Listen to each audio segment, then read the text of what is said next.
competitiveness, technology, and the ability to respond in the event of natural disasters. Moreover, defense and the increase in interest rates, which has an effect on the European budget. A very important topic for the months to come, and this is the military support for Ukraine. We all understand, and we had an in-depth debate on this topic, that this is urgent to support Ukraine with more arms, with more ammunition, with more air defense systems. We made a promise to Ukraine, more ammunition, 1 million rounds, and we must deliver on this fundamental promise that we made all together in the European Council. Finally, remember that we had decided to put in place a new tool, a new mechanism, the European Peace Facility. And this mechanism is extremely useful to support Ukraine. You have used it a lot, but we feel that this is needed to reform this mechanism. And based on the proposal put on the table by the High Representative, we have decided to continue to make more progress. It will be needed probably to add more money in this mechanism. It will be also needed, I think, to shift from a reimbursement approach, which was the basis of this mechanism, to an approach more based on joint procurements, with also the aim to support more our European defense on the one hand, but also to be more effective, more quick in our support for Ukraine. Another important topic we have discussed many times in the past, including in this chamber, this is the frozen asset. And here we have made significant progress and have asked to our ministers to continue and to finalize the work on this important topic. And finally, once again, we think that we must not give up, and we must do everything which is possible in order to make possible for us to impeach Russia, to circumvent our sanctions. Ladies and gentlemen, dear colleagues, we had another in-depth debate during this European Council last week, and this about the Middle East. On a également eu un débat stratégique essentiel sur. We also had a strategic debate on a very serious situation that in the Middle East. I want to repeat our resolute condemnation of the heinous, brutal attack by Hamas on the 7th of October. And I want to restate our call for all prisoners to be liberated without preconditions.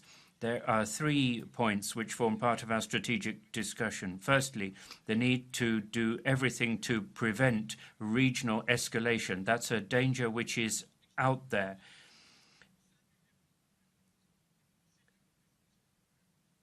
There is a serious security problem in the Red Sea, which also constitutes an economic problem for the world.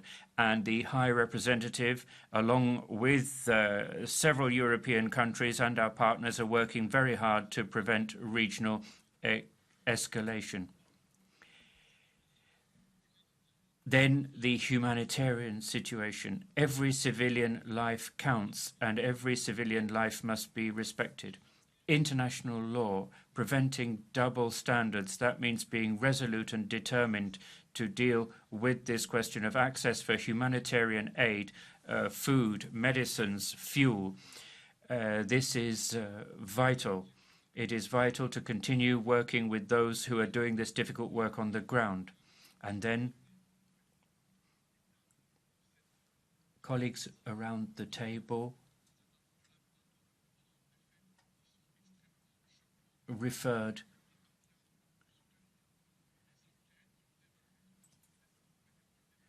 to the need for proper investigations, for a proper investigation to be carried out into the allegations against UNRWA, which is an organization which does, after all, have 13,000 employees.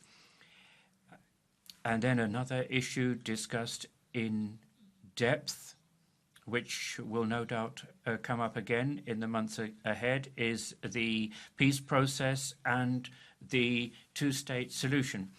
The European Union never hesitated, never doubted. We have always been consistent in our approach to this question. We are committed, and High Representative Borrell has made proposals, a roadmap. You don't have to be in agreement with the entire roadmap, but it serves as the basis for a discussion with our partners, including the Arab countries in the region.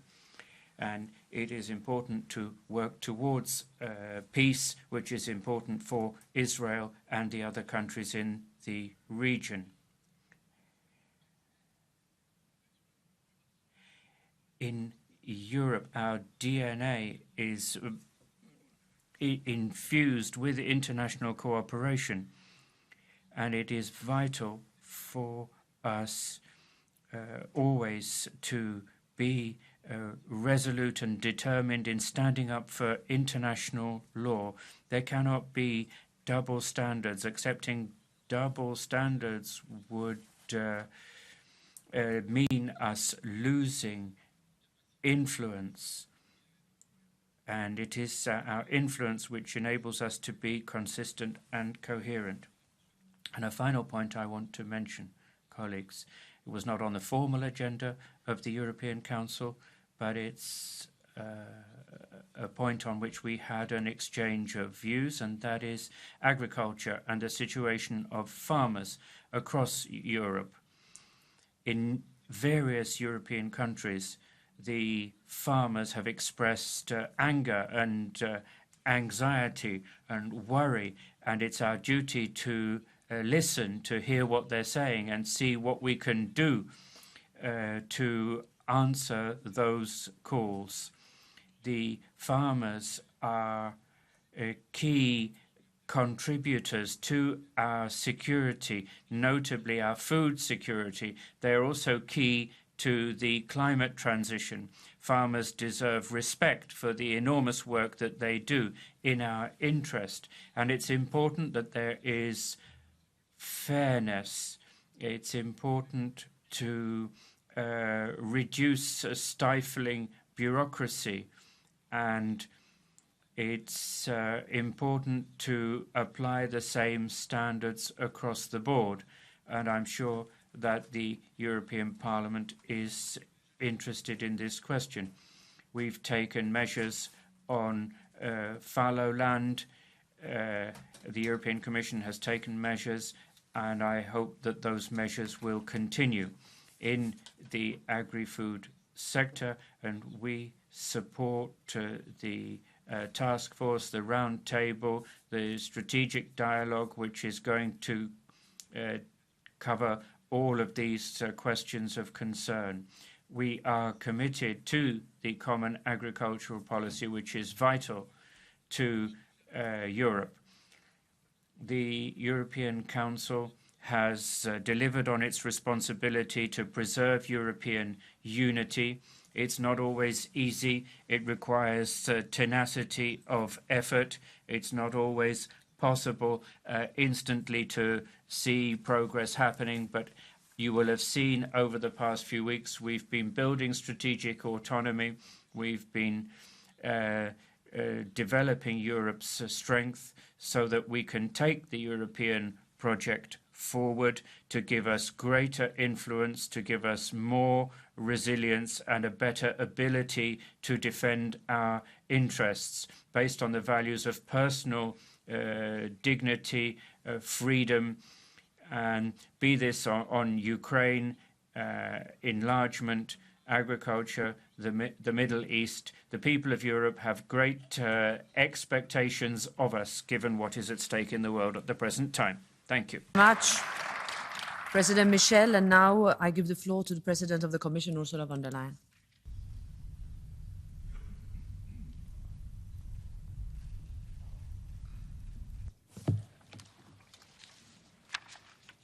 Thank you, Madam President, dear Roberta, Mr. President, dear Charles, honourable members.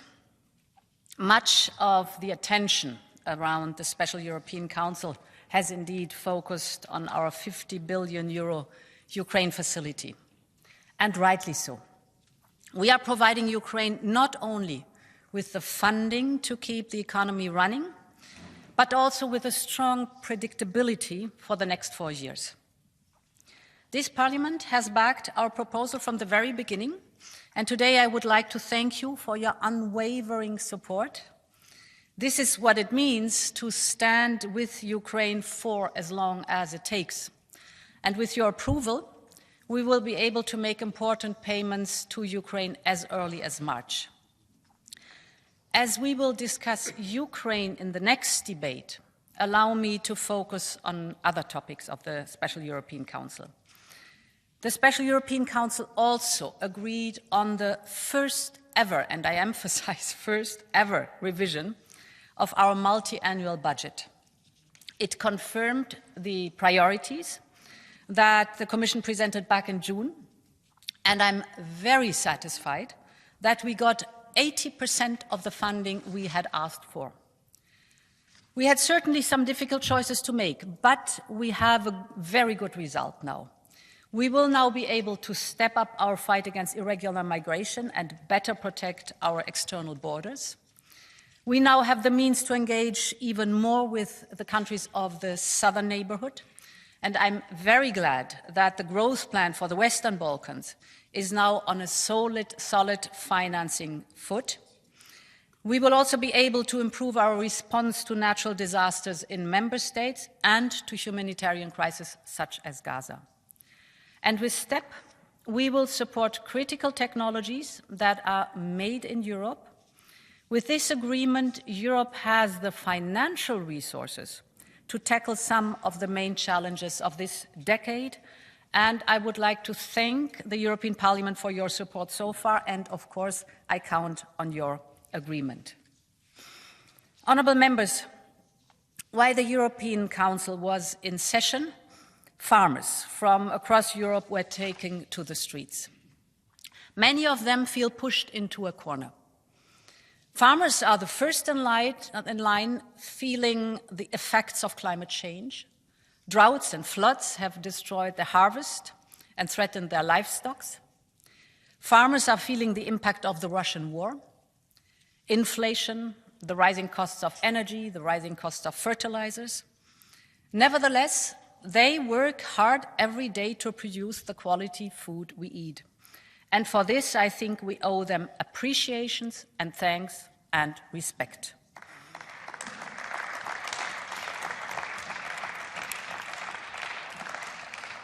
And it is true, issues have escalated in recent years.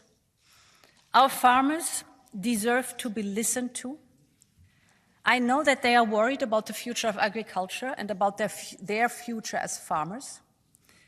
But they also know that agriculture needs to move to a more sustainable model of production so that their farms remain profitable in the years to come. And we want to make sure that in this process, the farmers remain in the driving seat. And this is why we launched the strategic dialogue on the future of agriculture in the European Union.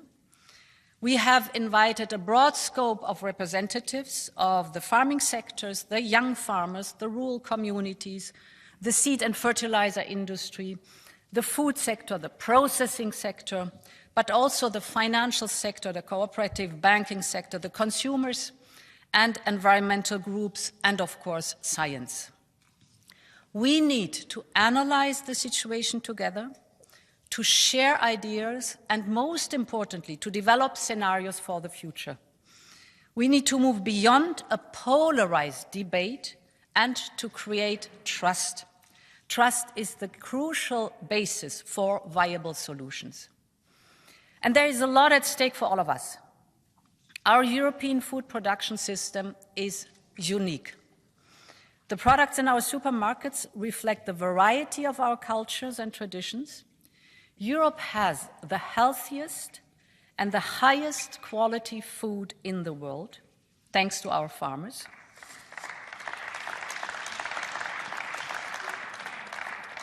And they play a central role in this system. And of course, they must be paid fairly for that. And it is true that we provide huge support to this sector.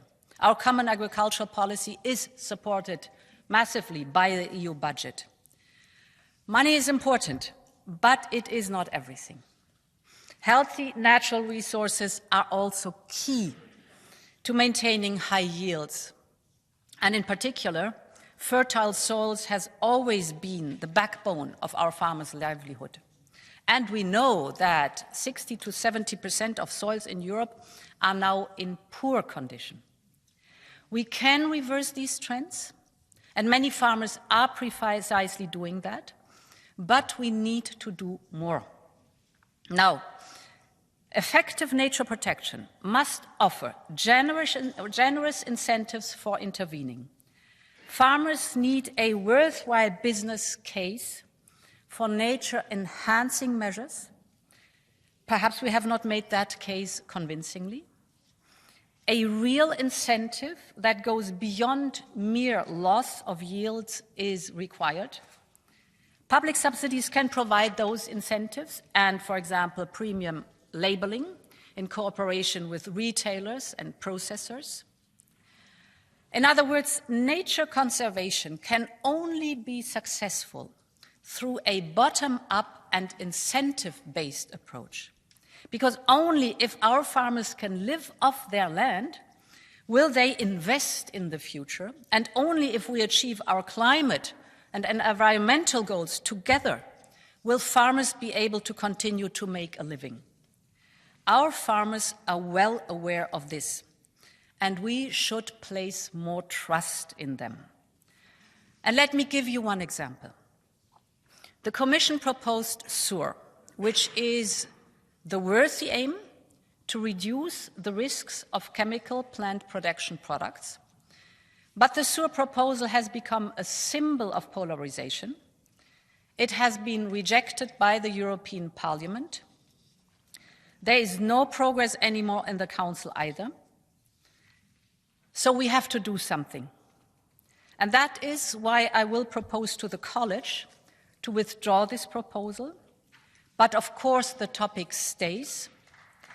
And to move forward, more dialogue and a different approach is needed. And on this basis, the Commission could make a new proposal with much more matured content and with the stakeholders together. Honourable members, the months ahead will not be easy. But I think we have an important opportunity now.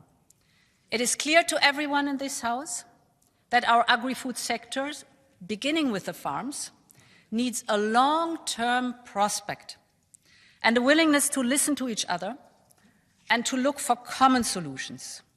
We need to avoid the blame game and to find solutions for problems together. The report from the strategic dialogue of the future of agriculture in the European Union is to be tabled by late summer, and it will be enormously important. The results and the recommendations from this dialogue will be discussed in Parliament and with the Member States, and they will form the foundation of our future agricultural policy. Thank you for your attention. Thank you. I give the floor now, on behalf of the EPP Group, to its chairman, Manfred Weber.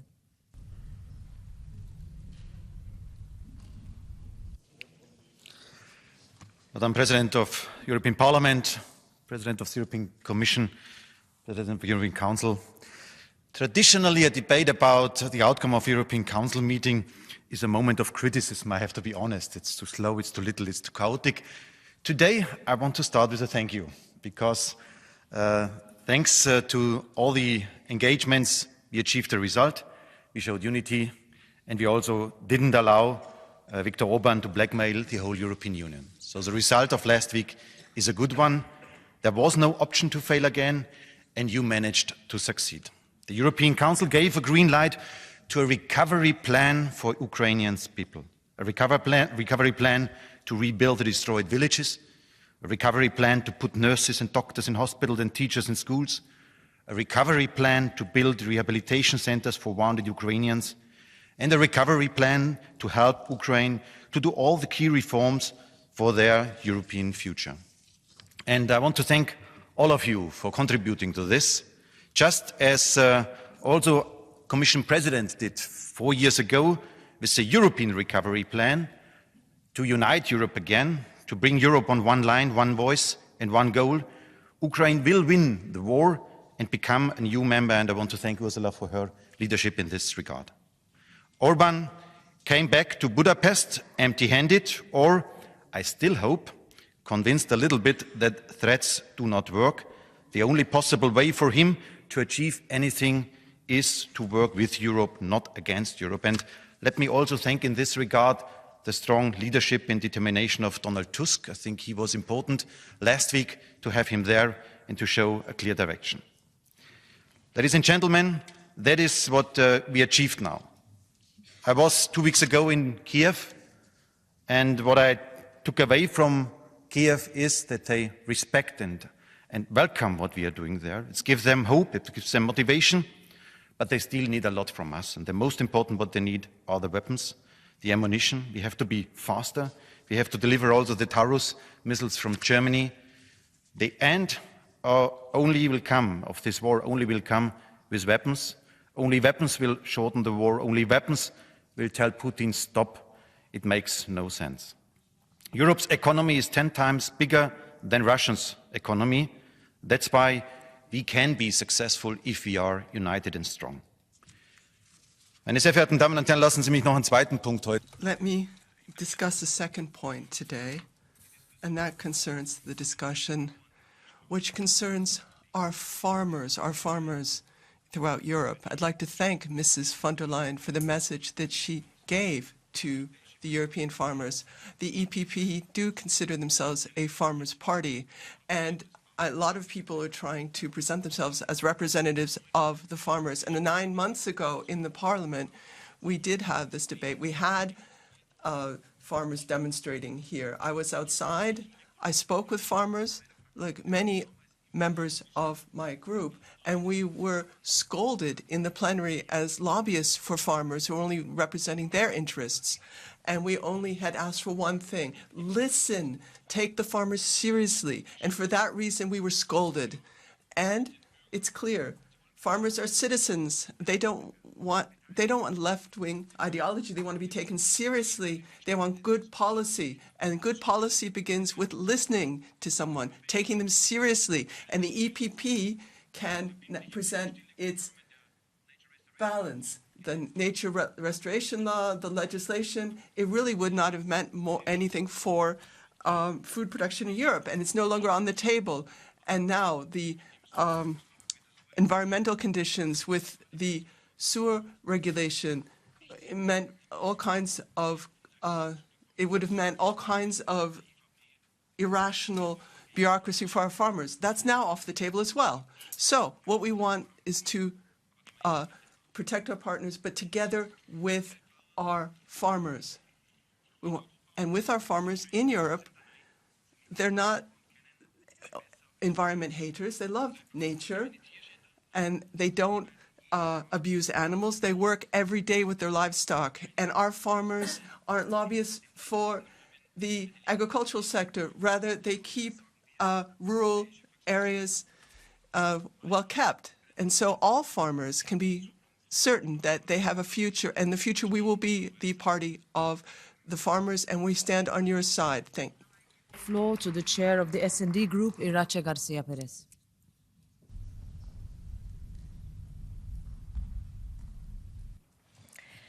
Gracias, Presidenta. Thank you, Madam President. The financial aid to Ukraine for 50 billion euros until 2027 is a big step forward for the people of Ukraine and for the European Union. 10 years on from the Maidan revolution and 2 years after the Russian invasion, it's only right to pay tribute to the European aspirations of the people of Ukraine, not just by granting them EU candidate status, but by providing substantial aid to guarantee Ukrainian resistance as the counter-offensive gathers force. Helping Ukraine isn't just the right thing to do for a people fighting for peace, security and the prosperity of their children, but also for the European Union. It's vital that we show that the demented dreams about old empires receive a firm, unified response. So we need to continue upping the production capacity for weaponry, which is indispensable if we're going to stop Putin's war today and deter similar aggression tomorrow. At a time when the Biden administration is faced with serious problems in approving a new aid package, we are sending a clear message to the world. We are and we will remain standing by Ukraine until victory is won. We want to support their desire to be a sovereign state that's free to decide its own future. We've always, ladies and gentlemen, responded powerfully and with unity to Putin. We need to do the same thing when it comes to the blind violence of Mr. Netanyahu. Now that the Hague Tribunal has called on Israel to implement measures to stop a genocide, the European Union needs to speak with a single voice to demand a ceasefire in Gaza. The cost of our lack of unity is the pain and suffering of human beings in the Gaza Strip. The decision of certain countries to stop their contributions to UNRWA means condemning hundreds of thousands of innocent people to certain death. All they have to look forward to is misery and bombing. And it runs counter to the humanitarian spirit, and it tacitly accepts the radical comments of the Netanyahu government, equating the Gaza population with Hamas. It's not the time to apply unfair punishments to civilians. We need to stop this escalating. We need to free the hostages. We need to strengthen the Palestinian Authority, improve the humanitarian situation, help the rebuilding of Gaza and the communities in southern Israel attacked by Hamas. At the same time, we need to hold an international conference which will end with a Palestinian state as part of the Borrell Plan. Because it's only with a Palestinian state that there will be peace and security in the Middle East. Colleagues, the impact on the purchasing power of our citizens of the crises in Gaza and Ukraine mean that we need to continue building a Europe of opportunities, because history has shown us that inequality is incompatible with well-being and it doesn't help coexistence and peace either. That's why we need to underpin the social pillar. And we need to improve the tax reforms we've started to maintain and strengthen public services, quality public services. We need also to set up an instrument to finance the 620 billion for the green transition and 125 billion for the digital switchover. Tomorrow we're going to be looking at the debate on the farming sector in the European Union. But let me just say something now, Mr. Weber. You're really doing very poor service to the farmers by the comments you've been making. We'll have a future for agriculture in Europe if we work together to guarantee that future. What is not acceptable is politicising this for electoral gain, using the sufferings of the farmers for that purpose. That's why we need to work together in a responsible way.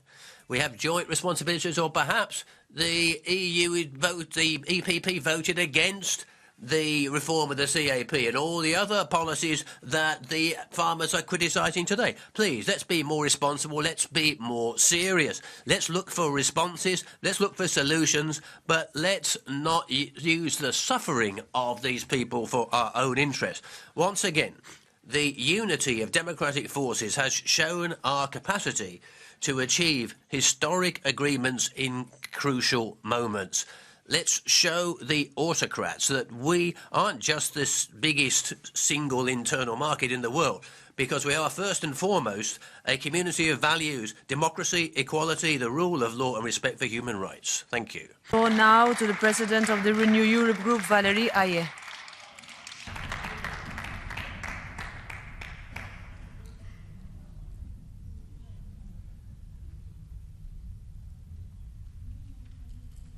Madame la Présidente, merci. Thank you, Madam President. Madam President, colleagues, on Thursday, Europe lived up to its responsibility. A clear message was sent to President Putin. Until Ukraine's territorial sovereignty is restored, Europe will stand with Ukraine. And for 4 years, Kiev will be able to finance its schools and hospitals and reconstruction. This was a demonstration of the unity of the 27, and the Union will always be able to deal with crises. The Ukrainians resist the invasion at risk to their lives day after day. It is not for Europe to side with Vladimir Putin. Those who work for him are the pyromaniacs of Europe. We know exactly what is going on. The Kremlin wants to turn Ukraine into Russian territory. Europe is living up to its responsibility, and this summit demonstrated progress on the budget. We need to be more ambitious, though. A deal on the revision of the budget is good, but a better agreement would be better. Our future, our ambition as Europeans is to be free to produce on European territory what we need, including pharmaceuticals, vehicles. We should be able to choose our partners freely, and we should be able to decide ourselves and for ourselves what future we want. That is what European sovereignty is all about. That sovereignty is also our food sovereignty. Europe needs to do more for its agriculture. Europe has a duty to feed those who feed us. We have to allow the farmers to be free to do their job unhindered by paperwork. The farmers are in the vanguard of the climate transition. The common agricultural policy is not just for farmers, it's also to be designed with farmers. The populists, as ever, are jumping on the bandwagon, and I have a question to them. You're saying Europe is ignoring rural areas. But where is your support? We are not going to waver, not on Ukraine, not on the climate, not on the future of farmers. That is our course, and we are going to stay that course. Thank you. Co-President of the Greens, Terry Reintke.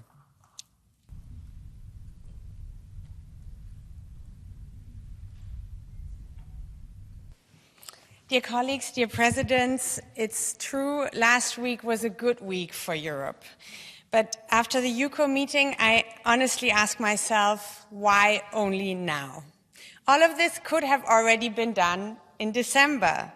And if there is one lesson to draw from this meeting, I think it is pretty clear that Orban alone is weaker than the 26 together. And this might seem like an obvious information, but apparently it did not reach the 26 EU leaders before last week. So for the future, colleagues, and also to the EU leaders, let us not run into these situations again and again and again. The 26 must find the courage to take away the possibility from Orban to pull stunts against European interests while destroying democracy in Hungary. The case for the Article 7 procedure has been made many times now. We have no time to lose, colleagues. Let us make sure that it is used. To defend the rule of law and fundamental rights, to stand up for the values laid out in Article 2, and especially now, to make the European Union be ready to act in a changing world full of insecurities. If we run into blackmail vetoes every single time, we have to stand by a close ally, or we have to act swiftly to defend European interest, it will weaken all of us. And this is even more true with regards to Ukraine, to which we owe our unity and reliable support. Ukraine defends our freedom in Europe. It defends it against Russia, a brutal aggressor in the East. And we cannot let them wait again like we did this time. This is why now is the moment to do what we should have done for a long time already, to go further on the Article 7 procedure. Und zuletzt, Herr Weber, in einer Sache sind wir... Mr. Weber, I do agree on one thing. We do take the concerns of farmers very seriously. And I can also say, I've also out front of the Parliament and spoken with the farmers. But one thing is important. We Greens, we've been saying for years that the European agricultural policy, as we've been pursuing it for decades, is not sustainable, not for the planets, but not for the farmers either. You can see that from the figures. So don't start a populistic debate on this, but rather let's work together and look at the problems and concerns of farmers and see how we can address their concerns together. Of course, we're going to continue to fight for biodiversity and climate protection, but we have to work together and not scold one another. To Johan van Overtveld on behalf of the ECR Group. Presidenten, voorzitter. Presidents, dear colleagues, the European Council has found agreement on adjusting the MFF in order to support the Ukraine. That's a good thing, but 50 billion is not enough. The non-military budgetary needs is at least 300 billion a month. So if we even wanted to provide half of that, as we agreed, we would have to add at least 5 billion a year, and that's not been included. And we know how the matters are in the U.S. as well concerning support for the Ukraine. So we have to evaluate this for the future. We have to see as well whether we can provide additional financing, for example, via the Russian frozen assets. I'm not in favor of simply confiscating the 200 billion, but use it as a funds for a kind of rolling credit for 50 million. For this 200 billion, this amount could then be used to pay the interest financing for that credits. And that would have the advantage that Ukraine can depend on a stable and sustainable financing. And then for Mr. Putin, there's no more incentive to his violence. So this support package for Ukraine and future, let me say that we need a very strict control on the use of this funding. Despite this situation in Ukraine, we still can't be naive in this matter.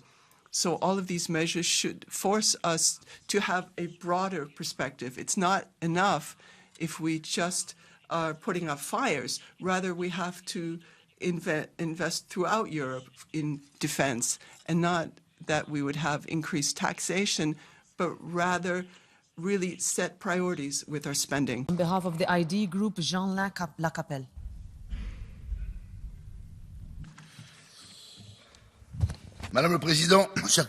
Madam President, colleagues, the Council held in Brussels on the 1st of February will go down mainly because of the demonstration of the farmers outside the EP. While farmers were expressing their legitimate anger, Emmanuel Macron and his friends produced 50 billion to help Ukraine, 8 billion of which comes from France, money that could have been used for our farmers who need it. We've got a free trade agreement with Ukraine, and their wheat and milk have been inundating Europe's market in an example of unfair competition. There's a handful of oligarchs running Ukrainian agriculture, and they've already embezzled several billions of European money.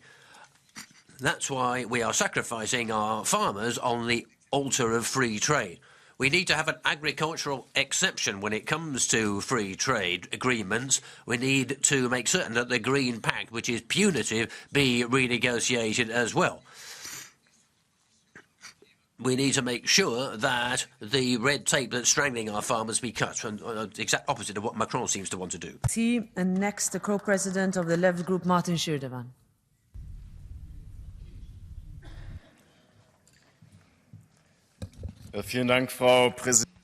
Thank you, Madam President. There's been war in Ukraine for 2 years, and every day innocent civilians and soldiers are dying on both sides as a result of the Russian invasion. A great deal has changed in the lives of Europeans over the last 2 years. Ever higher energy prices, ever higher food prices. There is a worry about further expansion of this war. Ukraine's counter-offensive failed. Commander-in-Chief Zaluzhny talks about a stalemate, a First World War-style trench war, in contradiction to the statements by President Zelensky. This war has to be ended through diplomacy. I've been saying in my group, I say here to you, there needs to be a European diplomatic offensive to stop this war and to fight for peace. And that means that you, Ms. von der Leyen, you, Mr. Michel, should think about giving both sides security guarantees. Mr. Weber, Irache Garcia Perez, you talk about more money for weapons. Are you really so naive? That's going to mean the Russians also pumping more money into weapons. We should not be investing in war. We should be investing in peace. We should not be investing in militarization, and we should be investing in peacemaking.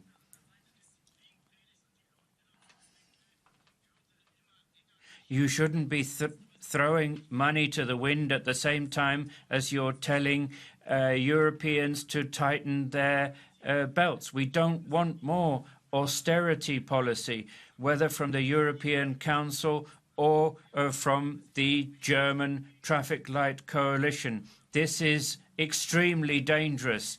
It fosters social inequality. It must stop. And it is something that is also grist to the mill to the far right. We need full employment. We need to fight social inequality.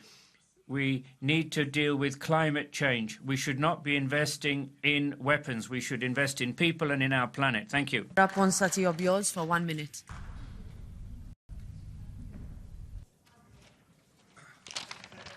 Thank you, President. The problem with Orban's routine blackmail of the EU institutions for his political agenda is not only that he delays and waters down much-needed policies such as the Ukraine facility. It's not only that the citizens of Hungary see their rights violated. The main problem with the cowardice of the Council when it comes to applying Article 7 once and for all in the face of blatant violations of human rights is that it gives incentives to other member states to violate rights within their borders. They know nothing will happen to them. Why would it if Orban can blackmail us with no consequence? Spain is the case at point. For years, all of you have looked the other way before the violations of our rights as Catalans. If Orban sets the bar of what is acceptable, you are degrading all of our institutions to the level of his blackmail. Thank you. Thank you. Next, Andrzej Halicki, 1.5 minutes.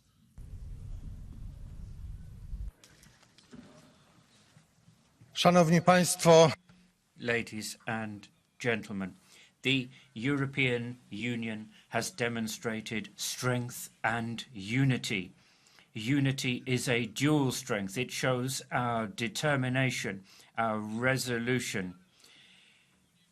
It also demonstrated that rule of law is a fundament of our community, and rule of law cannot be subject to blackmail or negotiation. That is an important message, an important consequence of the December and January negotiations. It's a lesson to those who might want to use blackmail in future. We face difficult months and years ahead, and so I call on us all to show responsibility. The European Union needs to be integrated better so as to be stronger and safer. We should therefore not be creating artificial differences between us. We should not build our campaigns on confrontation. The real enemy is elsewhere.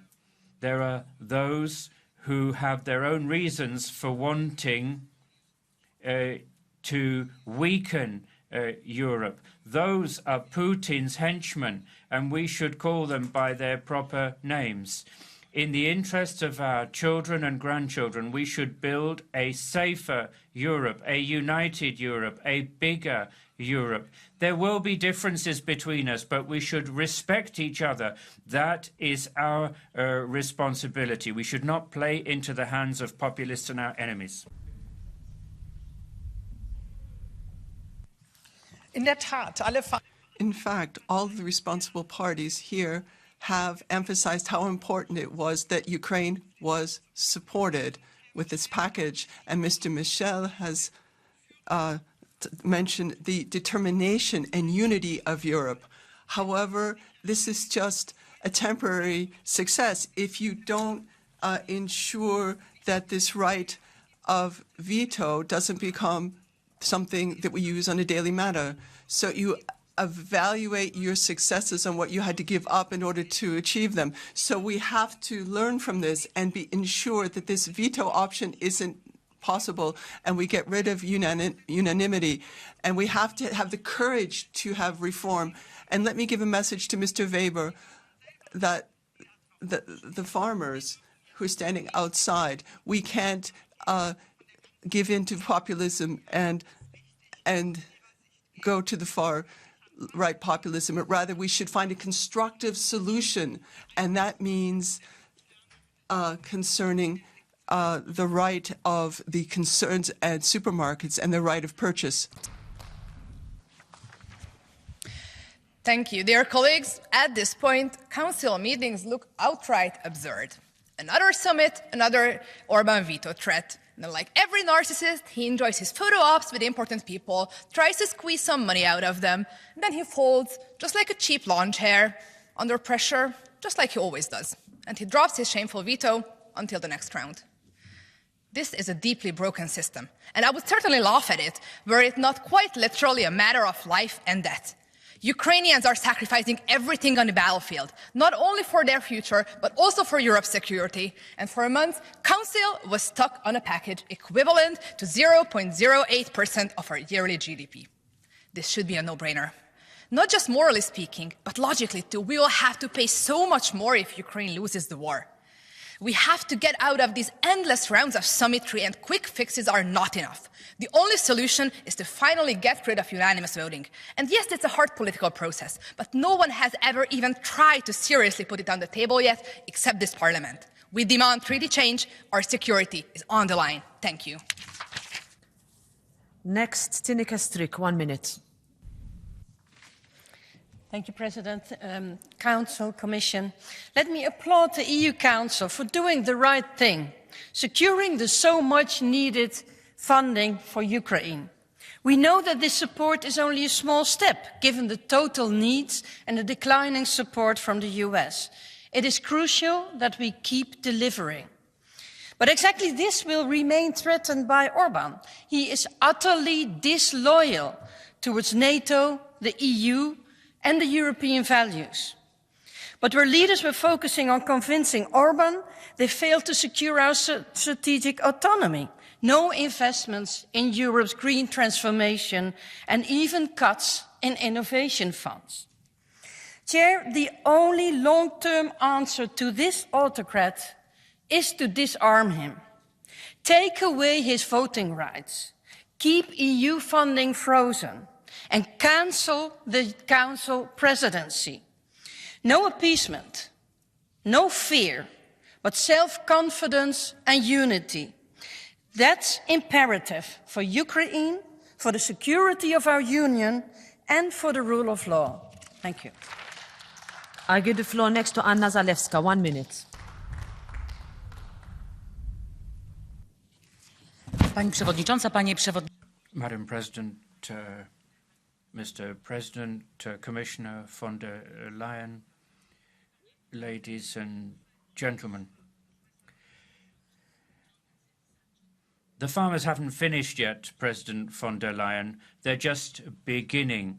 They are fighting the Green Deal, and it is the majority in the European Parliament and the European Commission to blame. Whatever Mr. Weber says, the EPP, the S&D are all, and the Greens are all to blame. We need to support the farmers, safeguard the farmers.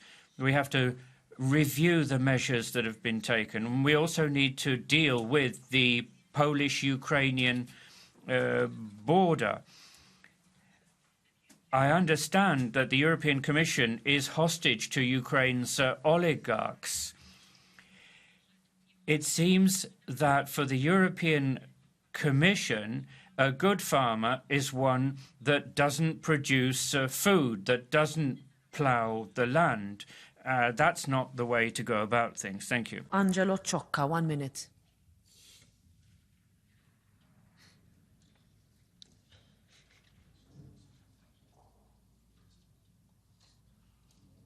Buongiorno. Presidente, good morning. 5 giorni fa. 5 days ago, outside the European buildings, we saw a warm European welcome for our farmers.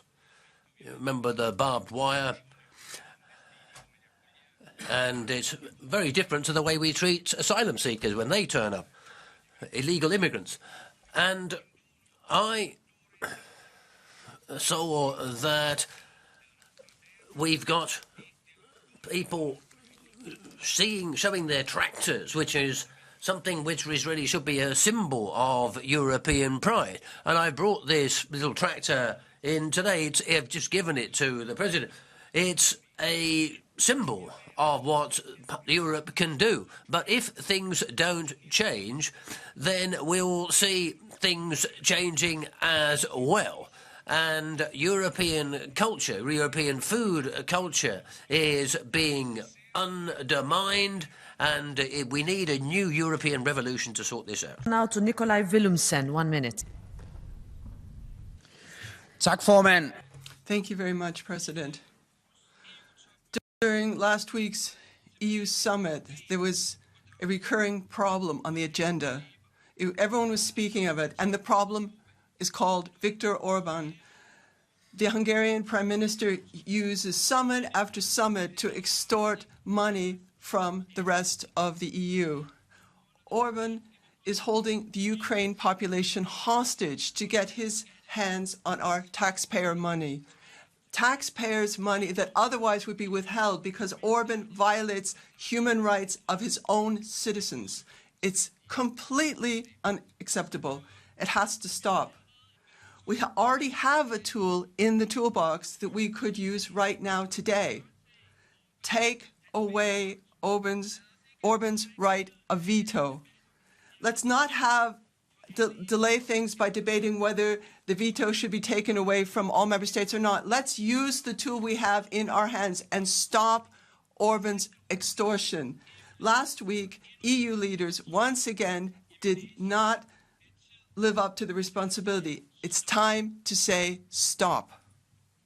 Thank you, Mr. Willumsen. Next, Lefteris Nikolaou Alavanos. 1 minute.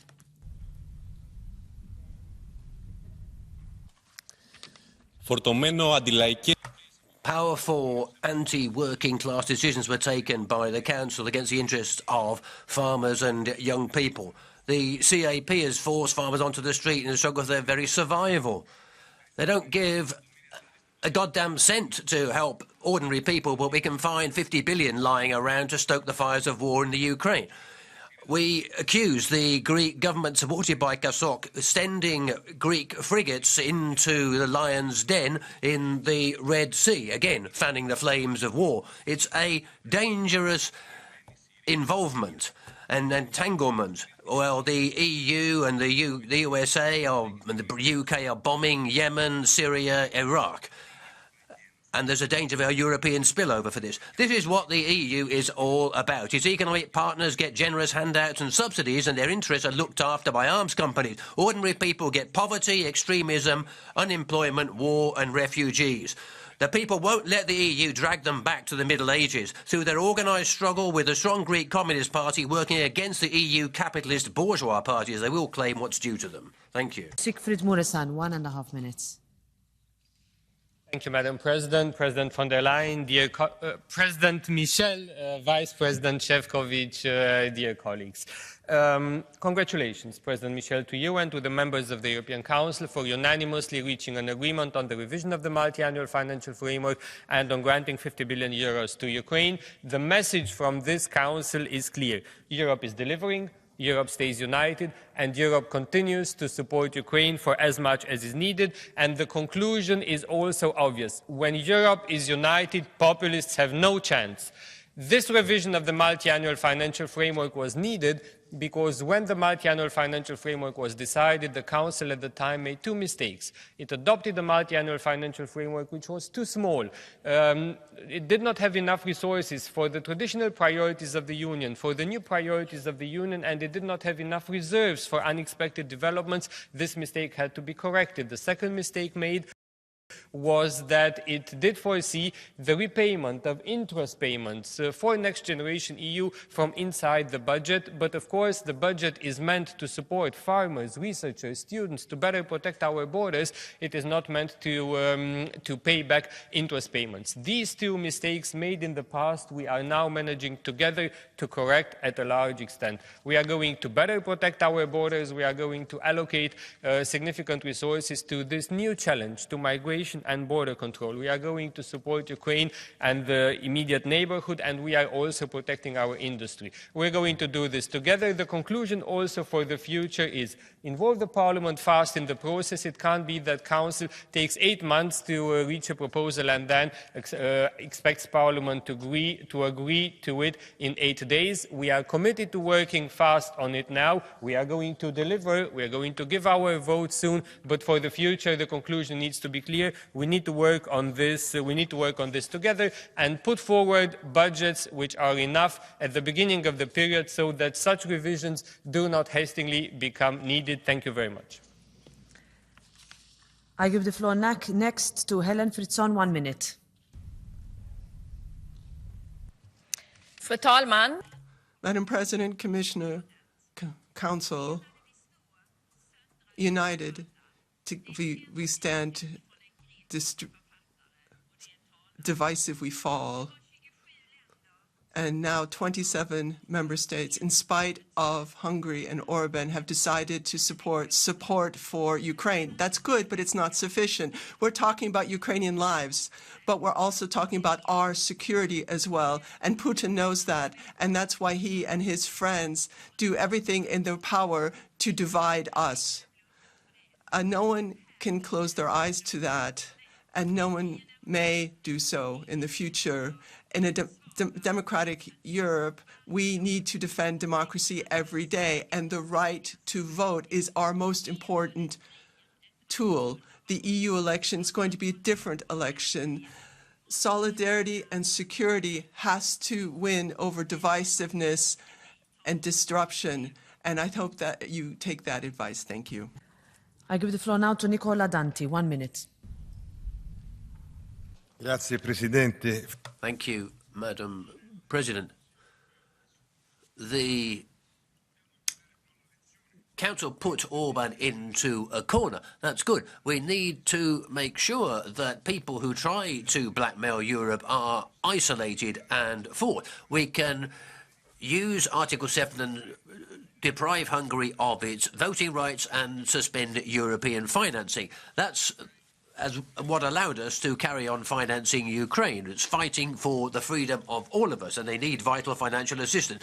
I'm also pleased to see the news on the STEP platform on strategic technologies, which is now also going to get more resources. But, colleagues, if we want to be responsible when it comes to the green transition and strategic autonomy,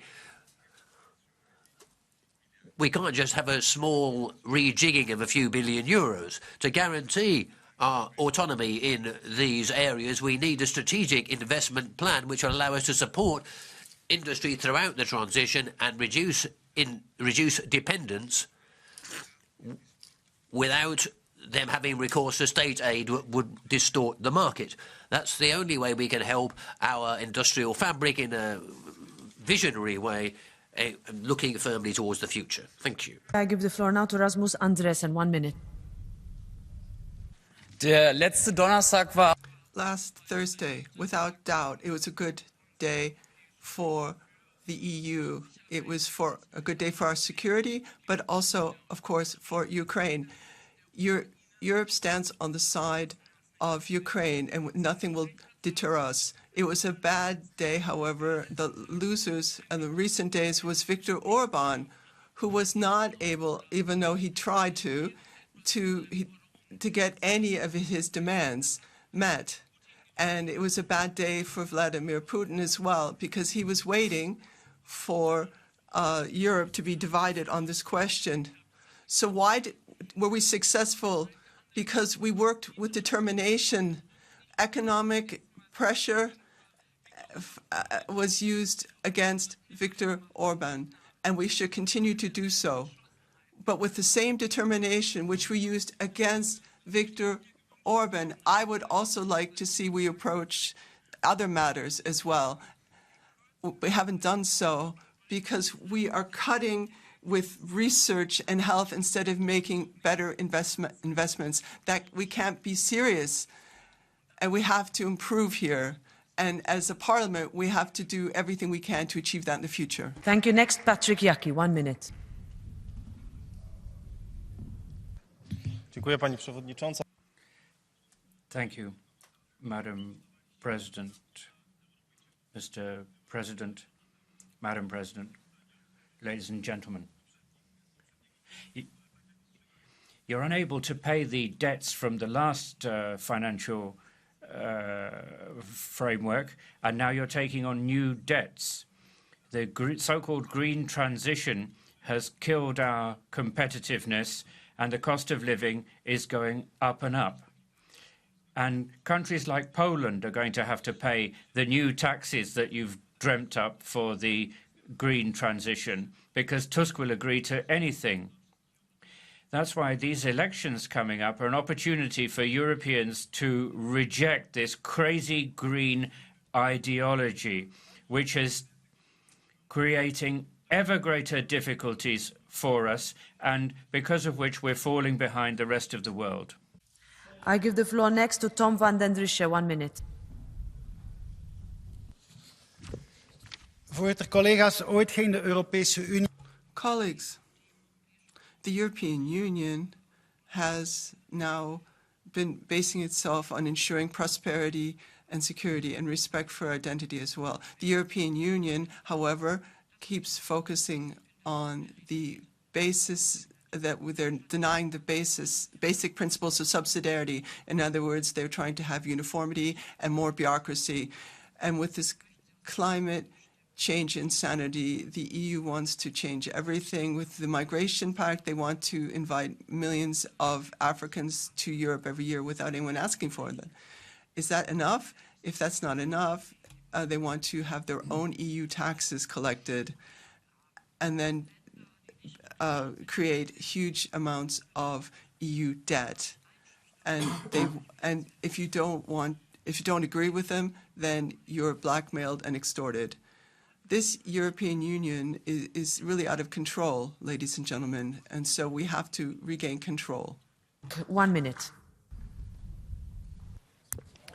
Pani predsednička, pán predseda Michel. Madam President, President Michel, let me get down to business. The New York Times has published a document according to which the European Council was preparing an attack on Hungary if Orban didn't vote in favor of the 50 billion for Ukraine. Apparently, they were going to attack the foreign, they were going to frighten off investors, they were going to increase interest rates on loans for Hungary, effectively putting Hungarian people out of their jobs. President Michel, is this how the European Union is going to be working in future? Blackmail and then attacks on countries? More and more, the European Union is turning into a Soviet-style Politburo which attacks anyone who expresses a dissenting opinion. I want to ask you to stop this, because eventually you'll be hoisted by your own petard, and the whole of Europe will act like the farmers. Fernandes, 1.5 minutes. Muito obrigado, Senhora Presidente, caras e caros colegas. O acordo que o Conselho chegou por unanimidade. The unanimous vote on providing our solidarity for Ukraine is a positive thing, Madam President. Also the question of migration. But there are some negative aspects that we need to correct. We need a European Union which will invest in research and innovation. There have been cuts made in both those areas. The pandemic showed that a European health programme is a good idea. The Council has cut the European health programme. When it comes to cohesion policy, there have been cuts. There have been cuts in agriculture. And at a time when it was vitally important to give a positive signal to farmers, member states put together legislation, but they don't actually take responsibility for it. They hand it on to the Commission, don't provide farmers with the resources that they need. Over and above that, there's possibility to have cuts in other areas because you're not using the frozen money that's been confiscated from Russia, for example. That could be used as collateral for InvestEU to provide guarantees. You've got 40 billion euros of own resources on the table coming from the emissions trading and the carbon border adjustment mechanism. This could be done to be used properly, not to just fatten up national budgets all over again. Thank you very much, Madam President. Now to Raphael Glucksmann, 1 minute. Merci, Présidente. Monsieur le Président. Thank you, Madam President. Mr. President, colleagues. Fortunately, Viktor Orban didn't manage to kill off European financial help for Ukraine. However, that help is not enough, and it really won't be enough if the Americans leave us in the lurch by voting for Donald Trump. How can we help Ukraine when Europe's taxpayers are already in a difficult situation? This resource already exists. We've been saying this for 2 years. 200 billion euro in Russian assets are stuck in European banks. This could be used to end the war. This 200 billion has to be confiscated, granted to Ukraine, in conjunction with our G7 partners. This would be a legitimate act in the face of Russian aggression. This would not cost the European citizens a single euro, and it would send a clear message to Moscow. There is no going back. Why don't we do that? Why do we oppose this possibility? Koffer, you have a blue card? Will you accept it, Raphael? Colleague, as you just expressed your strong support for helping Ukraine to help us defend the European security architecture and our freedom, would you support the Estonian proposal that every EU member state should dedicate 0.25% of their GDP to military support for Ukraine? I would really support it, and I am supporting it, because when I'm looking at the Kiel Institute ranking the help to Ukraine, I'm ashamed. I have to say I'm ashamed. And I am ashamed first of my own government, because when you see that France is avant-dernière in the terms of help to Ukraine, it means that in Paris, people did not understand what's at stake. And as you mentioned it very clearly, it's not out of generosity that we are helping Ukraine. It's because it's our security, our sovereignty, our stability that is at stake, and it's high time for capitals to understand it in Europe. Thank you, Mr. Glucksmann. And now Hilde Woutmans, 1 minute. Dank u wel, mevrouw de voorzitter, commissaris. Thank you very much, Madam President, Commissioner. It is good indeed that we show our support for Ukraine. It's very important for European security. And our colleagues have said quite clearly, the Council and the Commission have not yielded to Orban's blackmail. And I'm very happy that you're listening to the complaints of our farmers. Europe is taking on its responsibility. And today, I listened to a very strong Commission President on this importance of dialogue. We need results. Every day in Europe, 1,000 farmers are disappearing every day. Our Belgian Prime Minister, Alexander De Croo, listened to the farmers, and he said during the Belgian presidency, we're going to adopt a 10-point plan in order to reduce the bureaucratic burden on farmers. Madam, we need to have an assessment made on all of new legislation for the farmers, see the impact on the farmers. We also have to rethinking of regrouping the nature protection zones, and all products have to be subjected to the same standards as those we subject our farmers to. So this is, without this, we can't support, they won't survive in Europe. So Commissioner, I would happy to give you this 10-point plan with support from the farmers from Limburg.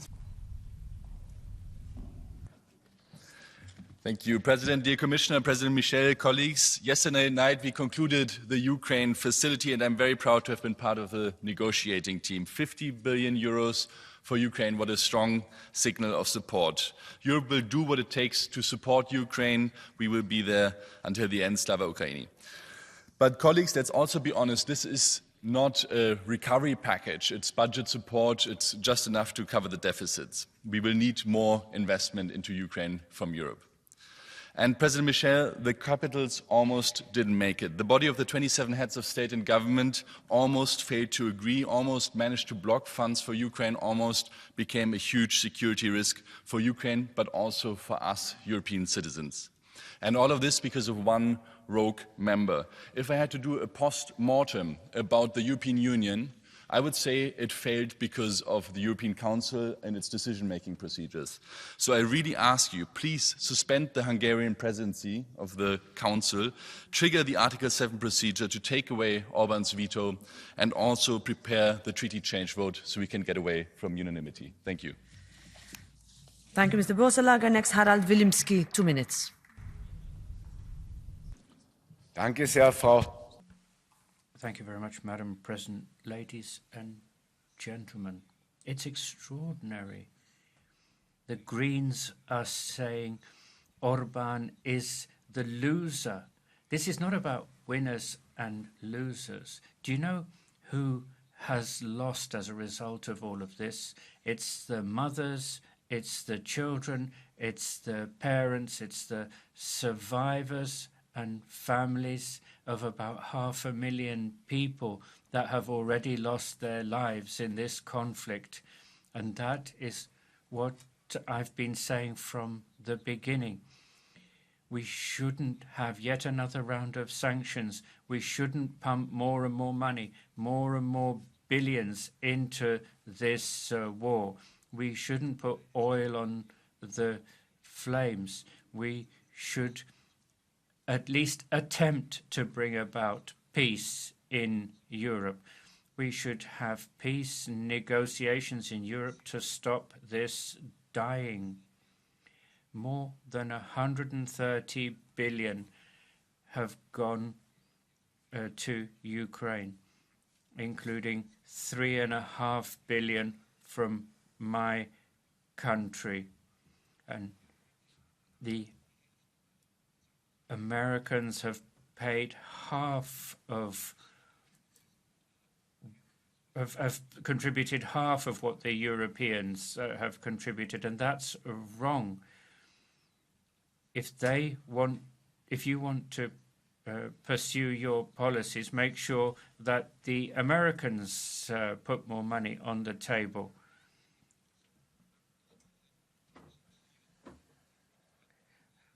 Last week in Brussels, there were farmers from across Belgium and France, 1,400 tractors, not to make a nuisance of themselves, but to say to the European administration that they want to be able to survive as farmers. Please do something for these people. Do something for farming. From Madame Šojdrová, will you take it? Děkuji za možnost vám. Thank you. I'm grateful for this opportunity. The interpretation. Yeah, I'm waiting. No, it's fine. Pane Vilimsky. Mr. Vilimsky, thank you for giving me this opportunity. Now, fine. Pane Vilimsky, děkuji. Mr. Vilimsky, thank you for giving me the opportunity to ask you a question. You said you wanted peace.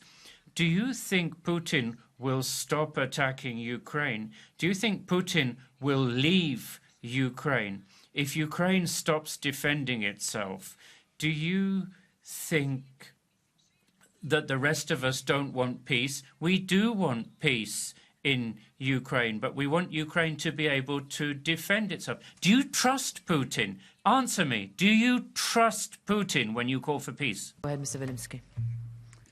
Also ich glaube,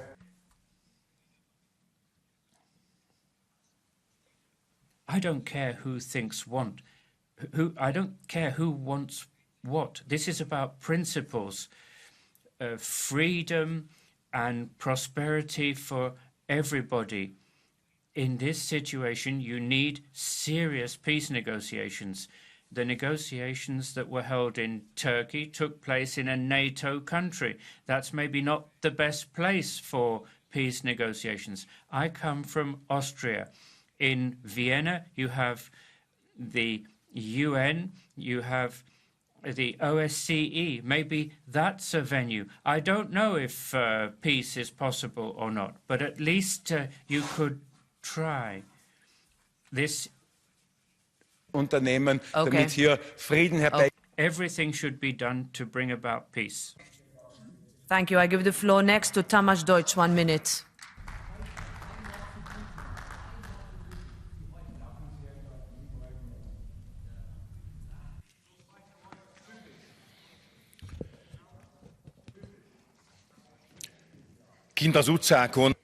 On the streets, hundreds of thousands of farmers are protesting against Brussels' decisions that ruin their lives.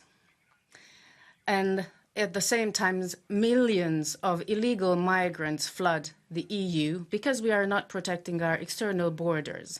Here, within the House and in other European institutions, there are brutal corruption scandals. This is Brussels, and Brussels is the capital of corruption. However, Brussels bureaucrats, instead of making lives easier for European citizens to deal with their serious problems, keep blackmailing Hungary. Brussels bureaucracy is attacking Hungary, which, as opposed to the Brussels bureaucrats, can protect its borders.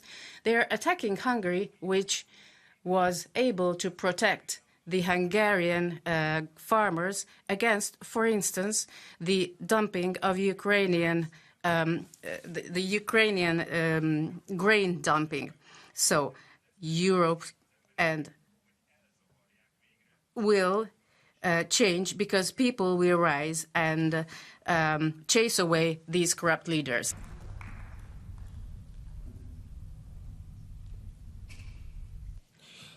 Pani Przewodnicząca. Madam President, President of the European Council, Madam Commissioner, as rapporteurs in Parliament for the Multiannual Financial Framework, we fully understand the gravity of the situation, and we fully understand how much currently you depend on the European Parliament. We welcomed the decision by the European Council on help for Ukraine, but we know very well that that decision can only come into effect upon the consent of the European Parliament. It is vital for us to act and to act fast. For the European Union to be able to help Ukraine for the future, the European Union needs to sort out its industry, education and research. It needs a stable budget. And so a revision is absolutely necessary, is crucial. We hope that we will have a budget at the end that is more flexible, that will help us deal with crisis situations, that will help us support Ukraine for the long term. We in the European Parliament are ready to act fast. We are ready for a constructive stand from the Belgian presidency.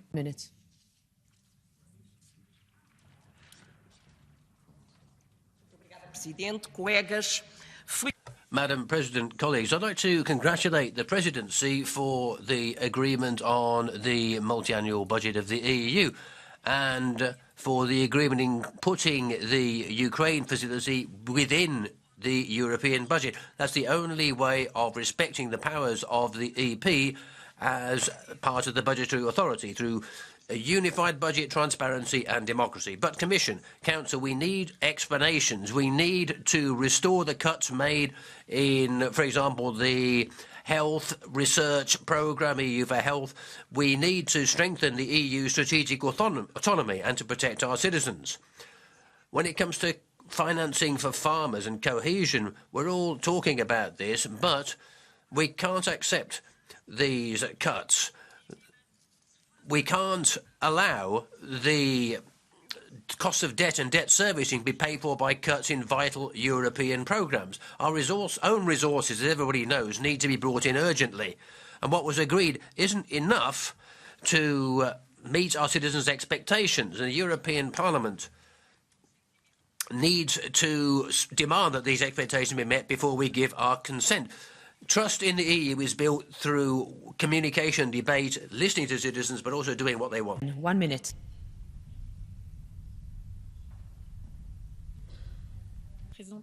Monsieur le Commissaire, Madam President, Commissioner, Mr. President, the 1st of February 2024 represents a twin victory, a victory for Ukraine. Our help in the form of €50 billion is a strong signal. We have been, we are, and we will deliver on our historical duty. It's our duty to stand shoulder to shoulder with the Ukrainians defending their freedom and sovereignty, and they share our European values. It was a victory for the European Union. Viktor Orban is now isolated completely. His blackmail did not work. We did not yield, and we will not yield to fear mongers. We need permanent solutions. We need solutions which will help us overcome the cowardice of a few. We need solutions to ensure that our common destiny will be one of peace, freedom and sovereignty. Thank you. I give the floor now to Sergei Lagodinsky, and I will close the request for Catch the Eye for the colleagues who are waiting. Go ahead. This war is never going to end as long as Ukraine doesn't win the upper hand.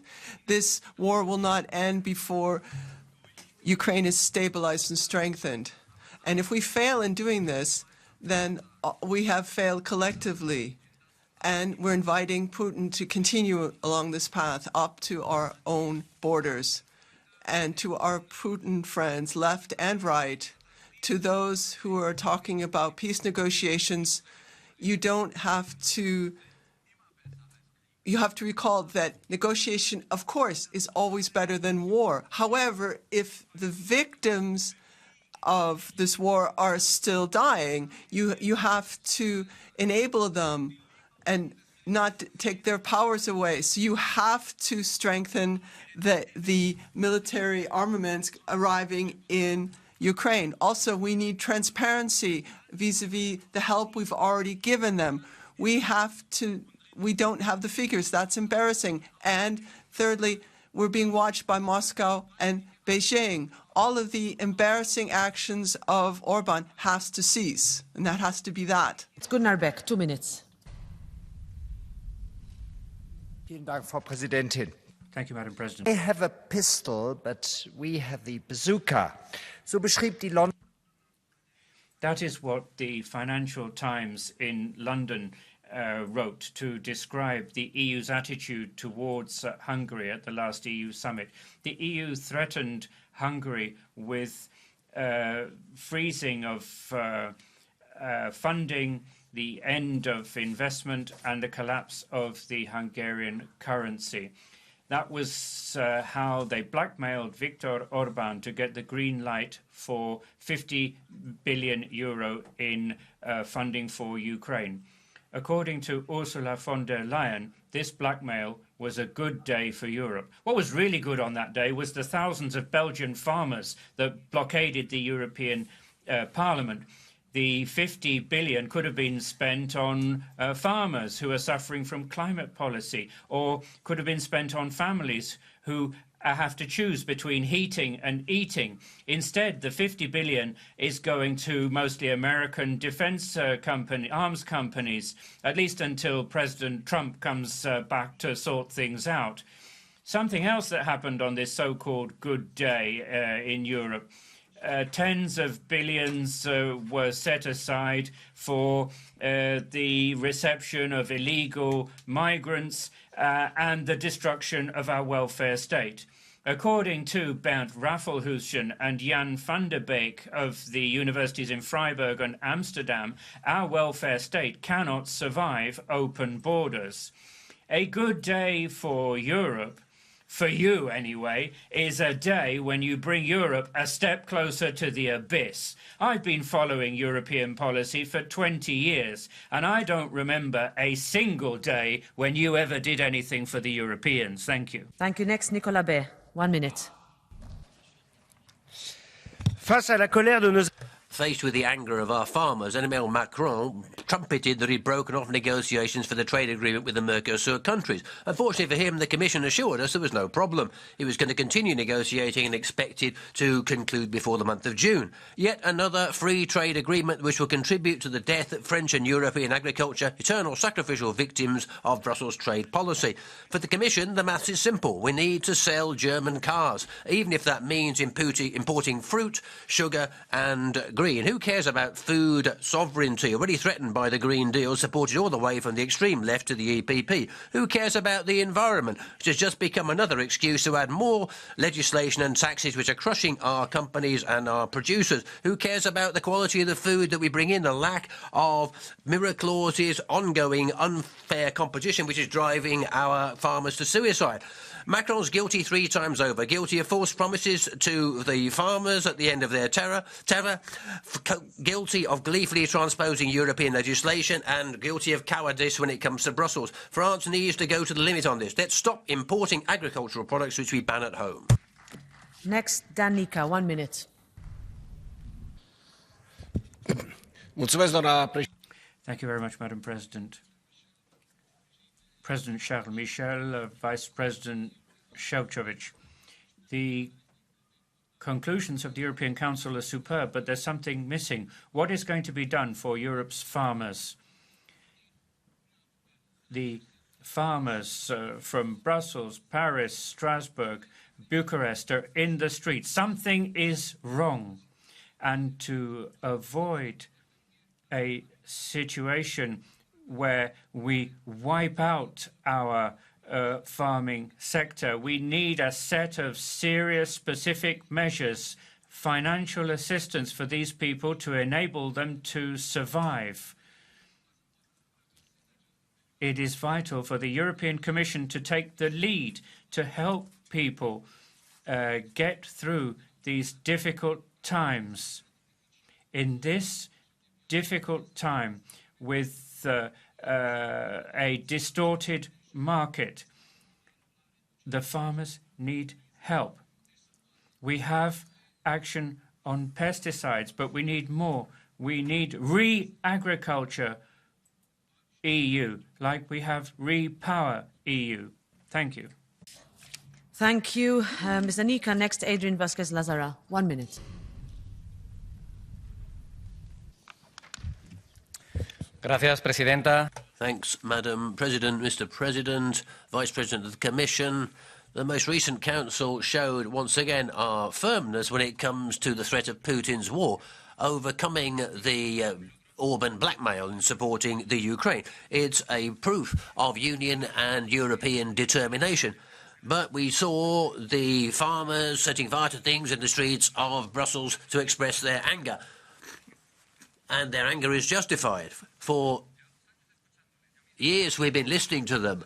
I've gone through all the provinces of Spain, north to south, to listen and see the problems that extensive farming has brought in its wake. This shows that we need a fair transition to sustainability which leaves nobody behind. But some people still are turning their gaze away. They don't seem to be aware that these changes, although necessary, will require time. We all want a greener future and a more sustainable future, but we need to remember the present as well, because farmers' anger could turn into a force which won't just stop us moving forward, but will push us back. We don't have the luxury of ignoring the farmers' demands. Thank you, President. Ms. Kuhnke, 1 minute. Thank you, Madam President. Ukraine is not just fighting for its own freedom, but they're fighting for everyone's freedom, and we know that. And the Ukrainians know that as well. However, it's just those who know how it is to live in a battle and try to have a normal day, as they know their family members are fighting at the front, and it's only them who have to pack their child's school bags with a little bit extra if the child can't come home directly after school, but rather has to go into a bomb shelter. So it's only them who know that 2 years after a full-scale Russian invasion, they have to listen to these degrading discussions as to how much our fight for their freedom has to cost. And, of course, Putin fan Mr. Orban is trying to prevent Ukraine from getting couldn't prevent Ukraine from getting what they wanted. But there's going to be another time when Putin's friends are going to try to achieve this as well. Slava Ukraina. 1 minute. President, the President of the European Commission has left the building after a few minutes. Mr. Michel, the President of the Council, I congratulate you. You are at work today. But you have also announced that you are going to leave us before your mandate is over. What does that mean? Don't we have any leaders? We are taking on more loans. We are destroying our agriculture. We are destroying the automotive industry. What can we say about this ship without a captain? Well, it's not only without a captain, it is obviously sinking. If you're taking on loans, then you need to use that for something that's going to bring added value. You should not throw money into the wind. 180 billion for 50,000 dead people in the Ukraine. You could have used that money better.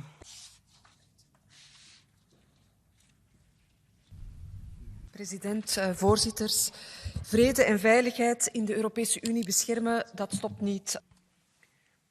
Madam President, Mr. President, Vice President.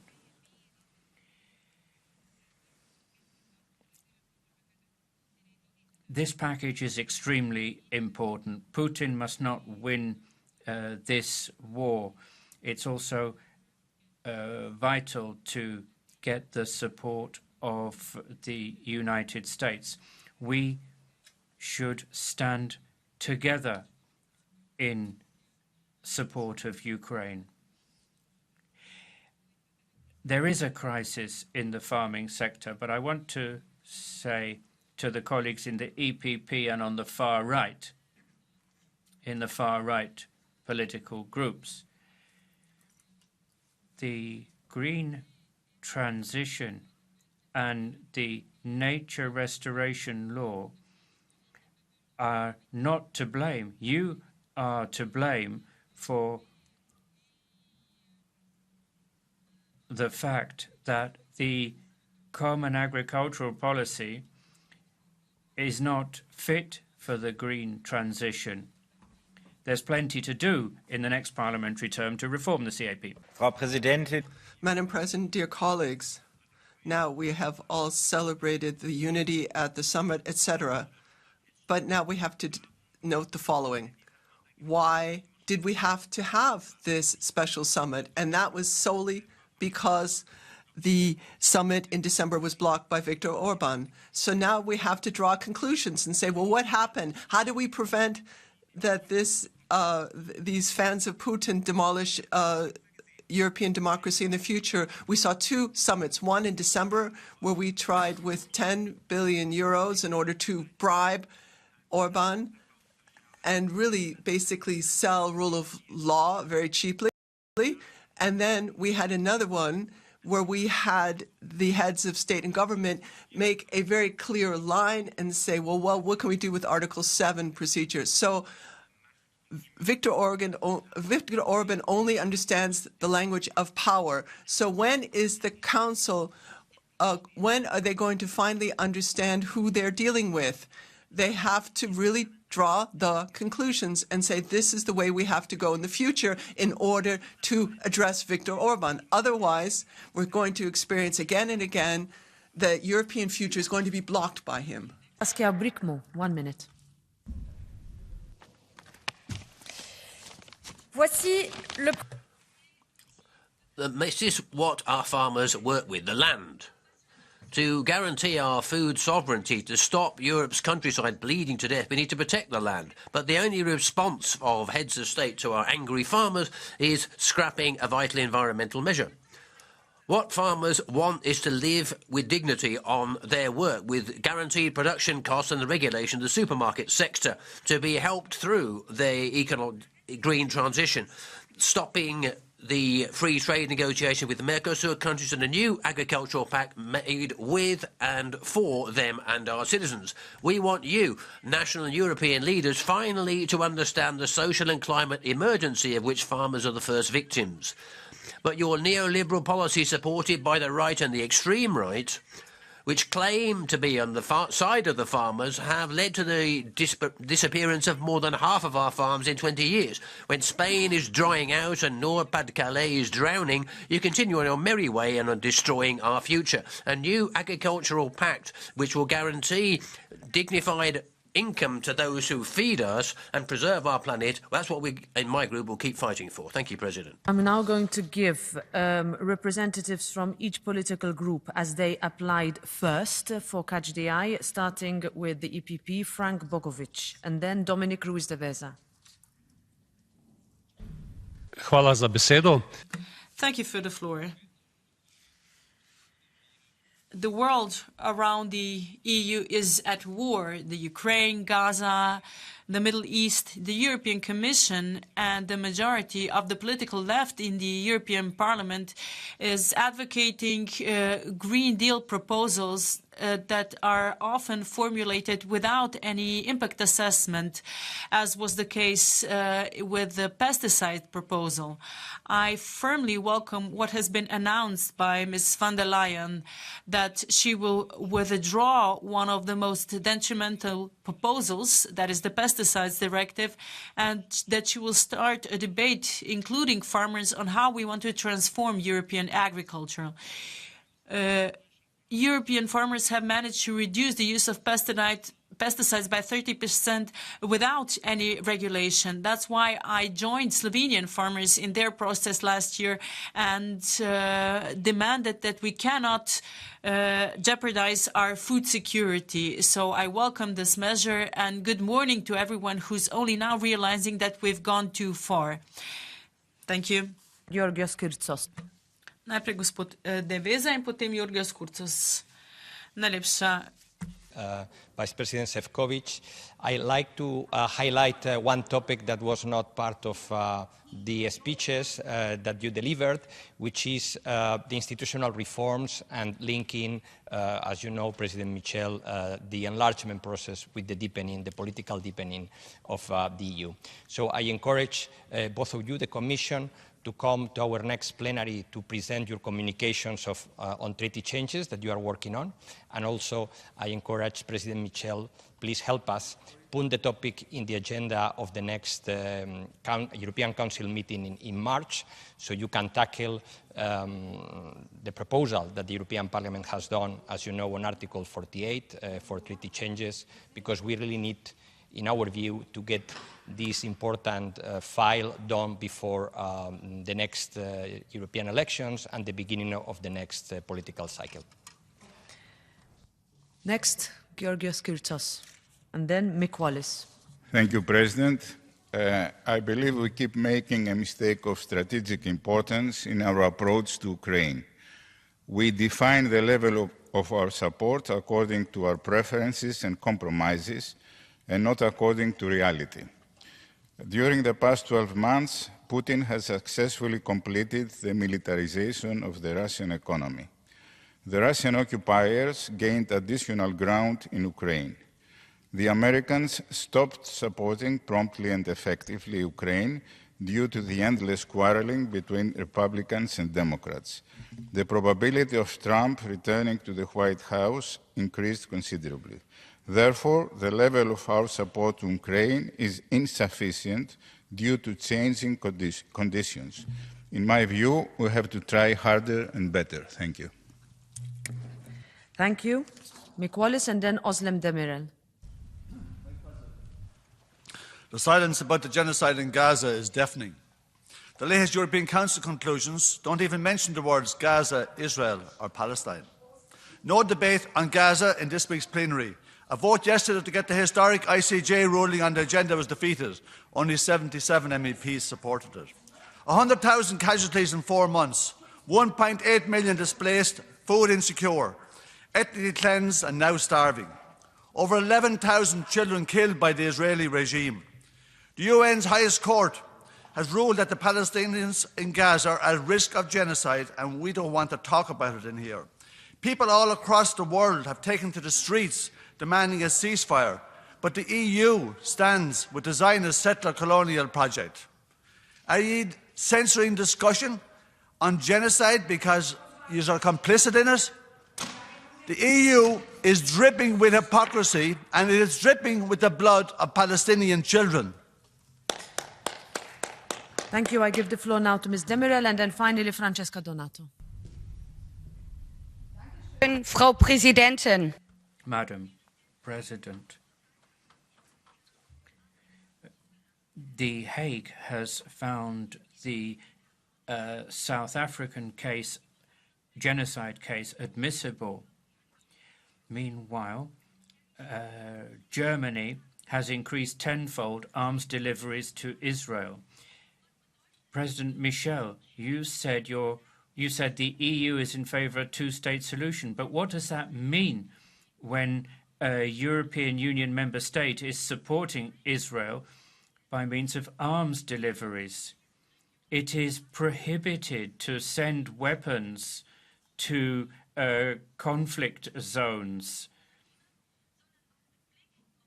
And it's not just Ukraine, but it's also the Middle East. You're sending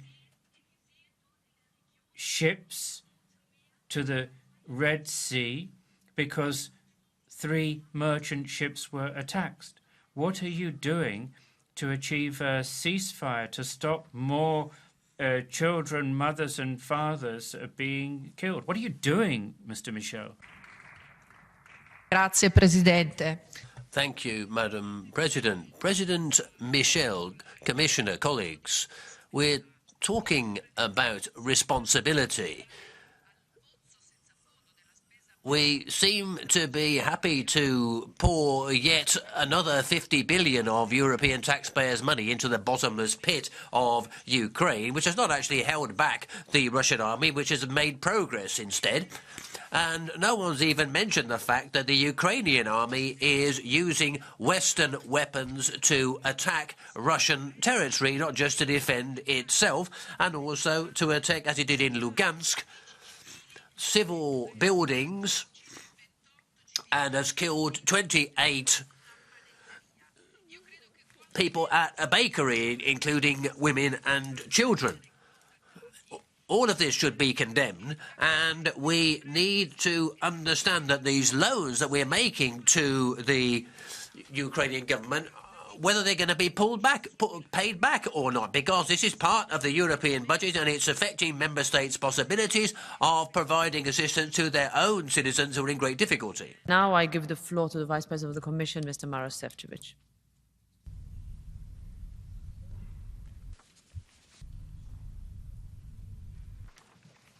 Thank you very much, Madam President, Mr. President of the European Council, honourable members. First and foremost, I would like to thank all of the honourable members, starting with the leaders of the political groups who underscored that the last week and indeed the last European Council were good for Europe. Unwavering European support for Ukraine was underlined by significant financial assistance of 50 billion euros facility. And we believe that with your approval, we will be able to make important first payments to Ukraine as early as in March. On top of this very important decision, European Council also agreed on the first ever revision of our multi-annual budget. And it will help us, as stated by Mr. Mureșanu, to step up, fight against irregular migration, better protect our borders, respond to natural disasters in the European Union, which are on the dramatic rise, as we have seen over the last summer, but also to fund better Western Balkan growth plan and engage with our southern neighbourhood, and also provide important humanitarian assistance, which is so much needed, as we have seen in Gaza. I am particularly glad that now we can use our European platform for strategic technologies STEP to support critical technologies made in Europe. And together we have achieved a solution that corresponds to 80% of needed funding, which is in current situation and under current circumstances truly remarkable. At the same time, this also demonstrates, as it was highlighted by several members of the European Parliament, Mr. Mureșanu, Mr. Fernandez, Mr. Glucksmann, that the next multi-annual financial perspective, our budget for the 7 years, must really reflect new geopolitical situation, growing tasks for the European Union, and fierce geoeconomic competition, where we would need funding for research and innovation, clean and green tech, so we would have necessary financial resources to deliver on all these priorities. Madam Marques and Madam Aye spoke about strategic autonomy. And I believe, as it is the priority for this Commission, that it will be also priority for the next one, and I hope that it will remain priority for the European Parliament as well. Many honourable members referred to farmers and agriculture. And we will have a dedicated debate on agriculture tomorrow. So let me now just underscore our utmost respect for farmers and foresters, our understanding for the difficult situation, and our readiness to engage, to listen to them, and to look for constructive solutions. We believe that through launch strategic dialogue on future of agriculture, we will bring a new consensus, that we will overcome the polarization on this matter and develop new approaches to be reflected in the next cycle of multi-annual financial perspective and CAP. So let's listen to each other, let's build bridges, and let's work on our new consensus. Thank you very much. Thank you very much, Vice President Šefčovič. And now, to conclude the debate, I invite the President of the European Council, Charles Michel.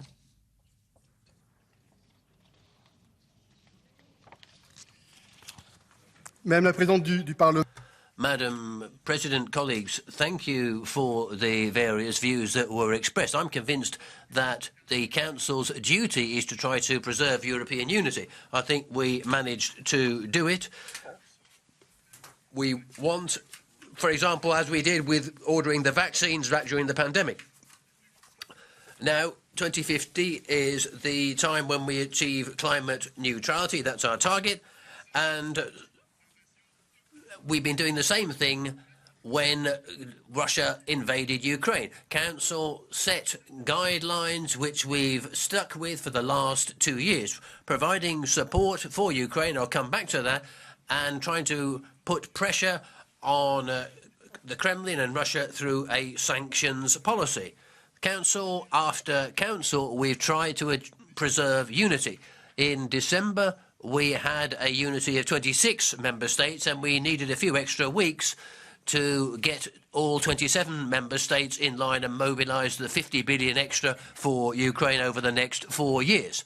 I'd like to thank you for seeing through this expression of unity sent out to the people of Europe and the United States. We hope that the House of Representatives in the USA will unfreeze the 60 billion which is necessary to guarantee Ukraine's macro-financial security. Europe's strategy has been very simple: financial support, military support as well. I listened with astonishment to what the extreme left was saying, putting forward doubts about giving Ukraine weapons. What do you want? You want the Ukrainians to defend themselves with muskets? Is that the kind of thing that you want? We need to provide financial and military support to Ukraine, and we hope that at the end it will be European democratic values which will win out in a conflict which is a direct threat to ourselves. Finally, someone mentioned this, many people mentioned it, in fact, support for the Ukraine isn't some kind of charity, it's a moral duty. It's something we need to do for our children and our grandchildren. Just as those before us had the vision of trying to build a Europe based on values, we need to be up to that task today, making sure that providing support for Ukraine and remembering that it's an investment in our own security for decades to come. To Mr. Glicksman, I think he might have left, but he talks about freezing some of these assets, and I agree that we should use some of these frozen assets to spend on rebuilding Ukraine. It's not going to be easy because there are international and legal constraints we need to work, but we will do so working with our G7 partners.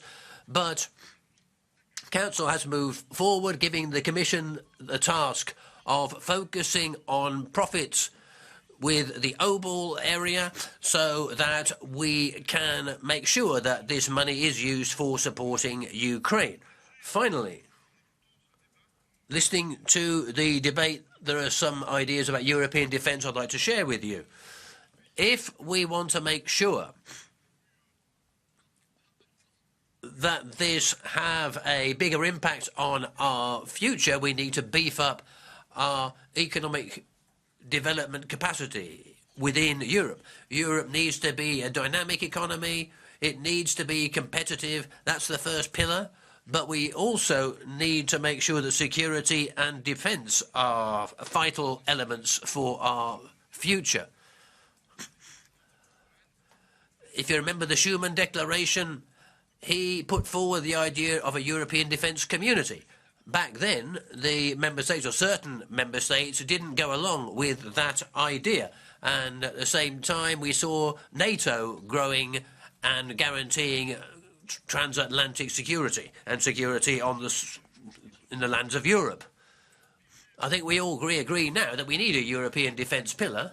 Working with NATO in close cooperation is vitally important for the next few years. And we're seeing its importance now with Ukraine. It's opened our eyes. We are aware now that without operational security and defence capabilities, we're at the mercy of those who will always try to undermine European values, the values in which we believe so deeply. We want peace. And the simplest way of achieving peace is getting Putin to withdraw his troops from Ukraine. And someone who spoke to me was I was very shocked by what you said. You talked about Lugansk, saying it was part of Russian territory, but the shocking thing is that territorial sovereignty means actually that it's part of Ukraine. Crimea is part of Ukraine. And it was illegally occupied, and that doesn't change its legal status. Finally, the European budget and the multi-annual financing. The Commission said a few minutes ago that it's the first time that we've revised the European budget, and that's a sign of a changing Europe. The European budget is a signal that we are understanding that we are in a new world facing new circumstances, and it means that we need to adapt our tools, to adapt our means to be in a position to act and to react. And this review is a very fundamental signal. Why? Because of course, we have decided to mobilize money for Ukraine, point one, 50 billion euros, with 27 member states within the European budget, point one. But point two, we can see together with the European Commission and with you, the members of the European Parliament, that there are other priorities that require more funding and more money. Migration.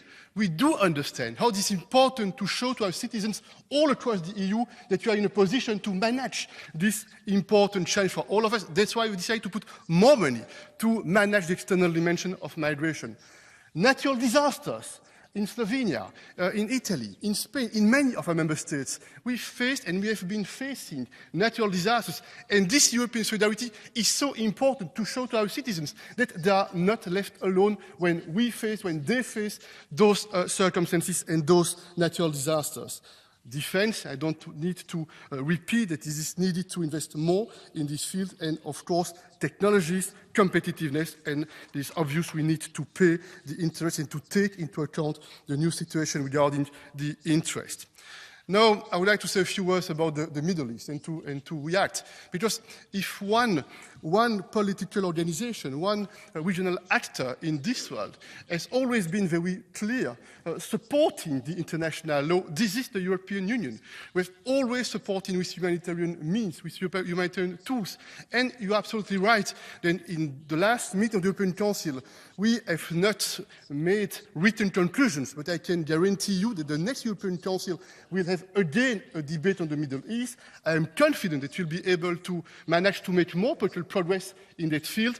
And again, I would like to express our full support for the two-state solution, because what we want for this region, this is peace, this is stability, this is security, this is reconciliation. The EU's project is based on reconciliation. And we need in this region peace between Israel and Palestine, and between Israel and the other Arab countries in that region. Enfin, j'ai été interpellé. Finally, someone asked about the decision-making process. Let me thank everybody for the suggestions that they made, the advice that they gave on the way we should organise the European Councils. And also, people spoke about the conclusions, and I'm pleased that some of these comments were complimentary.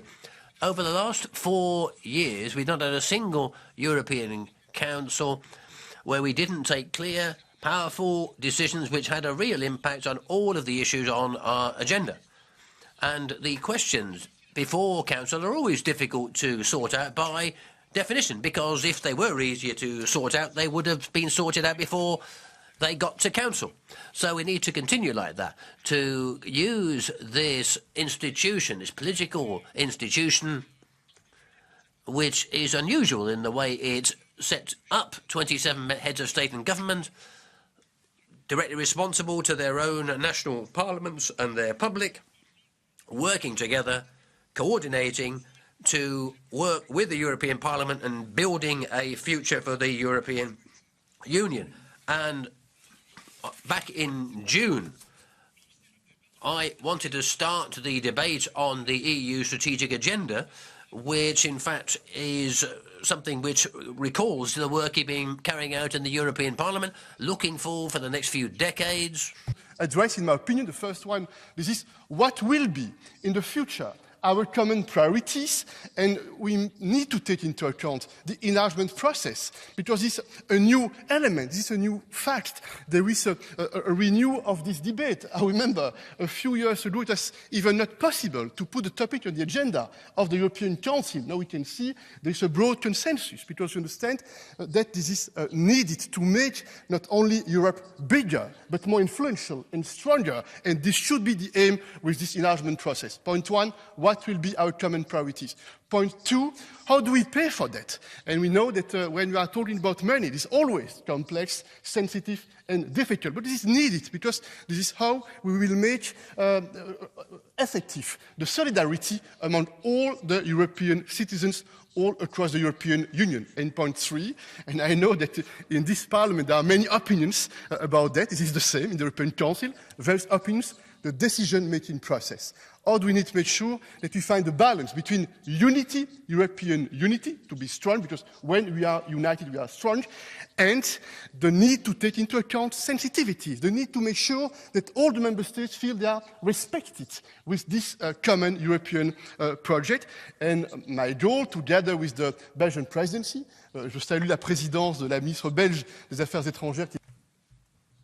The Belgian foreign minister has been attending this debate, and the idea was before the summer, to put together some strategic guidelines and allow a real democratic debate to happen before the next Euro elections on these issues that are so important for the future of Europe. Just a few words. I've overrun my speaking time, Madam President. I apologise, but on agriculture, a lot has been said on the subject. I want to say once again, very solemnly to you, that we do, of course, recognise the enormous, vital job our farmers do in the European Union. And we need to listen to what they're telling us. We need to support them as they create quality food for us and try to handle the changing climate. And the common agricultural policy is one of the pillars of European policy. 30% of our budget is spent on agriculture. It's vitally important that we need to work together to see how we can make sure that that pillar remains strong in the future, but will work in the interest of all of us, our farmers, of course, but also the environment, public health.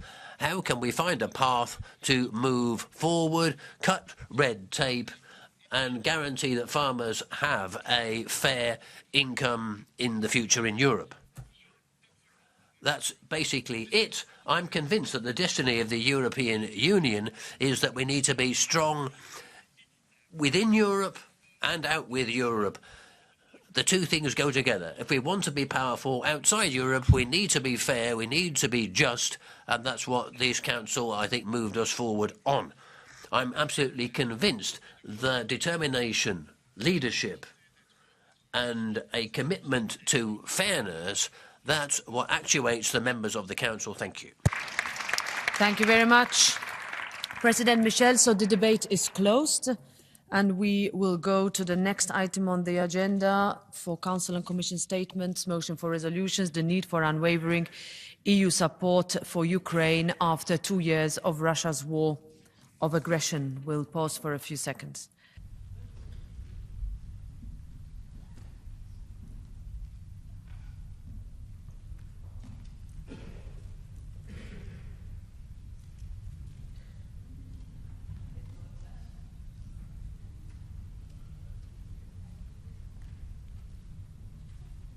So, dear colleagues, 2 years ago, the world order was upended by Russia's illegal invasion of sovereign, independent Ukraine.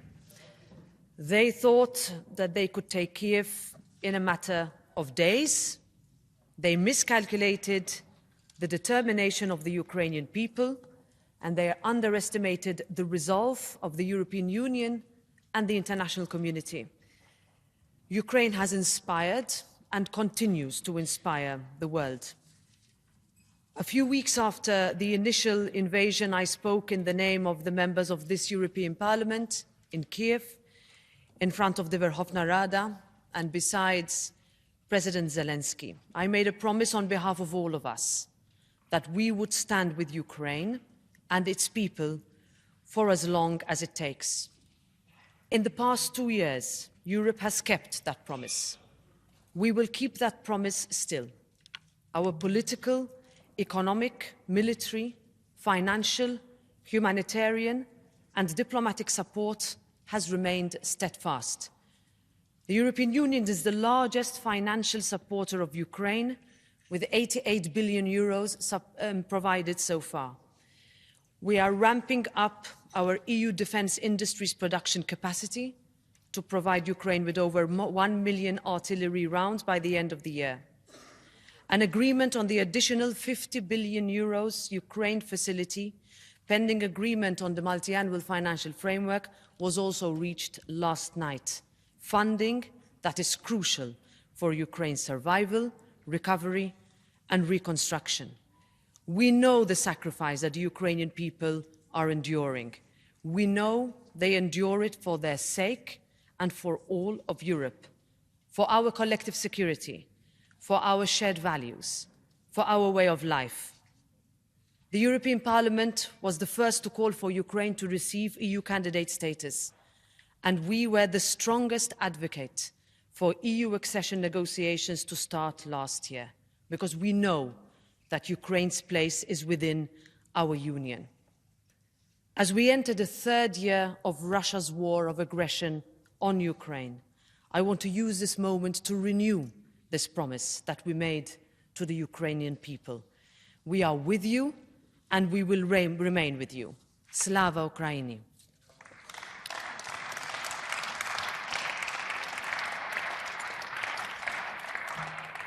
I give the floor now to the Council, to the Minister for Foreign Affairs, European Affairs and Trade and Federal Cultural Institutions, Minister Hajj Al-Habib.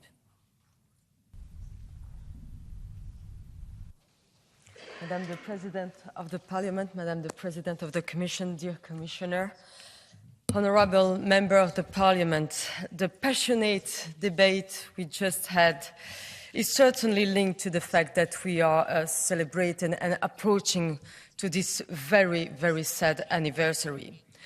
Indeed, almost 2 years ago, Russia, driven by the anachronistic urge to redraw, to redefine maybe the map of Europe to satisfy its expansionist ambitions, launched a full-scale military aggression against Ukraine, bringing the war back to Europe.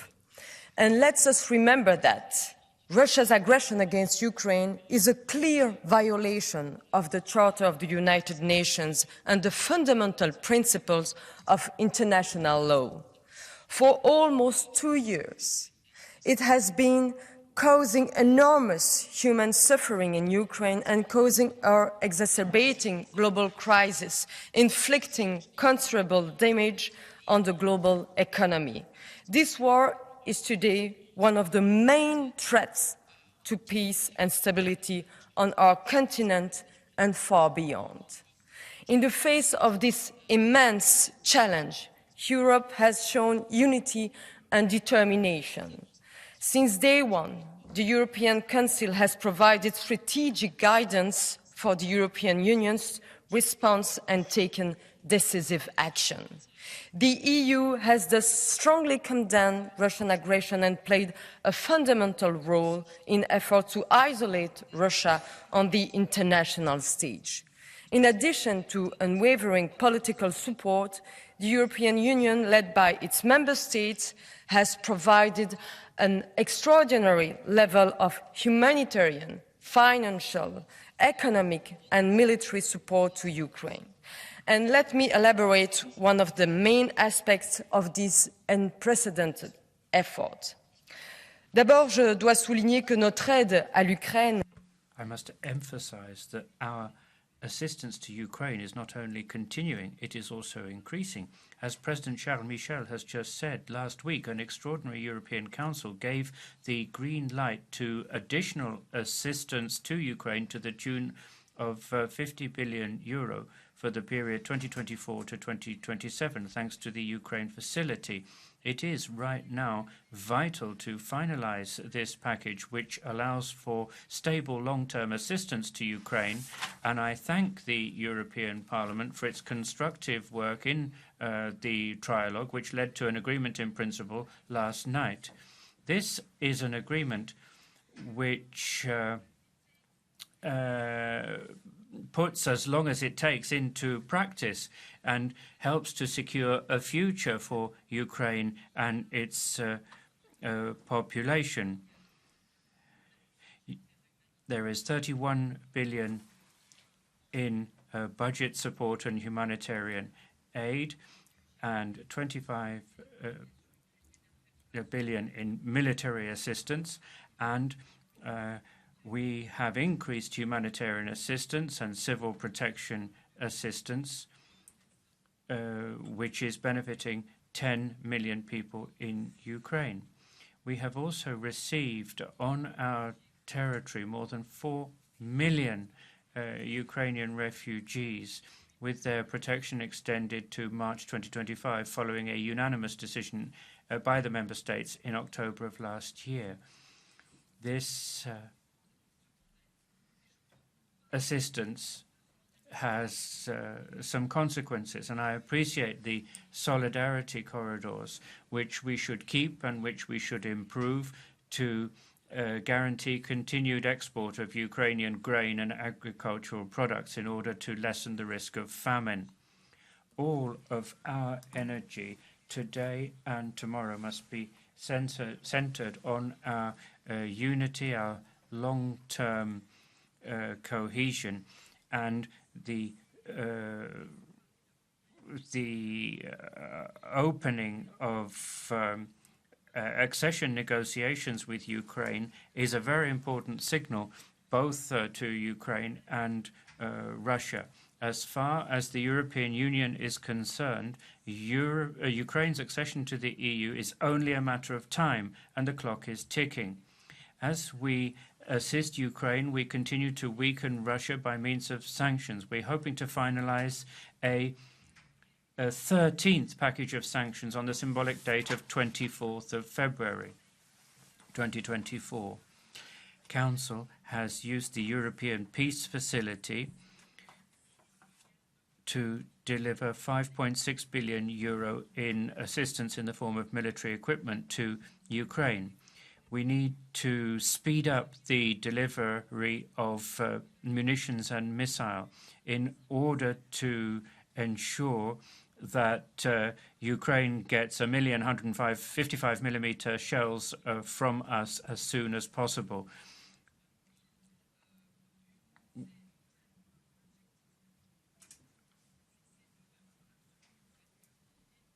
We're only on 524,000. That's not what we promised, and we need to do better.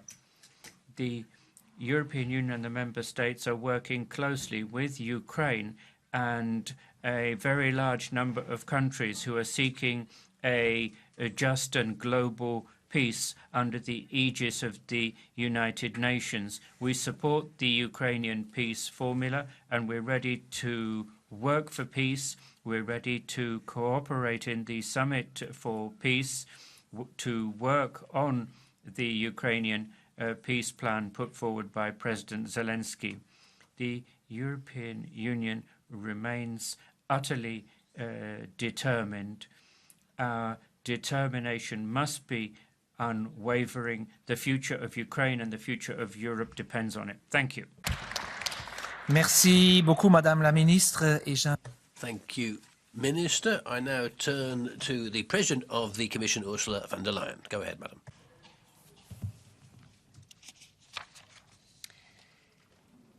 Mr. President, Madam Minister, honourable members. In any fight, it is always the side fighting for something that has a higher power on its side. It is the one who believes in what they are fighting for that will sacrifice and do what it takes to prevail. And conversely, it is the side who fights against something that will always be scared, scared to lose, scared to think of the future, scared to speak out. 2 years ago, Putin and Russia started a war against something, a war against Ukraine and its territory, but also against the people and a nation with an iron will and hope for the future, against their European aspirations, against the values they share with us, and quite simply, against both modern reality and the strong tides of European history. And in doing so, Putin started a fight against all of us, against freedom, self-determination, and democracy at large, against everything that we have stood for over 70 years. Ukraine has proven the power of a nation and the people fighting for something. For themselves, first and foremost, but also for us and for everything that we believe in: freedom, democracy, rights and aspirations. Some were surprised by Ukraine's heroic action, but no one should have been surprised that when faced with oppression, subjugation, and tyranny, they chose resistance. And that is why, honourable members, I remain just as convinced of one simple fact today than I was 2 years ago standing in front of you. And that is that Ukraine will prevail and that Europe will stand with Ukraine every step of the way.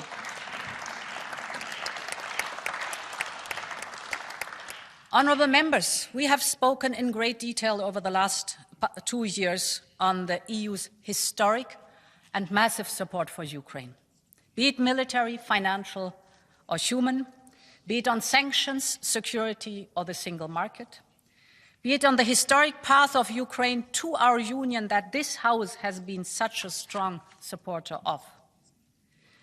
But today, on this poignant anniversary debate, it is a time to look deeper at how we have got there and where we must go.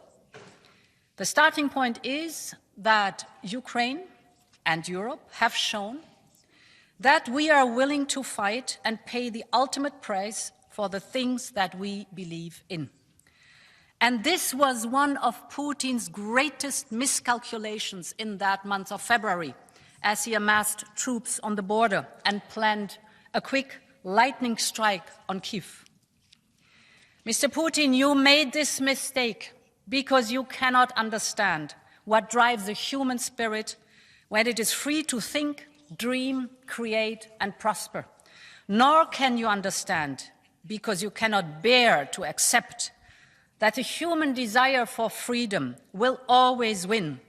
And honourable members, Putin cannot understand that if you give people a choice, they choose liberty once and for all.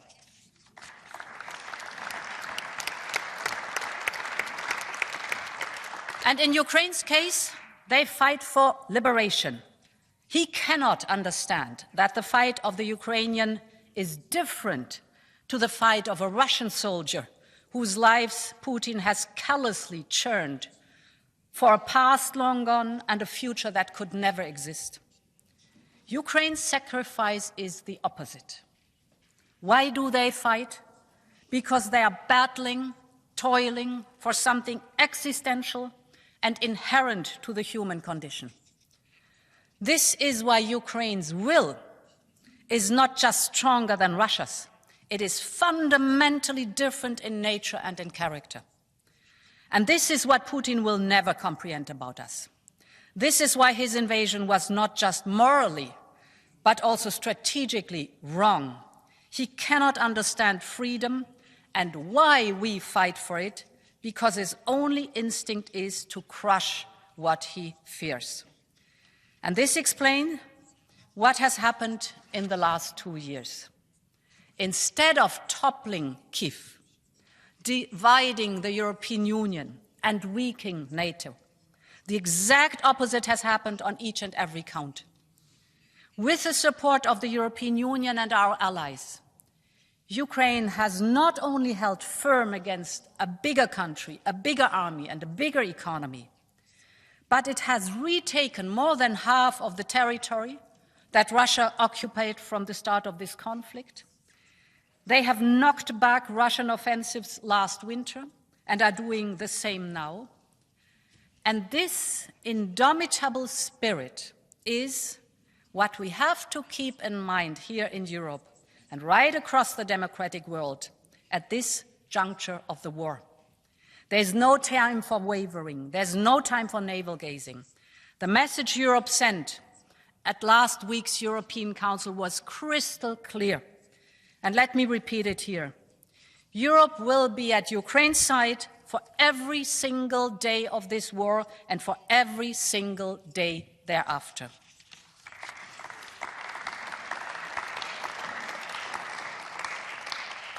Honourable members, keep up our momentum to support Ukraine and to protect our own future. That means thinking about reconstruction, about security commitments, about strengthening the international system to avoid any repeats or reruns. It also means continuing to support Ukraine in every way we can. Take military support. So far, we have trained over 40,000 Ukrainian soldiers. Our Union and Member States have mobilized 28 billion euros worth of military equipment. The European defense industry has increased its production capacity for ammunition by 40%. We will have delivered over 500,000 rounds of artillery shells by next month, more than 1 million by the end of the year. But this is certainly not enough. Not only must we accelerate the delivery of ammunition to Ukraine, as we look to the future, we must think of Ukraine's defense capabilities as part of our defense capabilities. We must think of Ukraine's defense industry as part of our own defense industry. And this is why we have involved Ukraine in the preparations of our own defense industrial strategy. It is a first step which should lead to integrating Ukraine in some of our defense programs, with the agreement of the European Parliament and Council where necessary. This would not only help us cater for Ukraine's defense needs, it will also encourage convergence and joint planning between our militaries and defense industries. Ukraine is a future member of our European Union, so it must get much closer to us also in the field of defense. And this leads me to my third and last point on Ukraine's path towards our union. The contrast with just 10 years ago couldn't be starker. Back then, a pro-Russia regime in Ukraine was passing authoritarian laws and killing protesters on the streets. Today, this country has just given itself new legislation to expand national minority rights, to improve the judicial system, and to ensure checks and balances on power. And this is what led us to launching the accession negotiations. And this progress is happening not only because Europe is asking for it. This is the deep desire of the people of Ukraine. Ukraine is Europe because Europe is in the hearts and in the minds of Ukrainians. And soon enough, Ukraine will also be in our union. Honourable members, the anniversary that we mark today is a tragic loss of human lives and suffering. And it is all the more tragic as we know there will be more pain and more suffering ahead. We know how much is at stake here for those in Ukraine and also for the rest of Europe. Putin's fantasy and fabricated war and Ukraine's heroic resistance has reminded us here that our freedoms and our democracy are worth fighting for it. So today, we pay tribute to those who are fighting, and we pay tribute to those who paid the ultimate sacrifice in fighting for something. Slava Ukraine.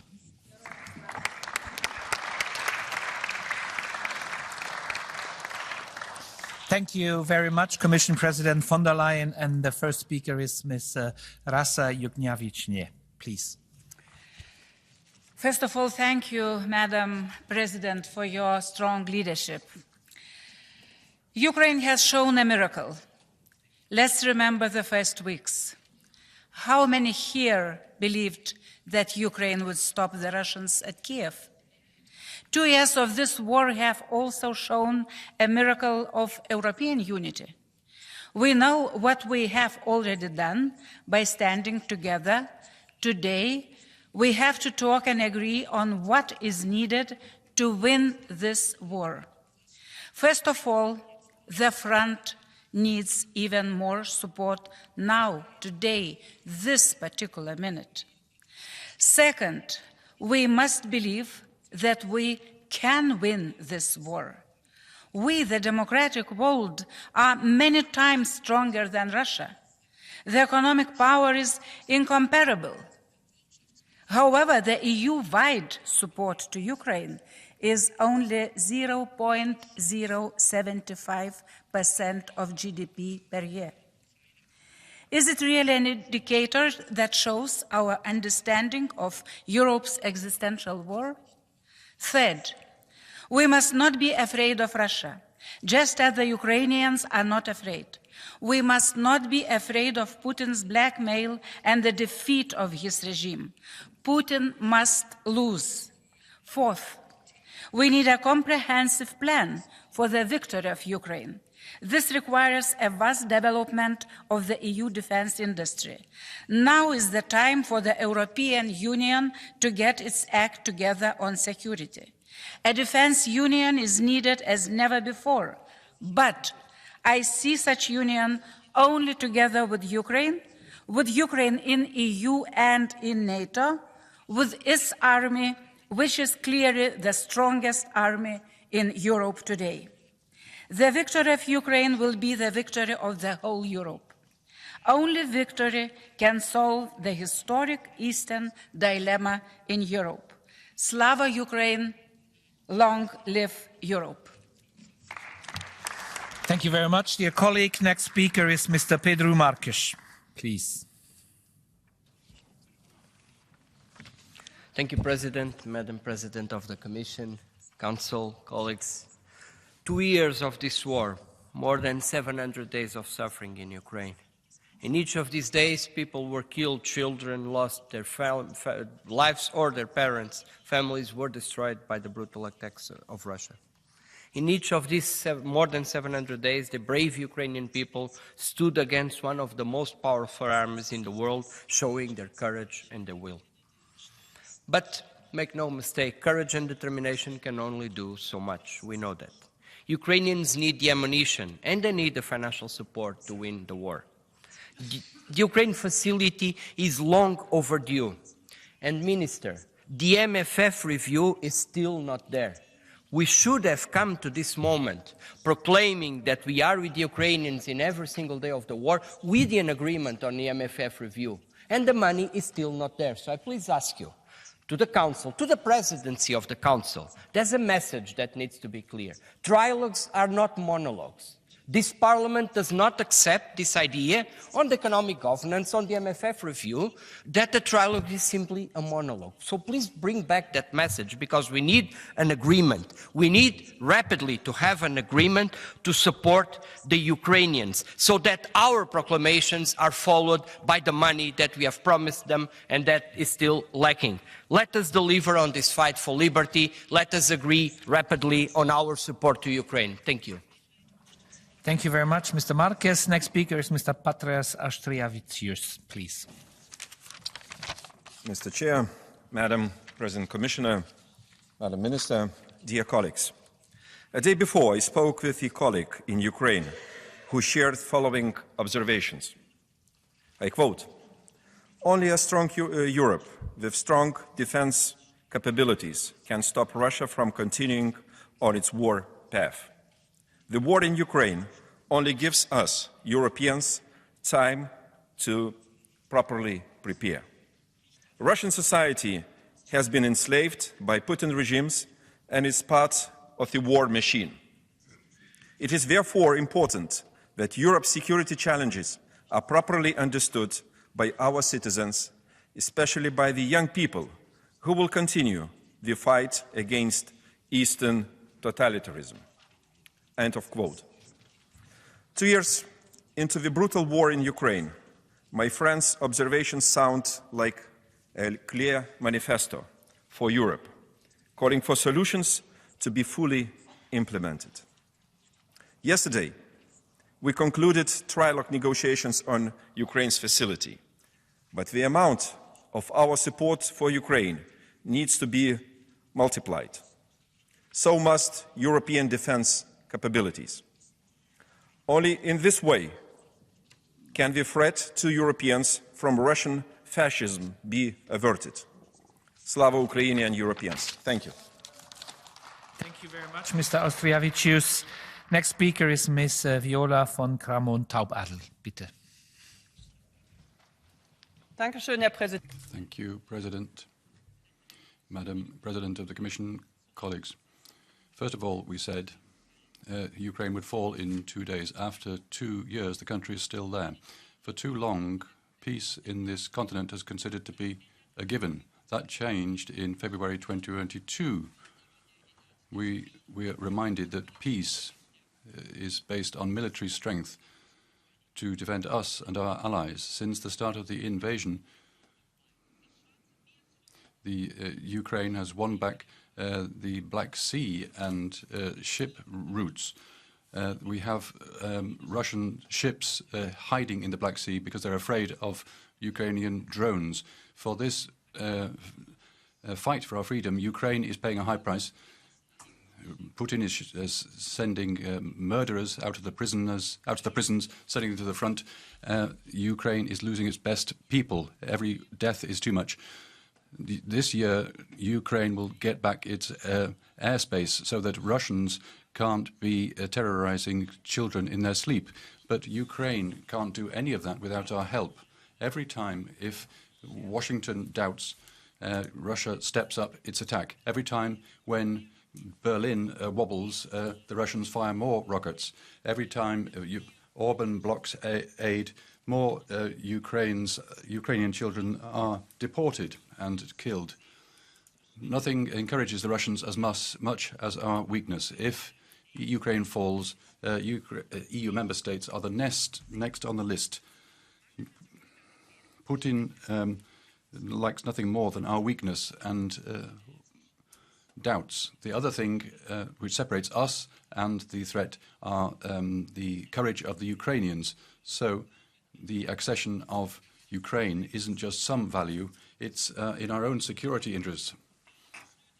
We say, as long as it takes, but this means to give what is necessary so that as long as it takes, doesn't take 2 more years. Thank you very much.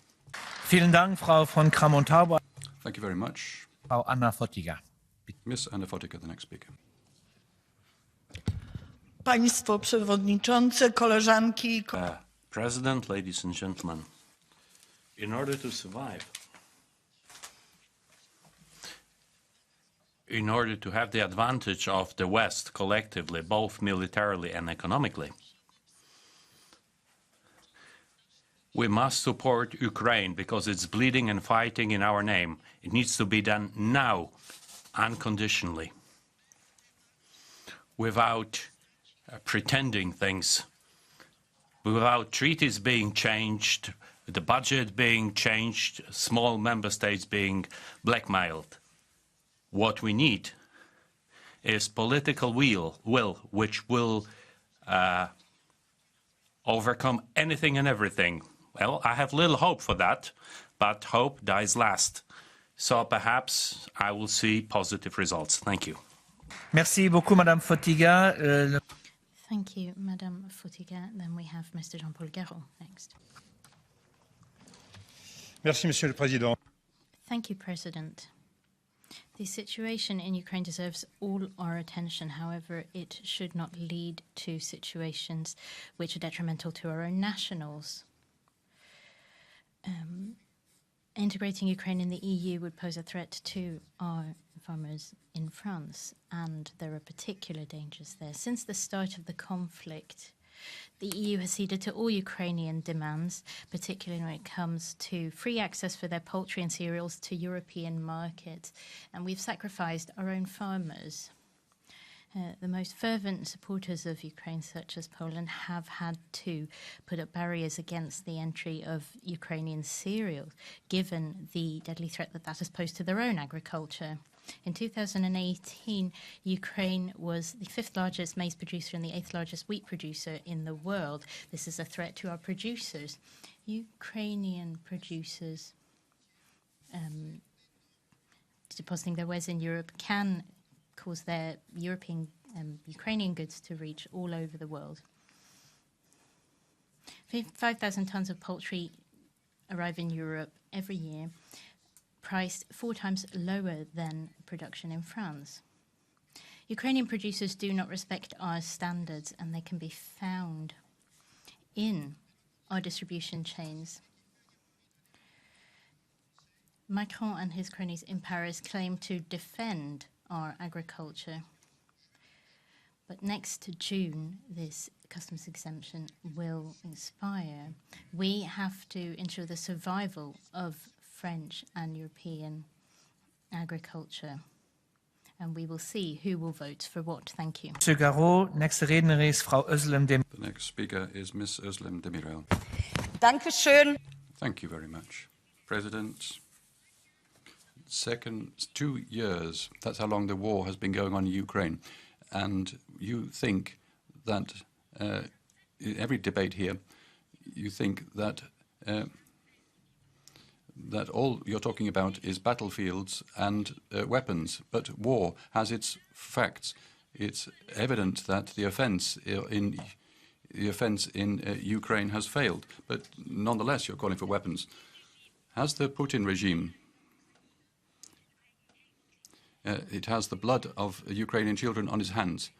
Ms. von der Leyen and Mr. Biden and Mr. Johnson, they don't have clean hands either, because there were negotiations for a ceasefire. Mr. Zelensky stood here at the start and was in favor of a ceasefire. NATO said, keep fighting, you're fighting for our freedom. And that is cynicism. Why don't you let people in?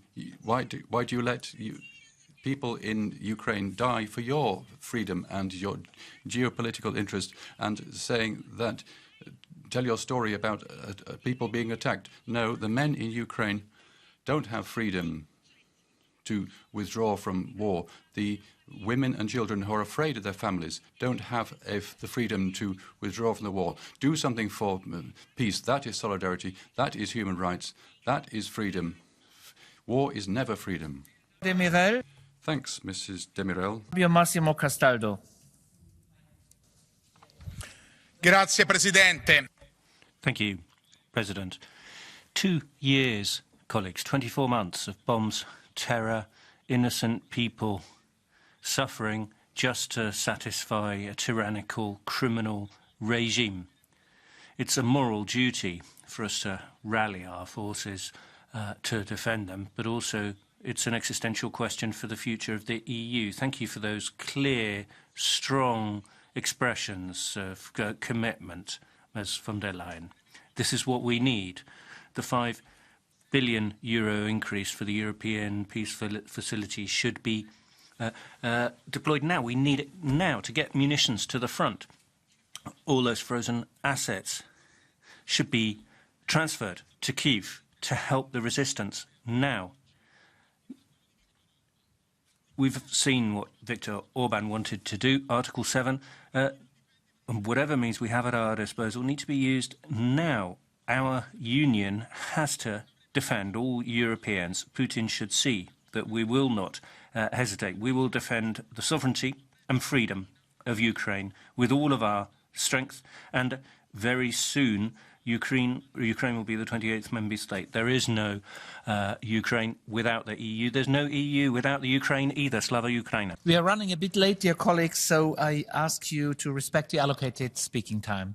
Next speaker is Mr. Michael Gala. President, colleagues, szanowni Ukraińcy, 10 years of war, 2 years of full-scale war waged by a war criminal in the Kremlin. The Ukrainian nation stands united and refuses to be subjugated back into the servitude of a Russian gulag.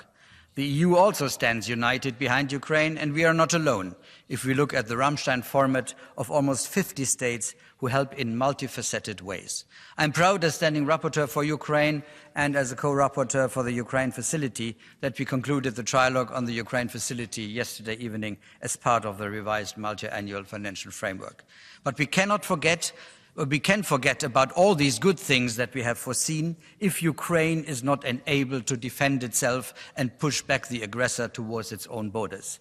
We need to support Ukraine in this regard, not only as long as it takes, but with whatever it takes. And that is why I support the suggestion of the Estonian Prime Minister that said that every EU member state should provide 0.025% of its GDP for weapons deliveries to the country. President Macron President Macron has spoken on several occasions about France's support up until victory. Fine, but French arms need to be supplied to the same extent as German arms are. Given the doubts of the German Chancellor, we have a call on the German Bundestag, deliver Taurus now. There's a majority in the Bundestag for that. Germany isn't a one-man democracy. Don't be afraid of your parties on the left. Let's face up to Putin. Let's stand up against the empire of the evil, which threatens our way of life. Slava Ukraini. Speaker is Mr. Sven Mikser, please.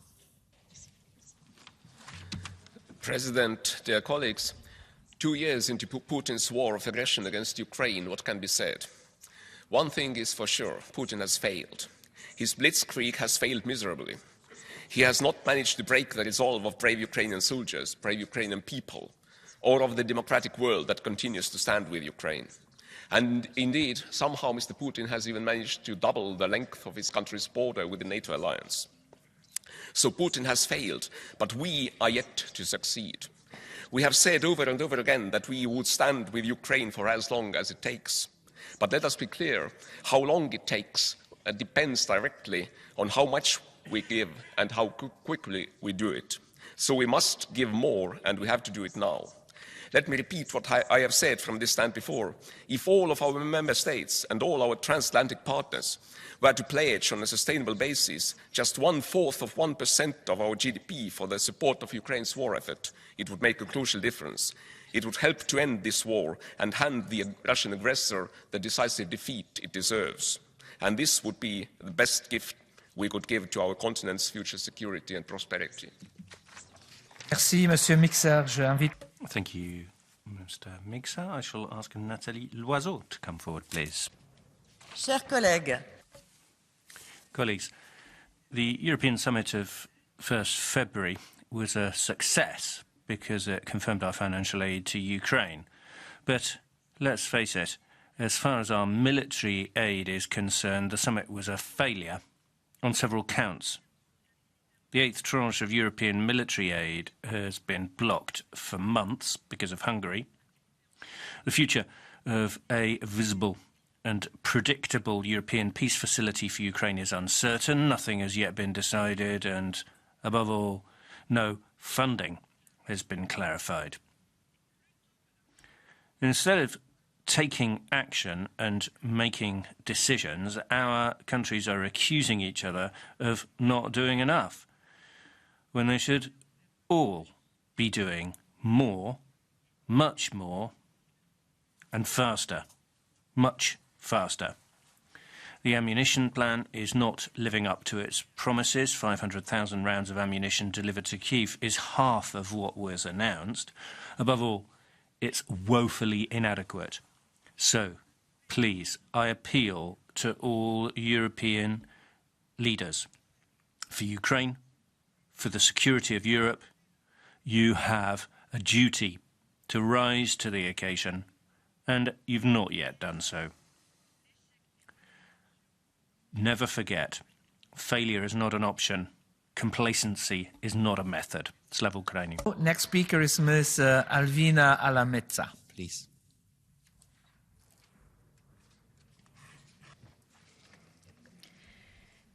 Mr. President, dear colleagues, lähes 2 vuotta.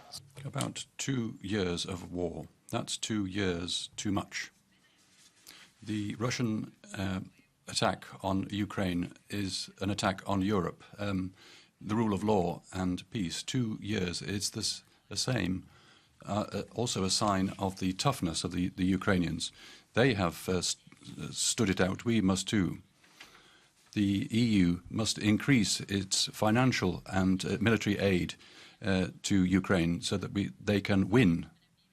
50 billion euros in aid is important. I demand that the 200 billion in frozen assets of the Russian single central bank should be used in full for the benefit of Ukraine.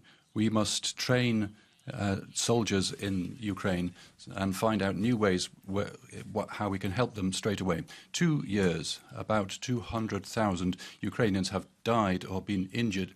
We won't forget. We won't give up. Slava Ukraini. Thank you very much, Ms. Alametsa. Next speaker is Vice President Robert Zīle, please. Thank you, Chair. Madam Minister, Vice Chair. The good news for Ukraine, of course, is this 50 billion support. But let's be honest, the military assistance from the member states is not sufficient. And we are late, especially some member states are hesitating. We are not being able to deal with the confiscation of the seized Russian assets. The system has not been perfect also for avoiding sanctions. And the EU businesses are still using all kinds of export commodities from the Russia and profit on that. Why am I saying this? Because time is of essence. We cannot help Ukraine sometime in the future for a certain amount. We thus endanger the nation of Ukraine, the language of Ukraine during this time. The Russification aims are being achieved by Russia. Meanwhile, there was a prominent conference in Riga last year against the genocide against the children in Ukraine that are being that are being stolen and taken away. Also during the Soviet times, Russia was implementing this Russification attempts, but they did not extract children from the families. But now these children, within 2 months, could lose their ties with Ukraine and language and everything. And if we want to help them, then time is of essence. And we can only help them by providing full military assistance as soon as possible so that we don't lose time and don't lose the nation. Much, Vice President Zīle. Next speaker is Mr. Anders Brindale Vistisen. Some planning. The mixture of financial assistance for the Ukrainian war and the EU membership is harmful. We shouldn't deny things. If the Ukraine becomes an EU member, it means more criminality, more social dumping, more welfare tourism. For Denmark alone, the costs will be 26 billion in every budget period. 26 big hospitals, that's the equivalent. So it will be EU membership for Ukraine will be a disaster for us. If we should help Ukraine, it should be weapons here and now. Denmark has provided more of that than most of the member states here. And this is all the more important when you compare that with the prospect of Ukrainian membership of the EU. Eva Ruiz, please. Gracias, Presidente. Thank you, President. 2 years after Putin's invasion of Ukraine,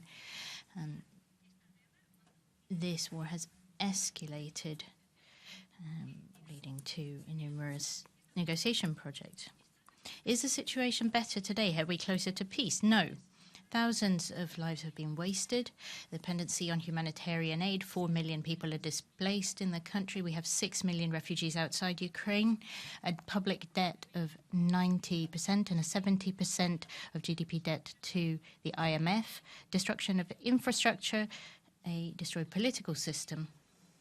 These consequences have reached Europe too. Increased inflation, energy prices, food prices.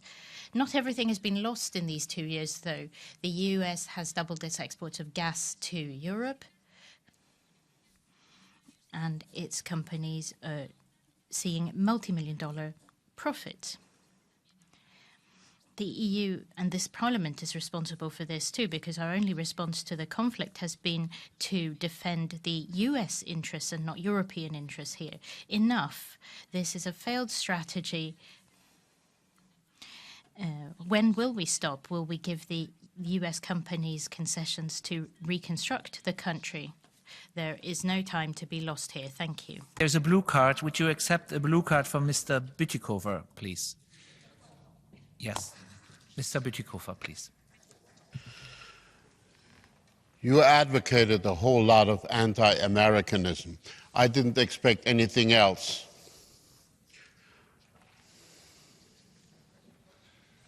You advocated a whole lot of anti-Americanism here. I didn't expect anything else. But are you not ashamed that you speak on this topic without mentioning with a single word the responsibility of the Russian dictator Putin for this war? Aren't you ashamed?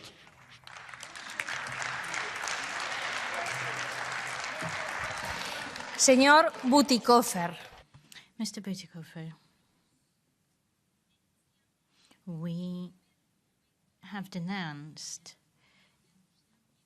illegal interference of Russia in Ukraine since the outset. But repeating a lie many times doesn't make it more true. I'll be honest, though, what I find shameful is the response of the European institutions and this European Parliament, where it was promised that we would be taking action for Ukrainians, but the only thing we've done is finance a war that is no longer on the front pages in the media. In a few months, this will no longer be on news reports, but millions of people will continue to be displaced and their country has been absolutely destroyed. The EU has not defended European interests here, and we need to invest in a just and sustainable peace. Andrea Bocskor, please.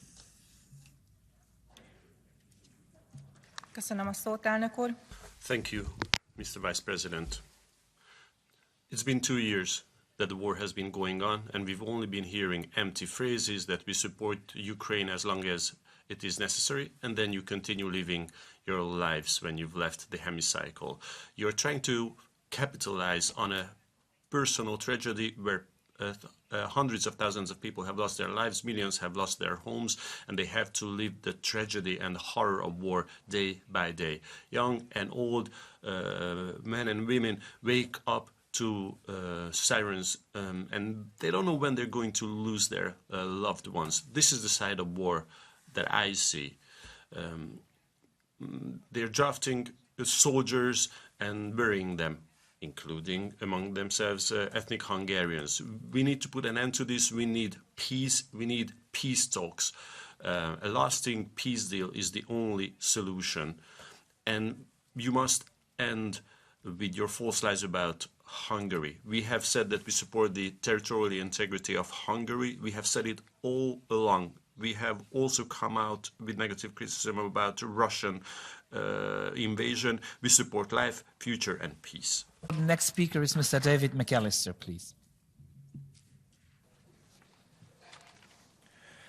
Mr. President, Madam Minister, Vice President, ladies and gentlemen, dear colleagues, late in the evening yesterday, it was actually just before midnight, we concluded the trilogue on the Ukraine facility.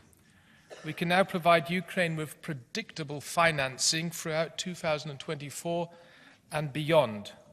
This is good news, and I would like to thank all colleagues engaged in these procedures. Michael Gahler, one of the co-rapporteurs, is present.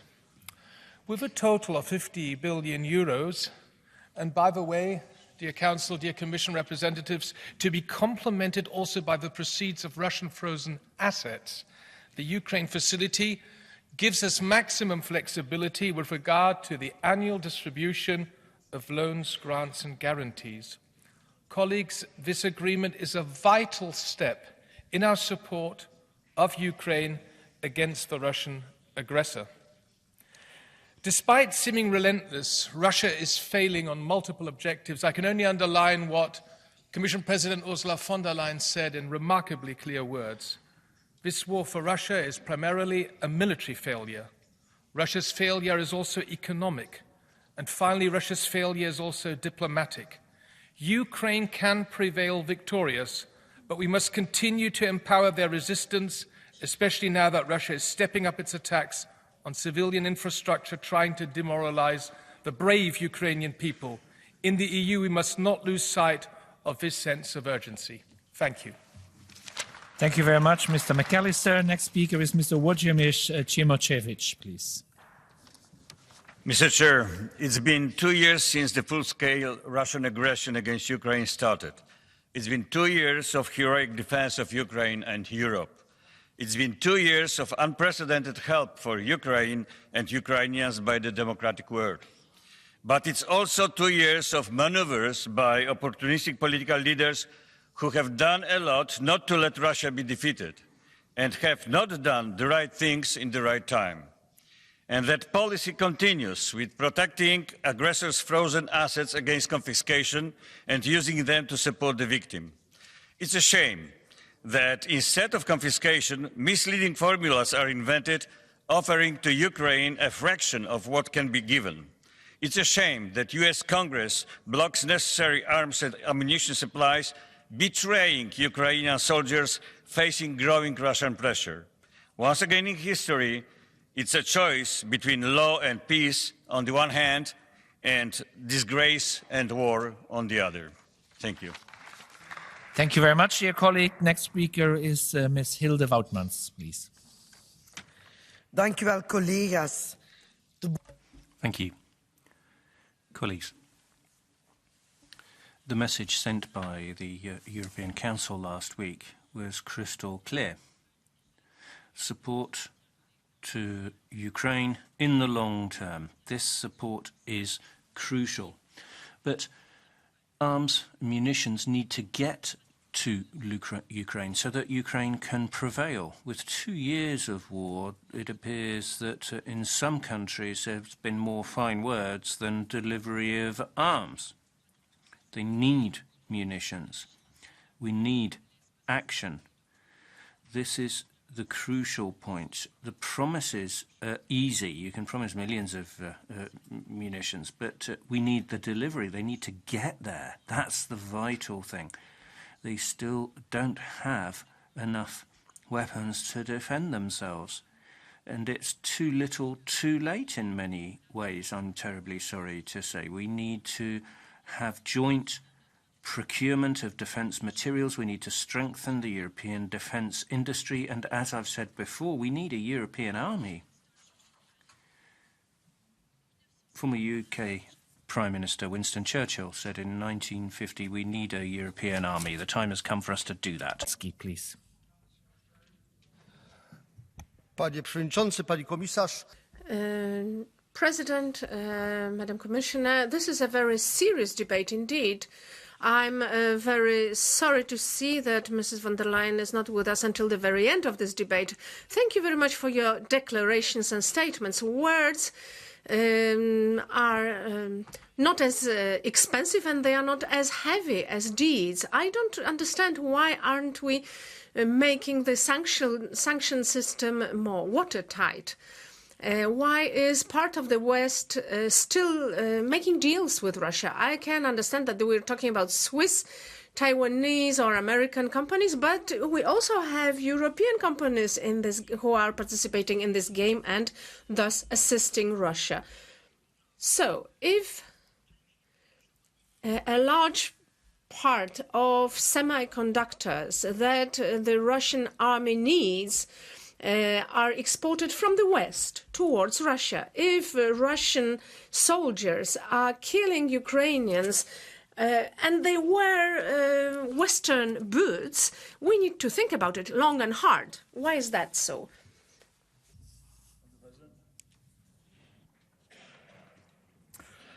At the farmers' protest last week outside the Parliament, a banner read, "You promised peace, you promised us prosperity. You have delivered war and poverty. Why are we still facilitating this senseless and bloody war in Ukraine? Why did NATO block the peace deal that we knew had both Ukrainian and Russian backing in March 2022? For 2 years, your decisions on Ukraine are based on the idea that Ukraine is going to win. Well, it's not looking great. Zelensky said at the weekend the war is in a stalemate. They have a mobilisation crisis. The conscription age has been lowered to 25. Videos abound of young men being kidnapped off the streets and forced to the front. Who's going to fight your war? Corruption is off the charts. Zelensky is about to sack his popular commander-in-chief of the armed forces, Zaluzhny, and a raft of top government officials. The wheels are coming off. The war is crippling the EU. Why on earth are we not making the aid conditional on peace? This is absolute insanity. About time you copped on to yourselves. Next speaker is Mr. Andrius Kubilius, please.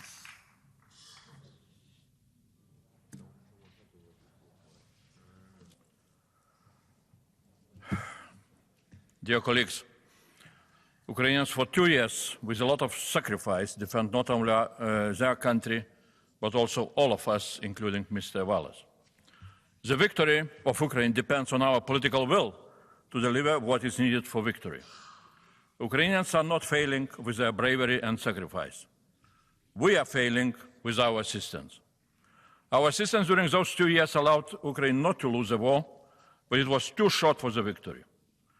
Let's remember, last year Russia managed to spend for its war more than 100 billion euros. And Ukrainian side, with all our assistance, had only 80 billion euros. All the EU military assistance during last year reached less than 0.1% of EU GDP. We do not look serious with such numbers. The problem is that all our assistance depends on individual voluntary decision of each member state how much to support. Such an arrangement does not produce enough of support. We have example of our collective approach, the European Union Plan for Munition Delivery. Despite its shortcomings, it is a good example of how the EU needs to act. We need to have the EU plan for the victory of Ukraine, which would cover all the military needs of Ukraine, not only artillery shells. Such a plan should start from the obligation of each member state to deliver military assistance not less than 0.25% of national GDP, like Sven Mikser have said before. It would allow to significantly increase military production both in Ukraine and in the EU. That is how Ukraine would start to prevail. Victory of Ukraine is needed for us, and let's make it. Slava Ukraini! Thank you very much, Mr. Kubilius. Next speaker is Mr. Tonino Pizzula. Thank you, Mr. President. Dear colleagues, our support for Ukraine is as important as it was on the day one of the Russian aggression. Though the situation at the battlefield is a stalemate, the European Union has proven that it will be forged in the crisis, as Jean Monnet said. Just see the collective defense efforts, energy imports and sanctions, but we need to do more. The Council's decision last week is a strong message from the European Union in all directions. To Ukraine, which is fighting for freedom, to Russia, which counted on the fatigue of the EU with the war and perhaps on its general collapse, but also to Washington, that the European Union doesn't give up its efforts for Kiev, and as the United States must also overcome internal divisions and to continue supporting Ukraine. With this decision, European Union engagement gains new momentum. In this super-election year, European Union should confirm at a global level that it's still a relevant significance. Slava Ukraini. Merci, Monsieur Pizzula. Et la parole. Thank you, Mr. Pizzula. I now give the floor to Mr. Bernard Guetta. Mes chers collègues, il comptait en... Colleagues, he thought he'd be entering Kiev in 3 days, and what's the situation now? 2 years on, and Putin controls only 17.5% of Ukrainian territory, and he's not even able to maintain control of the Black Sea and Crimea. This is referred to as a defeat, but how do we help the Ukrainians to turn this into a victory? Well, our 27 leaders must decide to tell our nations that we are at war. We're not about to march on Moscow, but we're fighting a war for the freedom of our peoples and stability on our continent. And this war demands serious sacrifices, a common defense, and that we drum up determination to win. We're not able to do this without our voters really knowing who stands with who. So you, on the far right, come out and say it. Whose side are you really on Putin's or on that of freedom? This is the only condition for Ukrainian victory, because the enemy bears none of the hallmarks of an invincible force. Vrecionová. 2 roky od agresivního útoku. 2 years. 2 years since the aggressive attack of Putin's horde on Ukraine. Yes, part of our society and probably part of our politicians are getting tired of the fact that we're dealing with what is happening in Ukraine and the consequences for Europe. But fatigue is not the solution. If we don't stop Russia now, it will be someone else's turn next time, and the consequences will be much worse for all of us. That is why we must persevere in supporting Ukraine's heroic struggle. And we must also address all the things that we have neglected over the past decades. 2% of the defence budget must be the absolute minimum for any member state. And we must finally get our defence industry into production. It's not possible for banks to refuse to finance investment in the defence industry. That cannot be. We, as Europe, have not been able to produce enough ammunition. We still have a lot of work to do, but we have no alternative. There is no third way. Ukraine must prevail. And the EU must prevail with Ukraine. There is Mr. Francisco José Millán Mon. Gracias, Presidente. Thank you, President. These are several years of an illegal and cruel war fought by Russia against Ukraine. We will continue to support this brave country. This is a war of attrition where the supply of ammunition is fundamental. Russians are using projectiles in a much greater quantity than the Ukrainians, 5 times more, but they persist. The Russian munitions production industry is making advances, and that is worrying. As we heard during the Second World War, the European Union must be an arsenal for democracies. Everybody must contribute to military support. We've seen recently that military support from France, Italy, Spain did not go beyond 200 million euros. If we want to help Ukraine, we need to support the European defence industry. Especially because we know who will be taking the White House in 10 months. Last week, we gave the green light to additional aid to Ukraine. And I hope that Washington will do the same and promptly unblock financing for Ukraine. Thank you. Nächster Redner ist Herr Jens Geier. Next speaker, Jens Geier.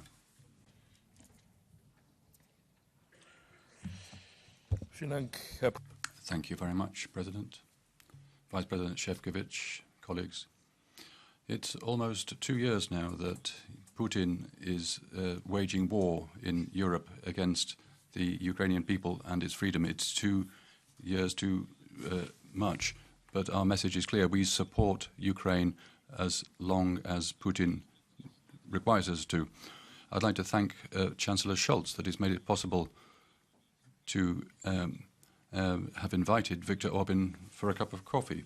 The German government is not just been attacked by the EPP here, that the German contribution to Ukraine was too small. It's always been insufficient, but it's important to note that no other state in the EU is doing any more to support the defensive capabilities of Ukraine than Germany. My request to you would be, colleagues, make sure that your governments redouble their efforts. This also includes, institutionally, not having unanimity in foreign and security decisions in the EU. That would be the main way to face up to blackmailers within, and also for Ukraine to be able to stand up for its sovereignty. Thank you. Mr. Tudorache is the next speaker. Thank you, Chair, Vice President, dear Minister, dear colleagues. This horrendous war on our continent was not supposed to last that long. Putin thought it would be quick. We thought Ukraine wouldn't stand its ground, and most thought our drive and solidarity as a union wouldn't last either. But here we are in a reality where everyone was wrong in their initial planning, except Ukraine and its brave people who believed in their cause from day one, who fought and died every single of these 700 days. Today, our task must be crystal clear. Ukraine's resilience is non-negotiable. Our peace is no longer a natural given right, and for both of these reasons, we must equip our union with what it takes to become a credible long-term security provider. An articulated defence industrial vision, instruments to deliver it, and a defence commissioner to keep all this together. And now, in the immediate term, we must put our money and weapons where our political mouth is. That is how Ukraine can win this war. Thank you. Thank you, Mr. K. Next speaker is Mr. Dominik Tarczynski. Thank you, Mr. President. Dear leftists, it's been 2 years of Putin's attack. And what have you done? Nothing. What have you done, Mr. Weber? As a Germany, what have you done? 5,000 helmets. That's your achievement. Oh no, you built the Nord Stream 2, and then you blocked the sanctions. That is the fact. What about Belgium? You are responsible for blocking sanctions on Russian diamonds when we, Polish government, conservative government, was fighting for it. What about Austria? Austria was blocking 12th package of sanctions because one of their banks was on the list of the war sponsors. What about the rest? All you did was just blocking sanctions, and Poland was first to help when Russians attacked. 17 million people crossed Polish-Ukrainian border. So do not lecture us about humanity, about asylums, about refugees, because we do know what the refugee is and what illegal migrant is. I was the first MEP to see massive graves. How many of you visited Ukraine? How many of you visited Lampedusa? I was the one to see illegal migrants. So let's make a deal. You take illegal migrants, we're going to take those who were attacked. Thank you very Putin much. for some Next time. speaker is Mr. Lukas Mandl. Thank you, President. Colleagues, it's important and correct that the EU support the Ukrainians in their fight for survival. It's existential for the EU, for Europe, for the whole free world. And 2024 will show that the EU must do this independently. It's also important what the Commission President said on the 1st of March 2022, immediately after the start of the war, in our extraordinary sitting at the European Parliament, that we must reach out and to the other Russia. But we don't know the other Russia, no face, no name, and 2024 won't give us that. We must stand together. We must stand behind Ukraine. The people in Ukraine mustn't have any illusions that it will end quickly or that there'll be a rapid EU membership. Ukraine will be free, Europe will be free, democratic with the rule of law, and every effort makes that worthwhile. Moretti.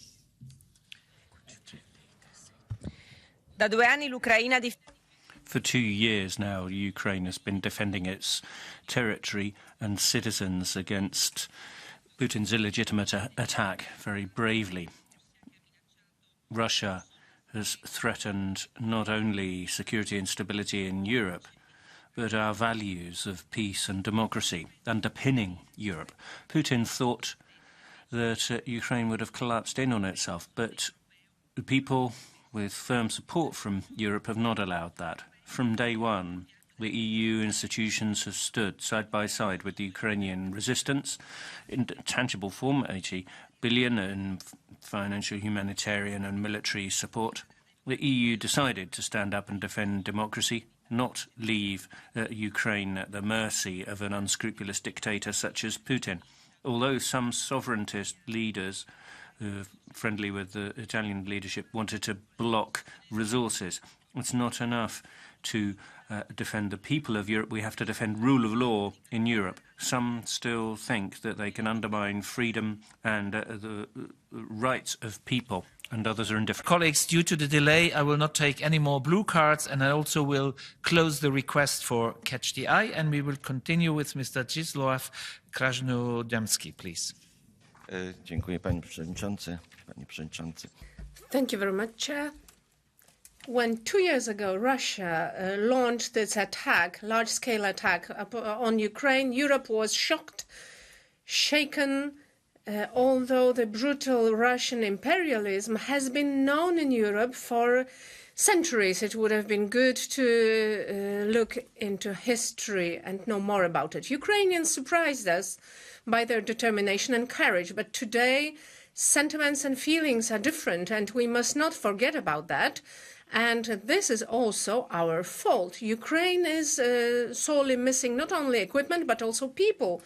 The willingness of young Ukrainians to go and fight is decreasing. They prefer to stay abroad, and political rife is growing in Kiev.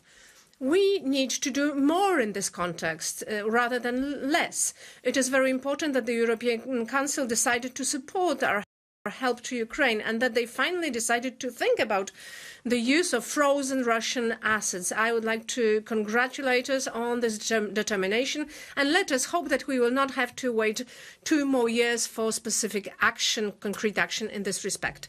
Chair.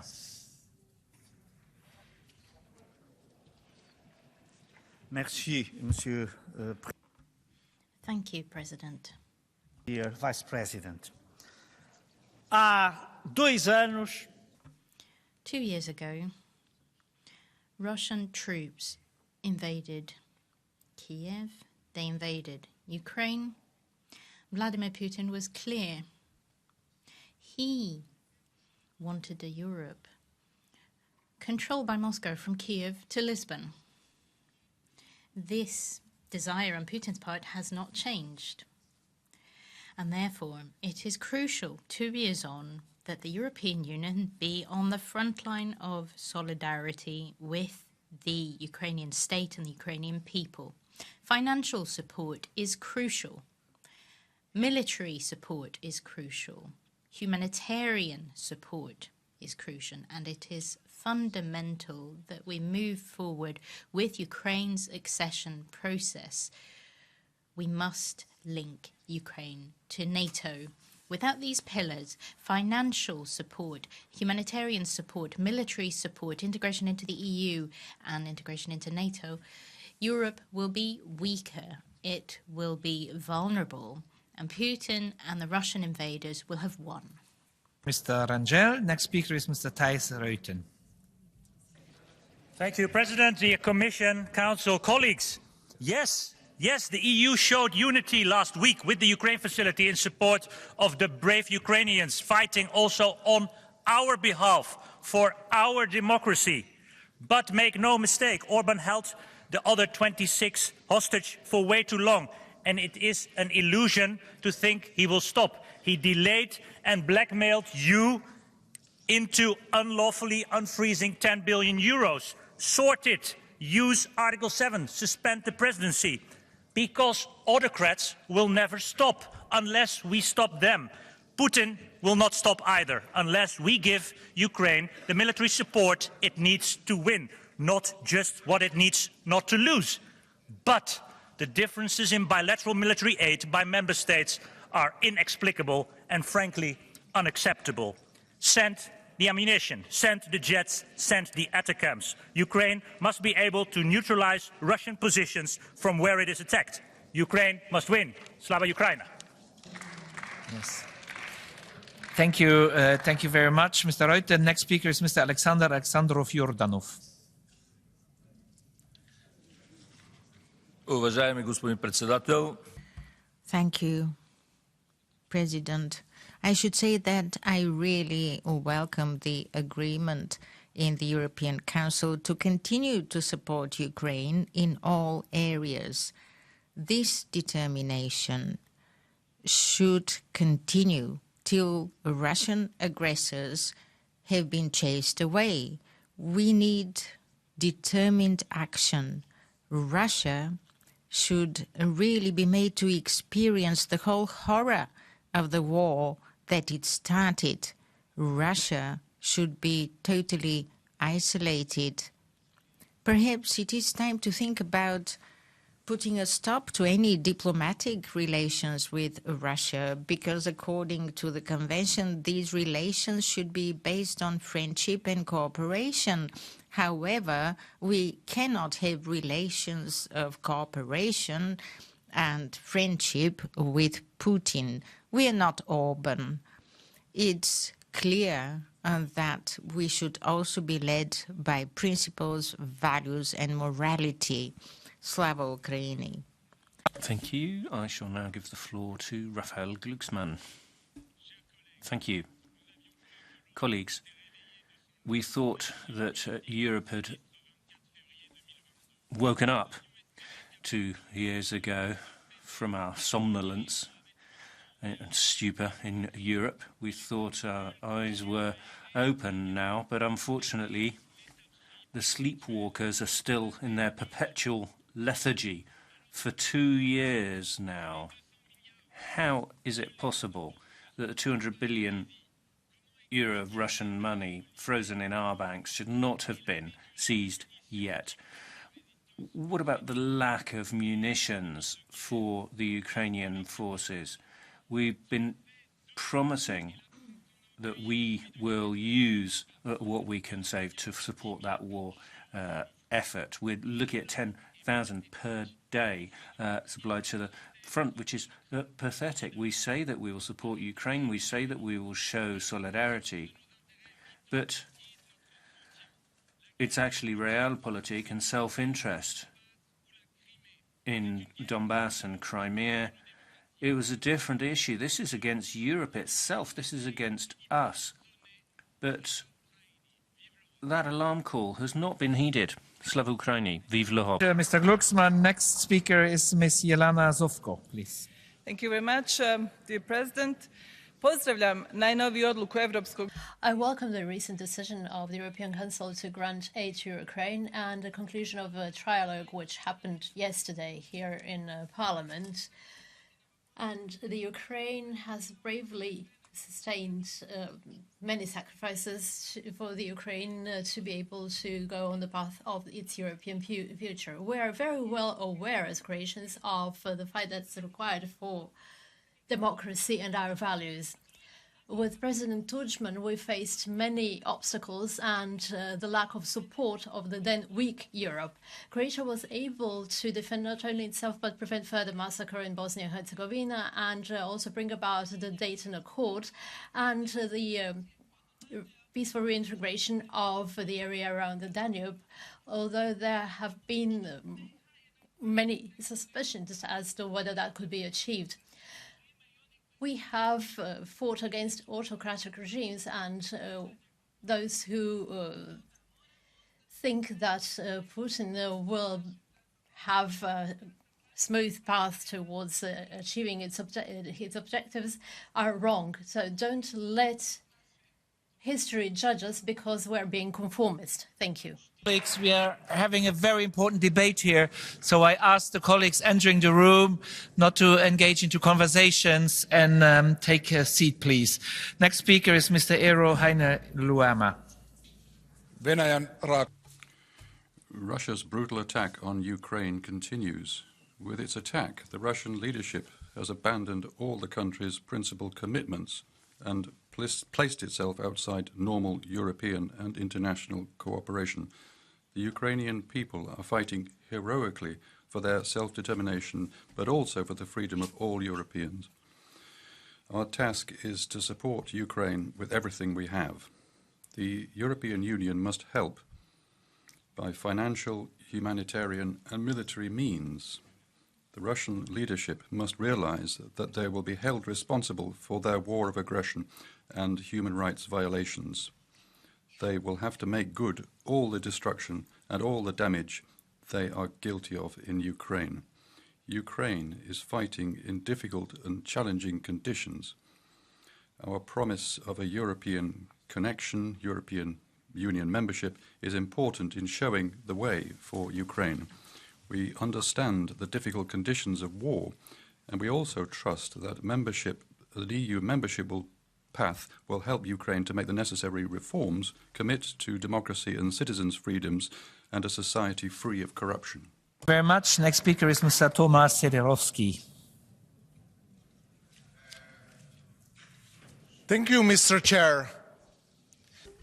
Bucha, Mariupol, Bakhmut. To jsou jména ukrajinských měst, kterých jsme se my všichni. These are names of European cities, and we learned how to pronounce these names correctly bit by bit, because these are cities where atrocities were committed by the Russian army. Rape, murder, aggression. This shows what Putin's regime is. It threatens not just Ukraine, but European democracy as a whole. Ladies and gentlemen, for 2 years we have been talking, and we've been saying that we need to support Ukraine. Let us finally do something. Time is running out, and the time for talking is over. It is time for action, and we have to show Ukraine that we stick to our word and that we count on Ukraine as a future member of the European Union. Marina Kaliurant.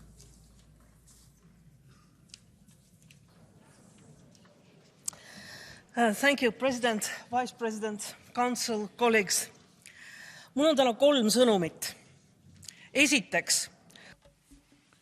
I have 3 key messages. 1, the war in Ukraine must come to an end by a victory for Ukraine and under Ukraine's conditions.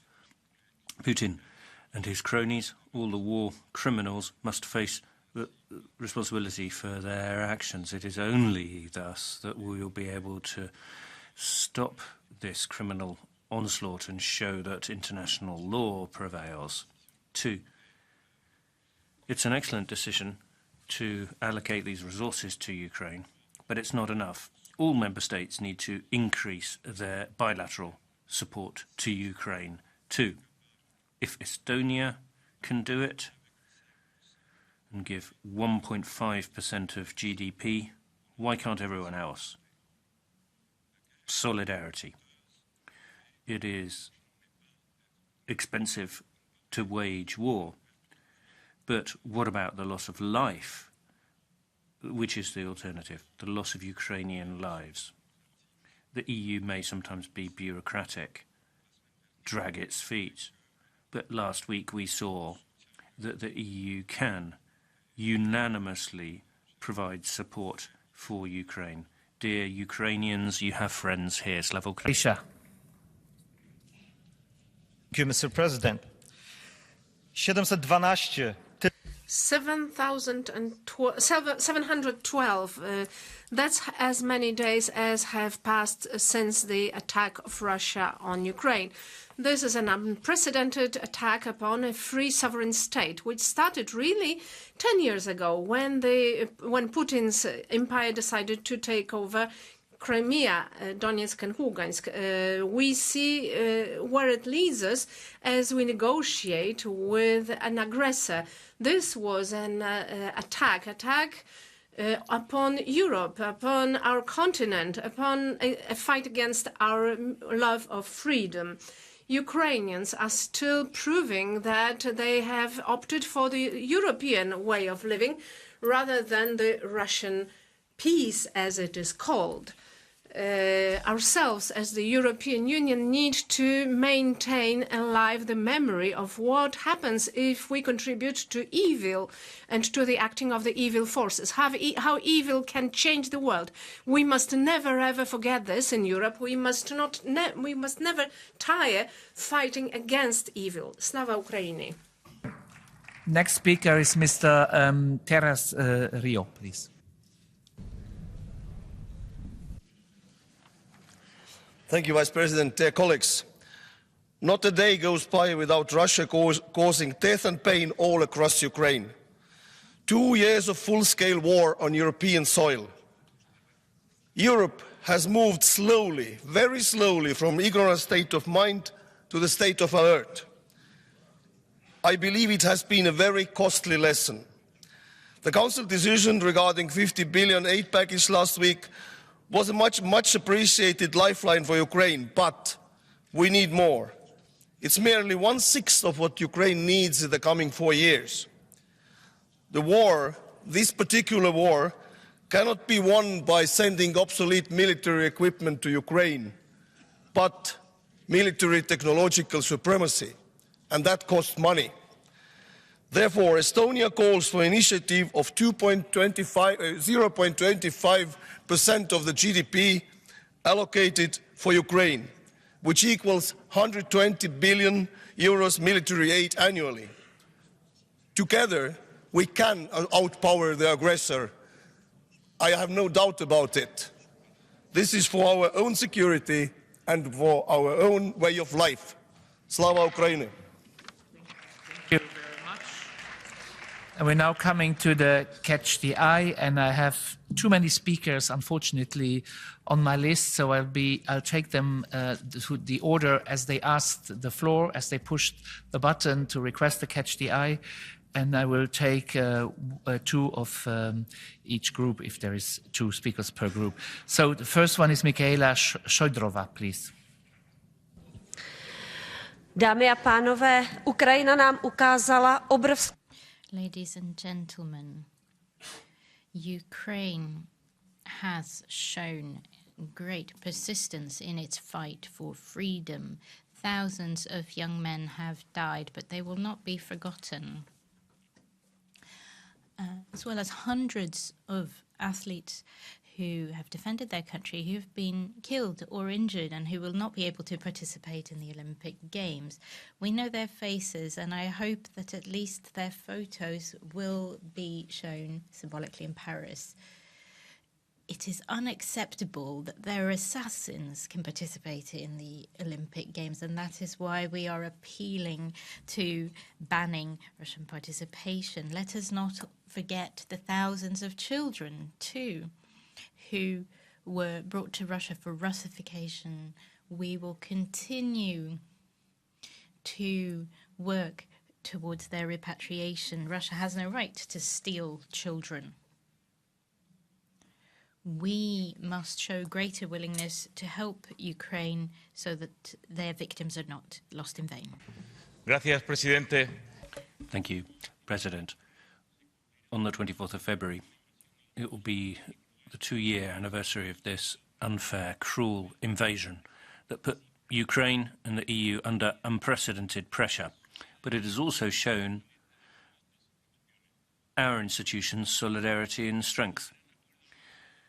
This new agreement, the Ukraine facility, the 50 billion up to 2027, will allow us to better meet the needs for reconstruction and post-war modernization.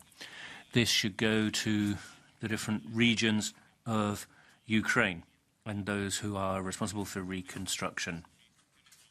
Local and regional administrations, as well as national administrations, need to be at the heart there. We need to give them the help they need. But don't forget, the funding really needs to get to those who need it most. It has to be a sustainable, inclusive reconstruction. Speaker is Ms. Emma Wiesner.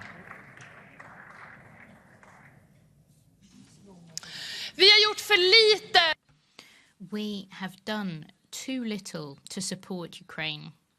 I'm embarrassed that our colleagues in Kiev sat there waiting to see what mood Viktor Orban is in today, to see if they will get support from the EU leadership or not. We have done too little and we must do more.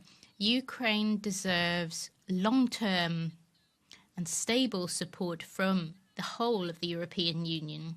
And this must be done as long as it takes. Every country must guarantee to deliver support as long as the war continues. Thank you. Thank you very much. Next speaker is Ms. Claire Daly. Before Russia invaded Ukraine, NATO was in terminal decline.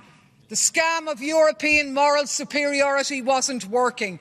A spent force, discredited by decades of illegal wars, Iraq, Libya, Afghanistan, and then along came Russia and took the bait, and the whole sorry saga went down the memory hole. European leaders parading around, chanting about glory, draped in flags, pretending to care about democracy and international law while slobbering over arms contracts. It's easy to see why you'd want the war to go on, but it's over. And while you're amusing yourselves with your pantomime Churchill act, Ukraine is running out of men and running out of hope.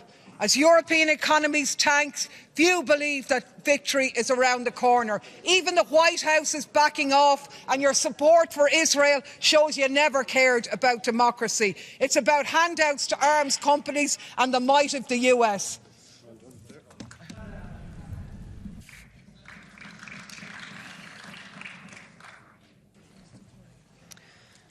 Voorzitter, Oekraïne leidt al... No, sorry. Mr. Radan Kanev. It does not working. It's working. No. 508. Thank you. It's 2 years after the start of the full-scale invasion of Russia in Ukraine, but it's also 10 years after the illegal occupation of Crimea. And let me remind you, it's exactly 20 years after the poisoning of President Yushchenko of Ukraine.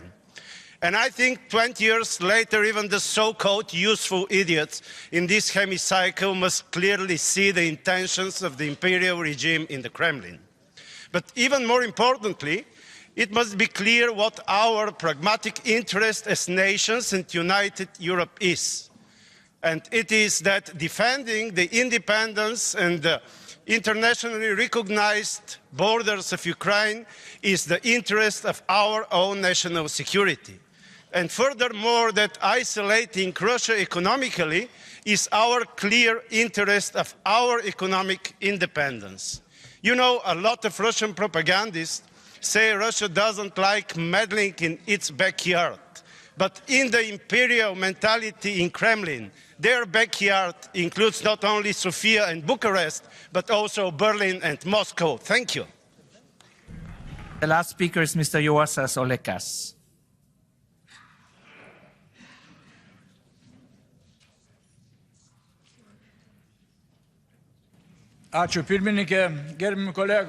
Thank you, President. Dear colleagues, we are grateful to Ukrainians for defending our values and the future of our children against the Russian aggression. It was really shameful where for 2 months we could not agree on support to Ukraine. Today we have a decision on the 50 billion facility for Ukraine, but we all understand that it's too little. Colleagues have mentioned that we are not using the 300 billion of frozen Russian assets. Our sanctions are not effective enough. Another shameful, almost legal trade is 200 billion of trade with Russia.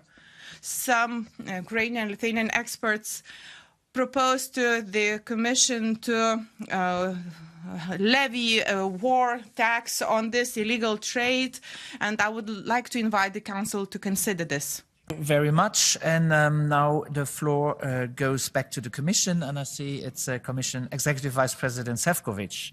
Please. Thank you very much, Mr. President, Madam Minister, honourable members. I'm sure that we all vividly remember our extraordinary session of plenary in Brussels taking place a few days after Russian invasion in Ukraine.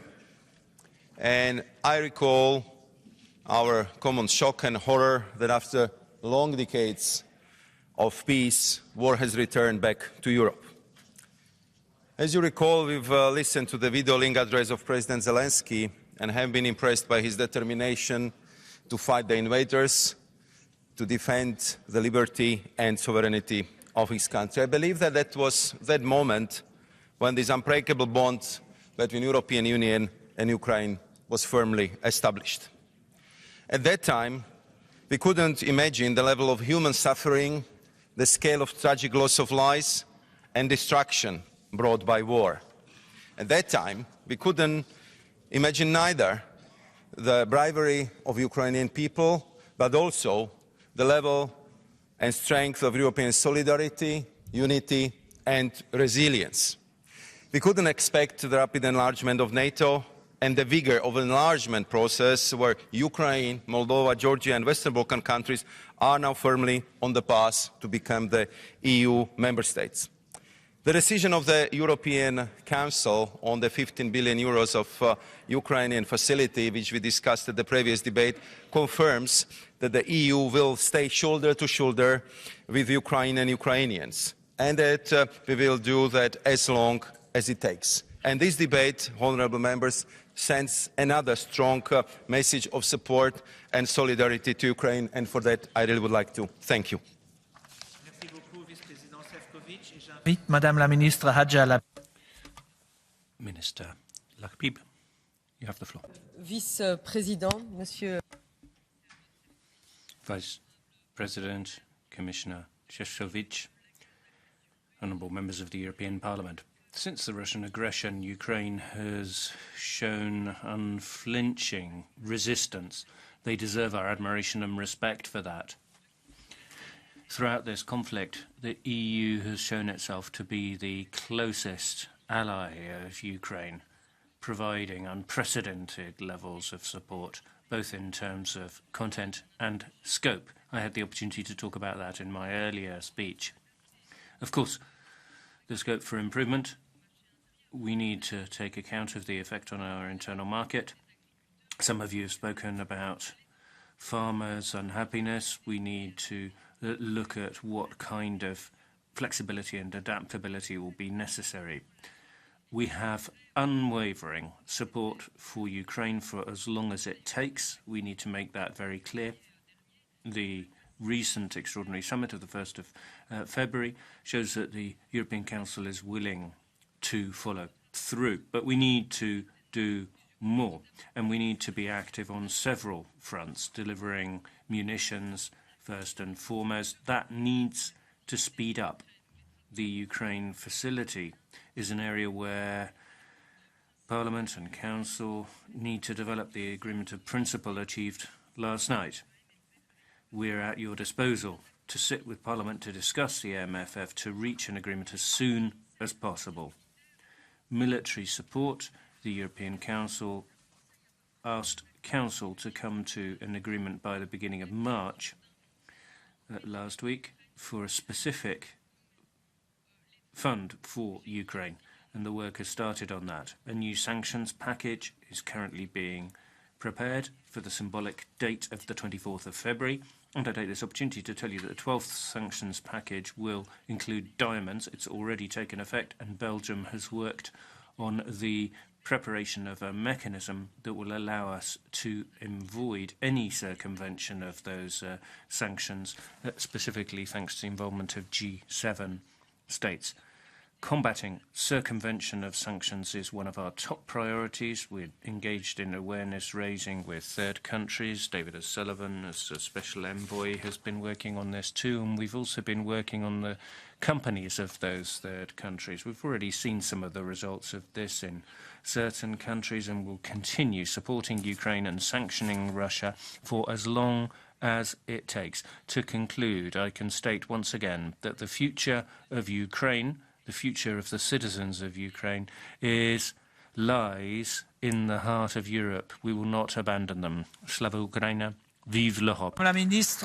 Thank you very much, Minister. The debate is closed. The vote will take place at the next session. Suspend it for a few moments, and it will resume with the votes very, very soon.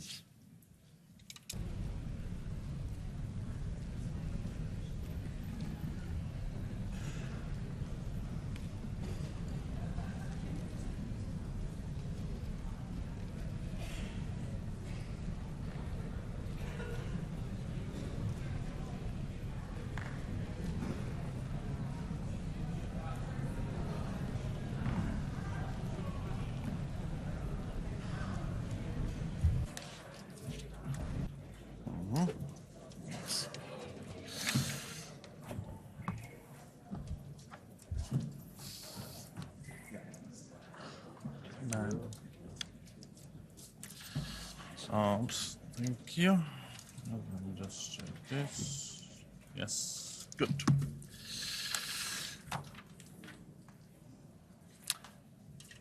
So, dear colleagues, the sitting is resumed and now we come to the votes. A keďže to je prvýkrát v histórii tohto parlamentu, že bude... It's the first time in the history of this parliament that the voting is being done by a Slovak, and it will be done in Slovakia, and I hope that's all right for you.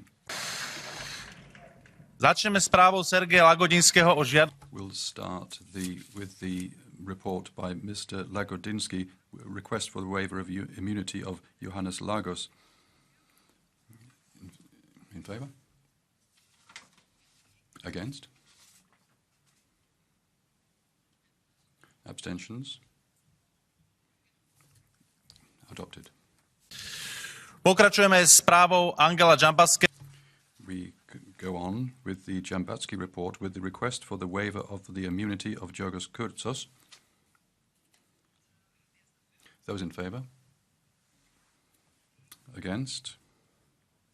Abstentions? That is also adopted. We move on with the report by Ilana Chichurel with the request for the waiver of the immunity of Eva Kaili. Those in favour? Against? Abstentions? I think that was adopted unanimously. We move on with the report by Peter Vitanoff about the union-wide effect of certain driving disqualifications. Request for rejections of the Commission proposal. Amendment 53 in favour, against? Abstentions? Rejected. The draft legislative text, we have 48 amendments by the lead committee. We'll vote in block. Those in favour? Against? Abstentions? Carried. Now amendment 54. Recall vote. The vote is open.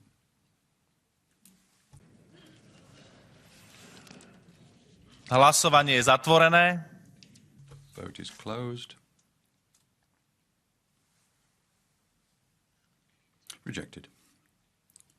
Amendment 29 in favour. Against. Abstentions. I think it was carried, but we'll check.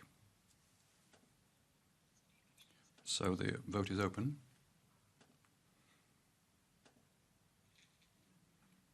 Vote is closed. It was carried. So we now come to amendment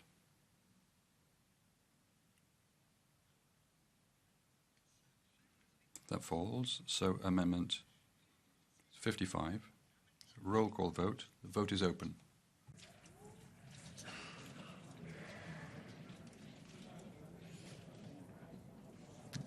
Hlasovanie je zavreté. The vote is closed. Rejected. Amendment 56. Roll call vote. The vote is open. Hlasovanie je zatvorené. The vote is closed. Rejected. Amendment 57. Once again, roll call vote. The vote is open.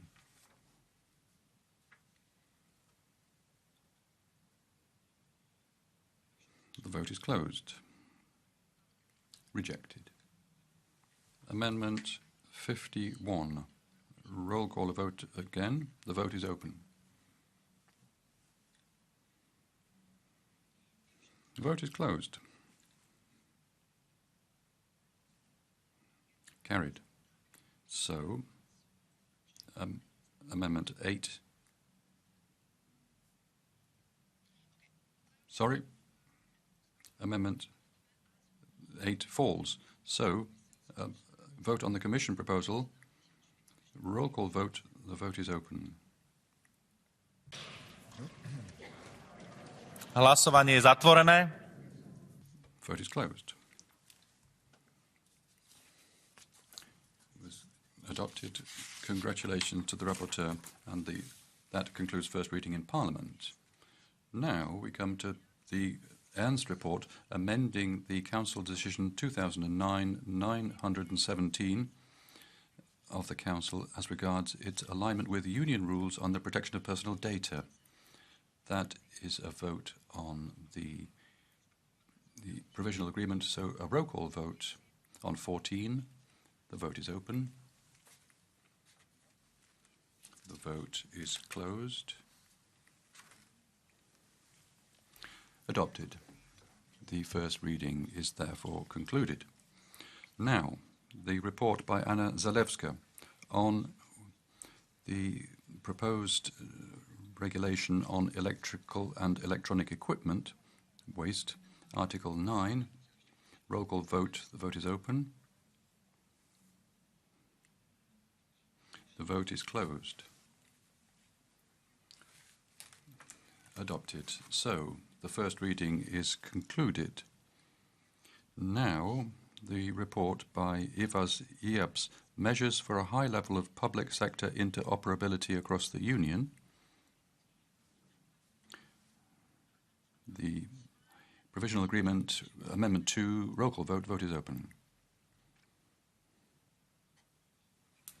The vote is closed. Adopted 2. So the first reading in Parliament is concluded. Now,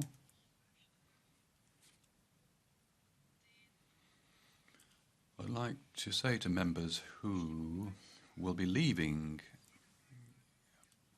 who will be speaking immediately afterwards, they should stay in the chamber because we'll start the debate straight away. And now we come to the report by Clara Aguilera, amendments to the regulation on management, conservation and control measures applicable in the ICAT convention area and the regulation on a multi-annual management plan for bluefin tuna in the Eastern Atlantic. And I give the floor to the rapporteur for 2 minutes.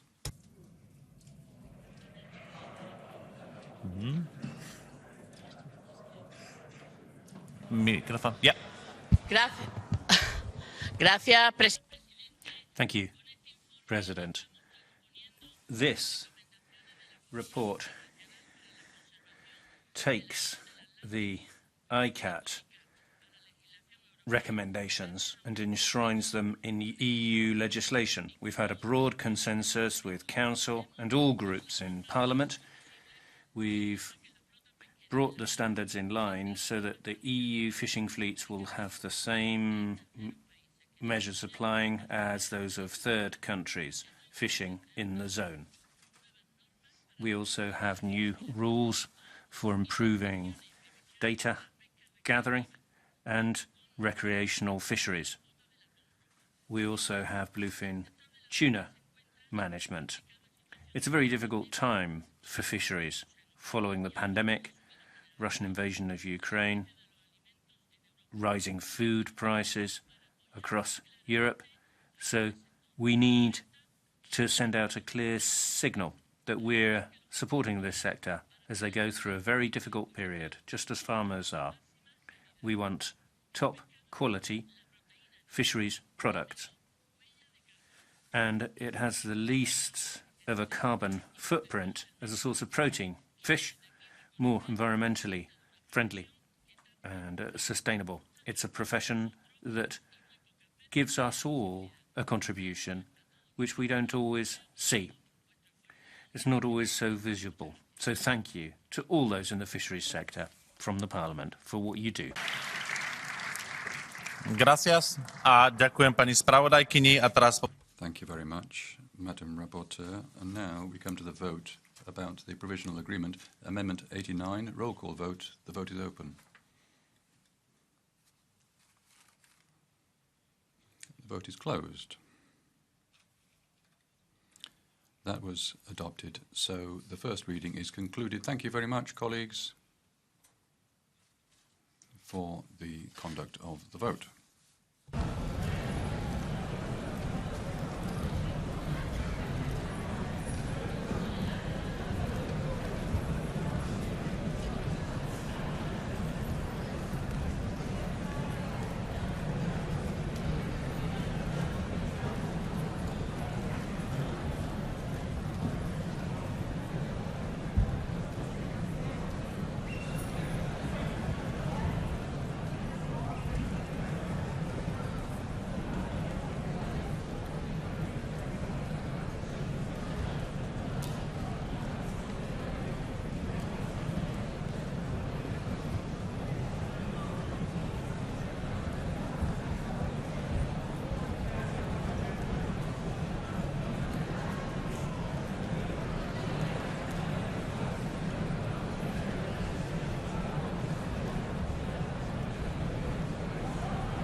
Colleagues that are not taking part of the debate, please, can you leave for lunch or sit down? Thank you very much.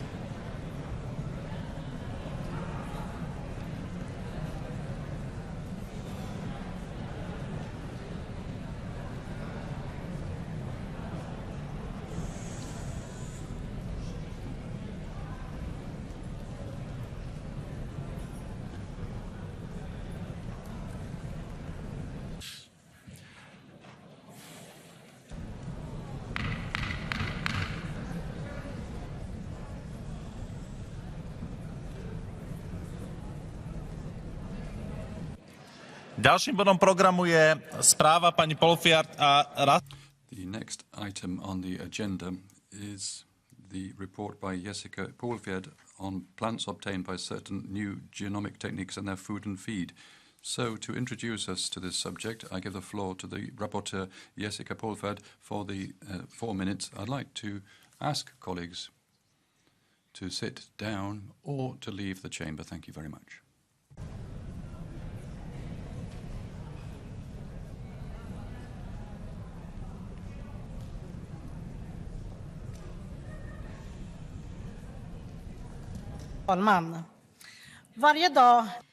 President, every day we eat our breakfast, lunch and dinner thanks to farmers who have invested in and cultivated the land to give us food on the table. And it's thanks to those farmers that European food positions are top of the class globally. But our farmers are struggling today. They're fighting, and many are asking themselves whether it's worth it, largely because of droughts or flooding, which affects the quality and size of yields and finally also profitability. This continues while we face a global food crisis. Worrying times that show us how vulnerable we are to disturbances in our trade flows, and we see how this affects our day-to-day lives.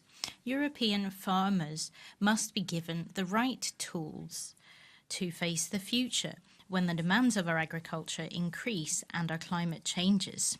Today, we do have technology which has been awarded prizes and can contribute to taking steps forward in the EU's work on the climate. It can strengthen the competitiveness of European agriculture and increase our food production. Although the knowledge and the technology does exist, in Europe, we are unable to harness this possibility, however. For many years, this has been under debate, and it has now been negotiated in the European Parliament for the past few months. This is a proposal which lays the foundations for a modern regulatory framework and which allows for the use of this technique in a responsible and safe way. We will always be faced with new challenges where politics has to be brave and look to the future in order to find new solutions. Politics must place its trust in innovation and science. This is one of those times. NGTs are used in other parts of the world. And if we want the European Union to continue to be pioneering in innovation and in new technologies, we need a regulatory framework in place that makes this possible. This is currently not the case. Tomorrow, this Parliament has the option of saying yes to new technology and to the future. By voting in favour of this proposal, we will show that we are a Parliament that stands up for science and we want to invest in the future of agriculture. In 2020, the Nobel Prize for Chemistry was awarded to Emmanuel Charpentier and Jennifer Doudna for their innovative research on CRISPR-Cas9. Let us make 2024 the year when we show that Europe can not only award scientific breakthroughs, but also use them to European advantage. Thank you.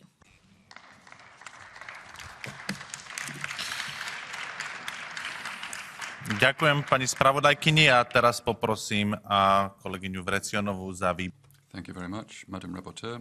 And now I give the floor to Mrs. Vrecinova for the Agriculture Committee. 1 minute.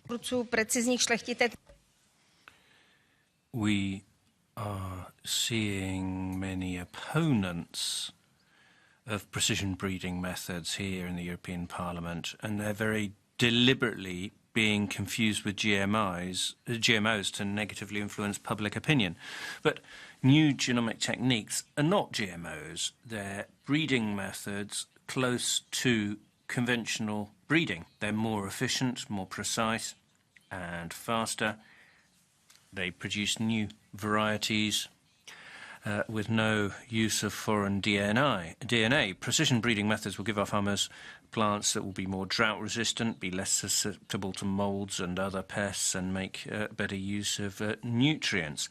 Give a chance to methods that are supported by the general professional public and that are commonly used in other parts of the world. Give sustainable and competitive European agriculture a chance. Vote for new genomic techniques. Poprosím paní komisárku Dalli. Thank you. I give the floor to the Commissioner, Commissioner Dalli.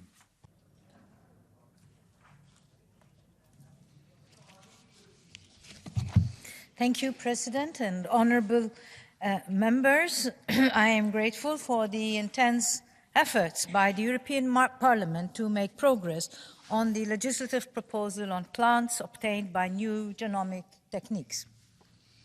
In particular, I thank the rapporteur, Jessica Pulfiard, for her leadership on this important file. We find ourselves at a critical point in deciding how innovations in plant breeding can make our agri-food system more sustainable, environmentally friendly, and globally competitive. And by extension, how they can address the pressing needs of society and deliver food safety and security.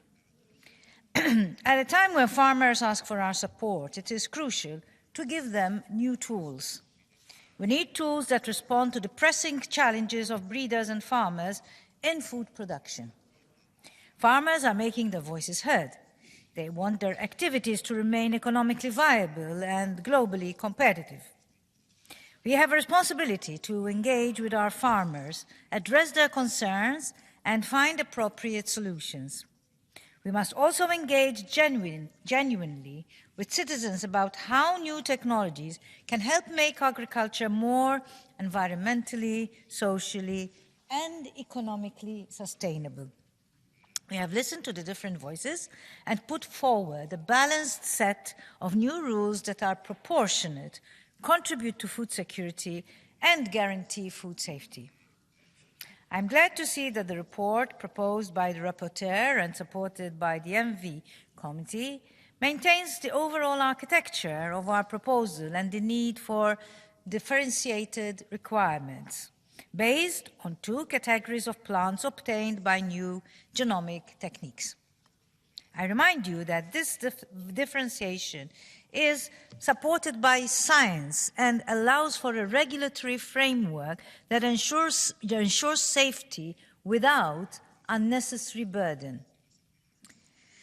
This is key to delivering legislation that enables innovation while not compromising on safety, legislation to support farmers and their crucial work. Many countries around the world have taken or are taking measures to update their regulatory systems to exploit the potential of new genomic techniques. They are creating regulatory systems adapted to the 21st century. The EU should not miss the opportunity now to do the same. At this stage, the Commission reserves its position on the proposed amendments. We will consider them once Parliament and Council have established their positions and we enter into trialogue discussions. Even so, I shall highlight a couple of issues. On the patentability of plants obtained by new genomic techniques, we have already expressed our commitment to undertake a thorough assessment and, if necessary, take action. I reiterate that commitment today. I understand the legitimate concerns in this area. However, as always, any substantial changes need to be carefully assessed and based on real evidence.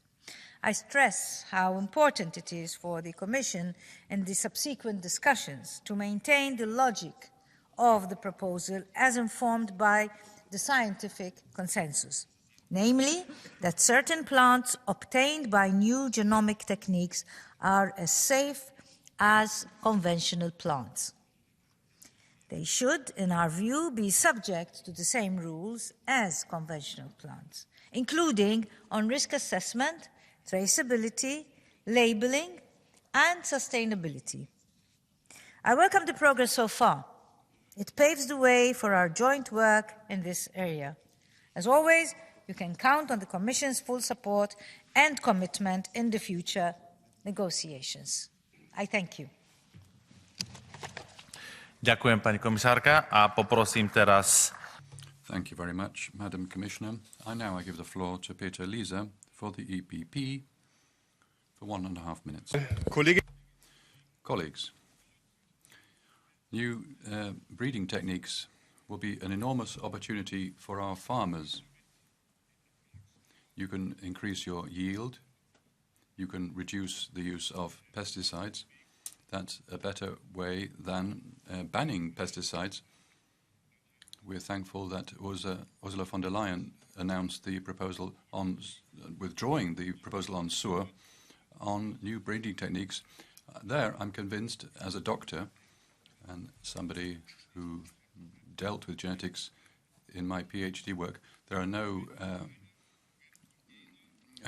unforeseen risks. There'll be no foreign genes introduced into these plants, unlike conventional genomic techniques. In many parts of the world, this technology is already used, and certain horror scenarios are not relevant because they haven't emerged there. Our rapporteur, Jessica Polfjord, thank you for responding to various concerns, including the labeling of seeds. Contrary to the original proposals, it's in the proposal from the Environment Committee. The Environment Committee showed a large majority, 47 to 31, in adopting this text. So we should adopt it tomorrow in plenary. Let's give our farmers this opportunity. Thank you very much.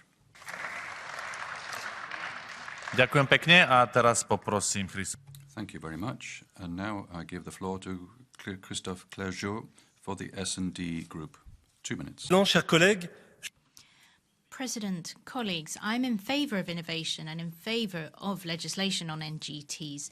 They are certainly useful, but I refuse to play a sorcerer and removing all elements of choice from our countrymen and our consumers. We've made progress on some points in the text. For instance, on these new NGOs, which the rapporteur has not defended in the committee, but we should go further. We need to safeguard traceability, information to consumers, and effectively protect non-GMO producers in organic farming. We need to monitor impact on the environment. All of that is common sense. It is about precaution. And it is about being truthful to decades of a fight that this Parliament has fought in favour of consumers' rights and in favour of recognising the diversity of our farming. The European Economic and Social Committee agrees with what I've just said. The European Committee of the Regions agrees with what I've said. Tens of thousands of citizens have expressed themselves and emailed us to say the same. Are we to close our eyes and ears to this mobilisation? No. We need to debate what we're voting on tomorrow, and the scientific foundations of the Commission's proposal are very controversial. The French Food Safety Agency published a report based on this distinction on categories 1 and 2. We need a study on this, and it should be serious because it needs to be devoted in the ENVI committee, and it has to be serious because the Parliament will be requiring a scientific opinion from EFSA. That needs to be submitted in July. So you can see how absurd it is to vote on this when the very terms we were voting on are still controversial. Yes, we need to give farmers tools, but we need to also be accountable to our citizens because they will not want to eat GMOs without having made that choice and without being aware. And without accountability, we will have no tomorrow. Thank you. A teraz poprosím Martina Häuslinga. Thank you very much. And now I give the floor to Martin Häusling for the Green Groups. We have the farm to form strategy, less pesticides, less of everything. What has become out of that? We're now liberalizing genetic techniques. We can't call it anything else. We're opening up the way for Monsanto. The EU talks about the precautionary principle. There's no risk assessment. It said there is no risk. It hasn't been proved. There is no traceability. The best thing, you can't withdraw authorizations. And now we have the promises around genetic technology. We must have less pesticides. Look at South America. They're using more pesticides, and that'll happen here.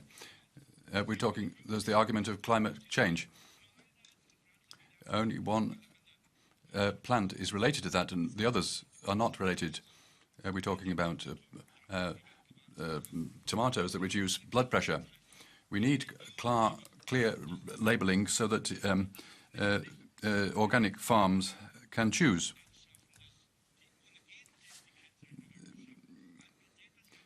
So the whole thing is being taken backwards. It said there aren't any patents. Of course, there will be patents. That is the business model of industry. We must change the European Patent Convention. And you're throwing sand in the eyes of European citizens here. Poprosím kolegu Fiocchiho. Thank you very much. Mr. Pietro Forci has the floor. Arriving just in time.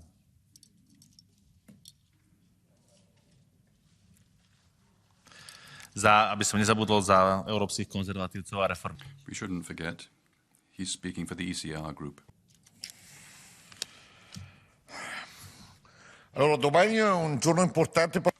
Tomorrow will be an important day for European farming. It will be a significant step towards sustainable farming.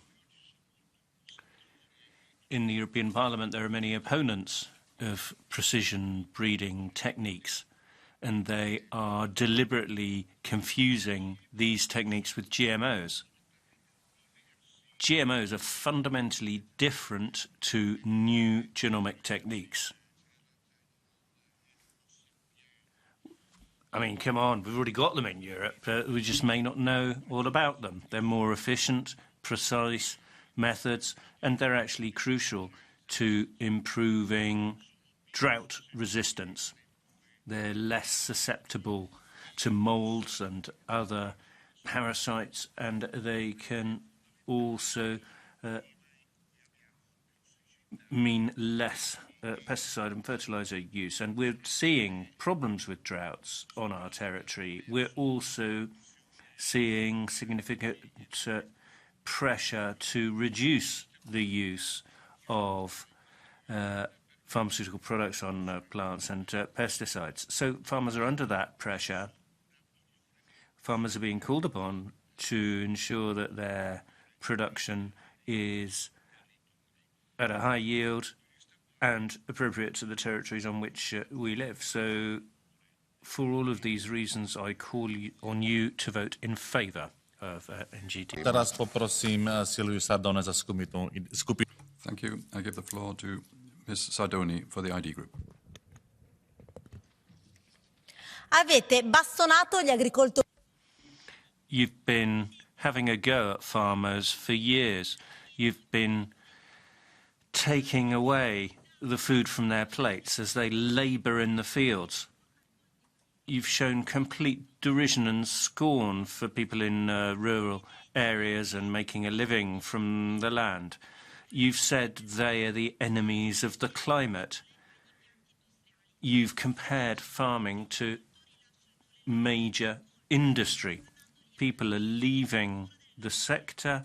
farms are closing down, going bust. You prefer to import products from outside Europe with no concern for the standards under which they're produced, which you're so strict on for our farmers.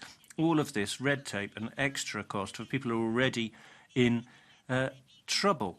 You now want to include new environmental restrictions, new labelling requirements. There's no scientific justification, and ultra-processed industrial food is being compared to this. You say it's okay for multinationals to use us as guinea pigs for this, and you've been quoting Greta Thunberg in a shameful way. Farming's all about culture, history, protecting the land, but what you're doing here is giving another kick in the guts to this sector, which you've been showing sheer scorn to for years and years. Enough, isn't it? Lavice v Európskom parlamente. Thank you. I give the floor to Anja Hazekamp for the left. Voorzitter, wordt de partij... President. We often reproach animal defenders from lecturing to people about what they can and cannot eat, and that's partly true. The point is that everybody should have access to safe, secure and sustainable food. The citizens should be able to choose foods that are affordable, that are not poisoned and full of genetic modification and without animal suffering. And the European Parliament has been in favour of providing that choice. This proposal does exactly the opposite, though, because this legislation sets aside all rules that had been drafted very specifically for safe and sustainable food produced in security. This will be the death blow for organic farming and for consumer choice. How is it possible here that one wants to jeopardize the entire future of the organic sector? Technology companies and industry have done their utmost to question the rules that apply to GMOs. And finally, big business has every ability to patent plans and techniques that will be crucial for our food production. This is not the answer when it comes to the big problems we face today. This is not the solution for food security. In fact, it will make us worse off because it will make us even more dependent on fertilizers, chemical poison. Monoculture is a problem. Small-scale farming is on the decline. The consumers need to be able to choose for food security and vote against this. Thank you. A teraz poprosím zabudnutého sa kolegu. Thank you very much. Mr. Houtema for Renew. Dank u wel. 1.5 minutes. Geachte Europese Commissie. Thank you, President, Commissioner, colleagues.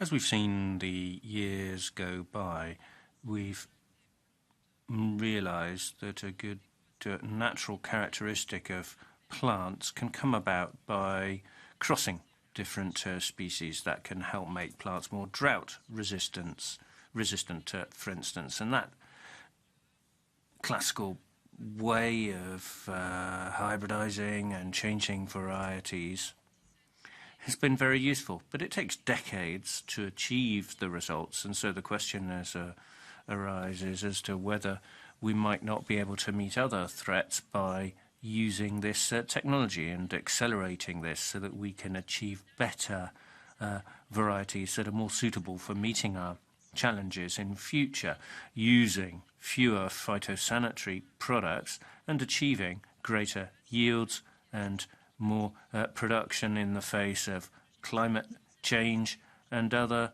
vulnerabilities. That's why we need this technology. I've been following these technological developments in the EU for more than a decade now, and it's clear now that outside the EU, people are going full steam ahead with this. We can't bury our heads in the sand.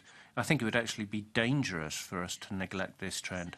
So I'm delighted to support this. I see this as an essential element of achieving sustainable agriculture. Ivana Vilibora Šinčiča za nezaradených poslancov. Thank you.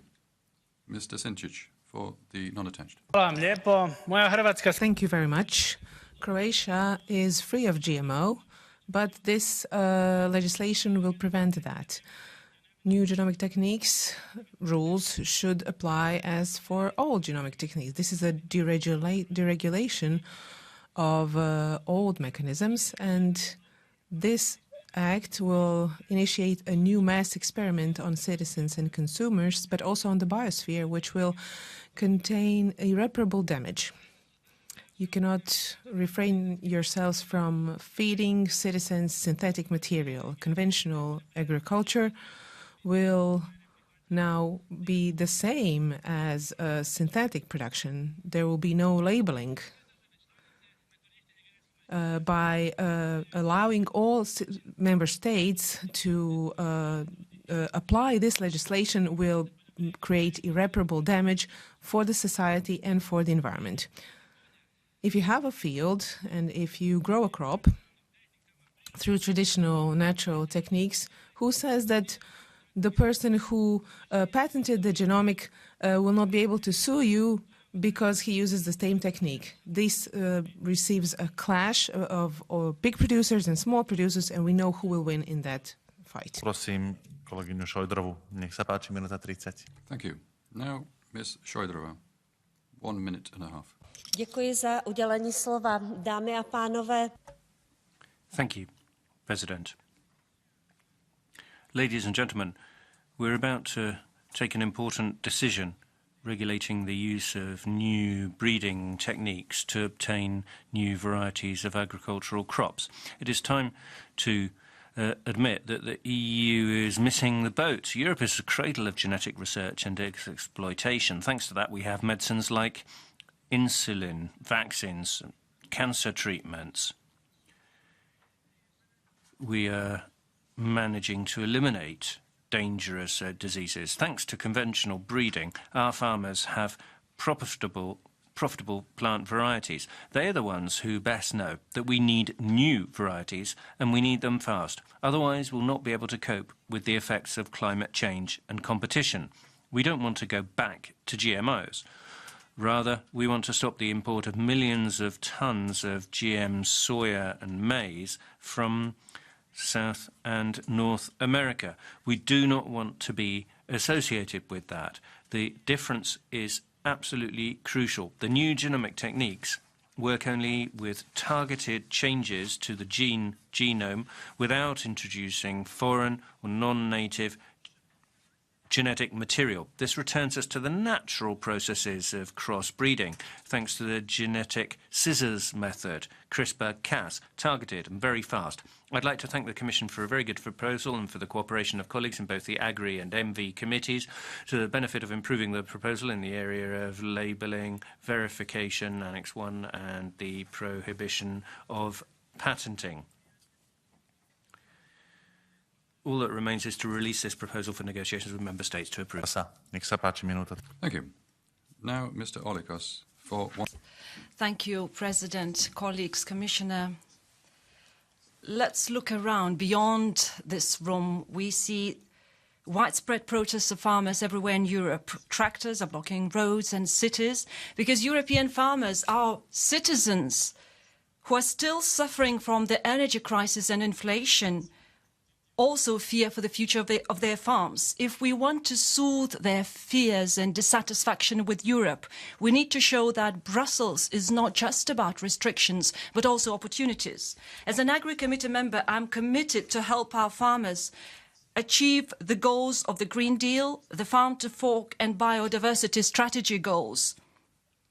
We need to ensure that bees and other pollinators are protected from harmful pesticides and chemicals, that we have enough land for biodiversity and healthier ecosystems, that the food that our citizens eat is safe. At the same time, we need to ensure sustainable food chains. We need to enhance security and sovereignty of food supply in Europe. We also need to create conditions for farmers, including small, medium and young farmers, to sustain economic viability of their farms. Precision breeding techniques are a new tool badly needed by our farmers. They help remove radiation substances from the breeding processes and are a faster and more precise method to breed new varieties. EFSA has established that the new techniques are not linked to any specific risks, and they allow to reduce the number of unintended mutations. Around 40 Nobel Prize winners and 1,000 scientists have signed an open letter calling for the introduction of these new techniques in Europe. European scientists and farmers must have an opportunity to use these safe and necessary techniques without any restrictions, without any excessive restrictions. Therefore, I urge to vote for this document. Thank you. Thank you, Mr. Olekas. Greetings, everyone, and Commissioner Dalli, to Mr. Christensen. Thank you. We need to be in control of our own destiny. We can do that by keeping innovation and production in European hands. That is why we need to authorize the use of new breeding techniques, CRISPR, tomorrow. Otherwise, we'll be left behind in the EU. Many places in the world, they're already in full swing with these new techniques. That's why we have to make decisions now. Technologies like CRISPR are a big gain both for the climate, the environment, and the security of the food supply. It would be excellent for farmers. The world's population is increasing. We must and have to produce more for less. We must use all the tools in our toolbox, including new ones. Thousands of researchers have asked us to vote to say yes to CRISPR. It's crucial for keeping research and innovation in European hands. It's crucial for the climate fight. Thank you very much. Thank you. I'll give the floor to Ms. Toussaint now. Soyons responsables. Let us be responsible and let's reject the demands from Monsanto et al. To irreversibly bring in GMOs. The motives are clear. The patent motives are pitted against the general interest. We have technologies where our independence and food sovereignty is threatened. This is about the production of our farmers. The European Court of Justice recalled this. Genetically modified organisms are genetically modified organisms. This can lead to great profits for some at the detriment of consumers and producers. We're being told that GMOs could be organic. The legislation on GMOs is sufficient in and of itself, and any scientific study would say that we need the right to choose. Why should we threaten this today? Tomorrow, people should be able to choose foods without GMOs. Farmers should be able to choose their seed, but the majority in the Parliament now prefers to impose passivity on them and a system which stifles them. We will be opposing it. Thank you. Ms. Zalewska has the floor. Pani Przewodnicząca, Pani Komisarz. Madam President, Commissioner, ladies and gentlemen, I think that in a few months we will have investigation who's behind it, what global companies are just doing their own business here in this house. Let me remind you that the genomic techniques have been controversial for many years, and we have had different legal interpretation, different assessments from the viewpoint of bioethics and food safety. The European Parliament want to change the genomic techniques to just growing techniques so that there is an associations with first generation GMO plants. But this is overdone. Mutagenesis and cisgenesis, those are genetic modifications of an organism. So let's just say it straight. Don't try to suggest that over a dozen years of those techniques being applied in America, that this is now the proof behind this being safe for people. Such research, especially towards their cancerogenic effect, this requires several dozens of years, and we should be very, very careful with that. My suggestion is that we ask researchers, experts, and we are not being lobbied, we don't fall prey to multinationals who just want to make money with this. Thank you. Thank you. Ms. Androuet has the floor. Nous nous retrouvons une fois de plus. Once again, we find ourselves in the unhealthy vice that is killing our farming. On the other side, we have the apostles of degrowth who glorify the Stone Age without taking into account the fact that their ideas are killing agronomical science and our farmers alike in the name of an infallible Mother Nature who's a complete fantasy. On the other side, we have the gurus of the wild economy for whom science is a lever for profits and an excellent means of exerting pressure on the food self-sufficiency of nations. Yes, this report is badly put together and obscure. That's exactly what ANSES said in France. No precautionary principle, no risk assessment, no transparency for consumers, no protection for conventional or organic crops. What will be on our plates? We'll never know. Who really wants this text? The farmers? No. It's the seed merchants who will use technology to take a little more of our agricultural self-sufficiency. It's becoming vital to break out of this sterile binary relationship. Let's use science to preserve our farming, but let's stand firm on the obvious principles of sovereignty and respect for the consumer. Thank you. Ms. Pereira has the floor. Thank you, President. We take the view that any organisms obtained through the process of genetic modification should be subject to a risk assessment before they are set free to be grown and consumed as food. That's why we have legislation. We reject this proposal on new genomic techniques because there's no need for it. We have legislation to regulate GMOs. We do not need legislation to liberalize them. Since 2015, 17 governments have banned the growing of GMOs, and we feel that it should be free for member states to reject this type of produce on their territory. For small and medium-sized producers, they should be guaranteed the right to produce at fair prices, and consumers should be guaranteed the right of choice. We have voted on resolutions on GMOs entering the markets of member states. And with this proposed regulation, the Commission insists on taking the path of deregularization and liberalization. We know who they're trying to please, and we know what the cost of doing so would be, and that is why we reject it. Thank you. Thank you. Ms. Todd. Madam President, today we are debating a very sensitive and divisive issue. We insist that each member state should be able to decide for itself which technology it wants to use to grow crops on its own territory. This is a sovereignty issue, and we will not give in.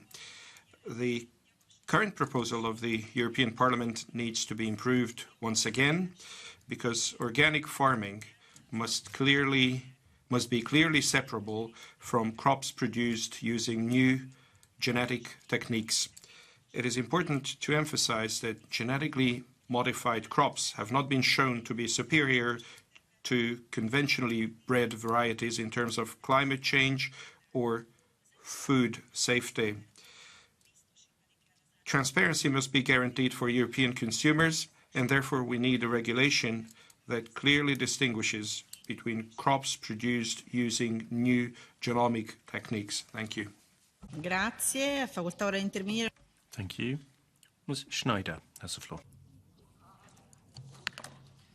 Madam President, colleagues, while here we're discussing in plenary, outside of the Parliament we have farmers protesting. I can understand them because politically there are continually goals set up, and these have to do with bans and conditions only. In our discussions, we rarely hear about innovation and technologies, but with this legislation, we're trying to close the technology gap.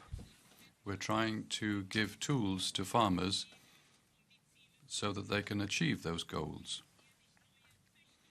New breeding techniques is nothing other than what breeding has been for hundreds of years in a classical sense. It's nothing other that happens uncontrolled in nature. Yes, we want to increase yields, but we want to protect resources. It means bringing down the use of pesticides. At the same time, we address the concerns of organic farmings with labelling of these plants. We have the right approach for innovation and not by fanning fears, which is the way you're doing it. Ora di intervenire l'onorevole Bucard. Ms. Bucard, please. Grazie, Presidente. Thank you very much. It was just said. We're chasing pigs through the village, but we're not having an honest debate for agriculture. We've had decades of conservative agricultural policy which haven't given perspectives for farmers in my region, which haven't given them fair prices for their product. Today, it is claimed that we're against new GMOs per se, if we don't keep up with legislation. According to the Commission, most of GMOs can be used without any risk assessments. Labelling for products produced by GMOs that will no longer exist. So people in the supermarket won't be able to decide themselves what products they want to buy. Also, organic farmers is endangered without having binding goals and without cleaning up organic fields. Nothing is achieved in that area. We're not against new genomic techniques in the S&D, but we want to have a minimum of risk assessments for GMOs. That means that security for consumers and also for farming. Thank you. Mr. Confin has the floor.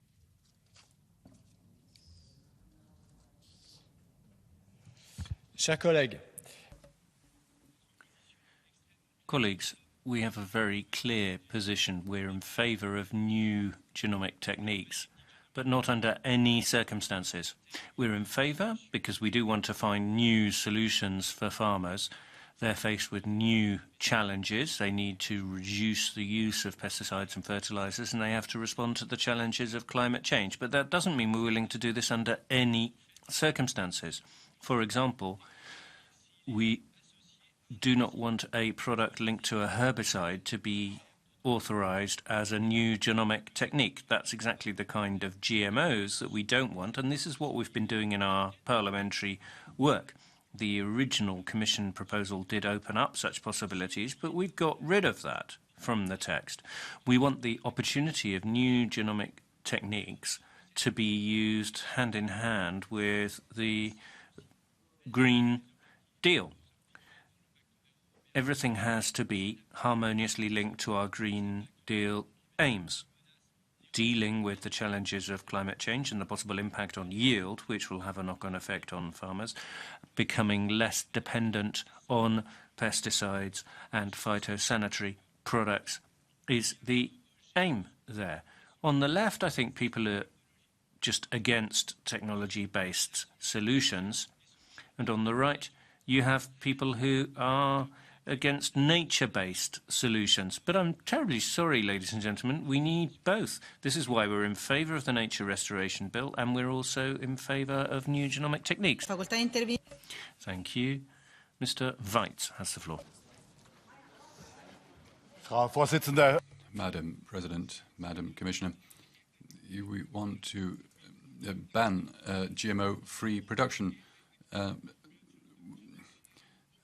We have conventional and organic production in Austria. You want to contaminate conventional production with GMOs.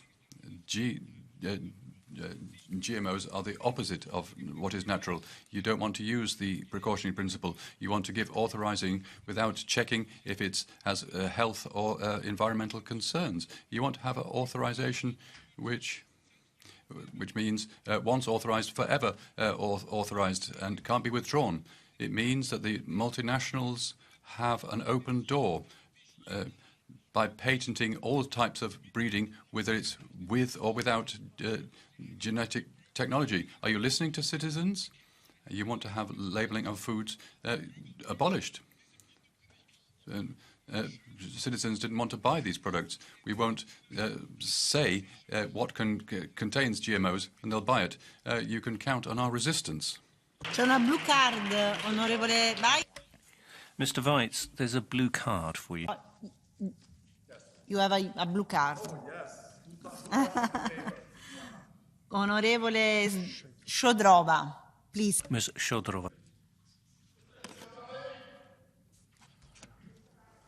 But she has spoken. Please. Can you take a handset, please? Can you take handset because I would like to speak in Czech? Yes. Thank you.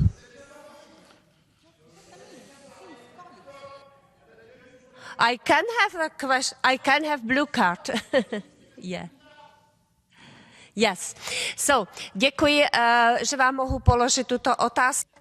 Thank you. Thank you for letting me ask you a question. You made a public declaration here that this is about making negative statements to consumers, misleading the consumer, as the English phrase has it. But you know that seeds are going to be on a register, and you know that it will be possible to see what kind of selective breeding technique has taken place. It will be quite clear what has occurred, and that is actually what this legislation is all about. Don't you know that? Traceability? What you said on traceability is not... Produkte, die im Supermarkt. Ms. Shodrova, I was talking about products in supermarkets and not about the labelling of seeds. It's not my opinion, it's that of the ECJ.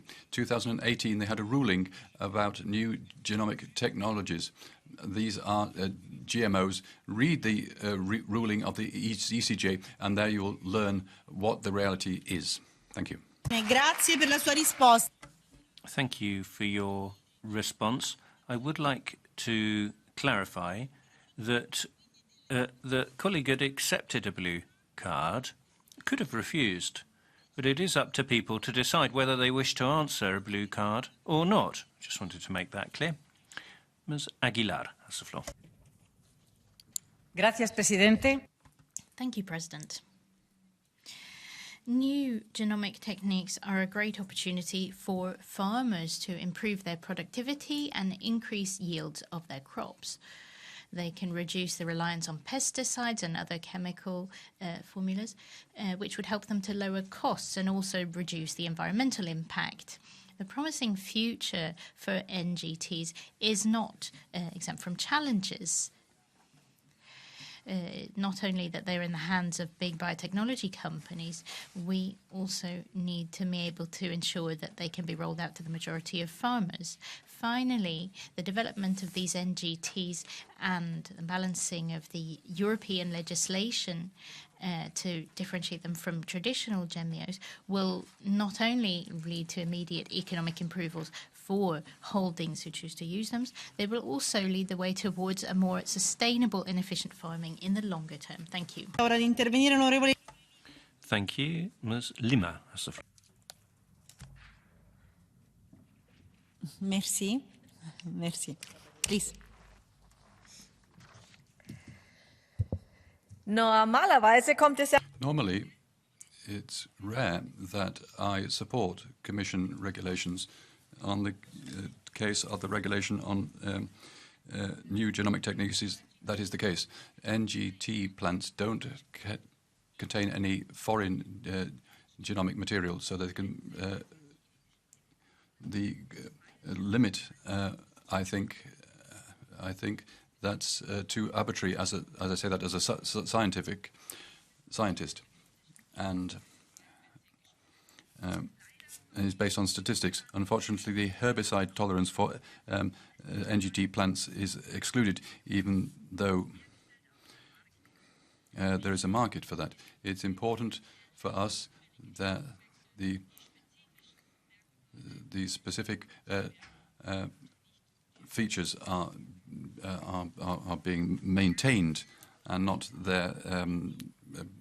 where they come from. Thank you. Ms. Mazur. Merci, Madame la Présidente.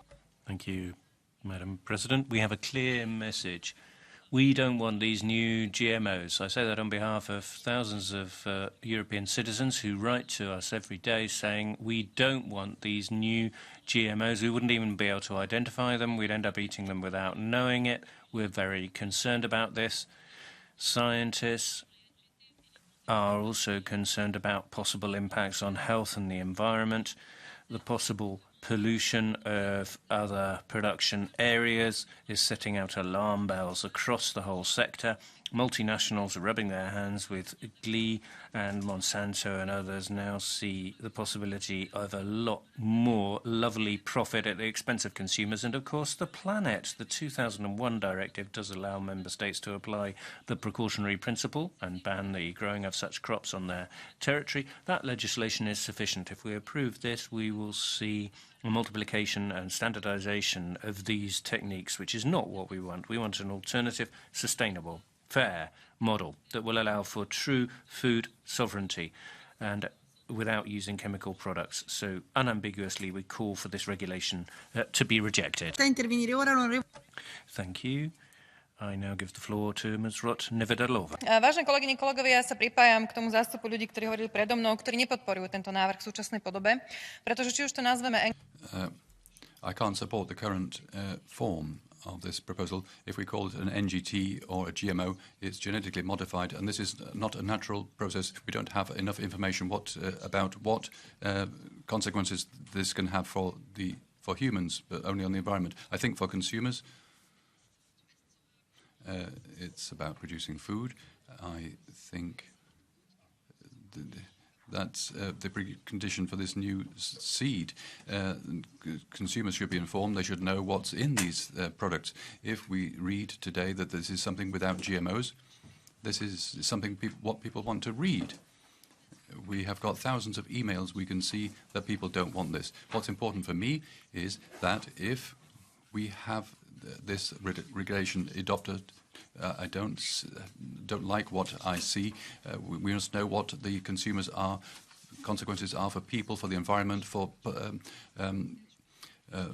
pollinators. As Ms.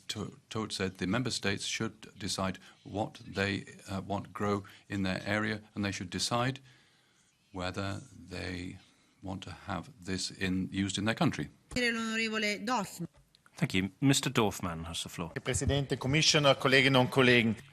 Commissioner, colleagues, some years ago, I was a rapporteur on the farm-to-fork strategy, and this is also part of the Green Deal, that new breeding techniques can make a contribution for sustainable farming in the EU. This Parliament voted in favour by a large majority. This is about implementation. We have several options. We can't do anything. That would be the easiest. But we'd create a grey zone. We'd have a risk that the rest of the world moves ahead and we import products. I think that's not the right way for farmers. Or we must find a sensible way. I think that the work done in the ENVI Committee and also in the Agri Committee is good work, and it would be a good basis for the vote tomorrow. I think that these plants can make a contribution for less pesticides be used in farming. On organic farming, I was concerned that the organic farmers don't need to use these plants. I also expect that the organic farmers accept that conventional farming is going in a different direction. Abbiamo ben due carte. Mr. Dorfmann, I have 2 blue cards for you. Aren't you a lucky man? I don't know whether you can accept 2 blue cards. It's up to you. Monsieur Dorfmann, vous nous dites que ces nouvelles... Mr. Dorfmann, you're saying that these new technologies will allow us to move forward with our ambitions in the farm-to-fork strategy.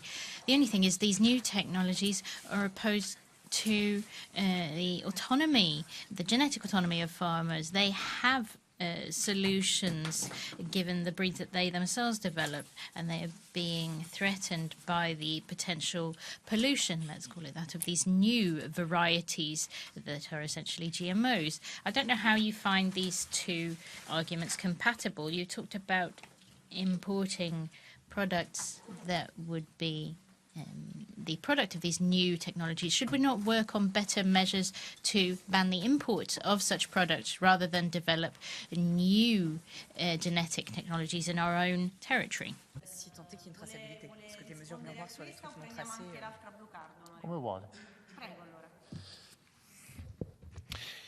Ich habe selbst gesehen, auch an Well, I have seen research work in my own region, and I know that there are possibilities to create plants like this.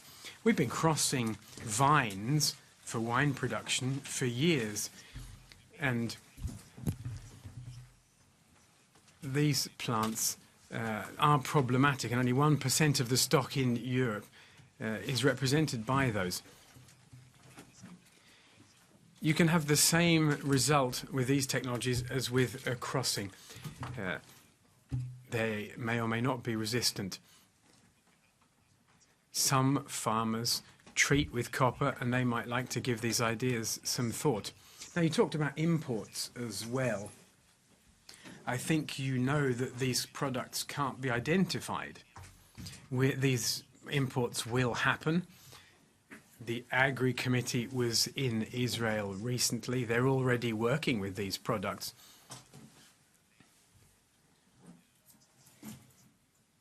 And so I don't know how you plan to deal with the products that come from plants like this. Vi chiedo soltanto di essere... So please keep an eye on the clock. So go ahead. Micro. Merci, Monsieur Dorfmann, d'avoir évoqué le vin. Thank you, Mr. Dorfmann, for having touched upon wine. That's the subject of my question. Could you tell me what will be the new impact of new GMOs or NGTs on the sector? If you've got a Grand Vin, a Chardonnay, if you've got NGTs in there, will a Chardonnay still be a Chardonnay, or are we going to have to completely rework the specifications for the geographical indication? Diese Frage ist natürlich offen und eine der wichtigen Fragen. Well, that is obviously one of the important questions the Commission hasn't actually gone into detail about. So I agree with you. We need to see where the concerns lie. We need to know whether this is a new sort or whether it is a former sort, and whether the same name and denomination can be used. But I mean, those are matters that still need to be clarified. Grazie. E ora ricominciamo. Thank you. And let's now resume the debate. The next speaker is Mrs. Aguilera. Muchas gracias, Presidenta. Thank you, Madam Commissioner. Well, it's a real pity that the Belgian presidency isn't here. Maybe they're not that interested in this subject. I am very interested in these subjects. These new techniques are innovative measures to change species, vegetable species, which can be climate resistant and plague resistant. Less fertilizers are needed, less pesticides, and will produce more. So the proposal only refers to those plants that have been produced through a mutagenesis, and their feed fodders. They're not transgenic at all, even though this is what some people want to convey. But this will give us more availability of plants available and also adapted to the needs, especially because of climate resilience. So actually, we need this new regulation, specific regulation, which draws a clear distinction between these two entities. Entity 1, equivalent to conventional production, and NGT 2, where there are more strict measures dependent on the specificity. On the application of organic plants, I respect. I don't share the opinion of the people knowledgeable on the matter in the sector, but I do agree with this proposal for organic plants. I agree with the Commission's prudent approach, and most of the Commission's or the committee proposals, except for Amendment 84, I suggest you should not vote in favour of that. So innovation for sustainability at the disposal of our European farmers, and that is what we all want. That is what I'd like to see. Thank you. Thank you, Mrs. Aguilera. The next speaker is Mr. Gluck.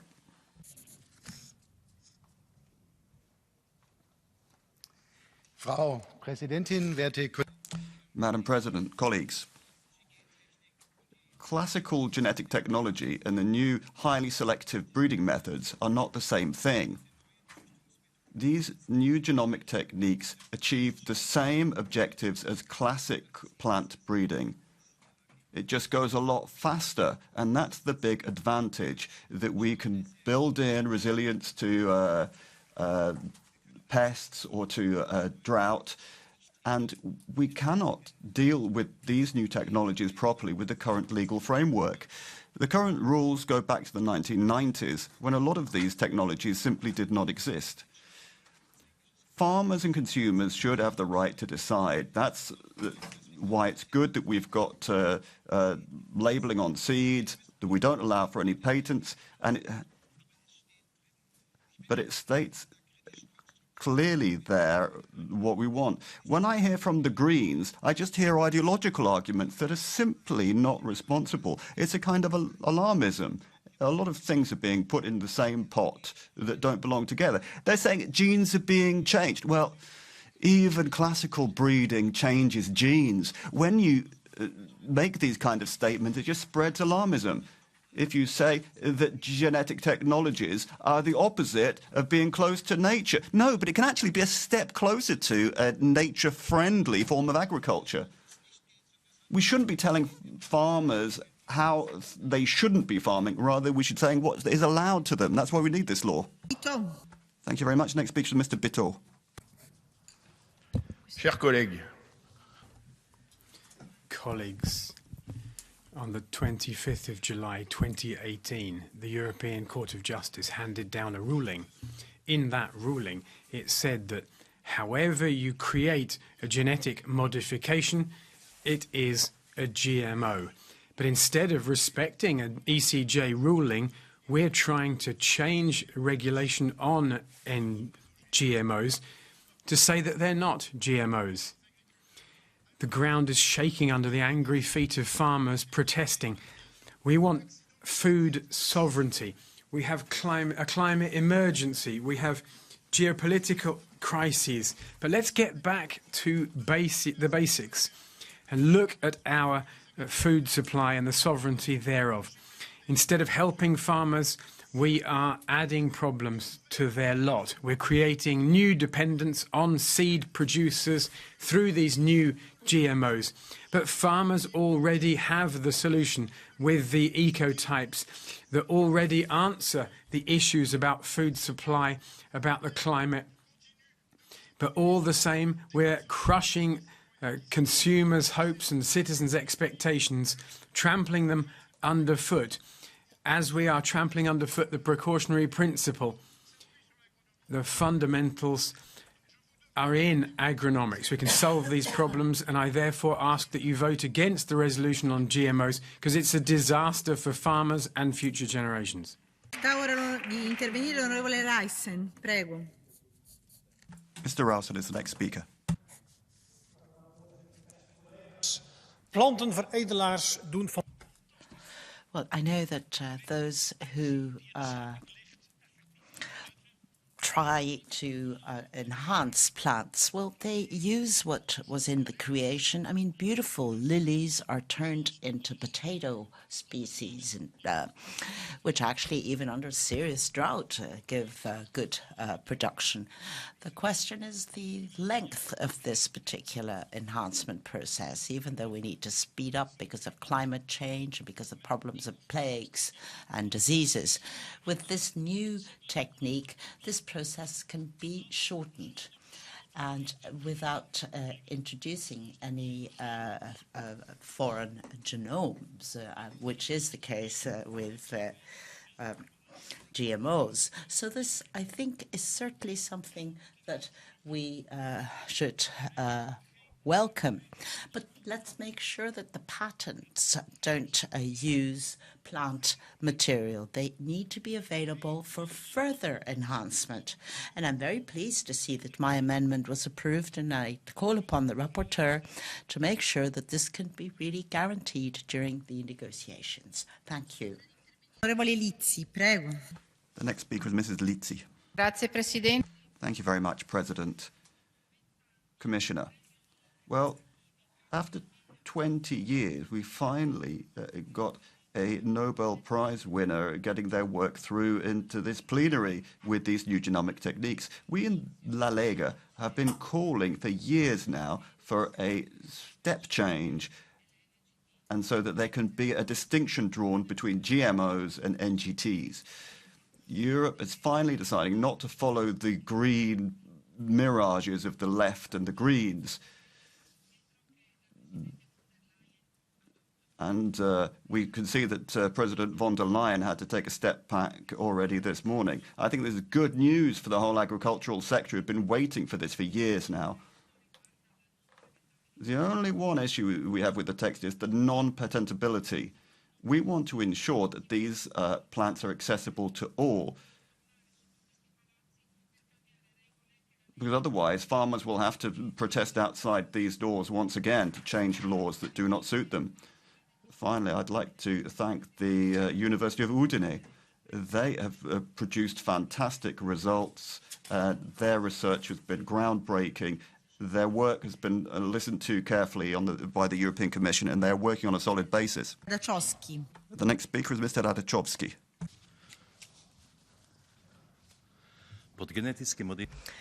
Genetically modified organisms are living organisms whose genetic equipment was modified by direct intervention of people via genetic manipulation, and changes are such that they couldn't occur naturally. If such an experiment happened on people, it would be a crime. Scientists in relation to GMO are divided. It's difficult to decide for a layman such as myself how to vote, whether we should vote for or against it or withdraw. But I believe Slovak farmers, Slovak scientists and specialists, and I believe Slovak Association of Beekeepers and food producers, I believe people who are farmers and other Slovak specialists. Therefore, I will vote against such a regulation. I would like to point out that Slovakia has always had and does have today specialists in agriculture, in food sovereignty, who are high-quality people, and I trust them. Thank you very much. Chiedo colleghi rispetto dei tempi. Colleagues, I would ask you to please observe your time limits a bit more carefully. Mr. Bogovic. Hvala za besedo. Pred kmetijstvom je velik izziv. Thank you very much. Agriculture is faced with serious challenges. There are more and more people that have to be fed. Climate change is creating new diseases, new pests. Droughts are longer. Farmers have been looking for solutions for decades with new breeding, crossing, and new genomic techniques should offer farmers the same process as nature, but more quickly. So instead of having solutions in 30 or 40 years, new genomic techniques can achieve the same thing in 5 years. That's why we should support these genomic techniques so that farmers get this opportunity. 37 Nobel Prizes, 1,500 experts have already supported these techniques and the legislation of these techniques so that farmers get the same opportunities in Europe as they have elsewhere. Otherwise, we're going to have to import from countries where these techniques are already used. I'm in favour of organic farming being exempted. Thank you. Mr. Siddle, please. Sehr geehrte Frau Präsidentin, geschätzte Kolleginnen und Kollegen. Honourable Chair, colleagues, well, the debate is not so much about whether we should be in favour or against. No, I think we need to look at health and safety for consumers. We need to carry out an assessment at the very forefront of these developments. We need to make sure that there are no risks for human beings, for nature, and to see that if we've made mistakes, then taking a step back is hard, is much harder. We also need to make sure that the consumers have the right to choose. It is crazy to see that there are certain amendments which should ban this type of development, because I think that is a restriction of the choice of consumers. Thirdly, no new gene technology or genomic technologies in organic produce. This needs to be protected because we may run into trouble in the future. Thank you. Thank you very much. The next speaker is Mr. Wiezik. Dámy a páni, já rozumím. Ladies and gentlemen, I do understand that new genomics has got advantages. They speed up the breeding process and they relate to specific modifications of genomes or in organisms. What I don't understand is now that by introducing these new organisms into practice, we simply resign and don't see risk. We say it's so safe, we don't even need to notify it, identify, distinguish it from the final products. We are not willing to trace them or withdraw them in case we find out they are harmful. I don't understand how farmers can accept a framework that increases the production and reduces prices, which forces them to produce intensely in monocultures, and at the end of the day, it will be a patented seed they couldn't distinguish from conventional seed, and they will get into this trap. We're going to mix this with commercial seeds, and therefore we don't let the farmers decide, nor consumers. And those who disagree, they can also buy the organic fruit.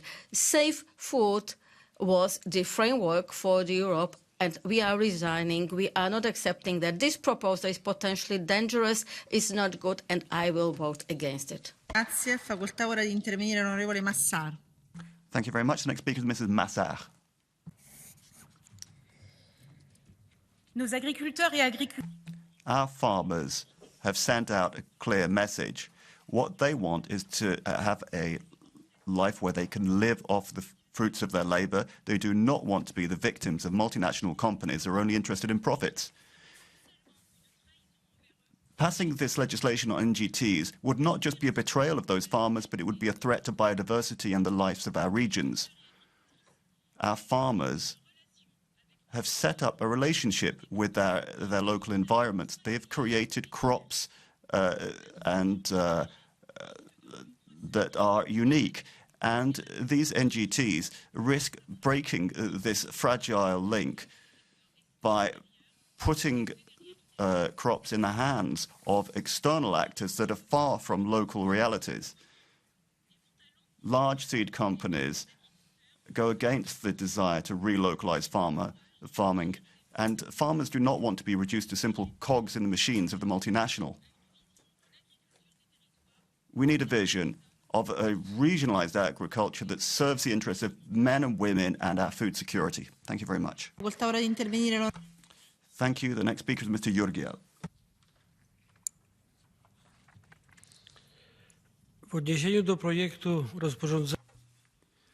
This draft on new genomic techniques is something that Poland has had a balanced approach to. The need to innovate in plant production, whilst at one and the same time taking into account public concerns about genetic techniques.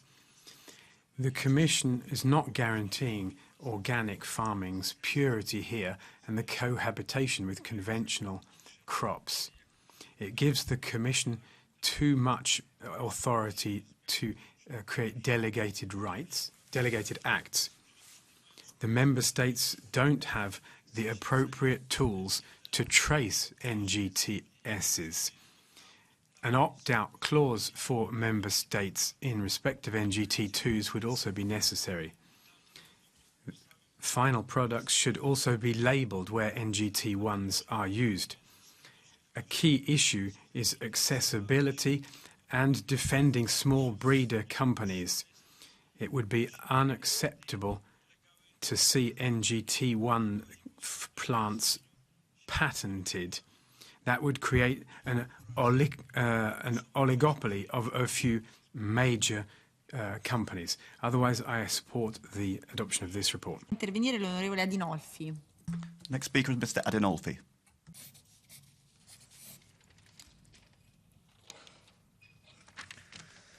Buongiorno, Presidente. Good morning, Madam.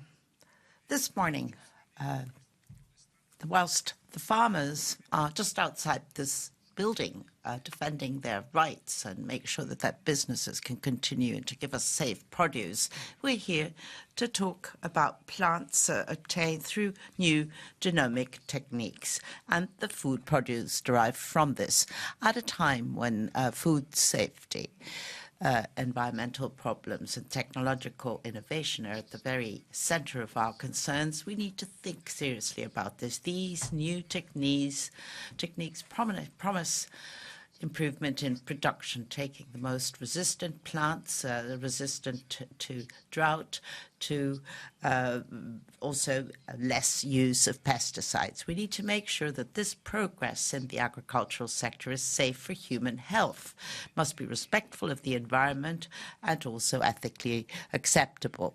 We must make sure what this impact will be, what the impact will be on consumers, particularly on the representatives of the farming community who have been left on the sidelines of the CAP for so long. Zoido Alvarez. Thank you very much. Next speaker is Mr. Zoido Alvarez.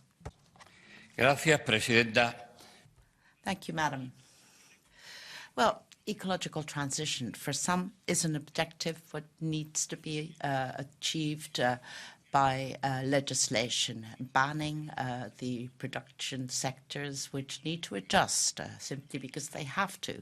Because in the European People's Party, we believe that ecological transition cannot be imposed, must be incentivized, and must be made easier with additional funding for farmers to make sure that the necessary transformations can be introduced, and also through technical resources, technology, innovation, new genomic techniques that we are approving this week. To get higher quality produce with less resources is impossible unless we multiply innovation for our farmers.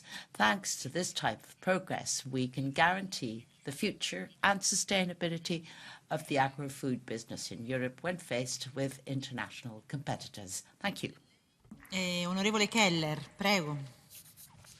Mr. Keller. The starting premise of this regulation is that NGT plants are plants that could be obtained by conventional breeding methods. So we should embrace the science and trust science when it comes to stating what NGTs are. And they are not genetically modified organisms, as has been consistently portrayed here in this House, where there's been no honest engagement in this whole process right throughout. We have huge opportunity here, not just for farmers, but right across the globe in terms of food security. And that is a significant challenge in many parts of the world. So the world is round, it is not flat, and we should use the science to underpin it. And with that in mind, this gives us huge opportunities in the areas of drought resistance, a reduction on inputs like fertilisers and pesticides. This, I believe, is an opportunity to ensure that we can enhance biodiversity and increase food security and allow farmers embrace technologies that are proven for centuries in terms of selective breeding. It's just that we can do it quicker now with modern technologies. This is a regulation I believe should be supported and is something that will be good for farmers and for food security and biodiversity. Thank you. Onorevole Nissinen, prego. Mr. Nissinen, you have the floor. Tack, fru talman. Thank you very much, Madam President. Well, we will always need to eat, but it's getting harder and harder for food producers to produce the food that we need in Europe. The regulations and the environmental constraints are putting a limit on farmers' activities across Europe. So we find ourselves in a situation where we need plants that grow faster, that require less water and less fertilizer, less pesticides than conventional plants do. How else are we going to be able to feed our populations whilst defending the natural environment and animals? Plants and seeds should be permitted because it will increase competition and will improve things for consumers and farmers. That will make things better for the future. Thank you very much. Mr. Bernhuber next.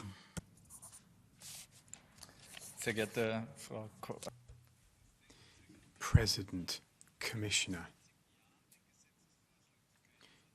changing the legislation on genomic techniques after 20 years is perfectly sensible.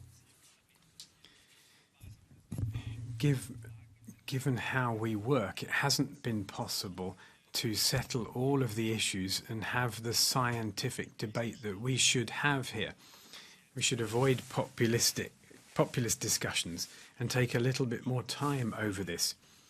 We used gene technology in Austria, and I hope that's going to be possible with this legislation in the future as well. We're a little bit critical about the patentability issue. We don't feel that all of the details have been settled, and in the future we have to make sure that small seed producers can still produce at a regional level. So there are a couple of points to clarify, but I do think it's important that we go down the Austrian road for gene technology and make these opportunities possible. Thank you. Onorevole Buda, please. Mr. Buda is next. Președinte, mulțumesc. Thank you, President. New genomic techniques are an indispensable tool for the farmers' activities that we see crying out in the street that they are unable to face the current challenges. Beyond aspects that still divide the member states in the Council, these new genomic techniques open new gates to obtain plants that are resilient to drought, that need less pesticides and fertilizers, and guaranteeing higher yields. To those that challenge these techniques, I would like to remind that 37 Nobel Prize laureates and 1,500 scientists throughout the world asked the EP to legiferate on this topic without turning its back to scientific progress. It would be profoundly immoral to reject this file for ideological reasons, and at the same time, dear colleagues, to cry for the sake of farmers. This is the time to be with them, to support them, to give this tool to them, to no longer be faced with unfair competition generated by products imported from third countries that use such technologies.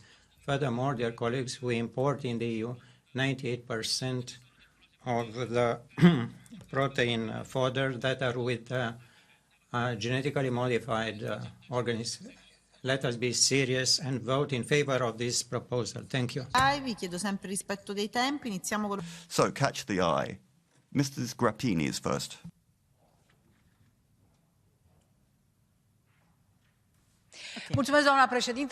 Thank you very much, Speaker, Madam Commissioner, dear colleagues. I will present the perspective of the consumer. I am Vice President of the Committee for Consumer Protection, and I am an engineer, and I support research and innovation. It is, however, absurd to apply the results of research without a prior impact assessment. This is people's health we're talking about here. And I heard today that we want to do that, and we want to preempt freedom of decision in every state. Therefore, citizens will no longer know whether or not they have the right to choose what they consume. The fact that we can import this is not an argument, because we can prohibit these kinds of imports in trade agreements. I would vote for this regulation if you come up with all of the evidence prior to the vote that there is no impact on human health. I haven't heard that from anybody. Several colleagues have asked, and I am in serious doubt about this regulation, because the citizens are asking us about it. So I believe this regulation is not ready yet. We don't have all the information, and we know what happened with the vaccines. Thank you. Mrs. D'Amato. Grazie, Presidente. Thank you very much, President. The proposal on new genomic techniques in farming does not respect the precautionary principle because most of these techniques have not been subject to risk analysis. They do not comply with the principle of transparency either, the right of citizens to know what they have on their plates. It also poses problems in terms of contaminating organic farming. Organic farmers will no longer be able to say that their crops are totally uncontaminated. So farmers are saying that this is a problem and it will further focus the business of seeds in the hands of major multinationals. So this is a problem for farmers. The right now say they want to speak on behalf of farmers, but nevertheless, you should tell them the truth. You should tell them that the chemical companies and the multinationals will turn our farmland into a huge experimental site with terrible consequences for our food and ecosystems. Es ist ein regelrechter Skandal. This is an absolute scandal that this new genomic technique should be adopted without sufficient analysis. The Parliament has taken a year and a half for the law on restoration of nature, but this is going to be approved in a month and a half. I mean, we have no scientific proof. It is only driven by business, and there will be no traceability. We will have no information on the genetically modified plants, no principles of precaution, and organic farmers will simply get a mix of bioplants and organic plants and plants that have been genetically modified. Consumers don't know what they're buying, and they will not know what they will be eating. This is unacceptable. This is a law that cannot be approved today because of our organic farming and the protection of organic farmers. Thank you. Mr. Valla, please. Thank you, Mr. Valla. Sorry, Ed. This legislative proposal aims to deregulate many of the newer GMO crops.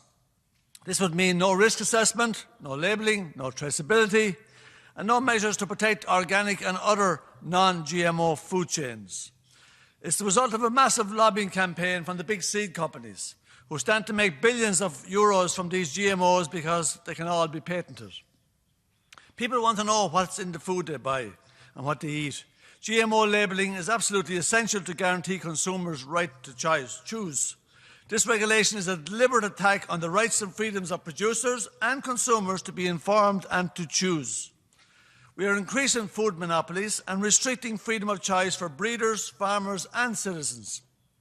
We are throwing the precautionary principle in the bin with this legislation. There's something fundamentally wrong with Europe's agricultural system, and the neoliberal agricultural model has failed the farmers and the planet. Grazie. Facoltà ora di intervenire l'onorevole. Thank you very much. Next speaker, Mr. Tarabella. Je n'ai qu'une minute pour parler d'un texte qui pourrait avoir des... I've got 1 minute to talk about a text that will affect generations. That's quite a challenge, so let me just mention 3 things. Again, I don't know why we're sacrificing the precautionary principle here. And the Commission is stubbornly going down this path while scientists are telling us that the text doesn't have any scientific background. Secondly, logic. Even if this text is adopted, farmers that don't use GMOs can't fight against contamination with GMOs of their crops. And thirdly, we need specific labelling. Without that, the consumer is not going to know whether they're eating GMOs or not, and so they will be deprived of a choice. Those 3 reasons should give you enough pause to thought and reject this text. Good afternoon, and tomorrow, when you're voting, colleagues, please do vote responsibly. Thank you. The Commission has the floor now. Mrs. Dalli, you have the floor.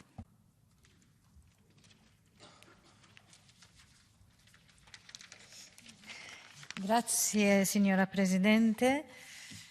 Honourable members, I thank you for this debate and for the progress made. As you know, this is a key political file, important for our economy, the sustainability of our food system, and the livelihoods of our farmers. With regards to the precautionary principle, are we ignoring it? And I would say no, absolutely not. We fully recognize and uphold the importance of the precautionary principle. The safety of citizens always comes first. The rules we are proposing maintain a high level of protection of human, animal, and environmental health. The proposal is based on the current scientific knowledge about the safety of NGT plants. This warrants a proportionate approach based on the different risk profiles that result from the diversity of NGTs. This is fully compatible with the precautionary principle. By adapting the regulatory burden to the level of risk, we also support innovation and facilitate the arrival on the European market of safe plants and plant products for farmers and consumers. Having said that, I do welcome the constructive spirit that has made it possible to make such rapid progress. Let it not be said that the EU did not listen to our farmers and scientists on the need for new tools to support food production and overcome very real challenges. Because climate change impacts, such as extreme weather events and new plant pests, pose a direct threat to agriculture here in the EU and worldwide. So tomorrow's vote is an important step in taking this legislative proposal forward. I thank you. Grazie a lei, Commissario. Thank you so much, Commissioner. I'd like to give the floor to the rapporteur. You have the floor, sir. Madam. Thank you very much, Madam President, and thank you to all of the colleagues who've spoken and to the Commission. I think the debate has really brought out to everyone listening that this is an issue that people are very keen on, very interested in, and arouses emotions. And it's good that people are interested in our future food supply. This is a new technology that plays an important role in this work. I hope and I believe that the debate has made clear where all the political groups stand.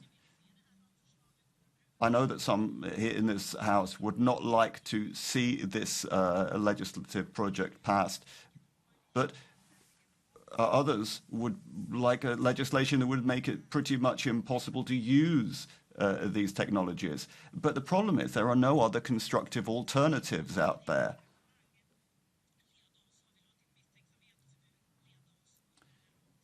We've been engaging in suspicion and bans in recent years, but no, we need to show that we can overcome our prejudices and promote innovation.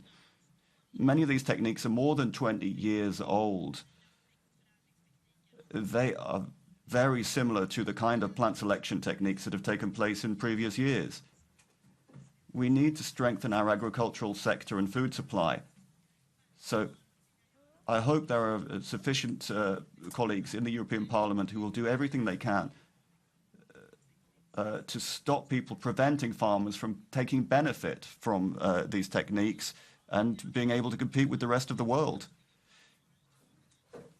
This is not the only solution to all of our challenges. We need to work hard to make agriculture more sustainable.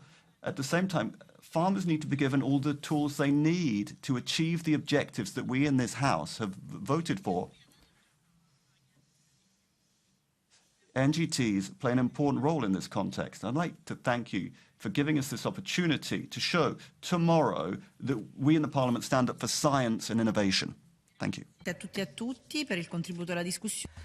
you so much for the contribution to this debate. The debate is now closed and the vote will take place tomorrow. We're now going to move on with the next item on our agenda, the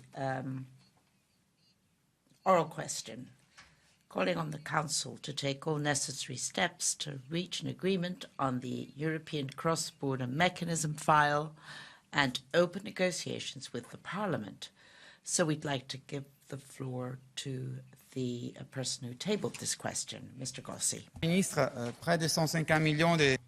Minister, 150 million European citizens live near an internal border. In 2018, the Commission proposed a mechanism to help these citizens overcome legal and administrative obstacles in neighbouring countries.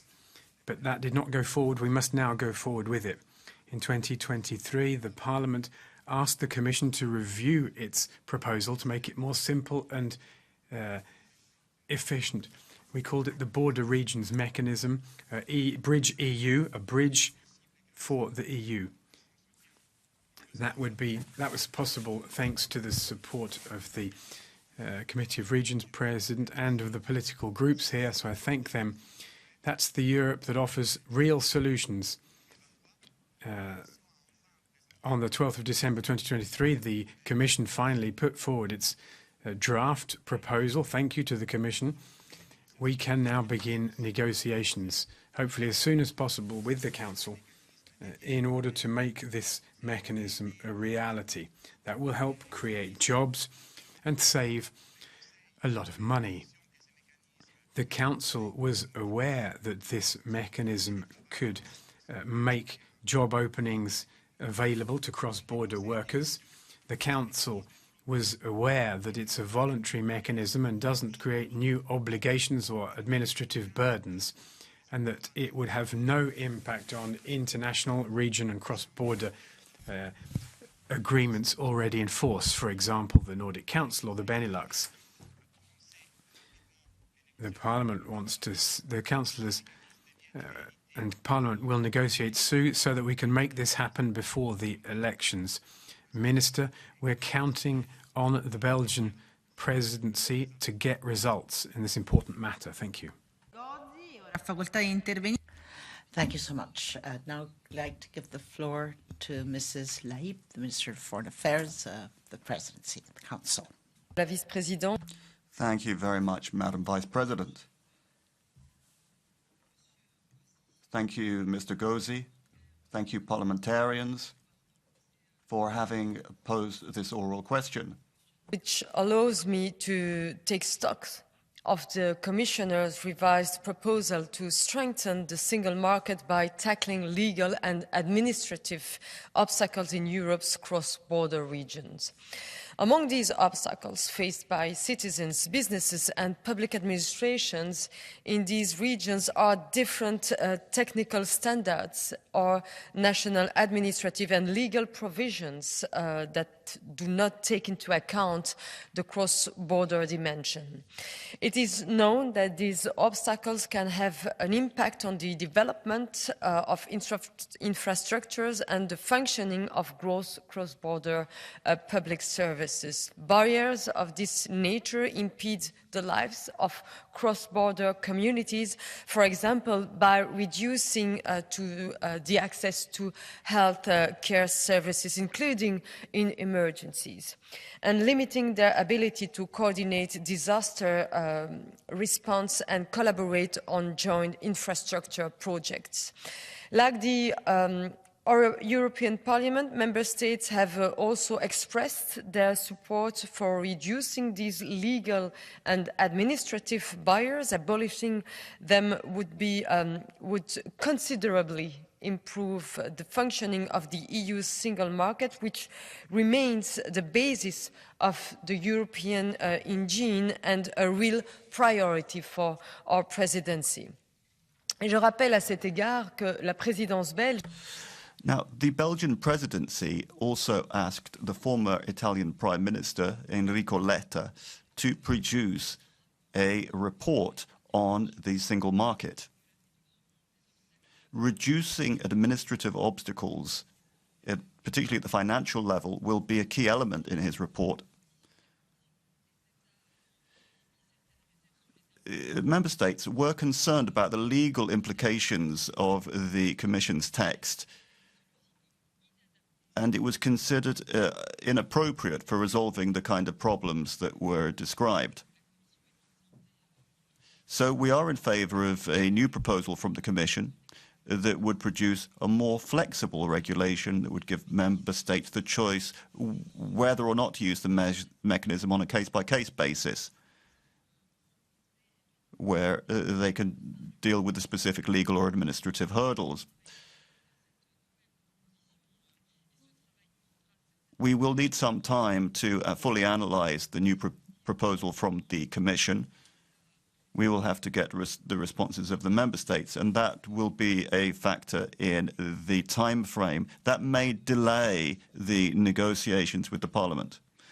We would certainly like to thank the Regi Committee of the European Parliament for all of the work that's been done in this field, and we will stay in close contact with you in order to make progress on this proposal. Thank you very much.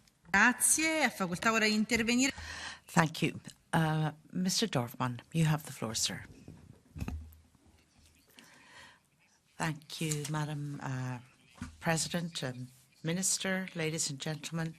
I welcome this revision of the European Commission on cross-border mechanism. We're taking this seriously. In September, we approved an own initiative legislative report, and together with Mr. Gozzi, we worked on this. Unfortunately, this former proposal was shelved for many years, and I hope that today we can start anew in this sector.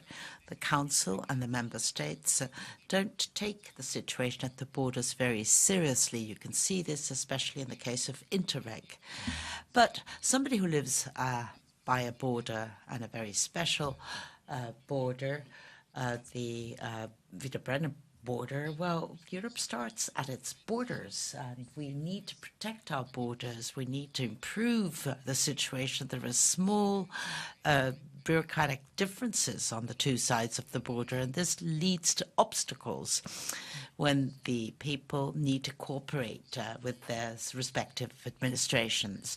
And this is true especially in the case of cross-border access to health systems, to health care, recognition of degrees, and many other matters. Now we have a new proposal of the Commission. I believe, Madam Minister, this proposal takes into account the ideas of Council, especially subsidiarity and relativity. So I hope that if it goes quicker, at least a lot faster than with the previous proposal, hopefully we can get this to move in the right direction, and it's a good example of European cooperation. Thank you. Thank you, Mr. Dorfman. Mr. Cretu, you have the floor. Stimată doamnă președinte, dragi colegi. President, dear colleagues, the cross-border mechanism is a voluntary system meant to facilitate the cooperation between the European neighboring regions by applying the most advantageous laws when implementing a project. This proposal contributes to removing legal administrative barriers that are many of the 2 million cross-border workers are faced with, and also to increase the GDP of these regions. The cross-border regions included, all surveys show that they might be 8.7% richer than at present. The citizens, the businesses, public authorities in border regions are faced with specific difficulties, especially for medical services, regulating the labor market, taxes, developing businesses, and also obstacles between the administrative cultures and the legal frameworks at the national level. Dear Minister, I count a lot on the Belgian presidency. You know very well, for instance, that in Belgium there are no linguistic barriers between Belgium and France, but although there are investments and European projects, the fact that there is a different legislation makes it more difficult to implement these projects. I'm very sorry that this proposal made me while I was a European Commissioner in 2018 in the European Parliament was so much delayed. But I would like to point out also the fact that cross-border cooperation can also bring peace between regions where there is a conflict. So I'd like to thank you all, and especially the Rapporteur Kozzi for the fact that he has accepted the amendments by which the neighboring countries such as the Republic of Moldova, Ukraine, and Serbia will be able to implement on a voluntary basis cross-border mechanism. So I welcome the Commission proposal, and of course we request respectfully the Council no longer to delay and start the trilogues necessary in order to approve such an important act. We know very well that 30% of the population of the EU inhabits the cross-border areas. Thank you very much. Thank you so much, Mrs. Crețu. Mr. Bartos, you have the floor. Mulțumesc, doamna vicepreședinte. Thank you very much, Madam Vice President, Madam Minister, dear colleagues. European citizens have become more cooperative than their own governments. They adjust more easily to change, and they accept to commute to work anywhere in the European Union. This is great fluidity, especially in the border regions where people may live in one country and work or shop in the neighboring country. They have a social life in both countries, and this has to be improved. So it's natural that the member states do undertake the necessary changes and adjust legislation to their citizens' real needs, even if that means adjusting the educational system, the public health system, and administrative procedures as well. As MEPs, we have to draw attention to the following fact. Citizens need change, and we need a real dialogue with the Council of the European Union in order to undertake this change. So I would like to thank Mr. Gozzi for this report. Thank you so much. Can I now give the floor to the next speaker, Mrs. Ripa? Well, I come from the region of the Saar, which is really a border area bordering on Luxembourg and on Germany. And this is where we see that European cooperation can work, that we can have integration. Sometimes it doesn't work. Sometimes it takes too long to be able to create these bus and train connections across the borders, or even as far as medical care is concerned, especially in the case of emergencies, because of different legislation at national level, and that doesn't give the local authorities flexibility. They need more freedom to be able to implement projects without the burden of the national administration. That is why it is urgent to improve and simplify the cross-border cooperation, because we contribute to the true integration of Europe and need to be treated in such a manner. So I appeal to Council, please to remove your blockade and to make sure that during this legislative period we can get a law which will make life a lot easier for millions of citizens, and that would allow Europe to truly exist. Thank you. Mr. McManus, you have the floor. Cordia, firstly, I want to acknowledge the promotion of better cross-border cooperation. As someone who grew up near Britain's border in Ireland, I know the administrative and economic hurdles, as well as the societal hardship this border imposed on our communities. So I fully appreciate the importance of cross-border cooperation. Our Good Friday Agreement established a North-South Council to encourage cross-border cooperation and to address some of our island's challenges. Recent days have seen a new executive established in the north of Ireland, which must ensure that these North-South bodies can work together for the benefit of all the people of Ireland. It's also time for the EU institutions to engage more with citizens north of the British border in Ireland. That means that each minister in the new executive should fully engage with the EU to see what benefits all island cooperation with the EU could bring for workers and families. I urge the new executive to have an open door to the EU's many excellent cross-border initiatives and programmes. Garmaigiv Galer. Grazie, onorevole Buda. Thank you so much. Mr. Buda, you have the floor. Thank you, President. Madam Minister, dear colleagues. The border regions of the EU represent 40% of its territory, 30% of the population, and 2 million cross-border workers. the regulation proposal on the European cross-border mechanism was supposed to make it possible to remove the legal administrative obstacles that prevent the implementation of joint projects. The COVID pandemic, but also the daily life, demonstrated the lack of clear regulation in the field of cross-border cooperation create huge difficulties for European citizens, depriving local authorities of having the effective tools to cope with these challenges. Unfortunately, in spite of the vote in the EP, the Council has not succeeded in advancing with this file. Madam Minister, times are quite difficult in the EU.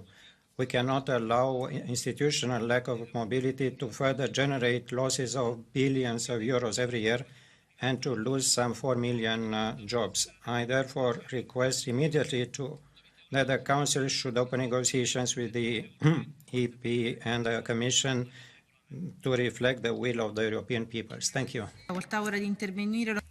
Thank you. Mr. Barak, you have the floor. Merci, Madame la Présidente.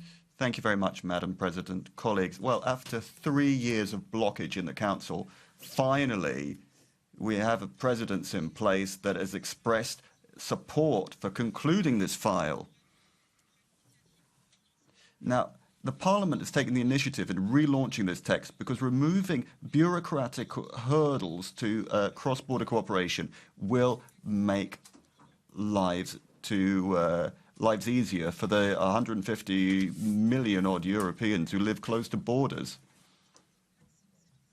Access to public services, to hospitals, to universities is worse in many broader regions than elsewhere. So that's why we need a mechanism like this. It's not enough just to have a spirit of cooperation as called for by Jacques Delors, but we actually need to give yourself the tools to support the quality of life of hundreds of thousands and millions of citizens. Thank you. Can I give the floor to Mr. Pal, please? Szanowni Państwo, Members, local societies on borders cooperate and have friendly relations and have done for years. But we should try and remove administrative barriers to release the potential of these regions. Let me give you an example from my town, Gorjova, is 30 kilometers. It takes 3 hours, though, in a bus, and it's expensive, and the timetable is limited. Because we don't have a common administrative system, it's also difficult to complete the building of a bridge over the river dividing the two countries. We need joint and common procedures because it's hampering economic and social growth in the region. So I'm looking to the Council to act. We in the Parliament have said that we're ready to cooperate on the matter. Thank you. Thank you so much. I'd like to move on to catch the eye. Honourable Member Biarocca, you have the floor. Sattendorf az osztrák-magyar határon elhelyezkedett. Thank you very much. I know the mayor of a small town on the Hungarian border. Well, the border was closed by the mayor to try and prevent Hungarian commuters from leaving that village. These workers had to prove that they had a work permit when they come to Hungary, but the criteria are not clear.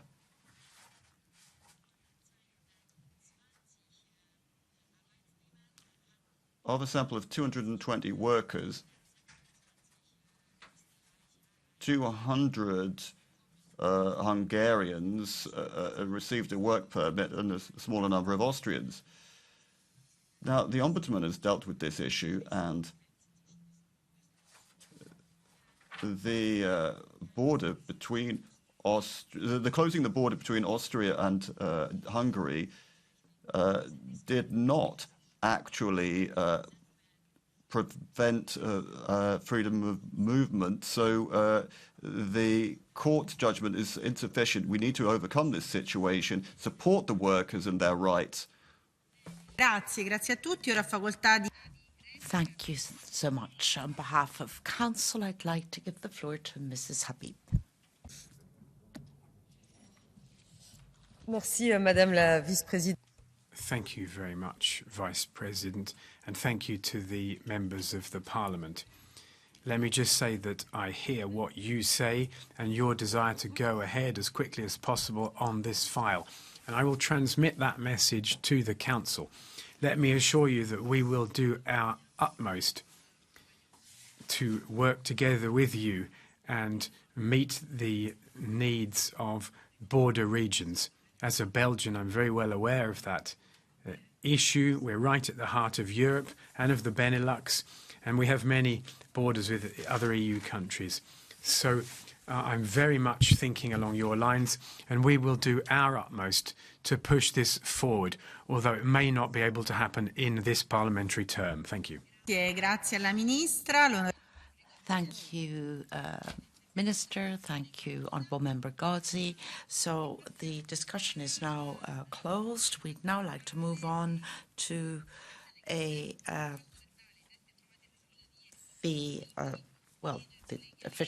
minutes are available of yesterday's debate. I'd like to ask colleagues if there are any comments. Therefore, the minutes have been approved. This allows us to move on to the next item on the agenda, a Commission statement on the EU 2040 climate target. And I'd like to ask the Commissioner to take the floor. So I'd like to give the floor on behalf of the Commission. I'd like to give the floor to Commissioner Hoekstra.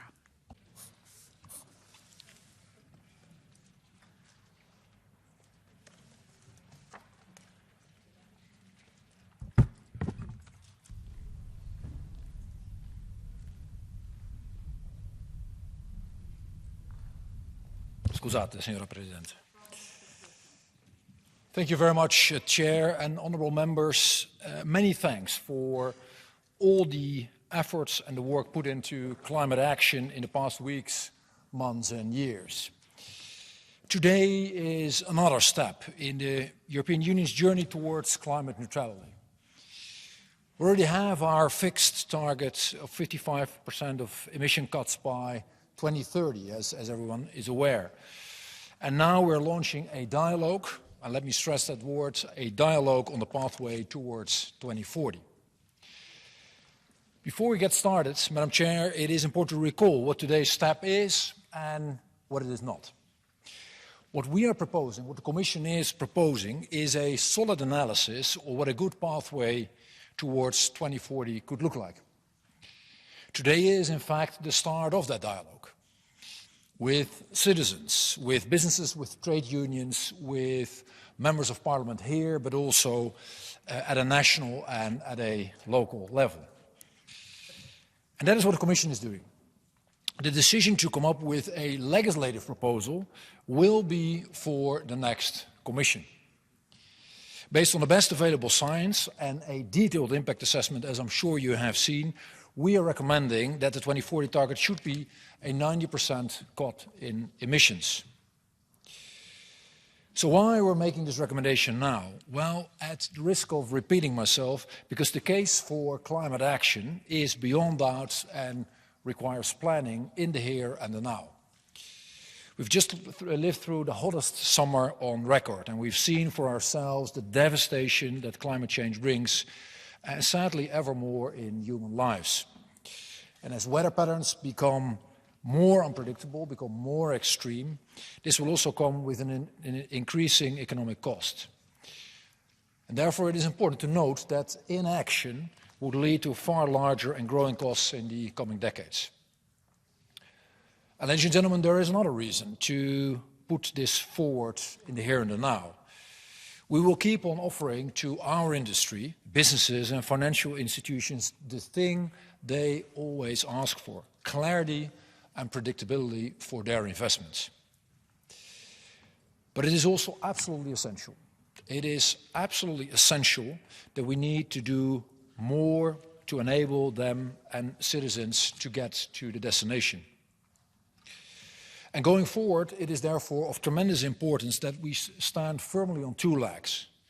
One clearly is the lack of climate action, and that we have to stay the course. And the other, the lag to which we need to bridge, to which we need to marry, is a strong and resilient economy with a bright future for all our businesses, large and small, and a transition that is truly just. We cannot have one without the other. I'm absolutely convinced we do need to make sure that we have the two, because the vast majority of our citizens sees the effects of climate change, does want to have us take action, but are also worried about what that implies for their livelihood. So let's make sure we work on the two.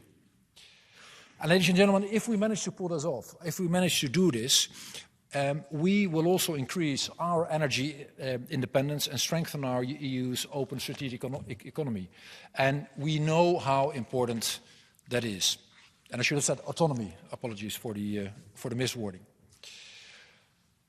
Ladies and gentlemen, today's communication lays some further foundations for future work to ramp up affordable clean energy, to make our rules as easy as possible to navigate, and to have a smart European approach to de-risk private investments in the key technologies of the future. And we need to have comprehensive investment and a comprehensive investment agenda to attract private capital.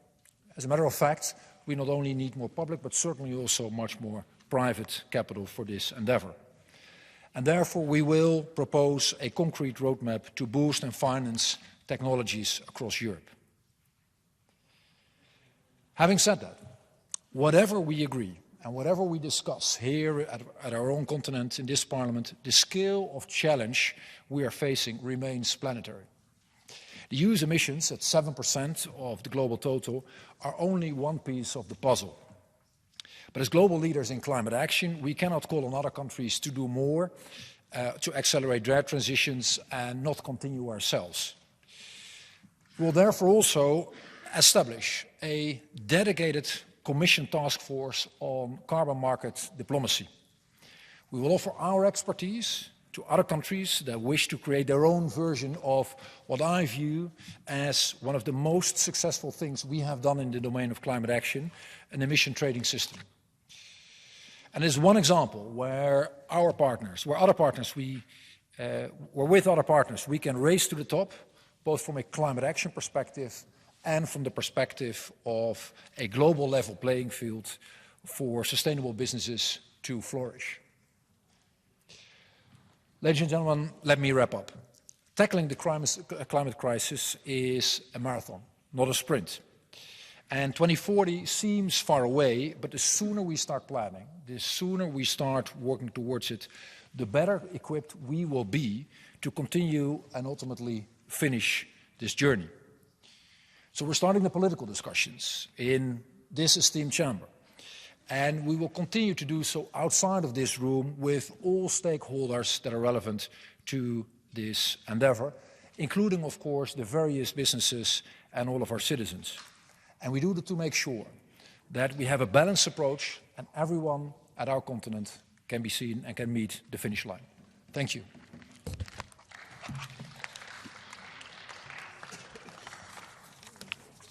Good afternoon, colleagues. Thank you very much, Commissioner. We come now to the first round of interventions by the political groups, starting with the EPP and our colleague Peter Lees. You've got the floor. Liebe Kolleginnen, colleagues, first of all, I would like to congratulate the Commission, Ursula von der Leyen and Wopke Hoekstra. I would like to congratulate them because the Commission is starting a dialogue. Today we aren't facing decisions where the Commission just comes to us and says, we've decided everything and we're just going to push it through. Now we have debate about a target, and more importantly, we have the conditions that need to be put in place if we're to achieve more ambitious climate objectives. I'd like to thank you, Commissioner, because you did not forget the international dimension. We see a lot of interest in our emissions trading systems and CBAM. The rapporteur, Mohammed Shaheen, knows that well. Third countries are looking at how we plan to work. DG Climate is receiving loads of questions from third countries, and at COP, the third countries quite often complain they don't have a proper interlocutor, the Commissioner. This is going to change now that we have a task force in place. And I would like to thank the Commission for doing that. It could be the most effective, most value for money and most effective climate measure of all time. That's to say, to work better with people who want to work with us so that we can build a strong international group. Furthermore, agriculture, industry, and all citizens need to be in a position to achieve more ambitious objectives. That's why we need the Net Zero Industry Act, which is being negotiated right now. That's why we need a positive approach to agriculture. We should not be pushing agriculture into the corner and forcing them. We have to remember that agriculture is the only sector that actually removes CO2 from the atmosphere. We need to help them and support them. And what about people who work hard for low incomes, who don't have a lot of savings, who can't make investments in new technology? They need more support, not only through the Social Climate Fund, but also through national resources. It's stated there in the legislation. The Commission needs to wrap the Member States on the knuckles and make sure that they actually do their job. Thank you very much. Next speaker on behalf of the S&D Group, Mohammed Shaheen.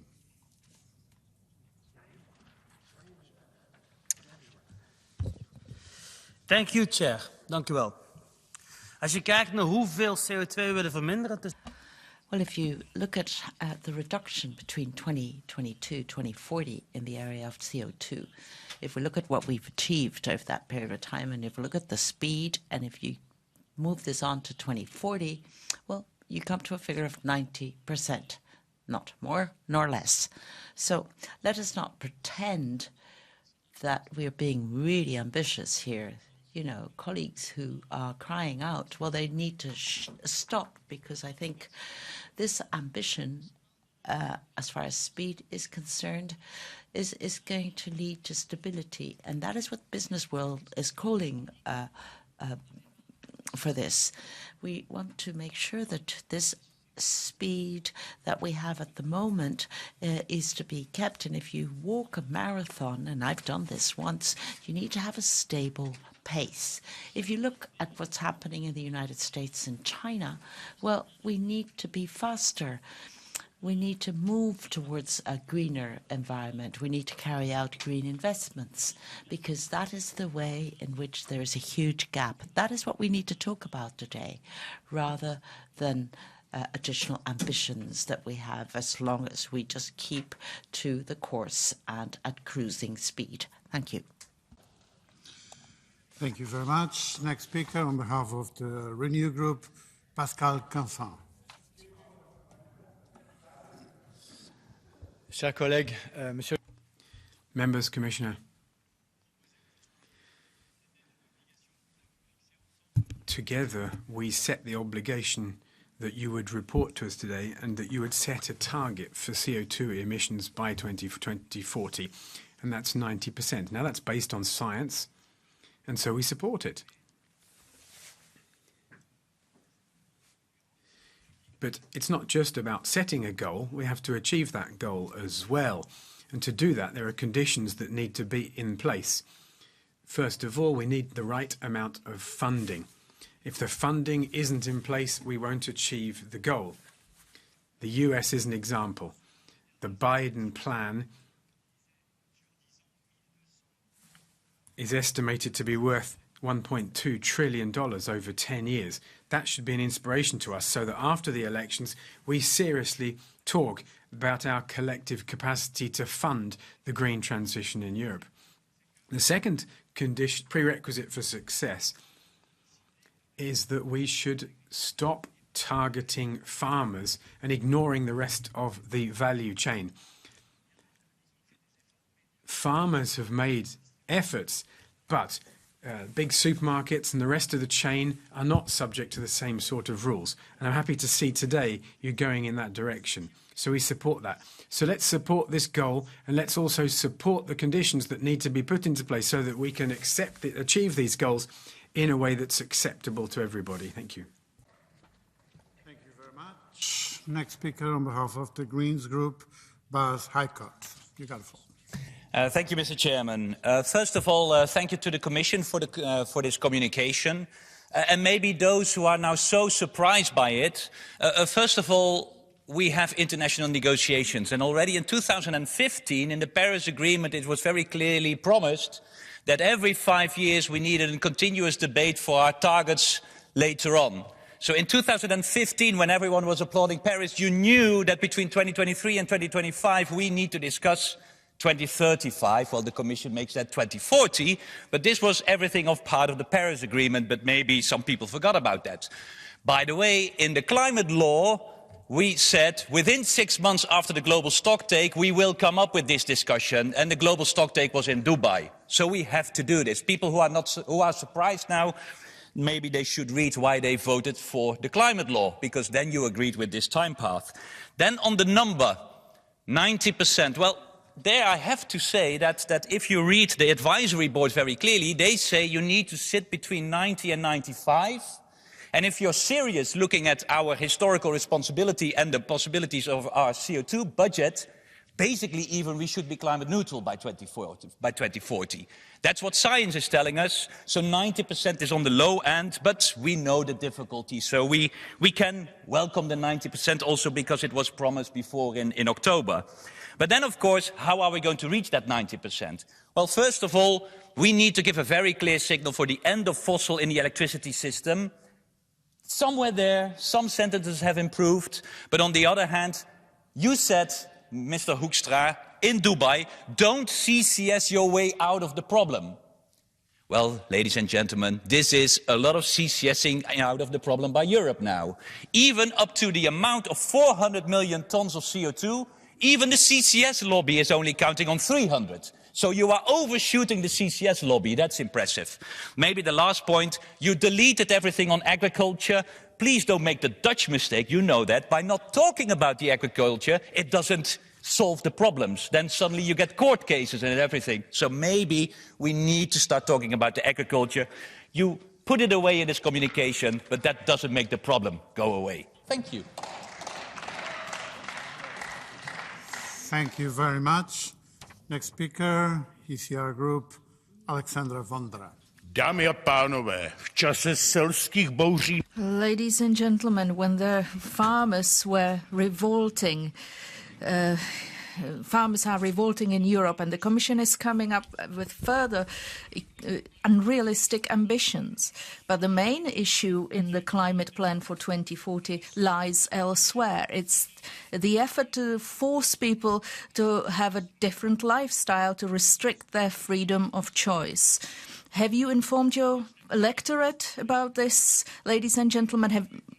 Have you been open about your plans of what their lives would look like if you really do this? Have you told farmers and the people that energy, transport, housing, also meat and further basic foodstuffs will be more expensive? The voters are shocked by the impact of their past ideas. How far do you want to go, and how far do you want to try their patience? I think it's a serious risk to make such a proposal before the elections without knowing the real socio and economic impact. Thank you very much. Next speaker from the ID Group, Sylvia Limach. Danke, Herr Präsident. Thank you very much, President.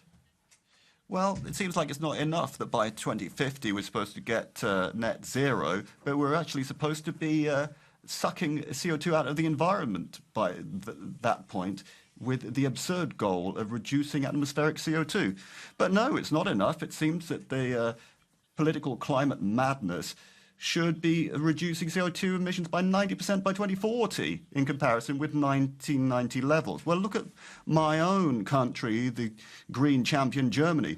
Deindustrialization is progressing happily because companies can't afford the highest electricity prices around the world. 36.8% is the share of renewable energy because despite the nominal capacity being record high on paper, on many days, more than 90% of electricity is generated by coal, oil and gas. But in the EU, we're stupidly happy about falling CO2 emissions. But the EU now only has a share of 9.5% of global CO2 emissions. And we seem to be pleased that we're happy with a falling share of global GDP. We only have 14.3%. The BRICS countries, however, enjoy rising CO2 levels and a rising share of global GDP, 32%. So the green, red, WEF policies are just pretty much the worst economic meltdown that we have seen in the history of the EU. Thank you. Thank you very much. Now, on behalf of the left group, Silvia Modig. Arvoisa puhemies. Thank you, President. The 2040 climate goals must follow scientific advice. That is what we have laid down in our climate law. And in order for this to be realized, we set up the advisory board to get the best scientific advice that we can possibly get. And according to this board, a sufficient goal would be 90 to 95%. And key here is how you calculate those targets. So we need to set different goals for carbon sinks, for example, and for other climate action. And if we don't do that, then the EU will not achieve its climate goals. So that is why we need agriculture and forestry to play along here. In agriculture, the emissions have not been cut in 20 years, although we have poured in billions of euros in climate money. No cuts are necessary if carbon sinks are reduced, and the 2040 goals need to take into account agriculture and set their own objectives for agriculture as well. And we need to come up with new goals for agriculture, new subsidies, so that we can still preserve agriculture in Europe. Thank you very much. So next speaker, Maria Angela Danzi. Grazie Presidente, grazie Commissario. Thank you, President, Commissioner. Well, to reduce the CO2 emissions by 90% by 2040 is correct. And you are making the efforts that you committed yourself to. The European Union needs to accelerate this objective, this target. We need to be realistic and we need to keep our feet on the ground. Our economy, unfortunately, depends from fossil fuels. And if we want to turn this into sustainable economy, we need investment. No money, no change.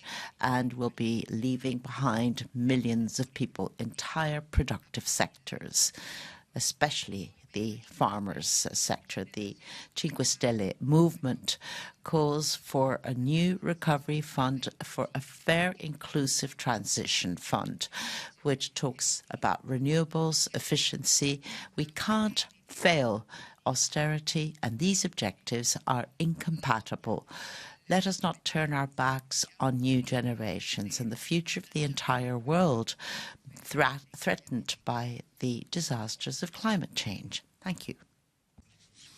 Thank you very much. Now, next speaker, Maximiliano Salini.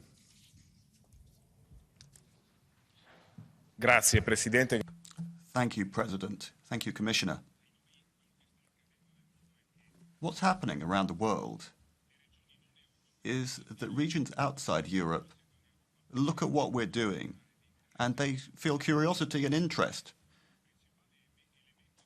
because for them that can boost their competitiveness and not ours. We are the most sustainable continent in the world. We have excellent companies so we can afford it until someone has to pay at the end of the day. And what price are we asking from our citizens and industries? Look at Europe's very competitive energy-intensive industries: steel, ceramics, chemistry, cement.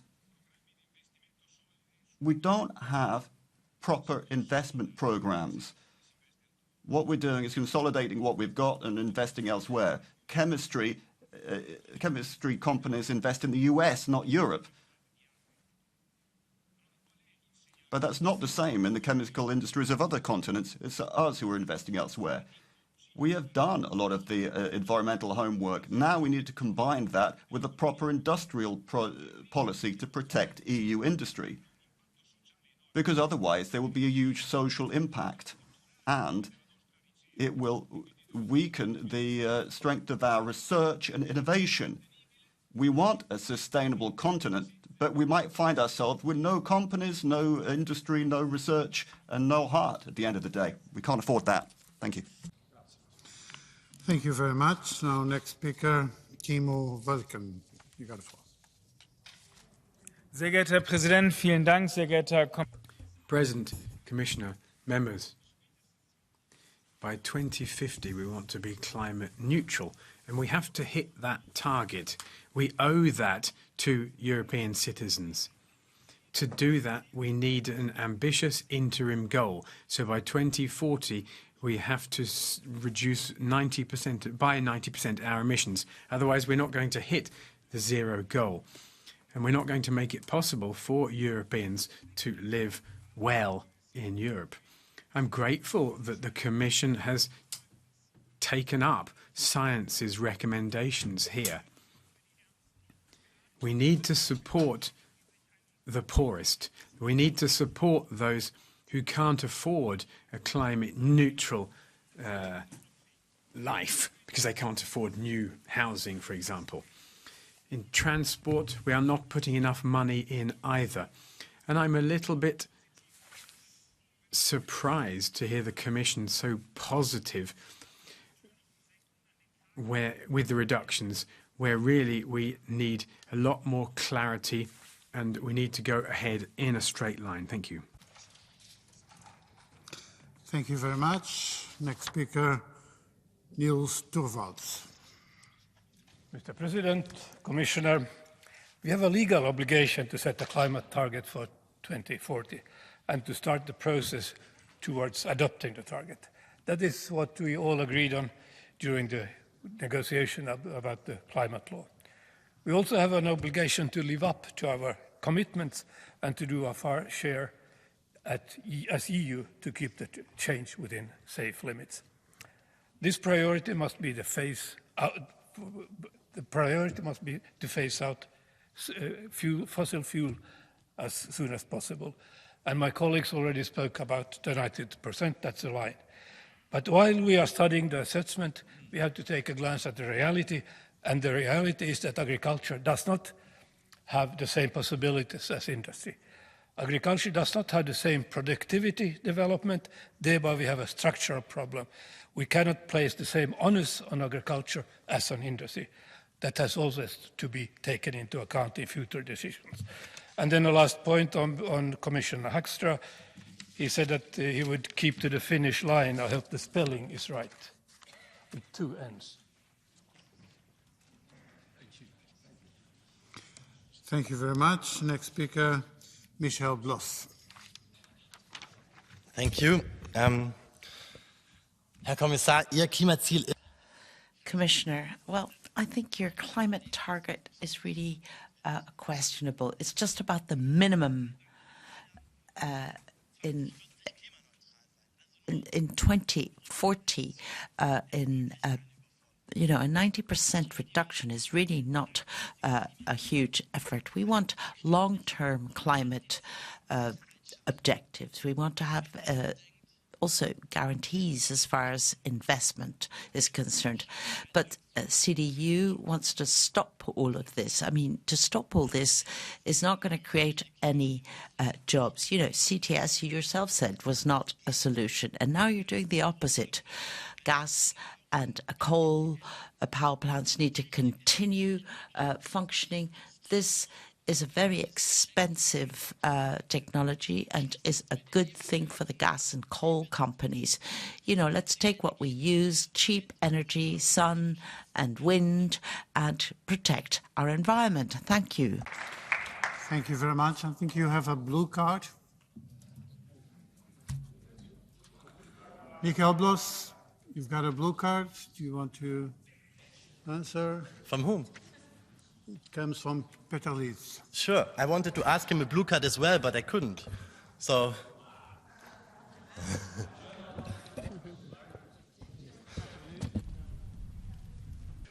Vielen Dank, Herr Präsident, lieber Kollege Bloss.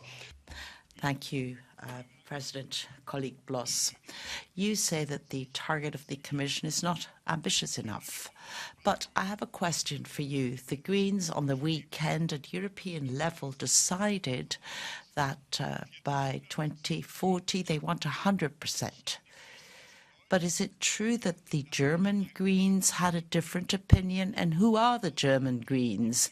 And why are the German Greens not fighting in the federal government for this particular target? You know, before blaming others, why don't you decide where you stand in your own house to start with? Well, the report that the Germans voted against is incorrect. But what is true is that we need to shoulder this international responsibility. You know, we don't want others to protect the environment for us. Our historic responsibility needs to be shouldered, and that means that climate neutrality, climate protection needs to get off the ground as soon as possible by 2040. Mr. Lees, I have a question for you. Yesterday you said that in the Commission there are civil servants who work and only think about European farmers and European citizens, and they're only there to torture them. And don't you think that's a bit populistic? And don't you feel that you need to apologize to all these people? So now I give the floor to Anna Zalewska. You got the floor.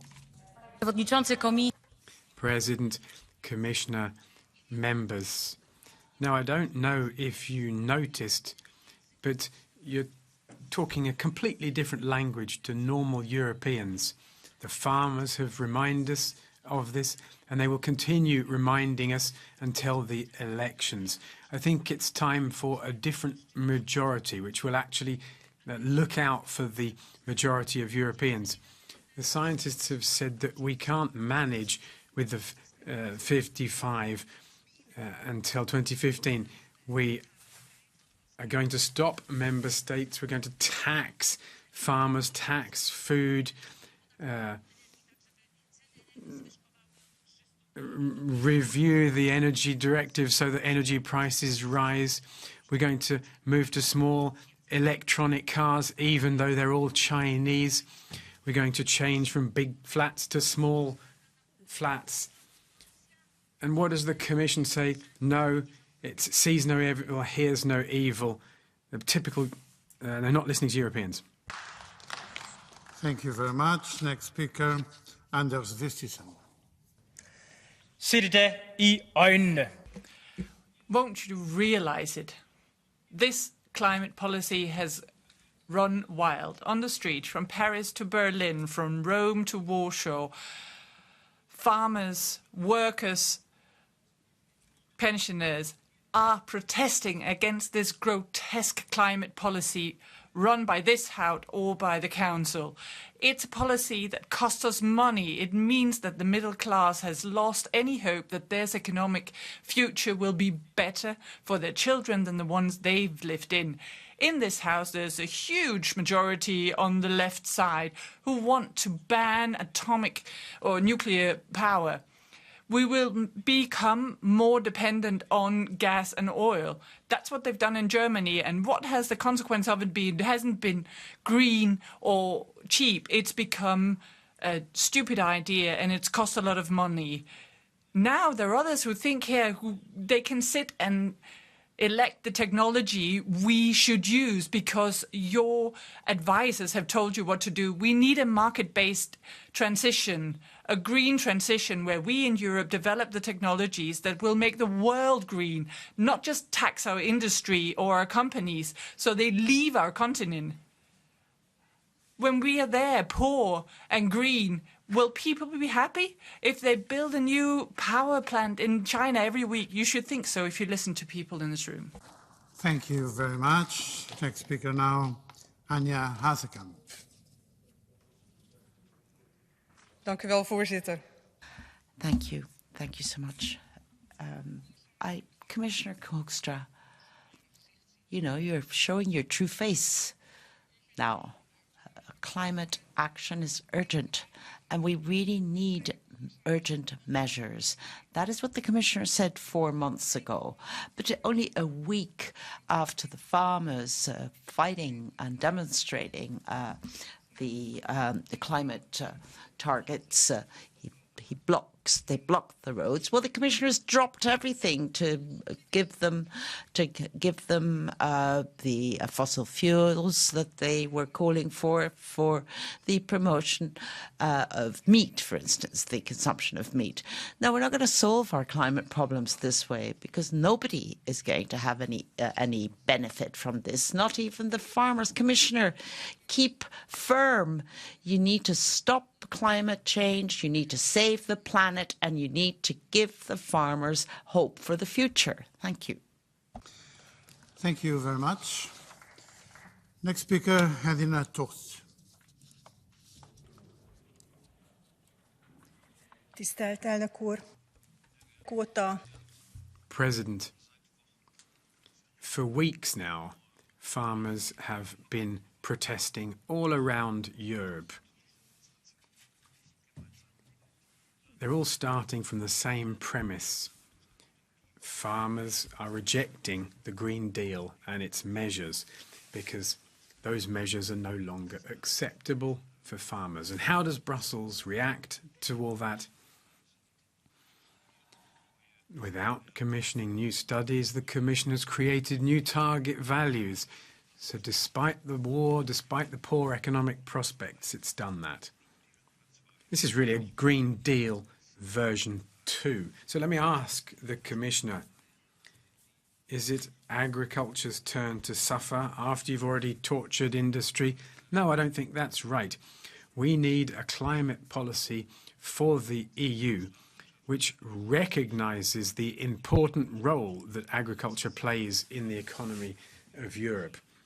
It's very sad to see the leadership in Brussels holding people's values in contempt like this. So we need a change, and we need a change in Brussels in June.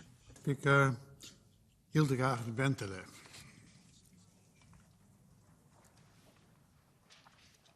Sehr geehrter Herr Präsident. President, Commissioner Hoekstra, colleagues. Climate neutrality by 2050 is our joint objective. This objective is still in place. The Christian Democrats and I, as a mother, would like to ensure that we maintain the conditions for life on Earth for our children. It's not a question of whether, but it's rather how. It's not just enough to put a number in a time frame. If we are going to make savings in emissions, then we need to create the conditions. And that is up to us by the MEPs. We work on the ground with people in their workplaces, but the Commission needs to take the right approach. Mr. Liese has addressed this issue.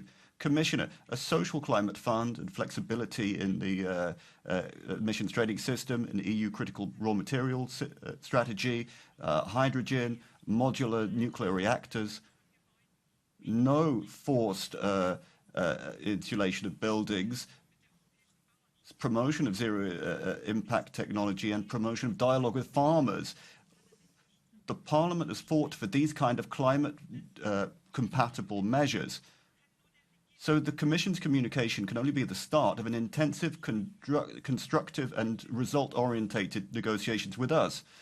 Climate protection has to be based on functioning technologies. It has to be efficient and affordable. Otherwise, we will not be able to make the necessary progress by 2040. Thank you very much. Thank you very much. Next speaker, Elin Fritzen. Herr talman! President, Commissioner, Russia's war of aggression against Ukraine has made it clear that we have to take more responsibility for the climate and make Europe fossil fuel free as fast as possible. We have to put an end to Putin's grip on Europe. Despite all of our efforts, Europe remains a financer of Russia's war chest due to high prices for oil and gas. It's Ukraine and ordinary people who have to pay the bill. We and the Social Democrats will fight to further tighten the EU's climate ambitions and reduce emissions by at least 95% by 2040. Simply reducing by just 90% is not an increase in ambition. We can't afford that. And I have to remind Commissioner Hoekstra about the promise he made that he would set an ambitious climate goal for 2040. Rather, it seems to be just business as usual. We cannot accept that. It's a question of our children's and grandchildren's futures. It's a question of pushing back Russia's invasion. That is what is at stake. 95%. Thank you very much. Thank you very much. Next speaker, Morten Petersen. Tak for det, formand. Thank you, Chair. I think there's every reason to welcome the 2040 goal. The Commission has said it's good to reduce our emissions by at least 90%, that the EU is a global leader because it inspires the US and China and other continents. These higher ambitions forces us to do all we can to become climate neutral by 2050. And the way it's implemented in member countries is decisive for whether we can continue to expand in renewable energy. And I think we need to start thinking in a new way when we think about our common European instrument for financing green investments. If they have implemented it completely, it could be a solution. It could be a new positive narrative for citizens, companies, administrations all over Europe. So we could be proud of having financed this type of legislation and reach our climate goals. Thank you. Thank you very much. Next speaker, Sarah Mathieu. Dank u wel, voorzitter. Thank you, President. Colleagues, well, we're sharpening our climate objectives. That's good news for our planet, for our environment, because we're only going to be able to reach this with an honest policy which supports the vulnerable families. We need to get funding to protect and insulate our homes, and we now need to invest in the sustainability of our economy and agriculture. Well, it's 5 to 12. Farmers see that their harvest fails because of drought or floods. We need to continue. We don't want to press the pause button. We want to have an honest, ambitious debate on policy, because if you tackle environmental issues, you also tackle inequalities. Thank you. Very much. Now, Grzegorz Tobiszowski, you have the floor. Panie Przewodniczący, President, Commissioner, members of the House. It's important that we plan rationally.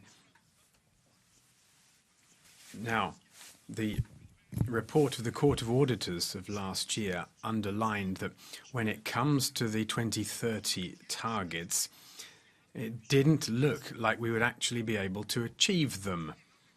Bringing in the new Fit for 55 package,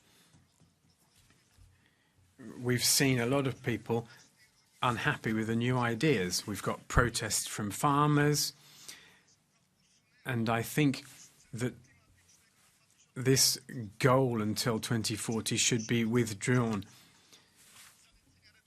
the reductions of reducing what we eat, or the reduction of the subsidies for fossil fuels are basically examples of planning without logic, planning without looking forward, because then we withdraw those measures when there are protests. The aim of climate policy should be to protect the environment, but without throttling the economy or driving citizens into poverty. We have to be rational, otherwise we're going to lose the battle for the environment. We have to be pragmatic. We can't turn a blind eye to these things. I'm sorry, you've got a blue card. You've got a blue card. I don't know if you want to answer. Maria Angela Danzi. Do you want to answer? You don't want to answer. Okay, so we continue.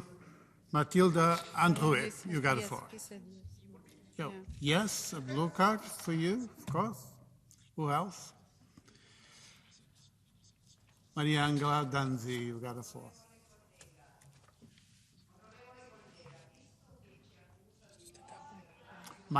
Microphone, please. Sorry. Onorevole collega, visto... Colleague. Well, you ask us not to be irrational. Could you please suggest to us what kind of measures would be appropriate to deal with climate change and the risks that future generations will face? Or do you simply deny, together with your party, that this is a necessity at all, a necessity for Europe and for future generations? Please, it's much too simple to simply accuse other people of being irrational when you don't have anything to propose yourself, or are simply denying the evident. When you use the blue card, you have to stand up to raise the question. So you can answer now. Chcę zacytować. Let me just repeat what I said at the end. Climate policy should be to look at and worry about the climate, but without throttling national economies and without driving people into poverty.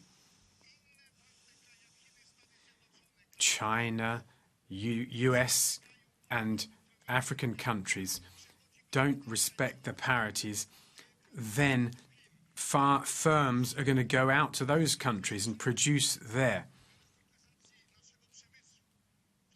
If we have the money to restructure our industry, if we have to buy in from the Congo, from Burma, from China, where there is no democracy, then that's not rational.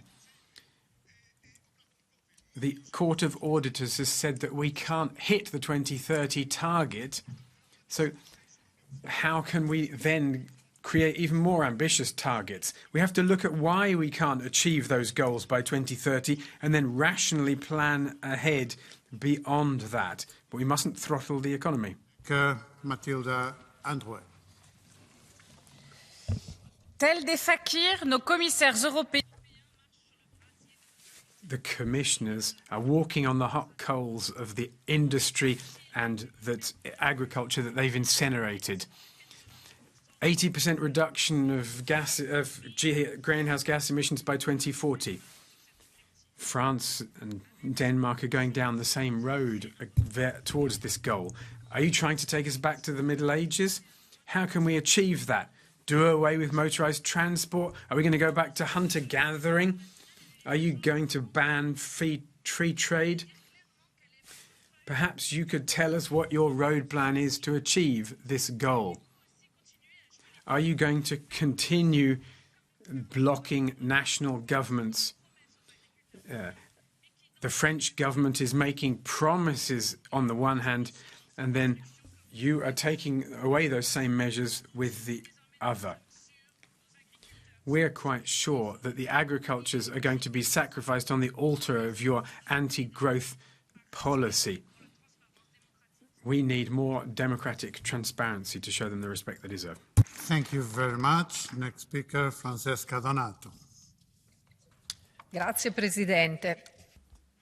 Thank you, President.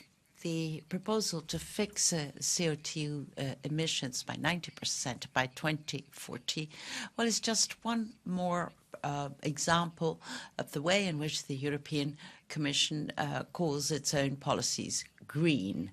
Because of the average increase of 1 degree over the last century, which does not take account of the temperature fluctuations which we've had in previous centuries, it has been decided why the anthropic component of climate change prevails. And these are theses that are denied by many scientists. 2,000 years, average temperature was 3 degrees higher than today.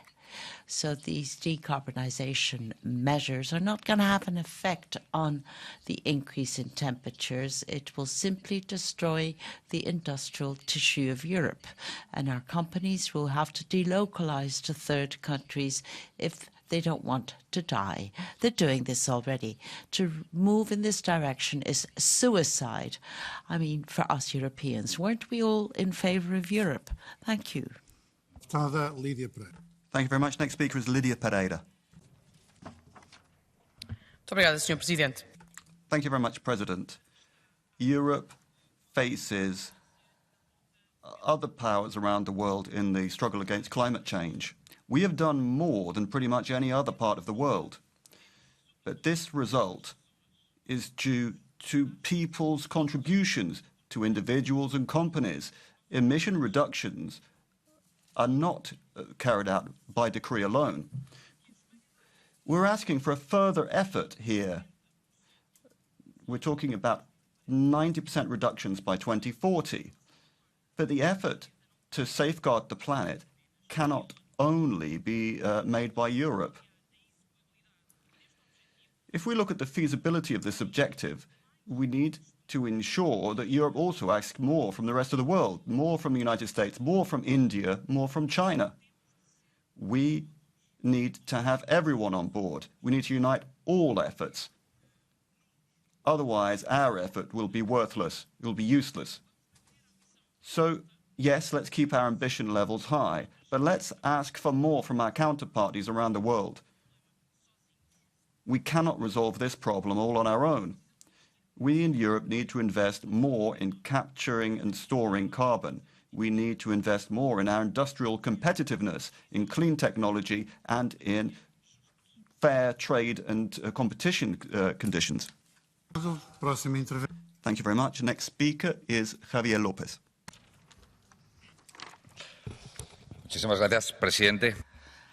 Thank you so much, President, Commissioner. From the European Parliament side, we welcome this positive announcement made by the European Commission to reduce our emissions in Europe for the year 2040 by 90%.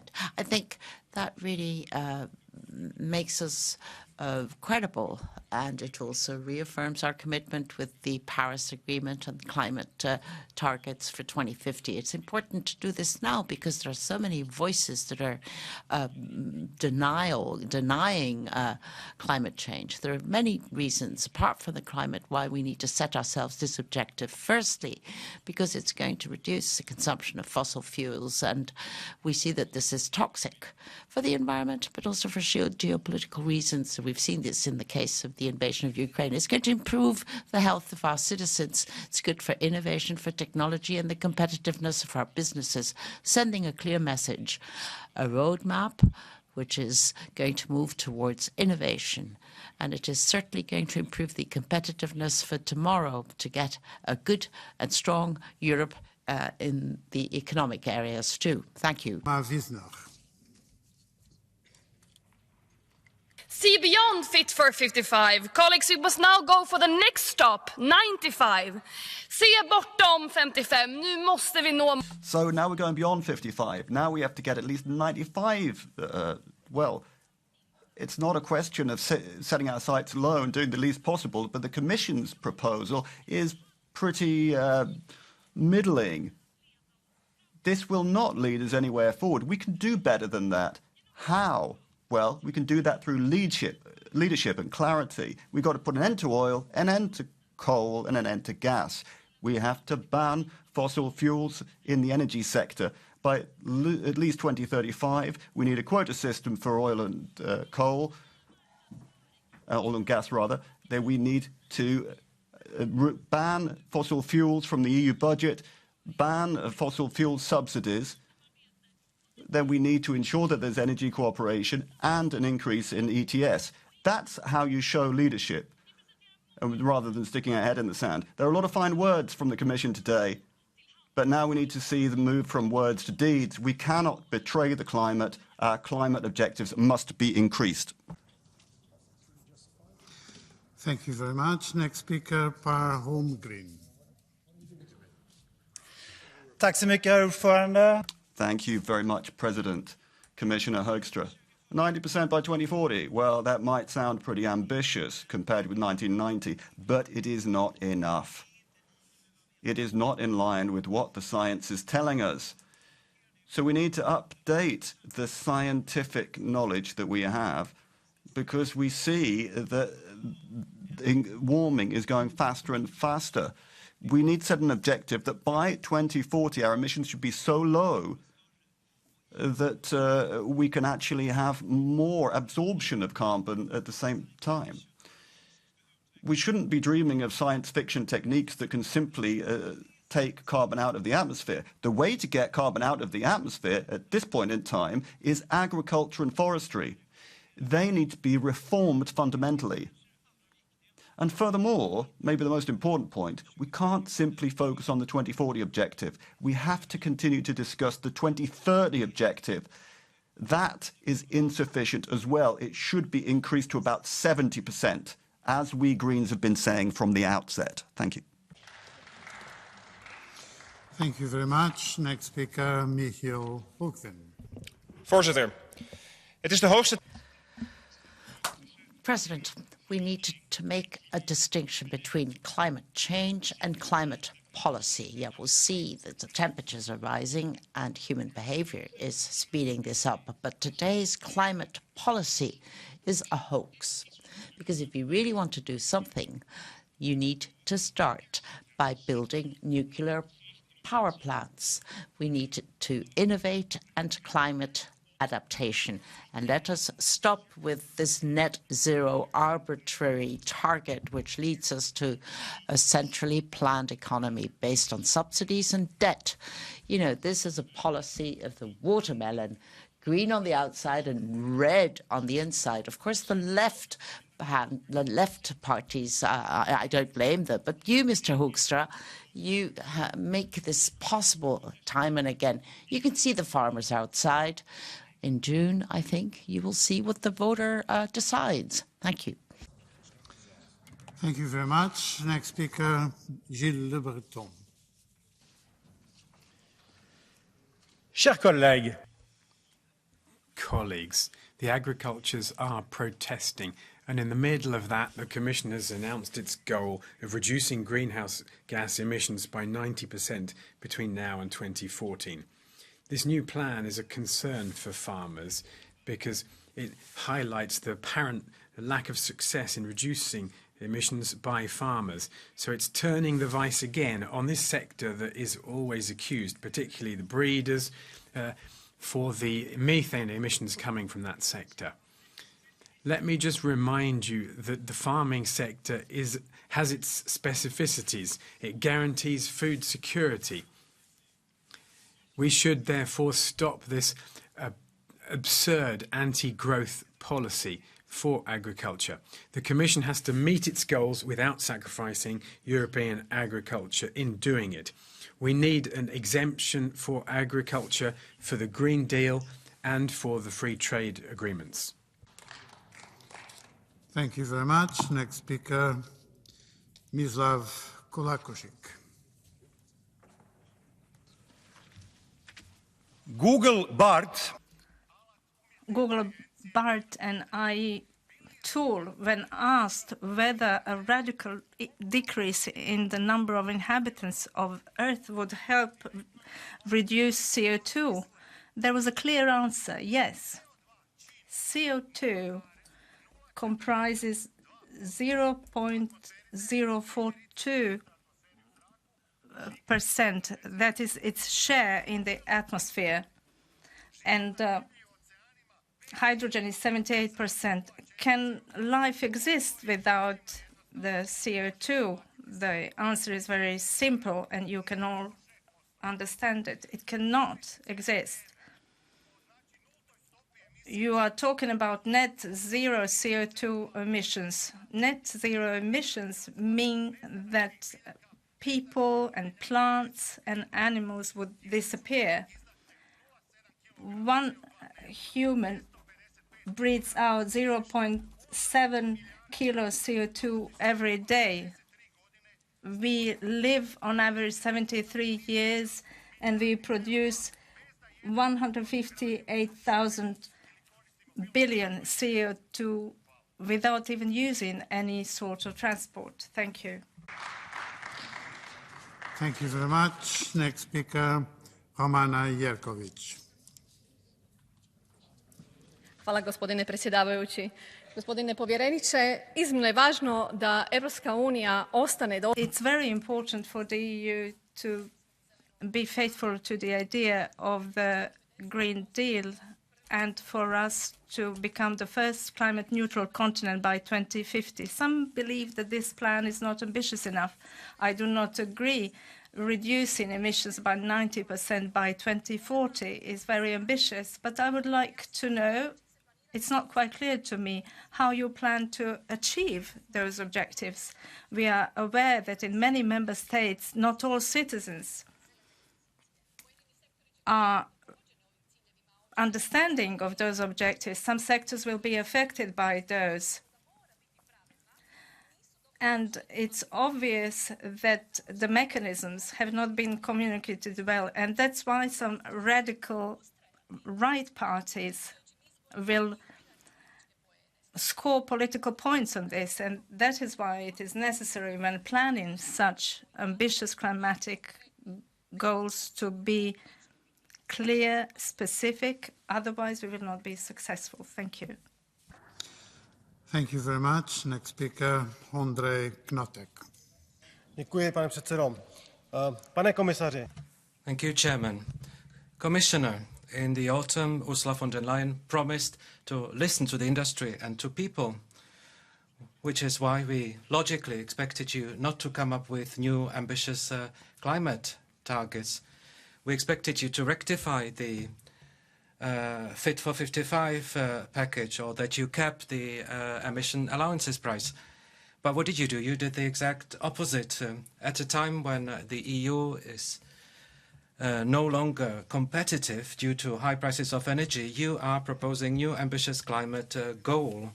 And we will have to spend 700 billion euros annually to meet this goal. This will undermine further our competitiveness. It's clear that you're not listening to the people and the industry. And I can tell you that people are fed up of your non-realistic climate goals. So maybe you should stop doing this work here, and you should go cause harm somewhere else. Thank you very much. Next speaker, Kira-Marie Petersen. Thank you. The warmest year ever measured, the wettest month ever, the driest summer ever. These climate changes isn't something we need to worry about whether our children will see or experience. Some have articles in the internet that scare them. Others see their lives destroyed. Some of these effects even destroy people's houses. EU needs to show that we are the green leader globally, that we have high and ambitious goal, and we demand that those who emit also pay for it. The Commission says today we need a 90% goal in 2030. We would want to be climate neutral by 2040. But I'm actually positively surprised because I can feel the hot breath of the right wing and the climate industry, or the industry who want to stop us. If they push, they might get their way, and that shouldn't happen. We need a green Europe. Thank you. Thank you very much. Jadwiga Wisniewska, you've got the floor. Thank you, President. Members. Today we can say that the European Parliament have closed themselves into their ivory tower, deaf to the cries of farmers protesting in front of the Parliament. You can't hear the slurry being sprayed out on the Place de Luxembourg in Brussels. But the farmers are saying enough is enough today. Enough of this climate policy that is leading them into bankruptcy. The farmers are saying basta. But can anyone here understand them? The left and the Greens think that the farmers don't understand the climate issue. No, that is not it, Commissioner. 40 million Europeans cannot afford their heating bills. They can't afford aircon. Climate poverty is a major issue, and you're trying also to undermine our food security by driving European farmers to bankruptcy. Food prices will rise. You are being crazily irresponsible with this climate policy, which doesn't serve the people. It's time for a sensible solution. And I hope that on the 9th of June, the Europeans will vote the Greens and the left out of this House. Thank you. Thank you very much. Next speaker, Aurélia Beignot. Merci, Monsieur le Président. Thank you, President, Commissioner. Now, farmers are demonstrating to get a fair living standard, but now you're setting some targets which are crazy. I mean, don't act as if you on your own, the European Union is actually going to have an impact on the climate. Don't believe that. I mean, we've already achieved some virtuous objectives, and this despite the US and China. We've already reached the objectives for 2030. We told that you are promoting policies that are against the farmers, against the cars, against the drivers. And look at the results. The automotive industry have refused your measures, and the farmers are out on the streets because they refuse to accept your punitive measures. You've acted against European people only to live in your European bubble. And this ideology clearly during the elections is going to be shown as not effective. You will put this before the voters and you will understand your irresponsible policies. Thank you. Next speaker, Katarina Hot-Nevedalova. Thank you very much, Mr. President.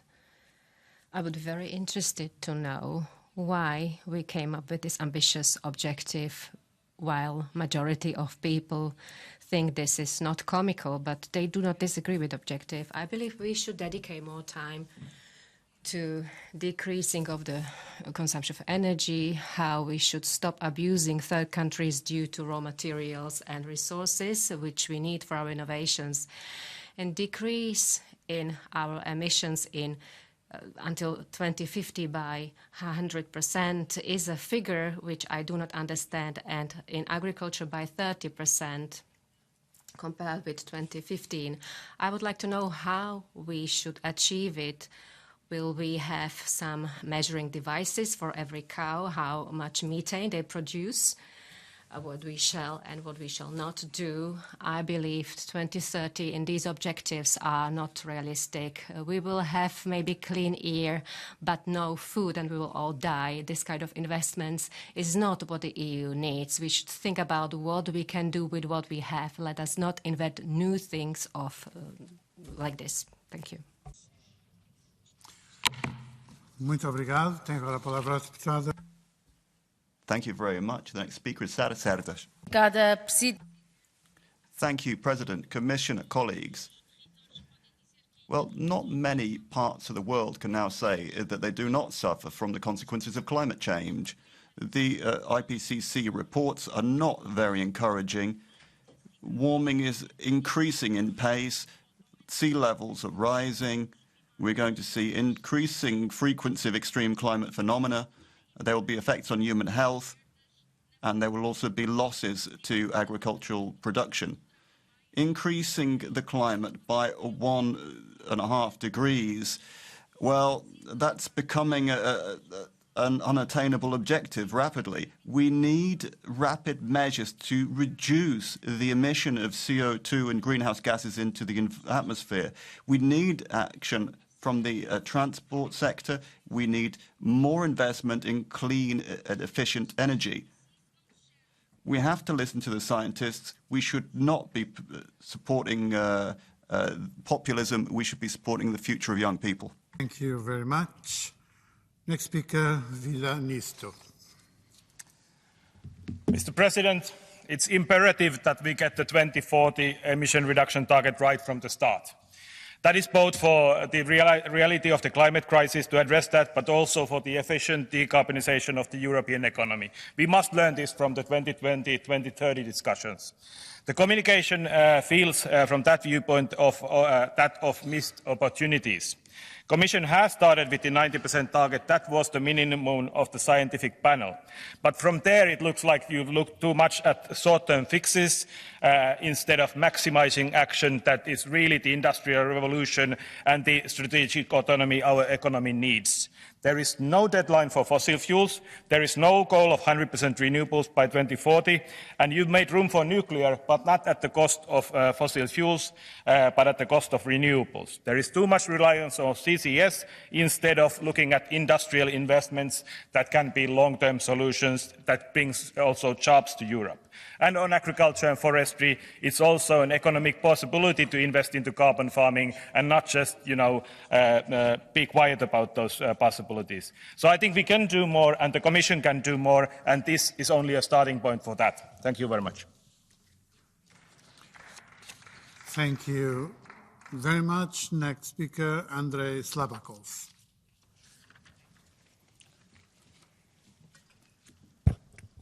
Благодаря, господин председател. Като чуя... Thank you, President.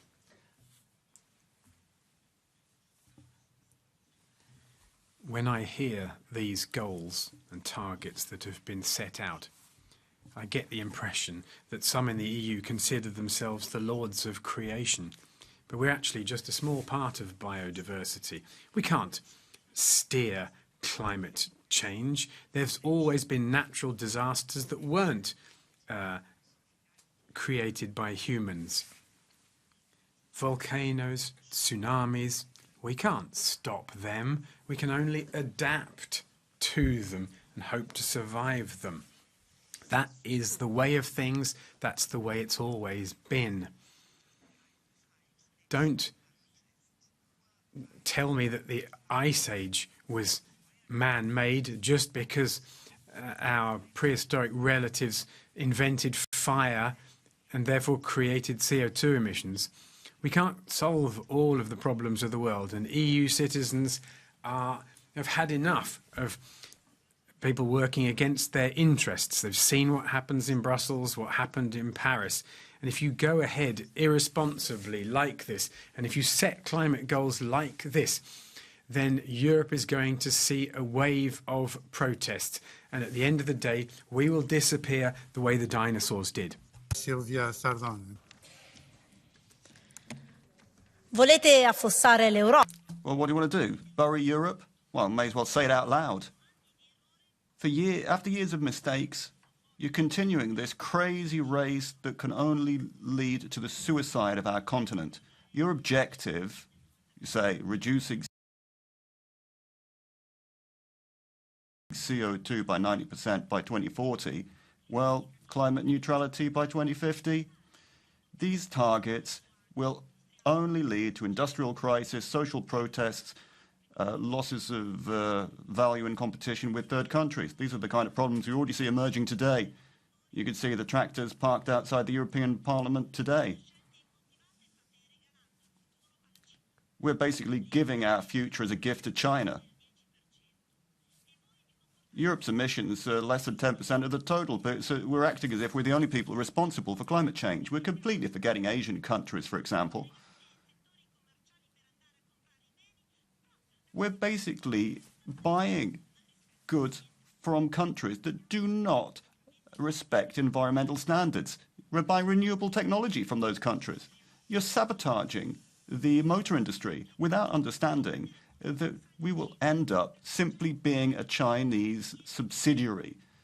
We already depend on them for batteries and critical raw materials. 75% of batteries produced in the world are produced in China. They produce those using coal-fired power stations. Well, they're increasing their use of coal, not reducing it. Well, thanks for that huge gift to China. Thank you very much. Next speaker, Dilara Burkhardt. Vielen Dank, liebe Kolleginnen und Thank you, colleagues. The Commission's proposal for the 2040 climate target is the minimum which is feasible. The Conservatives criticise that we should achieve our 2030 targets, but they keep talking by sabotaging the Commission's proposals. They try to protect the weaker, but they have no alternatives. Mobility, for instance, in my region, well, the distances are far. What am I going to do if the CDU wants to have these negotiations when we have a price increase, or maybe we need to invest in future infrastructure in reasonable public transport. Nobody needs these kind of fake debates. We really need to make sure to move in the right direction. But actually, you are shameful because you're only working in favor of the lobbies and of the business instead of for the people of Europe. Thank you. Thank you very much. Next speaker, Petros Kokalis. Ευχαριστώ κύριε Πρόεδρε, κύριε Επίτροπε. Μόλις πριν λίγες εβδομάδες στην COP28 Ευρωπαϊκή... Thank you very much, President. A few weeks ago at the COP28, the EU and its member states made commitments to reduce emissions. At the EU level, we have shouldered our responsibility and followed IPCC advice to be more ambitious about reductions in emissions, namely 90% by 2040. Some countries, like Greece, don't have independent scientific committees.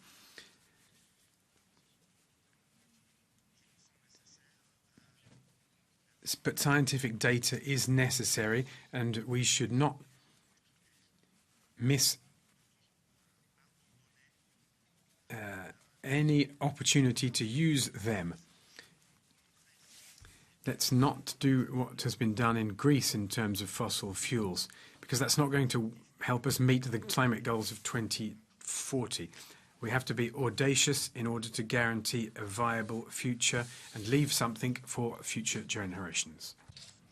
Thank you very much. Now, Isabella Elena Klotz. Szanowny Panie Commissioner, this is an important debate, and it shows the Europeans who is on their side of the barricades. Millions of people are protesting around Europe, and they want a different vision for climate policy in Europe, not one that pushes them into poverty and pushes industry and farming towards bankruptcy. This debate shows which parties are supporting economic suicide for Europe and in the Commission. This is going to be what happens with this climate policy. Protesters are being hit with water cannons, but their ideas won't be washed away. Farmers are accusing you of being wrong today. Tomorrow it'll be workers from factories that have had to close down, and then in the future it will be the young people listening to the debate in the gallery.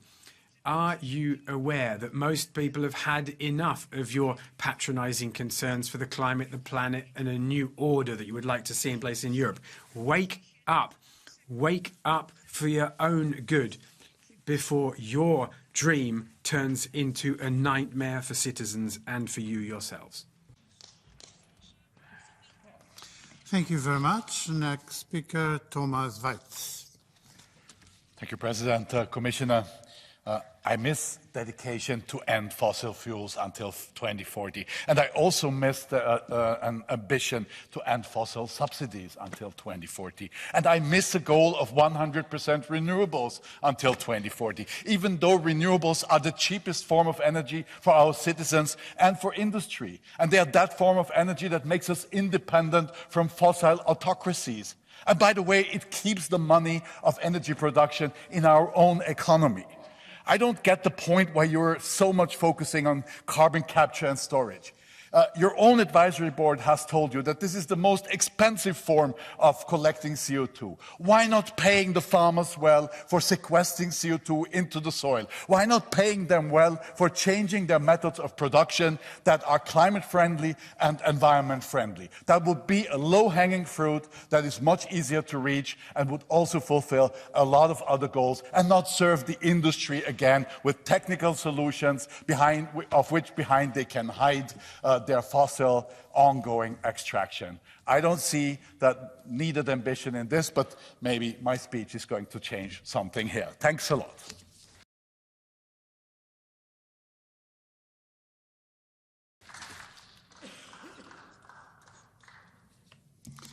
Thank you very much. Next speaker, Christian Teres.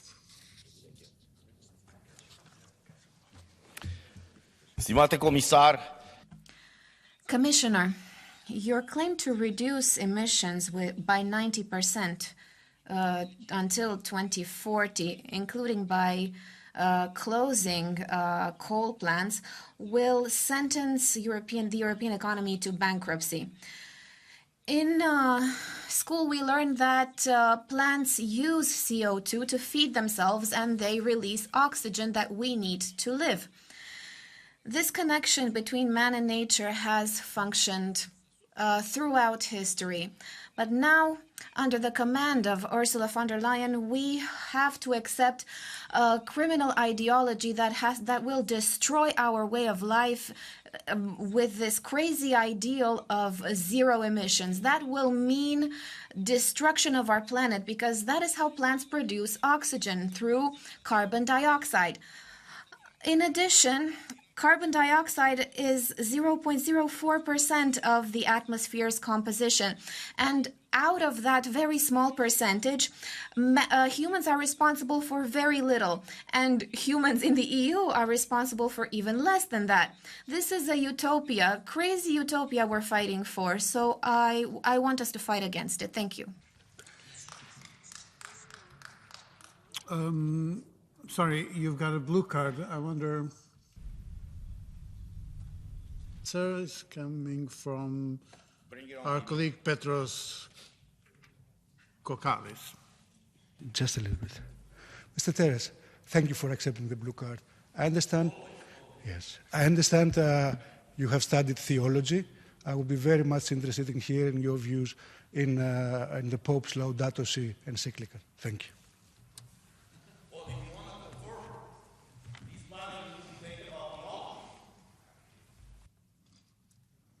I'm glad that you asked that question. So you want to convert this debate about climate change into a theological argument.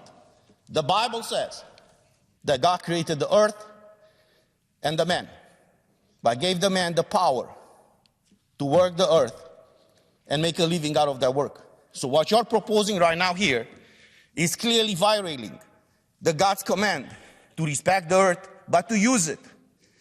Let me ask you something in reply.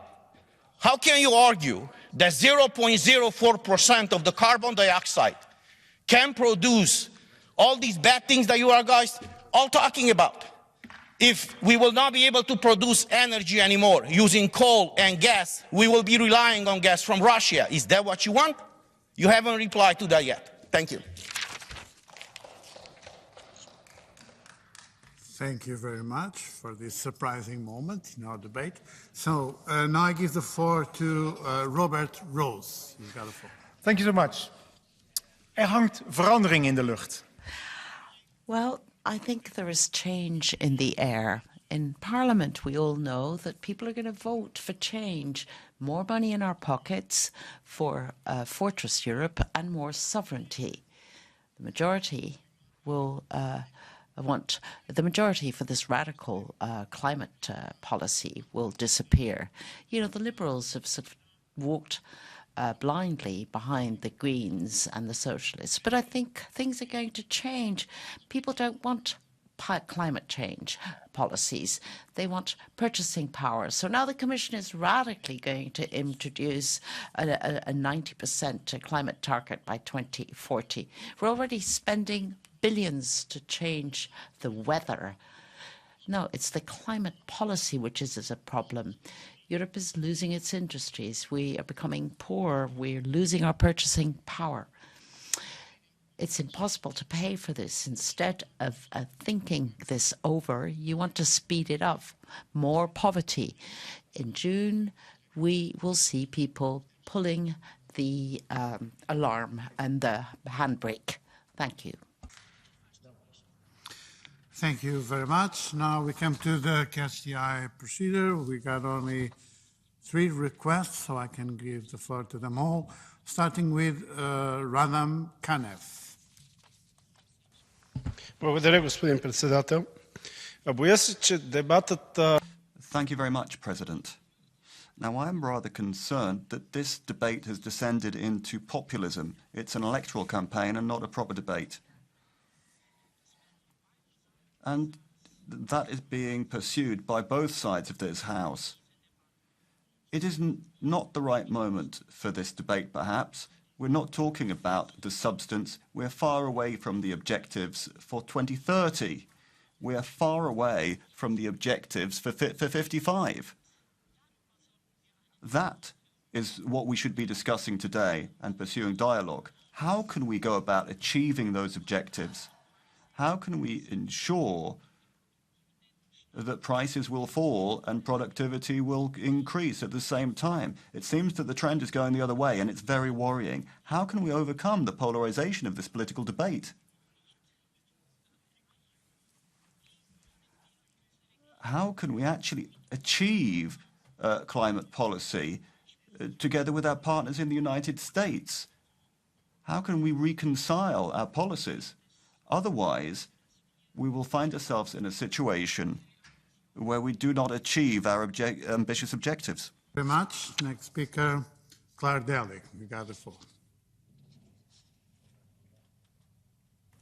Thank you, President. The climate law is supposed to be our answer to the climate crisis, all-encompassing, supposed to involve all sectors. But there's always one that we turn a blind eye to.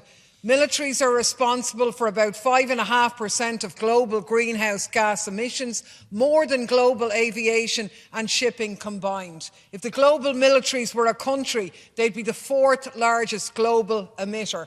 And yet we guilt-trip families flying to Spain on their holidays while all of the time increasing the military carbon bootprint. It's an absolute joke. It's totally unfair to exclude military missions from climate targets and reporting when we expect agriculture and other sectors to make cuts. We, of course, need an ambitious 2040 target in line with the recommendations of the European Scientific Advisory Board, and we have to tackle this head-on. We can do that by promoting peace and demilitarisation, but instead we're escalating military expenditure. The madness of war has to stop if we're serious about the environment. Thank you very much. And last speaker, Mick Wallace. You've got the floor. President, in terms of the headline target, the Commission has accepted the advice of the EU Scientific Advisory Board. But it is disappointing that the Commission has retained the net zero or climate neutrality framework. We've been calling for separate reduction and removal targets since the start of this mandate. Ideally, we'd have 3 separate targets: emission reductions, permanent removals and net sequestration in the land sector. The final version of the Empowering Consumers for the Green Transition Directive we passed here last month show that there is a real appetite in the Parliament and in the Council to tackle offsetting. The next logical step would be to contest climate neutrality and net zero as climate concepts and as the basis for EU climate policy. The carbon removal certification framework could and should have been used to facilitate a separate EU carbon removal target? Thank you. Thank you very much. And now to conclude our debate, I will give the floor to the Commissioner Wolfgang Oekstra. You got the floor. Thanks for the pronunciation. I'll do my best. Mr. Chair, thank you very much. And may I also thank all the members of this esteemed House for their thoughts, for their comments, for their feedback, occasional compliments, and solicited and less solicited advice or criticism. I did sense, though, that there is significant support for the direction of travel. And if you allow me, Mr. Chair, I would want to make 4 departing comments, also listening to the speakers. One is, and let me be clear on that one more time, that this is a direction of travel. This is a dot on the horizon. It is the start of the dialogue rather than the point of destination.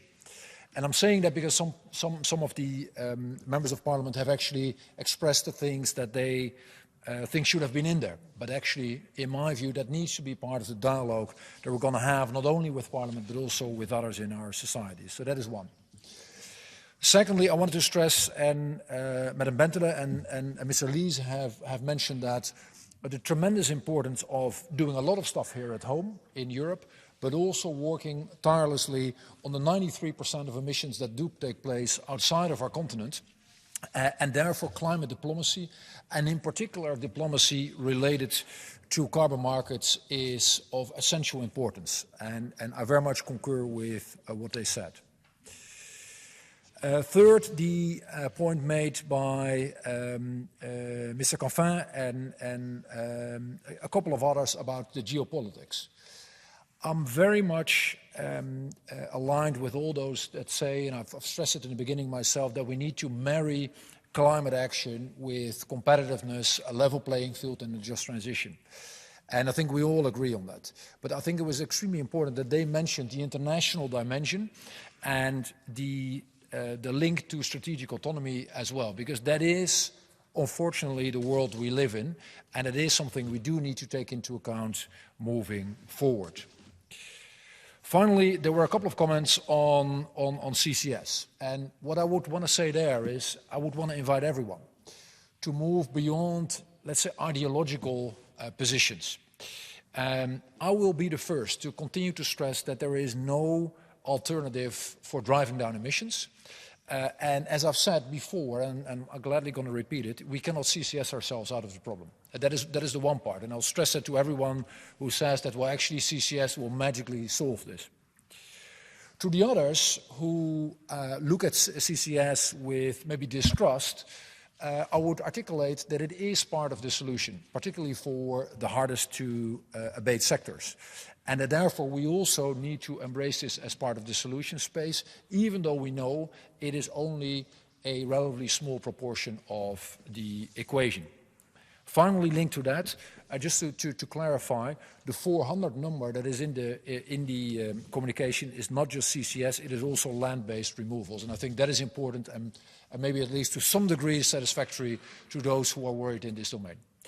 Mr. Chair, once again, thank you very much, and thanks very much to the MEPs taking part in this debate and all the different other actors that already have given input, and I'm very much looking forward to continuing the conversation with each and every one of you. Thank you. Thank you very much, Commissioner. This debate is now closed, and we move on to the next topic in our agenda.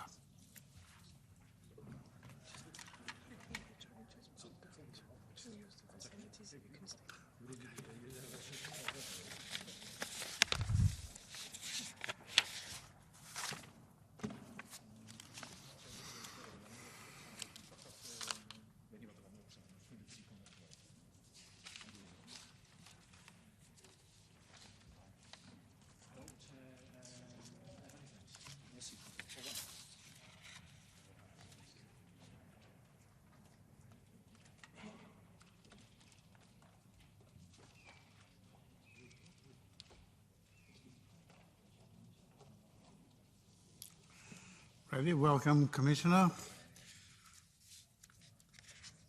O próximo ponto da ordem do dia. The next item on the agenda, as colleagues will be aware, is a Commission statement on the water crisis and droughts in the European Union as a consequence of the world climate crisis and the need for a sustainable, resilient water strategy for Europe. So I will give the floor to the European Commission through Commissioner Virginijus Sinkevicius. Go ahead, sir.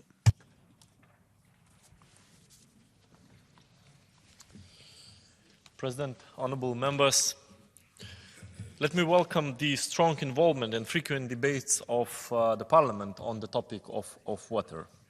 It is a vital issue because 5 of the last 6 years Europe have been exceptionally dry. And this has caused significant economic damage to agriculture, energy and inland navigation worth some 9 billion euros every year. And the latest climate projections suggest that in the extreme scenario of 3 degrees of warming, the resulting damage could cost up to 40 billion euros per year. The water emergency in parts of Spain and other parts of the EU is a particular cause of concern. But water scarcity is no longer confined to the Mediterranean region. More and more regions of Europe, including even rainy regions like Flanders, now face similar problems. And this is new normal, includes prolonged droughts followed by devastating floods, sometimes in the same region. In the face of these changes, we need a different approach. We need to work towards a water-resilient Europe, a Europe better equipped to adapt to the water challenges of today and tomorrow, leaving no one behind. And this entails a systemic transformation of the way water is managed, used and valued, while always bearing in mind the need to protect nature and ecosystems. This is also a precondition for the Union's strategic autonomy and its green transition in relation to affordable energy, food security, industrial production and intergenerational fairness. And this is one reason why, as announced by President von der Leyen, the Commission is putting forward a water resilience initiative in March. The initiative will combine a series of immediate actions with the launch of broad, transparent public debate that will involve EU institutions, member states and all relevant stakeholders such as local and regional authorities, the private sector, NGOs, academia and citizens at large. We know where additional action is needed. The EU has already delivered robust water legislation. If it were respected in full, many elements of the current crisis would be far less pressing. Better implementation of the EU acquis is therefore a top priority. A lot has been done under this mandate to spur further action, improving water quality and water ecosystems, and in particular throughout the biodiversity strategy and the zero pollution action plan. Today, too often we tend to address water scarcity and drought through ad hoc emergency measures. We need to move to more systemic advanced planning of drought risk reduction. Currently, only 14 member states have drawn up proper drought management plans, while droughts occur in every EU member state. In addition to better planning, we also need more accurate data. That is why the Commission founded the European Drought Observatory in 2009 to systematically collect data on water scarcity. And last November, the observatory published a pan-European drought risk atlas and a pan-European drought impact database. And these new databases map future drought risk and make predictions region by region. However, we need to do more. We need to realize that water quantity and water quality are two sides of the same coin. Success will depend on tackling head-on all the pressures faced by our vulnerable water resources. And that means tackling pollution at source. It means reducing the over-abstraction and over-allocation of water. It means safeguarding minimum ecological flows in our rivers, allowing them to provide the ecosystem services that we rely on. It also means combating illegal abstraction with full deployment of technological solutions. We also need to ensure that heavy water users, like the digital and the energy sectors, internalize water efficiency and water protection. It also requires more rigorous application of the cost recovery principle with water pricing policies based on the polluter pays principle. This will incentivize water savings and pollution prevention measures while ensuring it remains affordable to all. In all cases, we should start with efforts to reduce demand. Before looking for fresh supplies, we should start with water efficiency, mirroring the efficiency-first principle for energy, which now guides business decisions and investments. And this is fully in line with circular economy approach. Our collective focus should begin with stimulating water efficiency and water reuse across the life cycle of processes and products. Leakages in drinking water supply systems must also be addressed. Across the EU, an average of 23% of the treated water is now lost during distribution. And with the new obligations in the recast Drinking Water Directive, Member States have the tools they need to assess leakage rates and develop targeted actions to reduce the losses. The proposal for a recast Urban Wastewater Treatment Directive encourages the reuse of treated wastewater in agriculture, and that should receive an additional boost from the recent entry into application of water reuse regulation, helping limit freshwater abstraction from surface and groundwater bodies. But legislation alone will not solve these problems.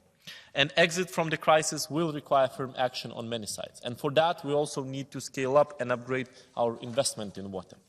In the current financial period, the European Union has significantly increased its support to help co-fund water-related infrastructure through instruments like the ERDF and RRF, adapting to the likely scenario of future water scarcity is the smartest economic move.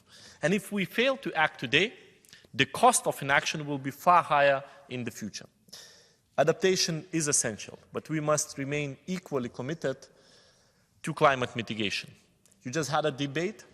So today, the Commission launched the dialogue to establish an interim 2040 climate target, setting the EU firmly on a path towards climate neutrality by 2050. Honourable members, let me conclude by highlighting once again the importance of sustainable, resilient water management and of protecting the quality and quantity of fresh water. By increasing the resilience of our water system and the sectors that rely on it, we move away from crisis management and we move towards the proactive management of risks. And that's the best way to help our citizens today. That's the best way to help our farmers, and that's the best way to minimize the risk for the water-stressed citizens for tomorrow. Thank you. Thank you very much, dear Commissioner. Our next speaker is Mr. Zoido Alvarez. The floor is yours.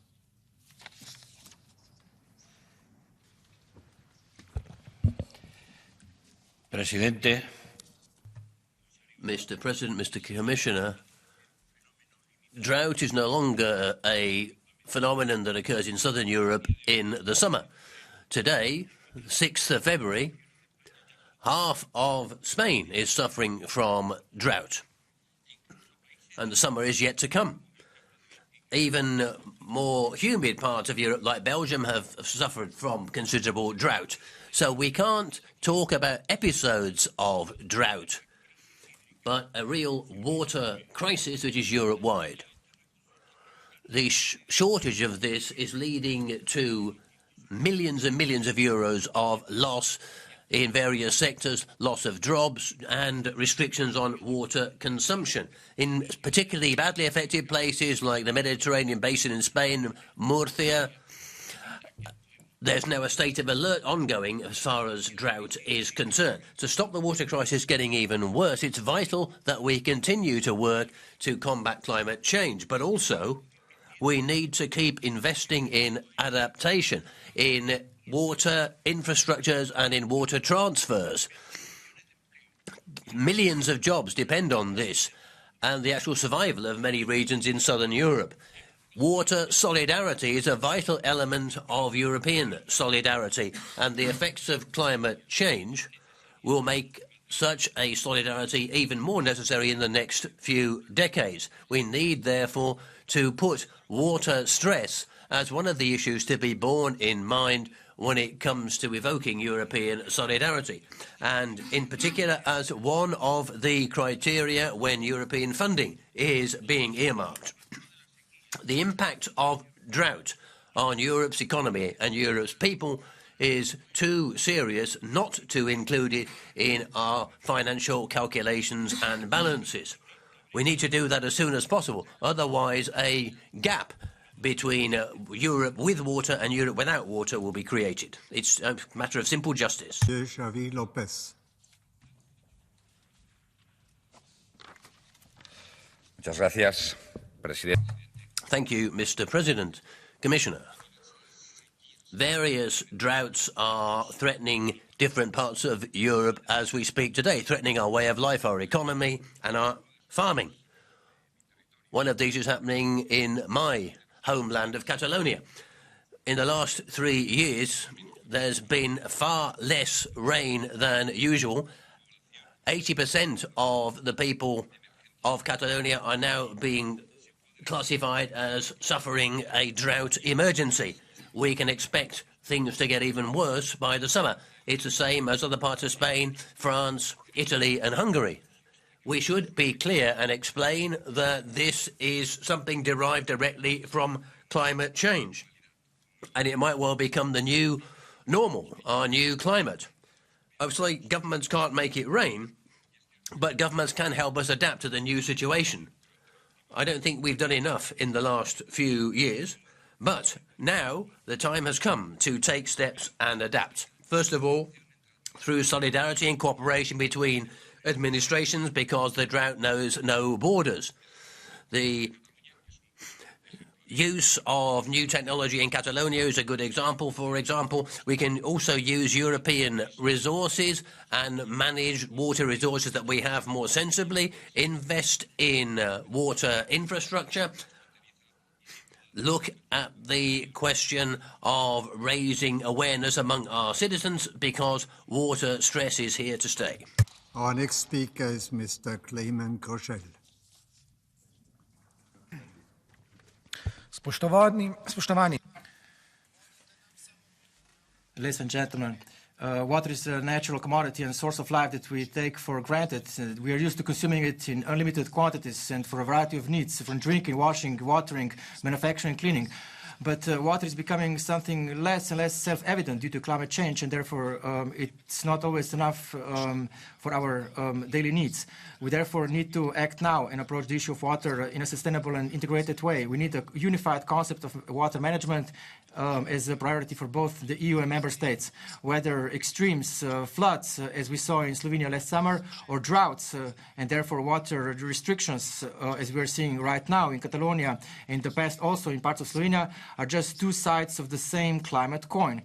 In addition to the concept of governance, we need well-defined European financial resources that will enable local communities, agriculture and the economy, as well as the member states, to manage water and drinking water resources sustainably and comprehensively in the public interest for all. Thank you. Monsieur Pitot Benoit.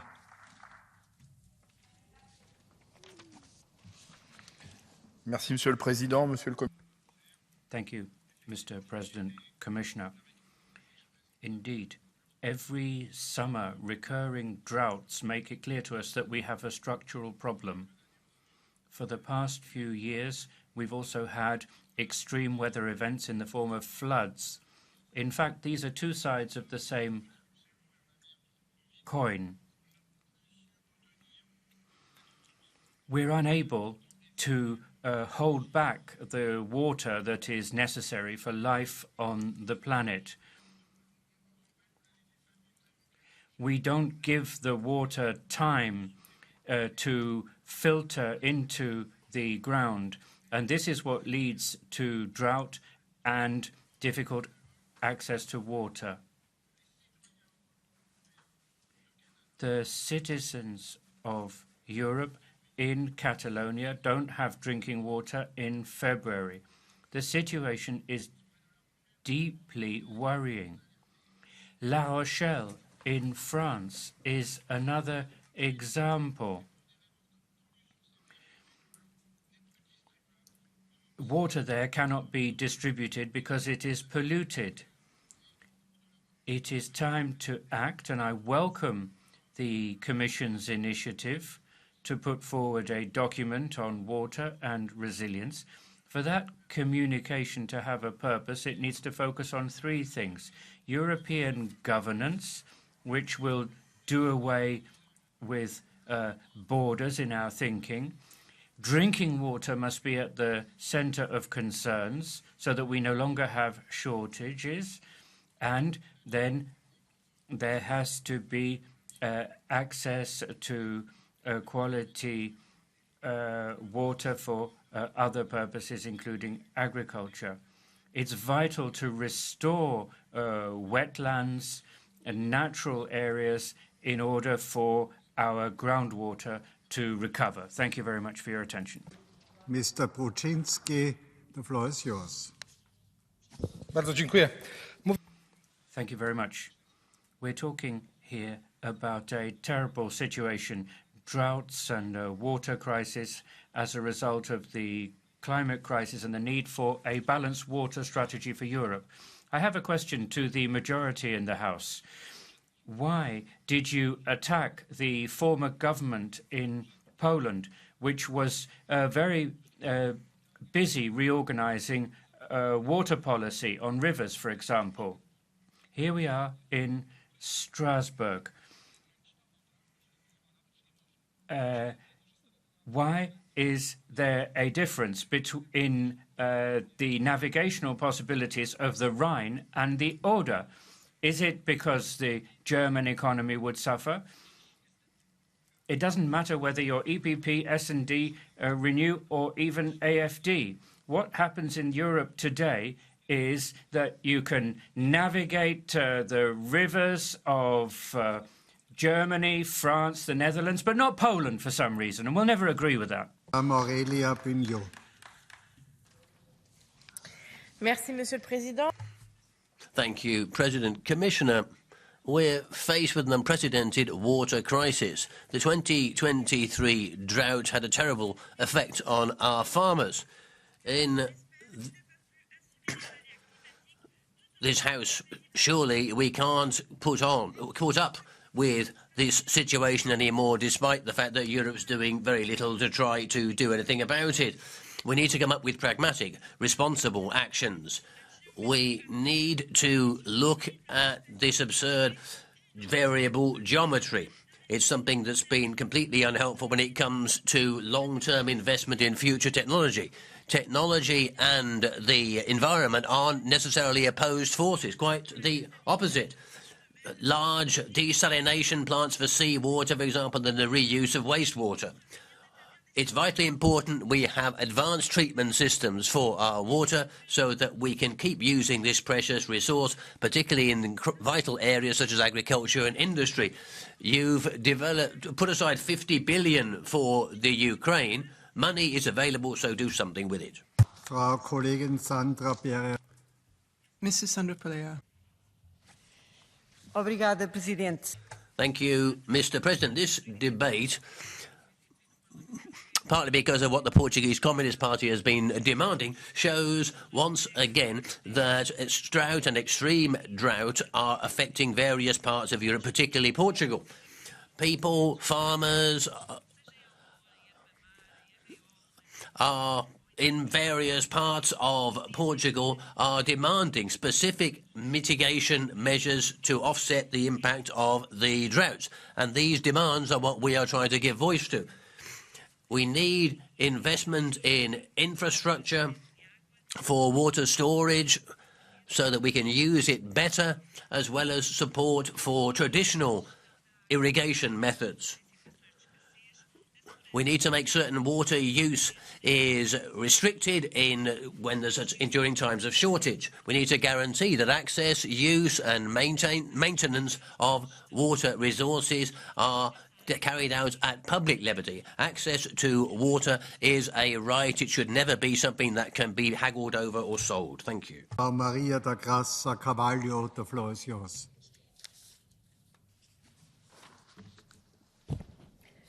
Caro Presidente, Mr. President, Commissioner, colleagues, the drought and the water shortages aren't a fleeting issue. There is more than enough scientific evidence saying it comes from climate change and is going to be with us for a long time. In particular, countries in southern Europe, specifically Portugal. Unfortunately, during all of this period, various member states have been taking they're dragging their feet when it comes to taking the requisite measures, when it comes to restricting water use, and have failed to look for solutions and invest in solutions such as desalination. Despite various appeals, the present Portuguese government's not come up with specific measures to combat the problem. Instead of acting, it simply reacted to the crisis. We are now faced with a very severe drought in the Algarve region, which is threatening agriculture, tourism and even urban water supplies. At the level of the European Union, therefore, we need to look at this issue and search for solutions. We need water in Europe. We need more science and technology to help us get it. And we need to have a community of knowledge and innovation in a European Technological Institute, which is devoted to studying initiatives where I hope Portugal will be able to play an important role and benefit from its results. Thank you. Thank you. Mr. Milan Breglec, Sie sind am Wort. You have the floor, sir. Thank you very much for the floor, Chair. Honourable Commissioner, dear colleagues, the Parliament has shown several times that water management is one of its political priorities, including with the adoption of enhanced rules on the control of pollution of lakes, rivers, groundwater and drinking water, which were adopted as part of the recast of the Water Framework Directive last year. This directive is an umbrella act protecting our waters, and I would therefore like to see member states make significant progress in adopting amendments to this act under the Belgian presidency. I call on the Commission to pay particular attention to measures that will ensure the full implementation of this directive when it proposes its initiative on water resilience in March. We also need to provide the Commission with efficient recourse when it comes to deficient implementation of member states. Water-related natural disasters are on the rise. They are jeopardizing security in all aspects, which is something that we experienced firsthand in Slovenia and in many other member states in the last year. So there's no time to lose.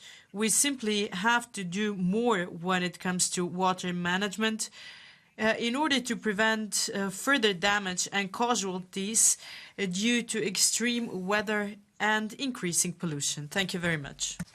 Okay, Mr. Flegel-Walter, Sie sind am Wort. Poštovane kolege.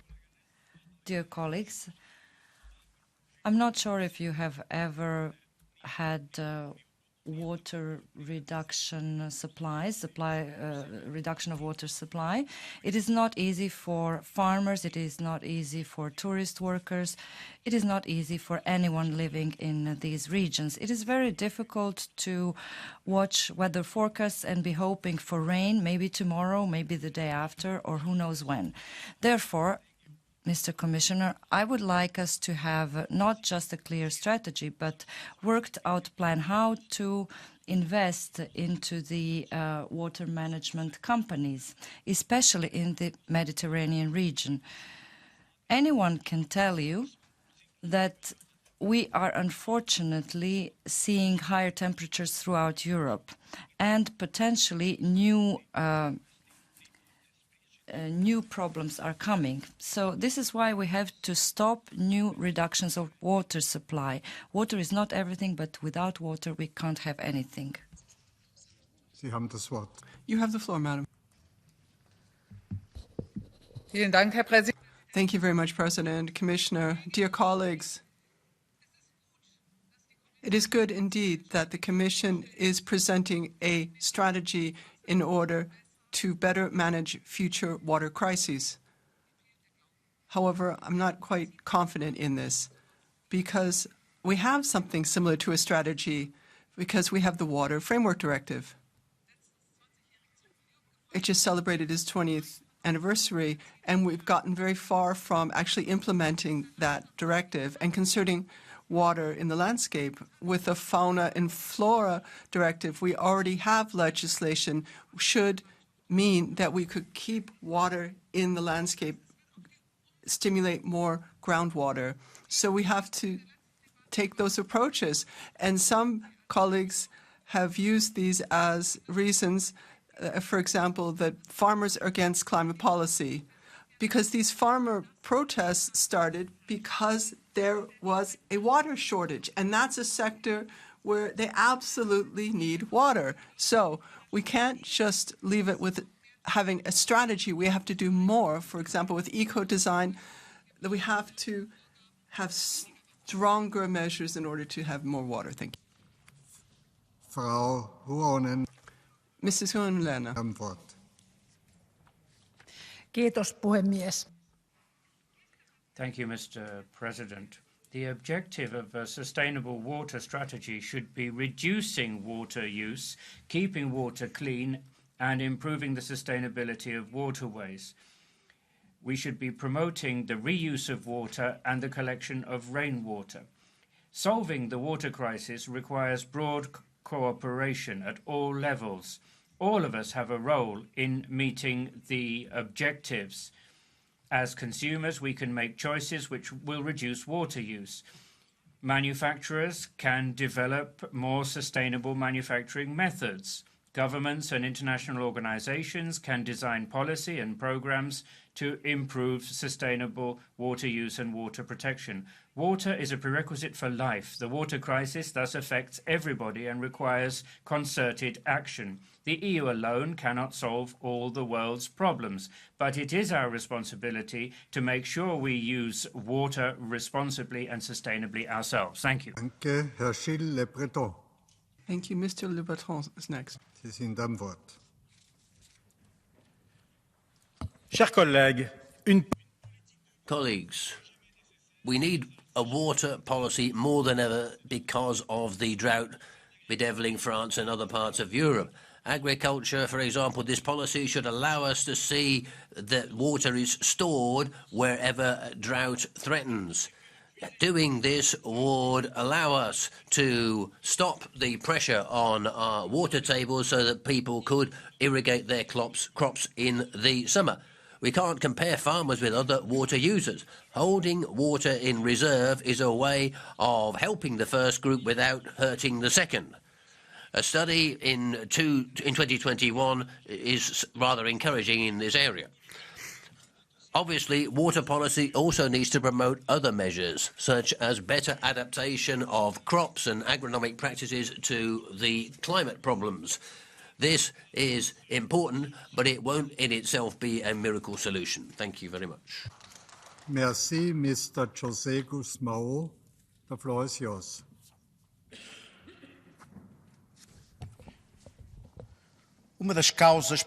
One of the causes of the drought in the Algarve is unquestionably climate change. But that's not the only reason why it's been classified as a water disaster. The Common Agricultural Policy laid down criteria for the granting of subsidies and support, ecosystem services, and the unsustainable way that farming is being carried out. Subsidies go to the big producers in Portugal, including intensive monocultures, which are incompatible with the nature of the Portuguese landscape.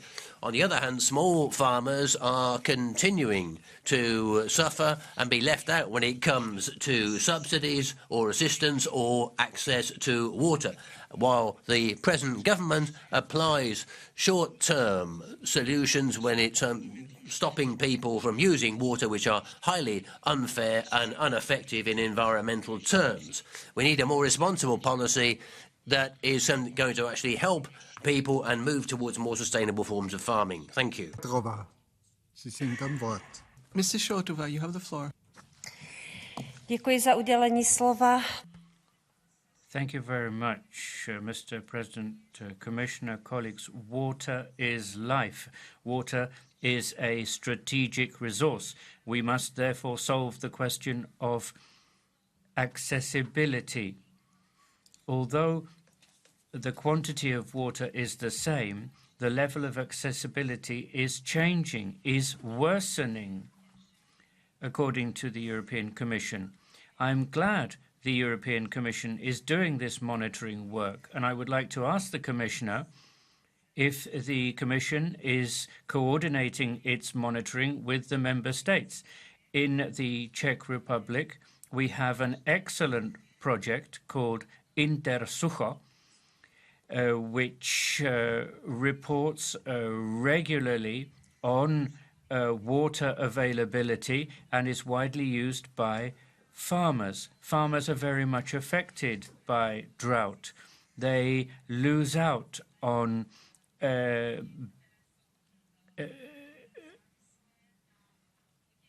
income, especially water-dependent plants in the summer, cereals, corn, and what I'm missing in what you're saying, Commissioner, is solutions.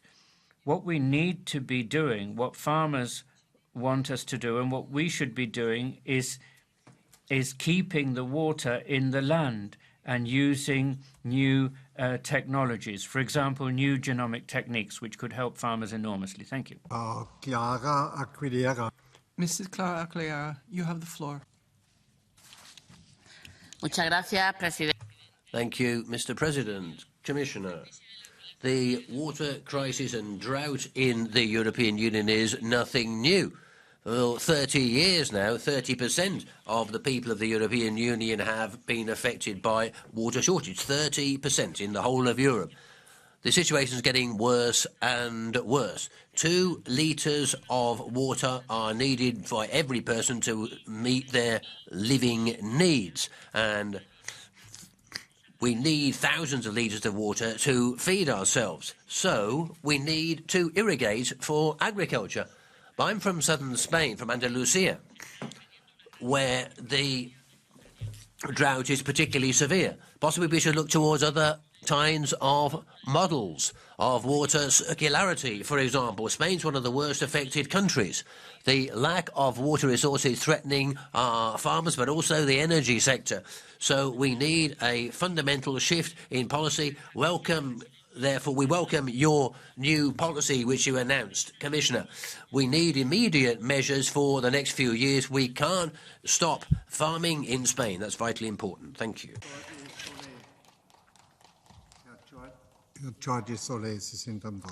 You have the floor, sir. We are suffering, President, from the most serious drought on record in Catalonia. We'll need 9 months of rain just to replace the water missing from our water table in Spain. If water doesn't fall from the sky, we have to stop just looking up to the sky. That's why we've been trying to take specific measures when we still had 70% reserves and having some kind of surgical operation dealing with the water we've got and trying to optimize the water cycle. Desalination, for example, and regeneration policies have been applied. So things have improved as far as water is concerned, but it still hasn't rained. Farmers, stock raisers have been suffering, but they've been making tremendous efforts in water saving. But none of that was enough. We need to continue to save, we need to optimise, and we need to invest in new infrastructure. It's Catalonia today that's suffering from the drought. Yesterday it was Portugal. Tomorrow it'll be another EU member state. The effects of climate change are there for all to see, and this emergency requires a long-term vision, but also immediate action and solidarity and support from Europe. Thank you.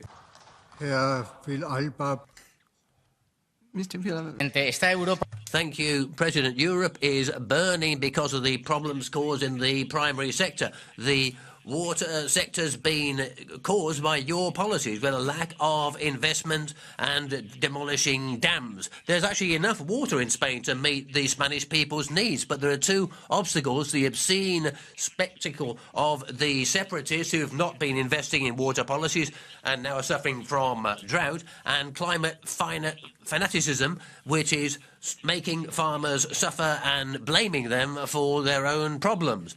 The Rio Guadiana near Badajoz was able to irrigate 100,000 hectares, and there have been more and more settlements and more agriculture production has happened. There's been more and more exports. That's the way forward. Use water sensibly, create wealth and keep the people on the land. You want to keep us down, you want to keep us poor. And in Europe now we're hearing one shout, let's get rid of the Green Deal, let's get rid of the Socialists and the EPP. Frau Rodriguez-Palop. Mrs. Rodriguez-Palop, Gracias, Presidente. Thank you, Mr. President. Spain's number 2 on the list of European countries when it comes to water stress. 75% of our territory is threatened with desertification, and 44% of our aquifers are degraded by overexploitation or pollution. We're suffering a drought since December 2022. Catalonia today is going through the worst drought on record, 40 months with virtually no rain. And parts of Spain like Andalusia or Extremadura, where I'm from, are going down a similar path. We need to adopt measures which go beyond water efficiency, water saving and new infrastructures. And in particular, we can't ask people to consume less and ask farmers to lose their crops while we are privatising water. We got more and more illegal maps and we're more and more illegal wells, and we're creating lithium mines which are turning land into deserts. We need a bit of common sense, a bit of goodwill, a bit of consistency. We're sick of filling the pockets of those who are leaving us with no resources. No wonder some of them are blocking the streets around us with their tractors today. Děkuji, pane předsedo, vážený pane komisaři. Thank you, Mr. President, Commissioner. Climatic change and droughts are affecting 30% of the European population and many parts of Europe. They affect transport, industry and agriculture. This could be costing us 14 billion a year. We need to improve water resilience. As you yourself said, Commissioner, we have to be more sensible in how we use water, and we have to have a better civil protection mechanism for crisis situations. We need to bring in all of the stakeholders, including at local level. We also need to apply existing legislation. I don't think we necessarily need new legislation. We need we need plans to deal with drought at European and at national level. Fourthly, we also need to do something about the excessive use of watercourses. Some rivers don't look like rivers anymore. We also need to know our territory. We need an investment plan, and we need the ability to implement adaptive measures on the land. I think if the European Commission, member states and local stakeholders act together, we can overcome the problems. Mrs. Loretti, you have the floor. Grazie, Presidente. Thank you, Mr. President. Colleagues, the drought is an emergency affecting all of Europe, but particularly the south. We've heard from our Spanish and Portuguese colleagues, but Italy also, particularly as the hot weather approaches, is at risk. No rain, high temperatures, land that's already suffered from drought in the past. These are the prerequisites for a summer drought crisis. April, May, when farmers start to need more water than ever to irrigate, and if they don't get it, we won't have any food. It's vital that the EU does something, that it implements long-term policies which will put this common good within the reach of everybody. The election campaign will be looking long and hard at the Green Deal. We don't think it's going in the right direction. The alarm about Europe's resources should make us act in a responsible way, a visionary way, and move away from the Green Deal. Let's protect our lives and indeed protect the whole planet. Thank you. Speaker is Madame Pernille-Weiss. Thank you very much. As the Commission can here, there are many of us who are looking forward to this water resilience initiative, and as we say in Danish. But when we hear what we're actually going to get in March, it sounds like we're going to have a debate from June to September where we continue to describe all the challenges we have with water, and then perhaps we get a few good proposals sometime in the future. But I have to say, what we need to hear is that you have understood that there are many here in the parliaments, the Economic and Social Committee, civil society, many different people. All of us are asking for an EU New Deal, a systematic, thought-through, logical way of working with all the different forms of legislation, all the different instruments, all the investment instruments, so that we really get rid of this water crisis we have in Europe, not just with drought, but huge floods as well. At the same time, we need a blue deal that addresses these and means we can take these water challenges and turn them into a business model. So we can have innovation, incentives, all kinds of good solutions. That means we're not just smart with our water, but we end up with an economy that's much stronger to meet the challenges we are facing. Thank you very much. Frau Carmen Afram. Mrs. Carmen Afram, you have the floor. Discutăm din nou despre criză. Here we are again talking about the water crisis, although the Commission still seems to be superficial in its approach. For example, on fallow land for farmers to grow secondary crops. But surely that shouldn't be happening in the summer when it doesn't rain. In Romania, for example, 30% of Romania's surface area suffers serious drought. In 2023, in those areas, it didn't rain for 300 days. How are you going to water your secondary crops?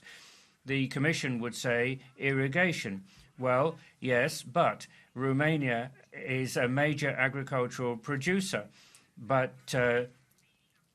all 2 million hectares of non-irrigated land should be recognized as irrigable and not just a third. So the water crisis is not to do with climate change or a lack of funds. It's a lack of political will. Water doesn't cost anything until you don't have it, and then it costs a lot. Look at the farmers in the streets. Now we've reached Catch the Eye. I have two requests. I start Mr. Dominic Hoisteveza. Muchas gracias, querido presidente. Thanks, Mr. President. It's obvious that droughts are tragically more and more with us because of climate change. So our first weapon, the main priority to combat droughts, is to maintain or increase our anti-climate change efforts. But there's other things we need to do as well. Increase the amount of water we reuse, that we purify, improve the efficiency of our irrigation systems, more desalination. Spain is in the front line when it comes to desalination. And also, to these tools, we need to use water transfers between basins, and not just between basins. Unfortunately, in the past, this was an idea that was demonised. Let's hope you are going to include it in your water resilience programme, Mr. Commissioner. We are seeing this happening in the Segura Basin. I am finishing, Mr. President. We're also actually moving water by boat to Barcelona. Frau Beata Kemper. Mrs. Kemper, please. Woda to życie. Water is life. I'm here from Lower Silesia in Poland. Droughts are a problem for us and for our farmers. We need investment in water retention, in water courses, the European Commission should release funds which are blocked for political reasons. We need retention systems, reservoirs. The regulation of rivers, especially the Oder River, is absolutely vital. We need to make it easier to regulate the use of the Oder River.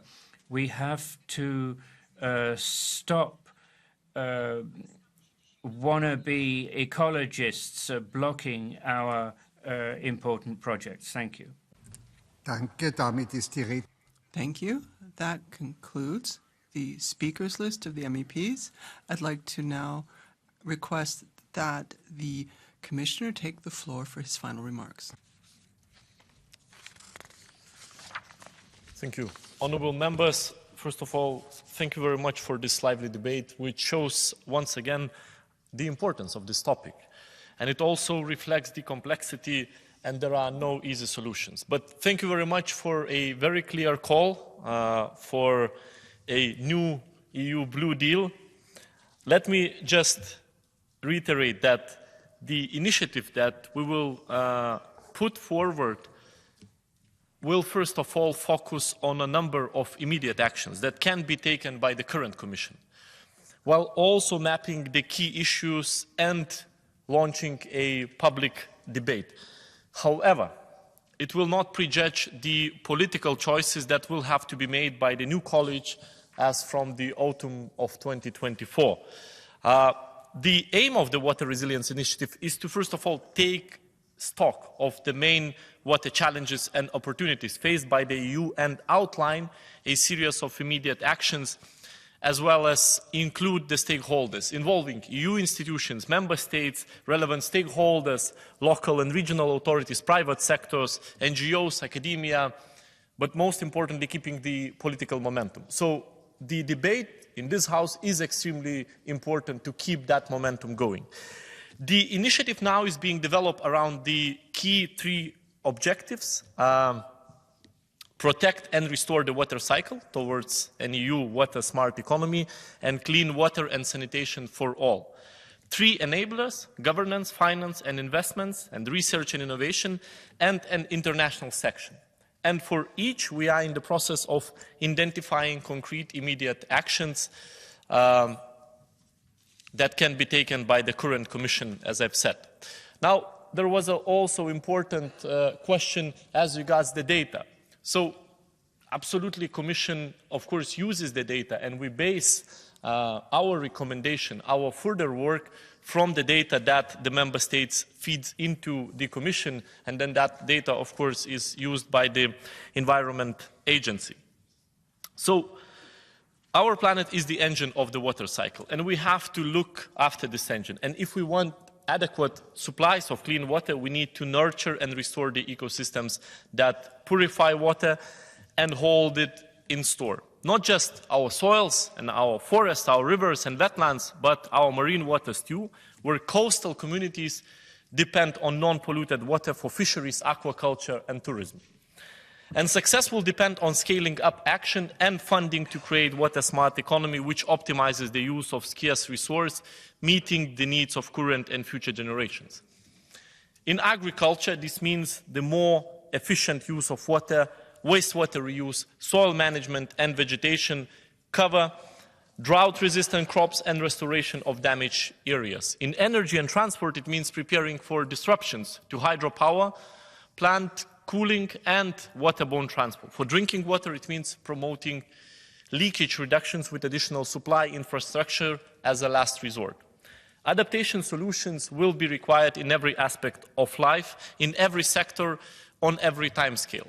Nature-based solutions, they are particularly well suited for climate resilience to water impacts, and where that's not feasible, let's opt for hybrid green-grey solutions. Lastly, we need wider recognition of the fact that water is a public good. So more must be done to deliver on the human right to safe drinking water and sanitation in the EU and globally. And to achieve it, we need strengthened governance of water resources, increase awareness, promote research and innovation, including digital solutions, and of course mobilizing increased public and private funding. These investments must be part of the comprehensive strategic vision and hence the need for a water resilience agenda. And the support of this House is going to be essential and crucial for delivering this agenda. Thank you. Danke, Herr Kommissar. Thank you very much. So now we have concluded the debate on this point on the agenda. So now I have an announcement according to Article 45. I would like to say about the court agendum from the Uri Ausschuss at the plenary yesterday at the opening of the plenary.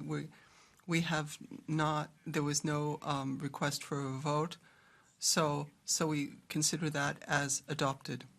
And now we've reached the next point on the agenda, and that is the statement on the Commission and Council on Russiagate, allegations of Russian interference in the democratic processes of the European Union. And so I would like to invite the representative of the Council, Minister Lahibib, to take the floor.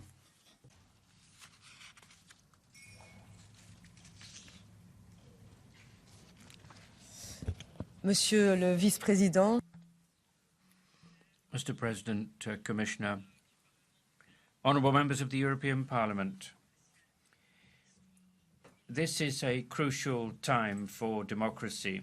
2024 is going to be a big election year with elections in 80 countries. About half of all citizens of voting age in the world will be able to vote. As you know, the defence of democratic principles and the promotion of free and fair elections are among the priorities of the Belgian presidency.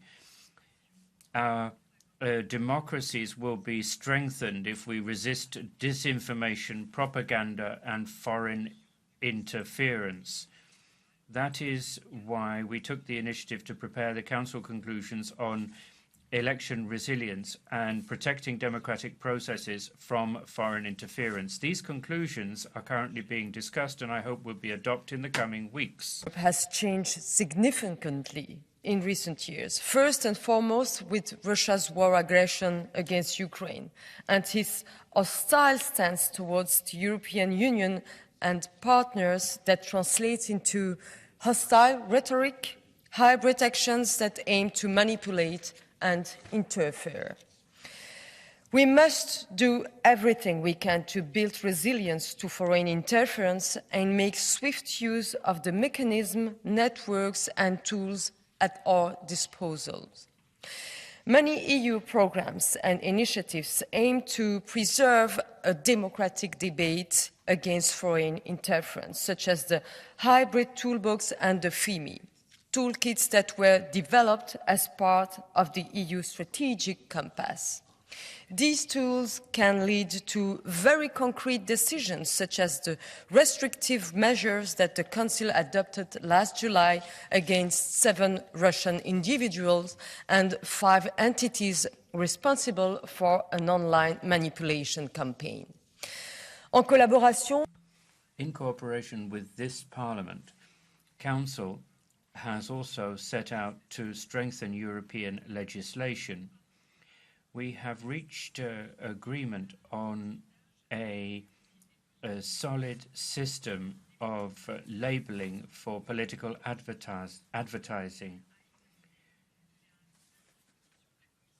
We're just beginning to examine a new proposal from the Commission seeking to guarantee that interest representation of third countries be registered in a transparent way.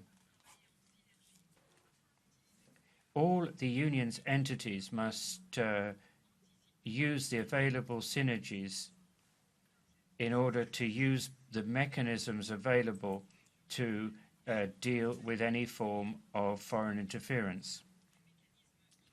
Member States and European institutions regularly exchange and evaluate intelligence on hybrid threats. The European Parliament has played an important role, not least thanks to its special committee on foreign interference in democratic processes in the European Union, including disinformation. Rest assured, therefore, that the Presidency will do all in its power to ensure that this subject remain at the heart of our work in the months ahead. Thank you. Thank you very much. I would like to invite the Vice President of the Commission, Mr. Margaritis Chinas, to come and present his statement. Thank you, President, Madame la Ministre, honorable members. I appreciate that you will focus more on what I have to say rather on the state of my voice, but I will try to get through. Our democracy is strong and resilient, but needs to constantly evolve and adapt. We are all aware of the many threats, such as foreign interference coming from Russia or other authoritarian forces, but also floods of disinformation, fake news, cyber attacks, just to mention a few.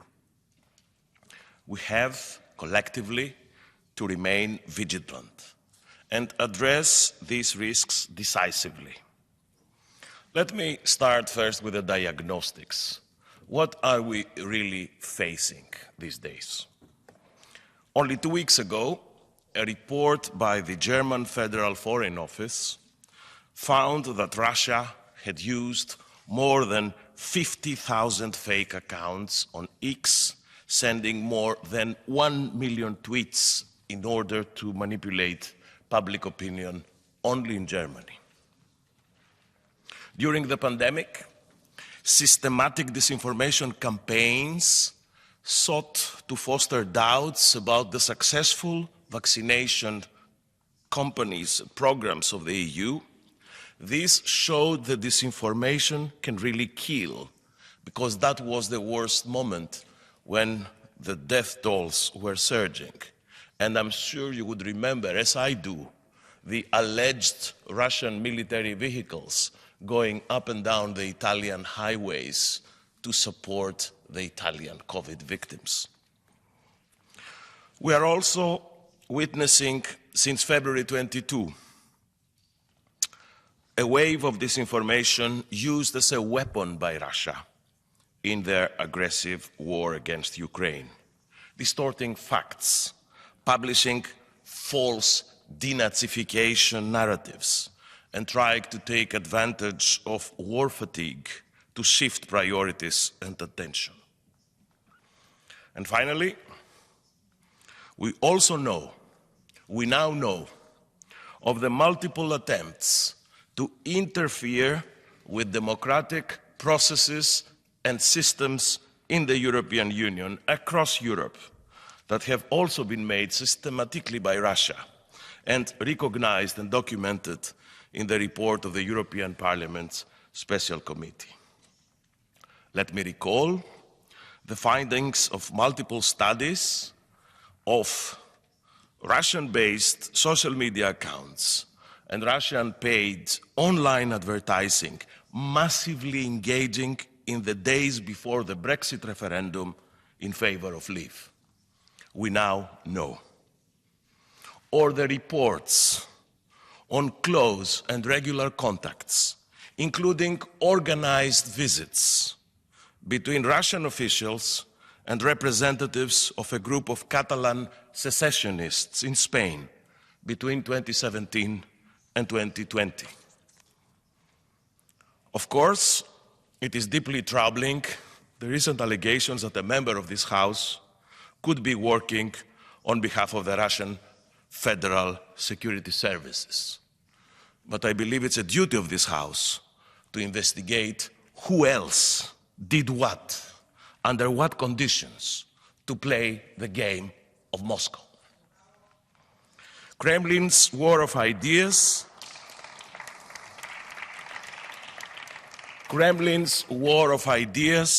is a multi-million euro weapon of mass manipulation. As we have already recognized in the Commissioner Security Union strategy, it is used to mislead and deceive our citizens, divide, polarize, and exploit the vulnerabilities of our societies, ultimately to destabilize the European democracy. Let me now quickly, President, come to the actions that we have been developing in the von der Leyen Commission to counter this unprecedented wave of Russian interference. Step one, we have developed 6 concrete initiatives. I will take them one by one. Step one, in December last year, we proposed the Defense of Democracy package. Then the idea is to focus on transparency and democratic accountability while addressing the issue of foreign interference. The key element of this package is a proposal for a directive laying down common transparency and accountability standards for interest representation on behalf of their countries. Step number 2, the recently agreed European Media Freedom Act will strengthen regulatory coordination in order to protect the internal media market from foreign outlets, those that engage in systematic international campaigns of manipulation and interference. With this law, we have also reached a political agreement on the regulation of transparency of political advertising. Step number 3. 3 years ago, together with Parliament and Council, we reached the agreement on the mandatory transparency register. We believe that the EU institutions must meet the highest standards of transparency and integrity. Step number 4, ethics and accountability. We have adopted a proposal for the creation of an interinstitutional ethics body, and with this proposal, there will be for the first time common standards for ethical conduct of members of all institutions. We are proud in the Commission to have been following these rules to the letter. We really hope that the European institutions can work together to find an agreement on the creation of a body that would harmonize the conditions across the institutional landscape. Step number 5. In May, we presented a legislative proposal to update the criminal law approach to corruption. Our proposal would close the gaps between different definitions of corruption so that all kinds of corruption phenomena are criminalized, including trading in influence, abuse of power, and obstruction of justice. And of course, all EU politicians, all members of the institutions will be covered by this proposal. Finally, step number 6, and probably the ultimate weapon, we now have in the European Union a solid regulatory framework with the Digital Services Act that allows us to enable and deploy regulatory instruments against the platforms and those who refuse to cooperate in defending the citizens of Europe against this phenomenon. Thank you all for your participation today. I look forward to the debate.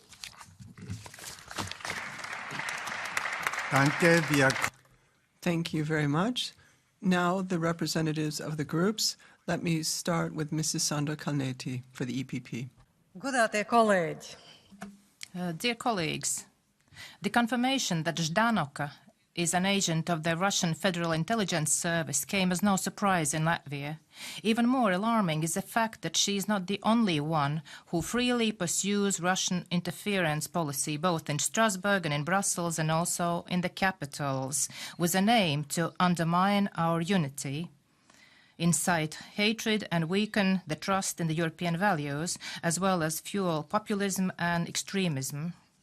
The resolution to be voted on Thursday highlights only some examples, but the actual situation is more severe. The network of Russian agents in Europe is wide and toxic. It is the Kremlin's legacy from the Soviet Union era, and it has successfully developed it by entangling in it also the figures of the EU political elite, Schröder, Lipponen, Fillon, and others, also the European Parliament members and the heads of municipalities and culture stars.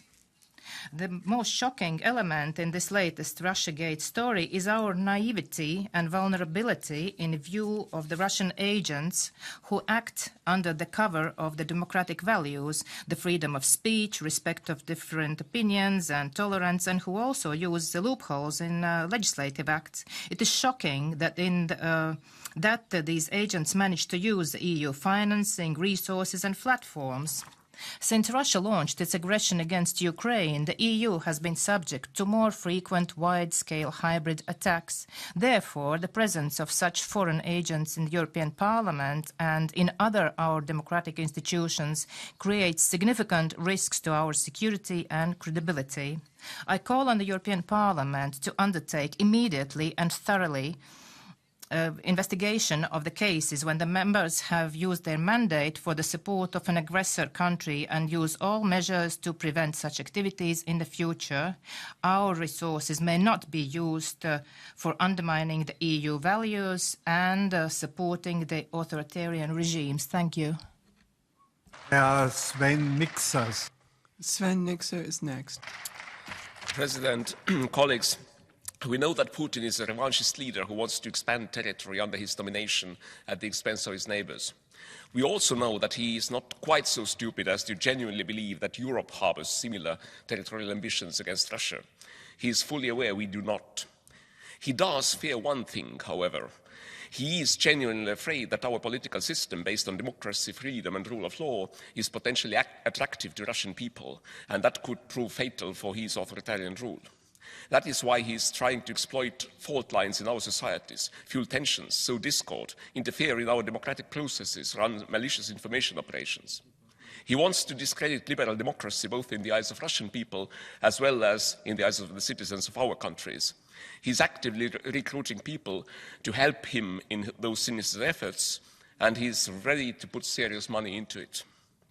While there may be individuals in European institutions who do Putin's bidding unwittingly out of stupidity or ideological conviction, there are others who are ready to betray Europe's security interests and break our laws for personal gain.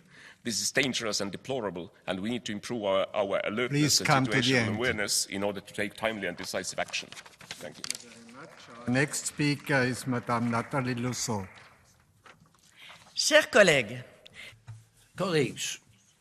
you need to remember, I do, and I can remind you if you've forgotten. You need to remember that after Qatargate, the extreme right and the extreme left of this House did all they could so that we wouldn't talk about Qatar anymore, wanting to put an end to the Special Committee on Foreign Interference in the broad sense, and particularly not talking about Russian interference in our House. The amendments from the extreme right and the extreme left to the report that I was in charge of back then show that I'm right. It was absolutely vital we didn't talk about Russia. No one was supposed to mention it. Luckily, colleagues, I held firm, and I had good colleagues with me who were on my side, and we won out in the end. They look a bit silly now, the extreme right and the extreme left, when we read the details published by the press of Russia's determined action to use an MEP for propaganda and intelligence work. They look a bit silly now, those who always turned up their noses when they were asked about the links between Catalan separatists and the Russian authorities, now that the issue is really coming out. Colleagues, don't be like them. Keep your eyes open, and please remember that Russian manipulation is a weapon of mass destruction when it comes to our democracy. Mr. Lagodinsky has the floor.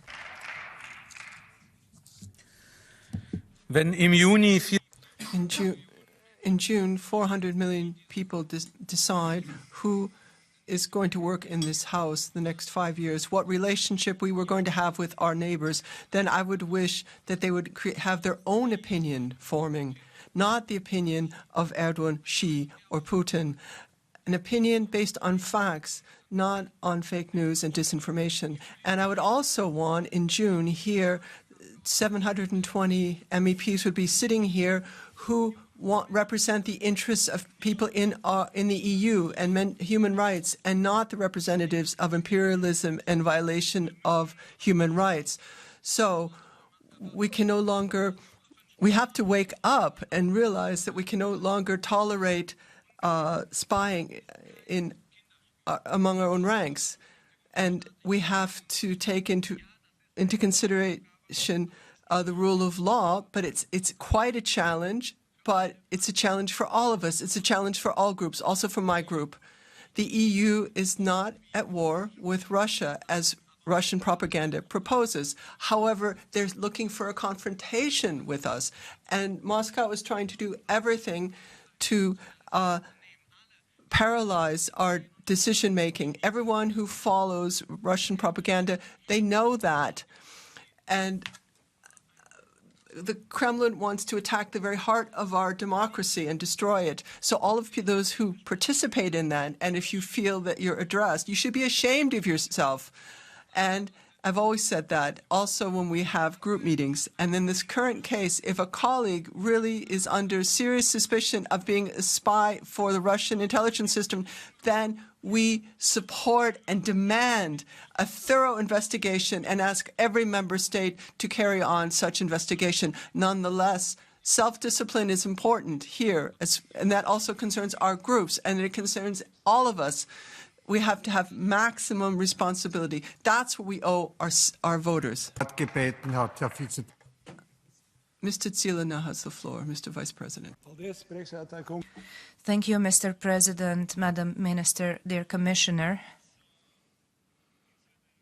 According to the information from the journal Insider, when it came out, many asked me whether it was a surprise to me. No, it was not, because Tatiana Ždanoka has worked since the 80s, and she has never been allowed to participate in national elections in Latvia. Unfortunately, she was allowed to European elections, but now she won't have the chance to take part in the European elections because our legislator changed the legal acts after Russia's war broke out in Ukraine. So this is not the question of Madam Ždanoka's further destiny or further investigation. It is about what we can do as Parliament, as an institution, in order to improve the processes in this institution, as after the Qatar Gate. What can we do about this Russia Gate in order to get these cases investigated and in order for these cases to never repeat again?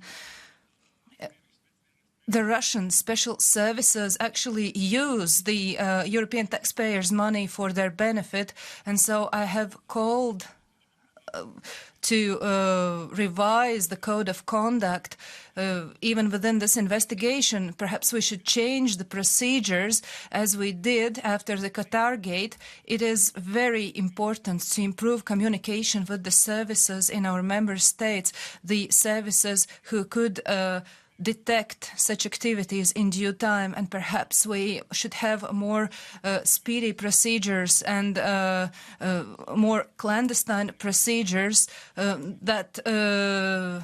and we should give rights to the national institutions to conduct investigations on this or that politician if there are suspicions on the possible espionage.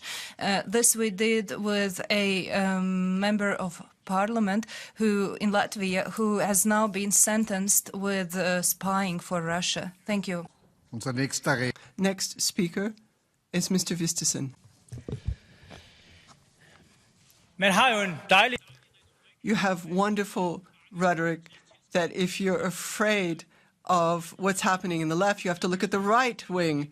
And if you want to take money from Qatar, you have to look at the Social Democrats. If you want to say who's helping the Russian intelligence system, you have to look at the Green Group.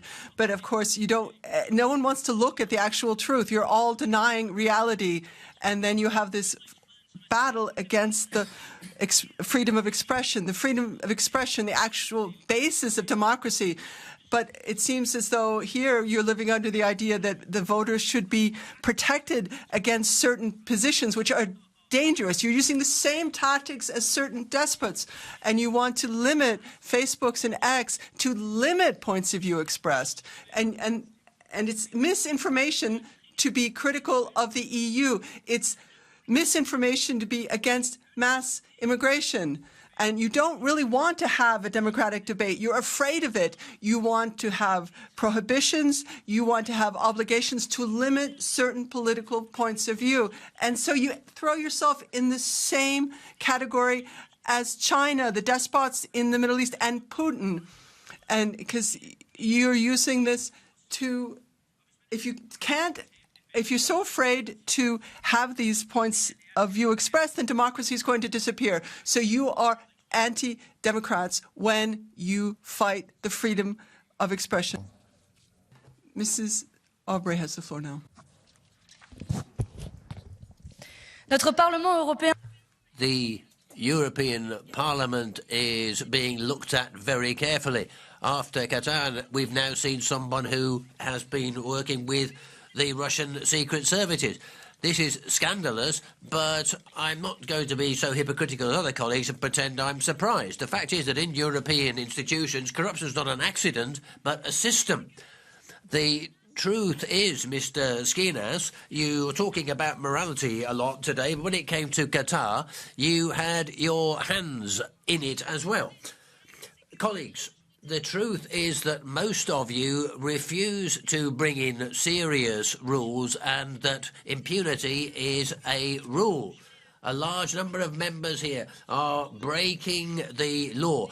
Harassment, corruption, embezzlement. Corruption is like a vampire. It hates the light. So we are going to continue to try to turn our lights onto this. And on the 9th of June, we'll be able to get rid of all of the fraudsters from the European institutions. Thank you.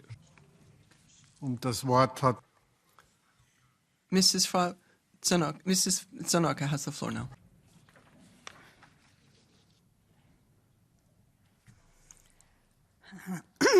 They say Tatiana Ždanoka is an agent. Yes, I am an agent. An agent for peace, an agent for Europe without fascism, an agent for minority rights, an agent for united Europe from Lisbon to Ural. I want to apologize here and now before the people for not being a successful agent. In 2004, the European Union regarded Russia as a strategic partner. People responsible for the Eastern direction in EU policy willingly came to the EU-Russia forums I held and thanked me for organizing them. 10 years on, an official change of wording in relation to Russia from partnership and cooperation to critical engagement took place. Still, we insisted it will be impossible to solve the conflict around Ukraine if the EU works against Russia. Now, 2 decades on, the world is losing its chance to peace. In Russian, the concepts of world and peace are denoted by one word, mir, and I am an agent for...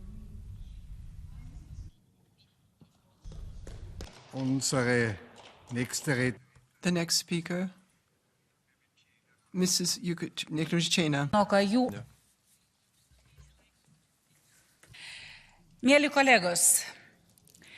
Colleagues, first and foremost, let's not ever refer to Tatiana Ždanoka as a Latvian MEP. She's a representative of the Kremlin here. Alas, my sisters and brothers, Latvians, are a venerable European nation, whereas Ždanoka, she's a relic of the Russification which was perpetrated during the Soviet occupation. Sadly, ever since 2004, the European Parliament and the Greens group have paid millions and millions of euros so that Ždanoka could continue with her functions as a Kremlin agent of influence.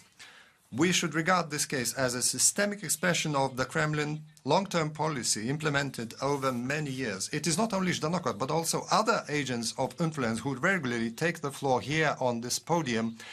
They have frequented the occupied territories of Ukraine, but they have never been condemned for that. It is not only political platforms, but also business, culture, the medias, even the church, which are being used to bolster the Kremlin's influence. Kremlin is taking part in our elections, as revealed by the Spanish investigations. Right until 22, the dirty soft power of the Kremlin was able to assert itself in Europe totally unrestrained. Publicity is our key weapon. We must cleanse Europe of the Kremlin's bloody money and influence.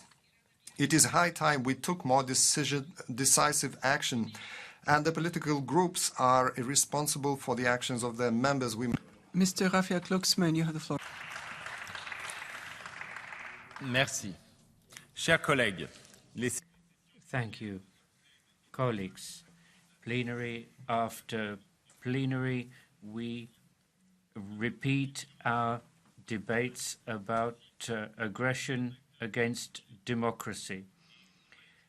Foreign actors are targeting us, and again, we are ashamed of the behavior of certain members of this House. Let's be clear. Working for Russia is a betrayal of Europe, a betrayal of democracy. Putin's war didn't begin on 24th of February 2022, nor is it limited to Ukraine. Putin's hybrid war is being waged against our democracy. In 4 months' time, the European elections will take place, and this scandal shows the extent to which European democracy is a fragile edifice which needs to be nurtured and protected.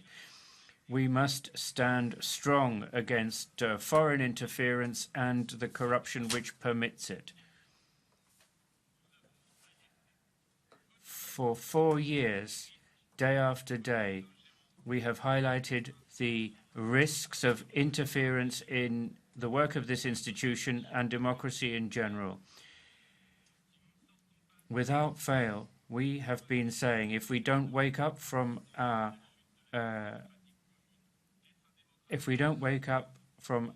apathy, we will cease to be convinced Democrats. Thank you. Thank you, President, Vice President Skinas. It's very sad that we have to be here once again talking about the interference from foreign powers in the European Parliament. After the shame of Qatargate, we're now seeing legal cases which are naming members of this House as being agents of influence of Putin. It's not just a threat of bombs on our borders. He's trying to undermine our democracy from inside. Brexit and what's happening in Catalonia is happening also now in the European Parliament. The same people are playing a leading role. And it's not a coincidence. Everything will come out in the end, Mr. Puigdemont, and you are not going to get away with this. What's happening means we need to keep going forward no matter which heads have to roll. And amnesty in exchange for votes instead of an investigation is terrible. We know that certain groups have been involved in Qatargate. That could just be a coincidence, but that your whole group votes in favour of condemning Russian-gate and naming and shaming people would be a disgrace. Open your eyes. Don't be led astray by your Spanish colleagues. Don't think it's a national issue, it's a European issue. And let's see whether in the next time you're the people who will be having fingers pointed at them. Mrs. Vice President Hautala next. President, colleagues, last June we had a lengthy debate in this House on undue foreign influence and how to combat it. Now this debate has become more and more tangible. An MEP is suspected of acting on behalf of foreign powers. And this matter will be thoroughly investigated by the bodies of this House and hopefully also by the national judicial authorities. We should not be naive. The European Parliament is not a zone free of espionage, and it is not excluded that a foreign power agent enters the Parliament wearing the Parliament's badge. So we must tackle this.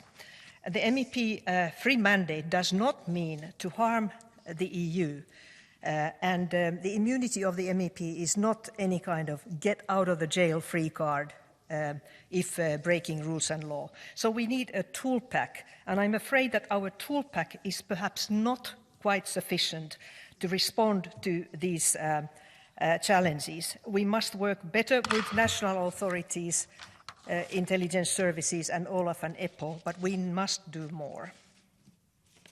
Thank you.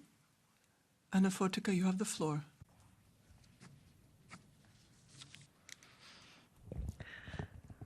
Actually, it is difficult to deliver earlier prepared speech now after statement of Tatiana Ždanoka. Honestly speaking, with whole life story of myself, starting from early youth in fighting against communism, and then after all traces of malign influence of direct or indirect by Russia or any other malign actor against my people, but not only, on all people who earlier have been intimidated by the Soviet Union and then Russian Federation. For people of my experience, it is not a problem to assess who is who in international bodies. Although counterintelligence belongs to member states, it should be done, and it should be treated seriously. I would like to praise many people in my country, Poland, for exposing Russian influence. Honestly speaking, I think that freedom of speech has no prevailing position in terms of security, in particular when we have the war of aggression just at our doorsteps, because war on Ukraine increased this influence. Honestly speaking, it's not only the left or the right, because many names are simply mainstream politics of European Union. We have to get rid of this malign influence.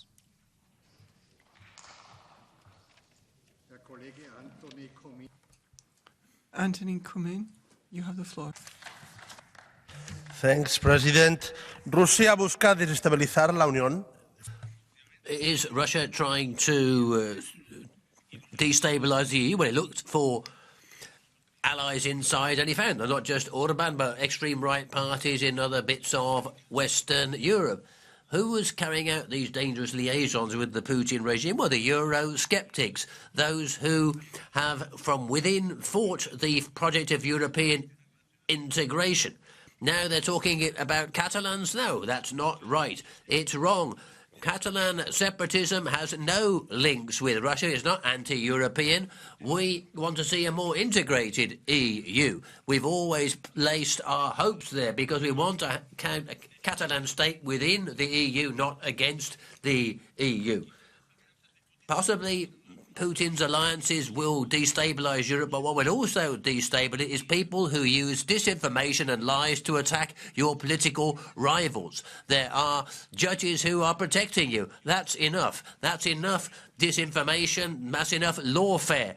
If there's going to be, without a proper independent judiciary, we won't have a rule of law. Thank you. Mrs. Montserrat has the floor.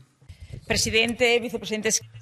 President, Vice President Skinas, there's not just suspicions about Russian interference in the separatist movement in Catalonia. We are now getting facts carried out in an investigation by a Spanish judge which have been published in the press. Now we have a presumed Russian spy, a Latvian MEP with strong links to Catalan independence seekers. In Spain, the Sanchez government isn't simply happy to give amnesty for crimes like terrorism, corruption and even treason, but now is making his silence of Sanchez merely encouraging them.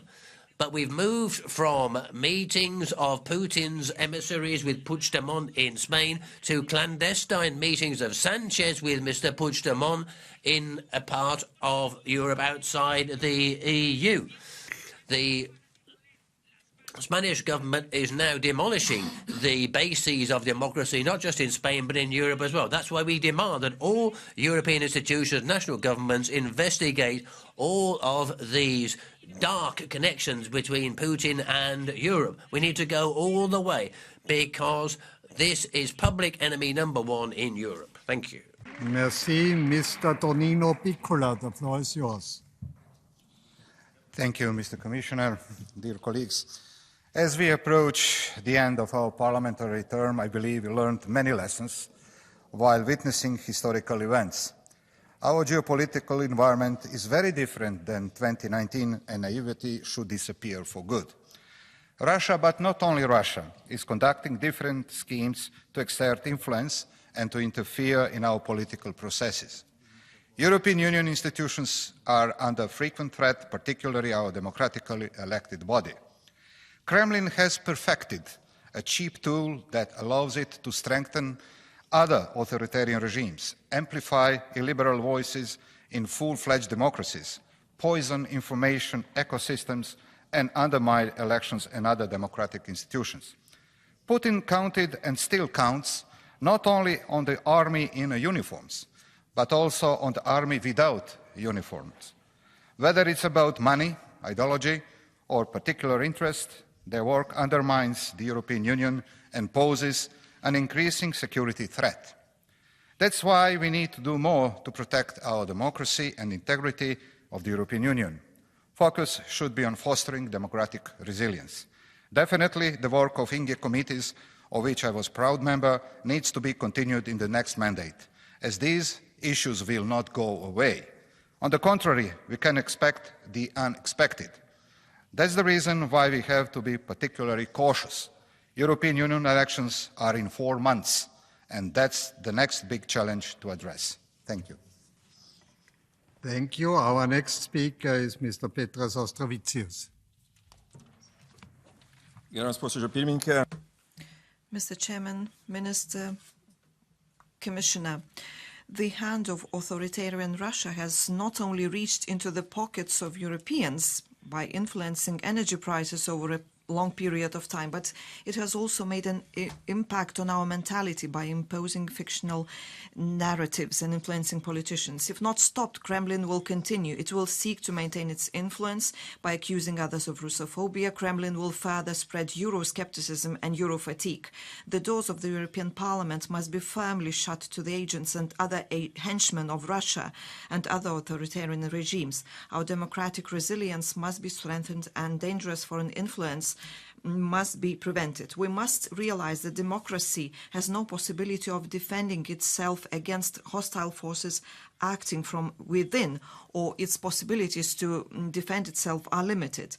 Our response, therefore, must be to prevent actors like Ždanoka from assuming important public positions and undermining the common European interest. Colleagues, let us finally silence the voice of Moscow, which is still heard through the channels Russia Today and Sputnik, which are still accessible to EU citizens. This is poison which reduces our society's resilience. Thank you. Thank you very much. Questor Marcel Colaya is our next speaker, please. Thank you, Madam President. Dear colleagues, February 24th will mark the second tragic anniversary of the Russian full-scale invasion of Ukraine. In the wake of this aggression, we stopped taking our security for granted and recognized the urgent need to address also hybrid threats posed by Russia within our borders and our institutions. We must investigate how far the FSB reaches in Europe and stop them from reaching to the highest levels of policymaking. Also, we must expose to the fullest the financial channels from Russia, which bolster European organizations and politicians propagating hate, for instance, by anti-LGBT sentiments. Their aim is clear: to create divisive conflict in our society. We owe it to our future generations and to the brave people of Ukraine who will hopefully soon join the Union. We want a strong and confident Europe, free of hostile Russian influence. From the outset of the invasion, the European Pirate Party has vocally supported Ukraine. Today, almost 2 years later, I wish to reiterate that we still stand strong behind Ukraine, and I ask you, dear colleagues, to do the same. And if you allow me one more message to Mrs. Ždanoka directly. You said you are an agent of peace. Well, if you are an agent of peace, maybe the best for peace is that you ask your friend and ally Putin to remove his presence from Ukraine, and personally, maybe you could arrive in The Hague. Thank you. Thank you very much. It was right now quite generous, but I kindly ask you to be also respectful concerning the speaking time and give the floor to Herman Tertsch, please. Buenas tardes. Hoy sabemos que la Good evening, everybody. The Latvian MEP, Tatiana Ždanoka, is a spy for Putin's secret services. She's been very active and even active in Spain, my own country. Before the criminal invasion of Ukraine, Putin took part in another brutal attack on a EU country, a member state of the EU and NATO, took part in a separatist coup in Spain, in Catalonia. And shamefully, there were people, somebody, Carlos Puigdemont, was very much involved in it. It turns out he'd tried to destroy one of the oldest democracies on the continent through use of money and military force. It was a bridgehead to move further forward in his being protected by Sanchez, the head of government in Spain. And Sanchez is trying to maintain himself illegally in power. He's attacking. This shows the vulnerability of Europe. This is being allowed to happen. I kindly also have to ask everybody to stick to the topic that is on the agenda. So our next speaker is Fabio Massimo Castaldo, please. Grazie, Presidente. Thank you, Madam President. Colleagues, while we are talking in this House, a spectre is haunting Europe of Russian disinformation. It's getting worse and worse every day. It's highly dangerous. It's trying to get Europe to destroy itself from inside, undermining our institutions, trying to manipulate the thoughts of future generations of Europeans. In Italy, not long ago, a former activist of the right-wing party has organised an event which was simply spewing out Russian propaganda in my own region of Lazio, quite near my own house. This was financed by the European Social Fund. Our own money, European taxpayers' money, was being used here. I asked the European Commission to make sure that this never happened again. The criminal invasion of Ukraine should have shown us that there's no space in Europe for this kind of thing. There's not just an external front, there's an internal front being opened in Europe itself, in all member states, particularly Italy. And to protect our democracy, we need to act. The next European elections need to be dealt with unless we want Putin to end up winning them. Thank you. And again, I say, please respect the speaking time. Our next speaker is Vladimir Bilčík. Dámy a páni, ladies and gentlemen, it is no coincidence that we are debating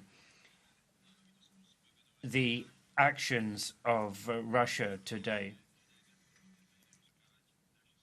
We could actually devote every one of our debates to the damage that Russia is doing to us.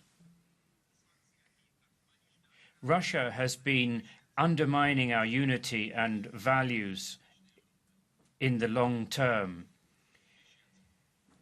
Members like Ms. Ždanoka are just foot soldiers who are benefiting from living in a free and safe Europe. They are useful foot soldiers who want their beloved Russia for everyone else, but don't want to live there themselves. If we allow Russia, Russia will do what it did in Ukraine in other places on our external border. Anyone who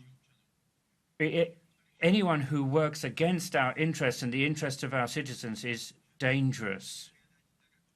I don't think we're going to repeat our mistake, though, but it is very serious when somebody extremely powerful is undermining Europe's unity. Unfortunately, we have this in Slovakia now. It is awful if we have the aggressors' emissaries at the highest level. It is shameful if we're calling into question Ukraine's interests. We need to build our resilience, and our resilience is in European unity. Thank you. Thank you very much. And I will give the floor to Juan Fernando López Aguilar. Gracias, Presidenta. Thanks, Madam President, Vice President Skinas. When this morning it was 2 years since the brutal illegal invasion of Ukraine by Putin began, we announced that we had 50 billion euros put aside for aid in the Ukraine, 2 billion for the Solidarity Fund, helping people fleeing the war in Ukraine, and 1.5 billion for the Migration Fund. All of these things will brought about because of Russia and its war. But now we've got a hybrid war involving disinformation as well. That's why we've got a cybersecurity policy which will make us stronger when it comes to Russian disinformation and foreign, particularly Russian, interference in the electoral processes, which are so important for the quality of democracy in the EU. There are also going to be penalties for those who work along with Russia and its agents. So, colleagues from the EPP, it's astonishing to hear you try to divert people's attention from this and turn it into an attack on the Spanish government through something which happened when you were in power yourselves and you did nothing at all to stop it. So we need to make sure this kind of thing doesn't happen again. But let's talk about Russia, its war against Ukraine, and its hybrid war against democracy, its values and democratic participation, which is the real issue here. Thank you very much, Madam President. Thank you. Our next speaker is Maite Pagasaurtundua. Please. Muchas gracias, efectivamente. Thank you. Let's indeed talk about Russia, Madam President. The colleague pointed out, as a collaborator with the Russian FSB, backed the fellow travellers and terrorists of ETA for years. She also backed the Catalan separatists who committed crimes before and after 2017. The case of Russian interference in Catalonia requires to be looked at very carefully because the legal investigation is carrying on. We can see that Russia was working for over a decade in Catalonia. It involved GRU field agents. It had direct access to the regional government, including Carlos Puigdemont. There were also advice and disinformation carried out by Russia Today and Sputnik, among other digital platforms, passing it on to other media who didn't know where it came from. They offered soldiers and money to set up a kind of tax haven, as one of them has publicly admitted. The idea was to destabilise the EU through destroying the rule of law in Spain. That's why it's so important that the Council and the Commission understand how dangerous the Spanish government's agenda is. Pushing through an amnesty law as a huge impunity operation, showing contempt for the independence of the judiciary, even when it comes to crimes like corruption, embezzlement, terrorism and cooperation with Russian interference. Working in that way would mean a victory of the most dangerous kind of populism in the EU. Please start working to defend our rule of law. It's your rule of law as well. Thank you very much. The next speaker is Richard Karnecki. Madam President, Commissioner, we Poles and our neighbours in the Baltic can be quite satisfied now. We've been talking for years about what Russia is doing.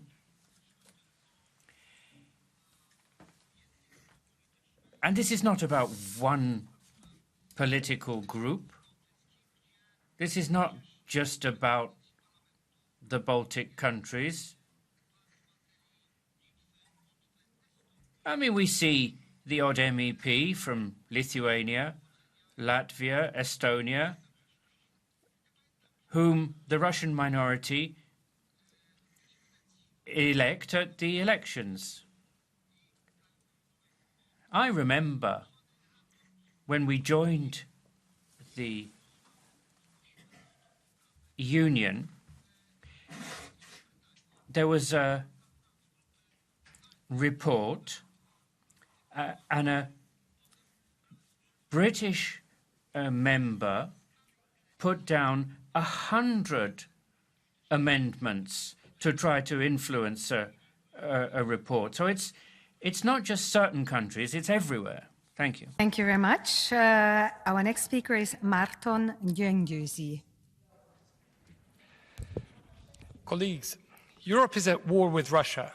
It's a hybrid warfare which primarily takes the form of disinformation. For almost a century, Russia has been seeking to interfere in the affairs of Europe, seeking ways to disrupt the world order. More recently, it has invested heavily into various parties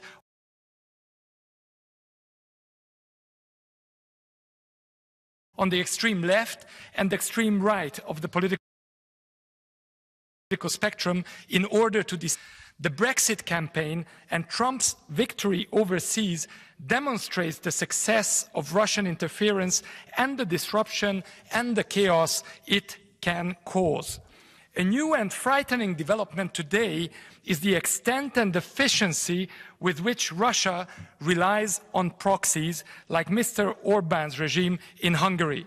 The Orban government not only disseminates Putin's propaganda, blocks common European initiatives, but interferes in various European elections to promote the liberal cause, as it happened in France, Slovakia, Poland, Slovenia, but also Serbia, Bosnia-Herzegovina, and North Macedonia.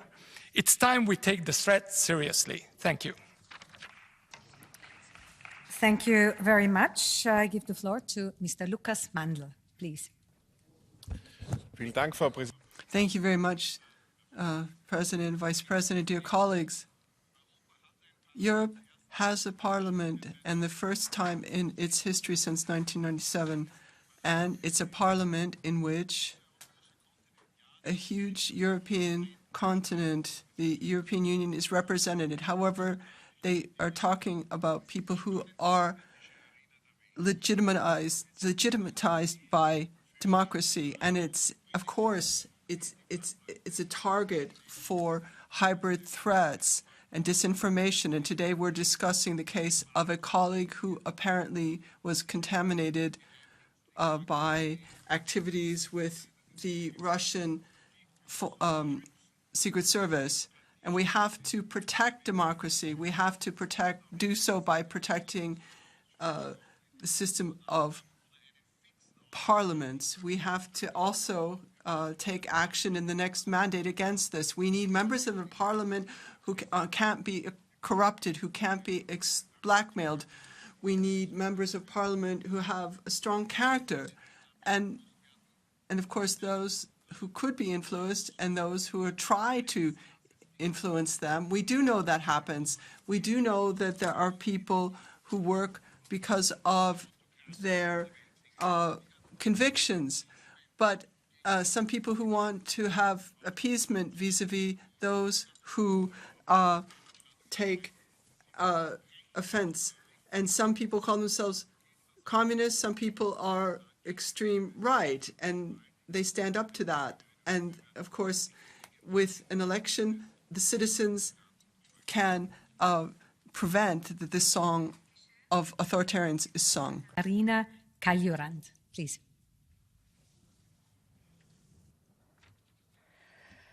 Thank you, President, Vice President, Minister, colleagues. 2007. aastal olin ma Eesti Vabariigis. In 2007, I was Estonia's ambassador in Moscow. That was a time when Russia called Estonia a Nazi state and called me a Nazi state's ambassador. Russia organized a cyber attack on Estonia and organized anti-Estonian demonstrations in Tallinn.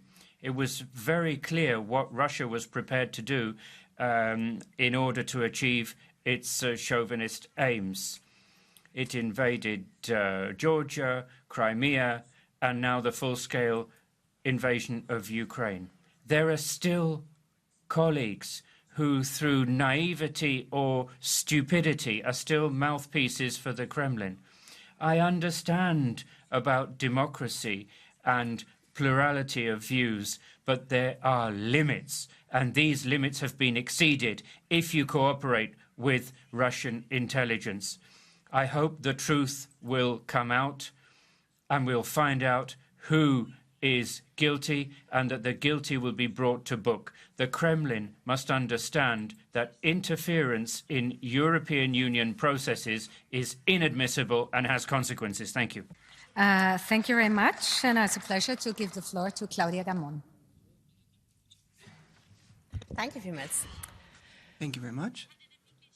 In member states, for years, we've been seeing how various parties in Europe have been floating into the realm of influence of Putin. And we can say that here in this House. Austria made its contribution. The FPÖ also made its contribution in 2016. They signed a friendship memorandum with Putin, which they don't actually want to present right now. And at the same time, they made it possible for Vienna to really be a nest of Russian spies. And so we had even more spies. It's suspected that there are more spies there than there are policemen. That's impressive. So the spirit of Putin, if we want to drive it out of this House, then we have to start with the responsibilities of the member states, because otherwise we're going to sit here after the next election and still have the Trojan horse of Russia in this House. And we have to do everything we can to prevent that. Dankeschön. And thank you very much. To Pirkko Ruohonen Lerner, please. Kiitos, puhemies. Thank you, Madam President. Russian interference in EU democratic processes is worrying and requires a resolute response. Last August, in the Slovak parliamentary elections, we heard about large-scale Russian propaganda spreading. In the public debate, there's been much said about parties on the right and less on the deeds of others. Yet it is true that a number of significant social democrats were very enthusiastic in lobbying in favor of our energy dependence on Russia, so that Russia could then fund its war of aggression against Ukraine. And now we hear about a long-time Green MEP working for the FSB for the best part of 20 years. There's filth everywhere. Any suspect relationships with Russia must be cut off, whichever political group is concerned. Thank you. Thank you. Our next speaker is Tamás Deutsch. Kovács Béla, Jobbikos Európai Parlament. Béla Kovács used to be an MEP for Jobbik, and he was imprisoned for 5 years because of his spying activities. He was member of the Jobbik party. He was a spy against EU institutions for Russia. In Hungary, before the previous parliamentary elections, opposition parties received 4 billion worth of Hungarian forints in finances from third countries. And what did the EU do, ladies and gentlemen? Oh, the European Union was silent. The European Parliament tried to block the procedure against Béla Kovács, MEP. For more than 1 year, the responsible committee was refusing to discuss the lifting of the immunity of MEP Kovács. And what did the European Commission do with these campaign finances worth 4 billion of Hungarian forints that these opposition parties received from the outside? They were silent. You speak about Russian influence, you speak about Russian finances, and then you do nothing about facts in which a member state is trying to go forward. Danov is our next speaker. Уважаема госпожо председател, dear Mrs. Chairman, Russiagate is a reality. In Bulgaria, we're seeing disinformation, attempts to change history, register pro-Kremlin parties before the elections, and seeking conflicts in society. We have Russian agents in institutions, in the media, in NGOs, in the army, in the special services, in banks, companies, the energy sector, in universities. Russian agents call the war on Ukraine a conflict. They speak of peace through territorial gains by Russia. They call support for Ukraine involvement in the war. They try to sabotage military support. They're saying that the European Union is falling apart and taking away member states' sovereignty. They say that European values are foreign to traditional values. Unfortunately, I've heard similar words here in this hemicycle. So it is a common European strategy is long overdue, and we need to take action to stop Russian interference, and thank Bulgarian journalist Hristo Grozev for his publication on the work of MEP Tatiana Ždanoka. Thank you for your attention. Thank you very much. To Irina Joveva, please. Hvala. Thank you very much, Chair. First of all, let me say that reports on spying by one of MEPs has to be taken seriously. I hope that the investigation will bring clarity and that tangible measures will follow. In no case can we pretend that foreign interference into our democratic processes does not exist. It is there, and the methods are increasingly sophisticated. Today's debate is the result of information on the impact of Russian secret services, as one of our colleagues, but it's a much broader issue. Remember the Ibiza affair, when the former leader of the Austrian Freedom Party was secretly filmed. Let's remember the Russian loan to the National Front of Marine Le Pen, or the reports by U.S. intelligence services that Russia spent at least $300 million on financing political parties across the world. All of this is still taking place, and the origin is not only Russia. It's no surprise that extreme right and nationalist parties are most susceptible to such attempts. they're willing to accept a bit of money and a better election result and exchange it for acting against their national interest. That's what is there on the far right. We need to clarify things and set minimum standards. Thank you. Speaker is Željana Zovko. Thank you. Dear Commissioner, otkriće ruskom uplitanju The discovery about the interference of Russia in our democratic processes, unfortunately, is no surprise. We have seen what happened in the Socialist Party under the name of Catergate. We were forced to defend the reputation of our parliament. Now we have the Greens.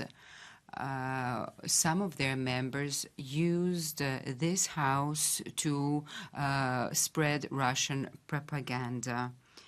This reminds us of the period of socialism. This propaganda is like a poisonous snake. In former Yugoslavia, we have seen a lot of this, and there's still people glorifying former Yugoslavia. It is time for us to face the music and see what tools the biggest and the worst living dictator is using to spread his ideology that causes millions of victims. We have to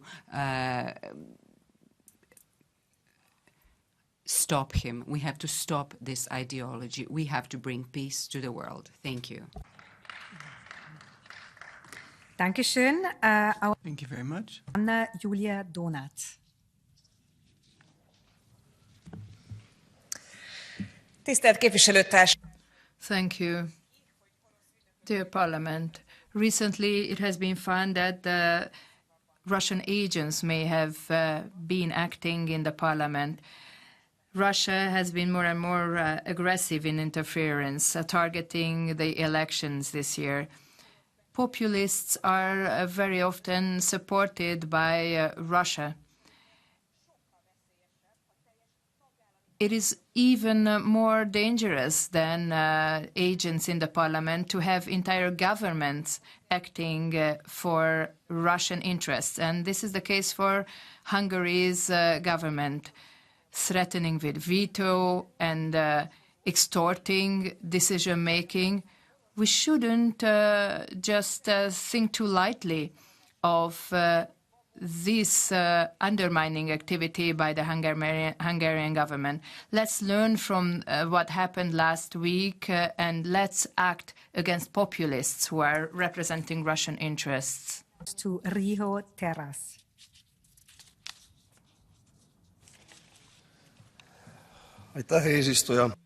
Thank you, Madam President, colleagues. Russia's influence activity in Europe and the West in general is not news to anybody. Russia's special services are very interested in what's happening in the European Union, and they look at all the possibilities they can find to influence processes. One of their means of doing so are the Russian-speaking communities in European countries. The politicians that serve those voters are easy prey for the Russian special services. The relationship between Tatiana Ždanoka, MEP, and the FSB are not a surprise to me. I'd be surprised if she had nothing to do with the FSB, frankly. Ždanoka and her fellow travellers here in this parliament have always done what they could to serve Russia's national interest at home and in the EU. But Russia's interests in this House are not confined to one person. There are many people here on the left and on the right who have sung from the Russian hymn sheet. Our job is to defend Europe's citizens' interests, and it's not in the interest of the citizens of Europe to build a Russian world or restore the empire. I hope the Ždanoka case will help open our eyes and see the dangers that are among us day after day. Thank you very much, and I'll give the floor to Andrei Kovachev. Благодаря, госпожо председател. Thank you, President, Commissioner, colleagues. It is obvious what is the objective of the Russia's upper crust, to divide the EU, to make it disunited,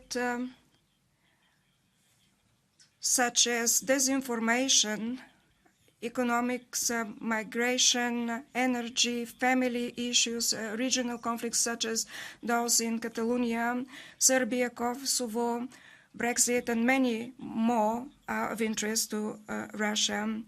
The educational system and the public environment in Eastern Europe facilitate Russia's influence there. Democracy needs a strong immune system to protect itself against these malicious influences. Through the common efforts of the national governments and the EU institutions, we can protect ourselves and be successful in countering Russia's influence. Thank you.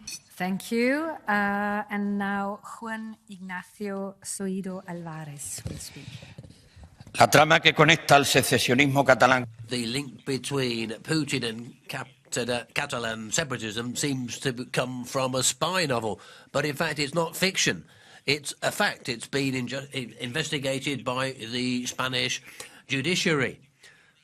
Puigdemont was talking to Russia 24 hours before the failed independence coup. Russian spies were active in Catalonia just one day after the so-called referendum. They were talking about liquidating Catalonia's debt, finding a way of financing an independent Catalan republic, and indeed even talking about deploying 1,000 Russian soldiers in Barcelona. Catalonia would have become a Russian satellite in the heart of Europe, and Puigdemont was part and parcel of all of this. A useful idiot for Putin, but a useful idiot that's endangered the security of the whole of Europe. That's why we need to remain alert and make certain we can work against those people who want to weaken and fragment Europe. Thank you. Thank you very much. And I will give the floor to Sunčana Klavak. Thank you very much, Commissioner, colleagues. The EEAS working group has gathered and analyzed more than 16,500 pieces of disinformation, which have influenced campaigns in Europe, especially when it comes to the Russian aggression against Ukraine. This document that we have seen today is proof that the only thing we have in politics is morality and integrity. These colleagues don't have it. This is the rock bottom of politics. These are people without moral integrity who are instruments of Russian propaganda. It's very clear that we have an army of Russian disinformants, and our duty is to ensure transparency of the electoral procedures and to be securing ourselves against cyber attacks, and we need to continue the work of the INGE committee. As next speaker, I have Javier Sarcelejos on my list. Gracias, señor presidente. Thank you, Madam President. We should be pleased because at least the Russian interference strategy is now becoming clear. It should be the end of innocence. It's becoming clear that it's an ongoing strategy, patiently implemented, financed with an enormous amount of money and highly specialized human resources. It's clear that Russia is trying to destabilize the European Union, discredit its institutions, and pollute its public debate. It's trying to destroy the territorial integrity of member states, and members of this House, working with Russian intelligence, have been carrying out propaganda activities in the most pure Soviet tradition. Members of this House are spreading the homophobic and anti-European garbage from Russia Today and Sputnik. Members of this House have worked with Russian representatives on the best way of undermining Spain's territorial integrity. So it's a political and moral duty to speak out in this House that as we are debating how to tackle Russian interference and the destabilisation of my country, Spain, an amnesty law will prevent the continuation, indeed close, the legal investigation which is ongoing on Russian participation in Catalonia's attempt to secede in October 2017.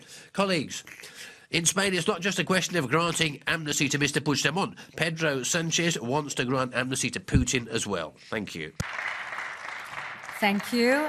We come to our Catch the Eye procedure, and the first speaker on my list is Ivars Ijabs. Godātā President.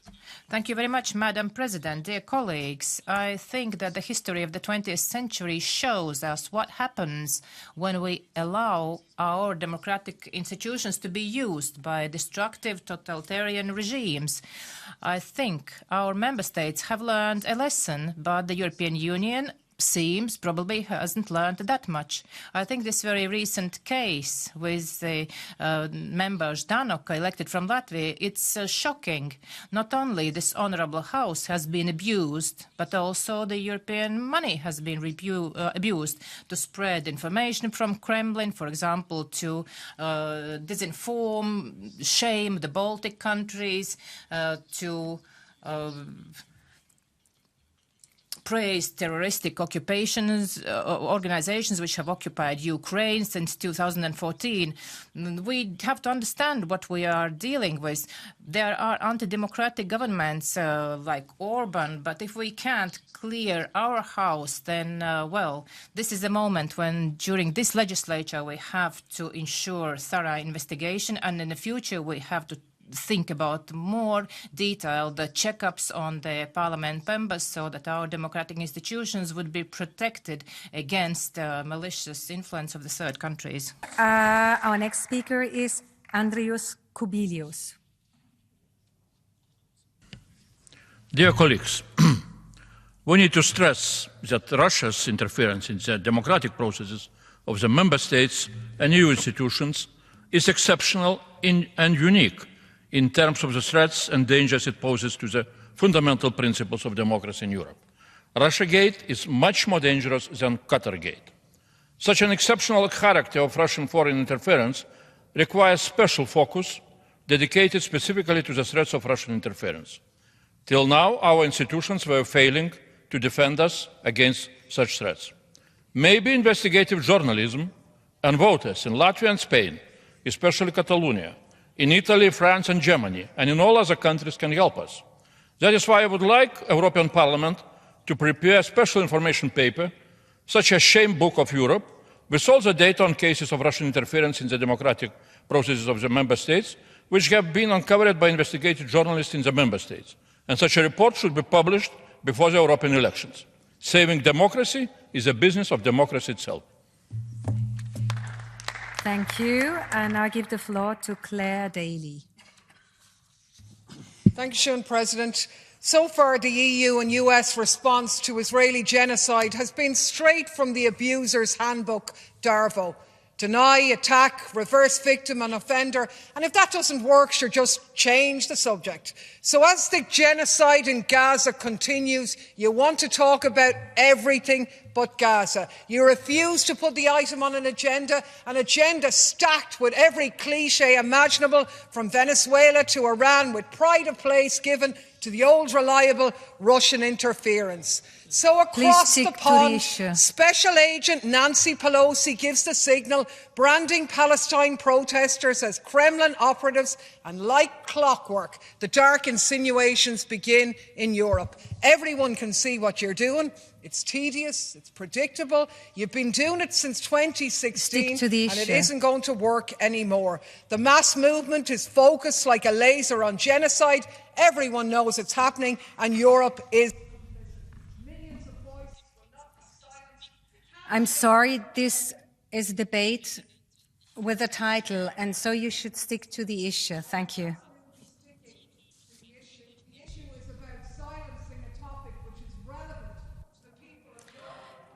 Your speaking time, sorry, your speaking time is also over. So thank you very much. We come to our next speaker. I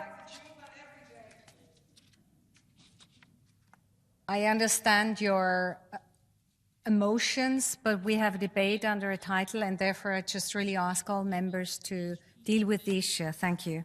Our next speaker is Barry Andrews, please. Thank you, Madam President.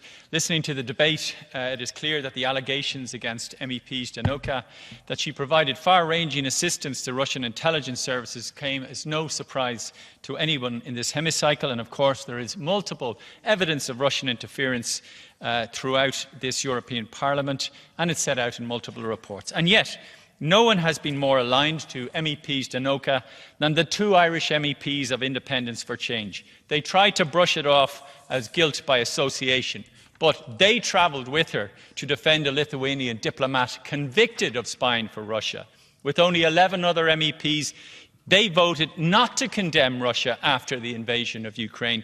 They posed for photographs and attended webinars with her. So why is it not legitimate to ask, did you have your suspicions? Or are you so naive that you didn't have any suspicions at all?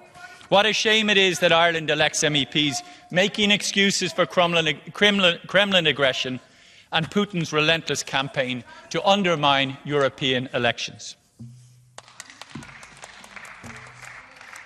Thank you. I give the floor right now to Jordi Cañas.